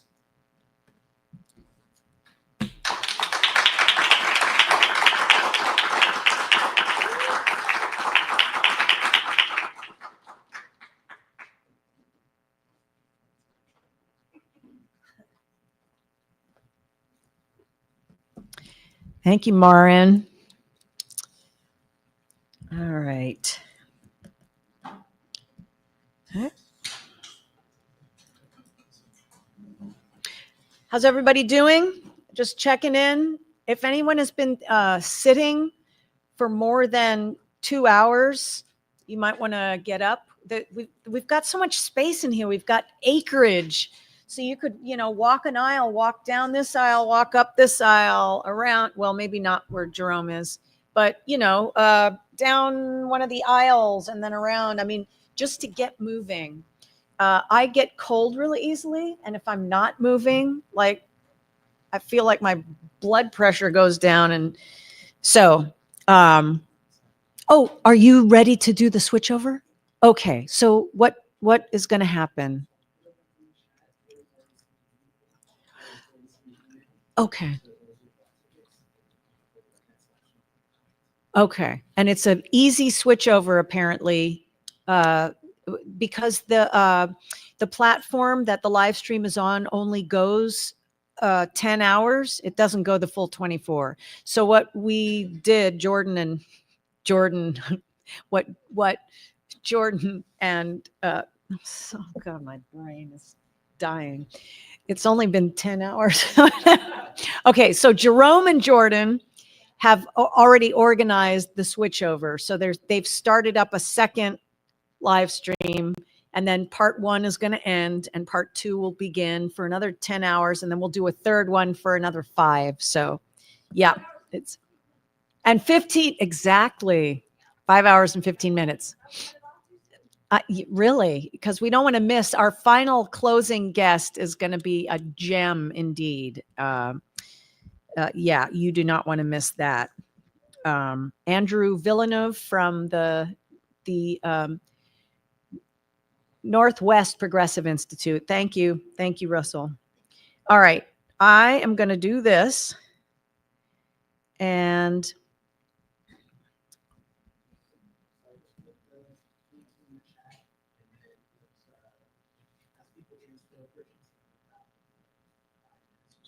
okay. Can they hear me? Can I talk to the live stream people? So about 5 minutes, everybody, and you're going to get a signal to switch to the next part 2 of the live stream, and then you can switch right over, and we'll just keep going right into the night. Okay, so no, I don't want that. All right. Sorry, friends.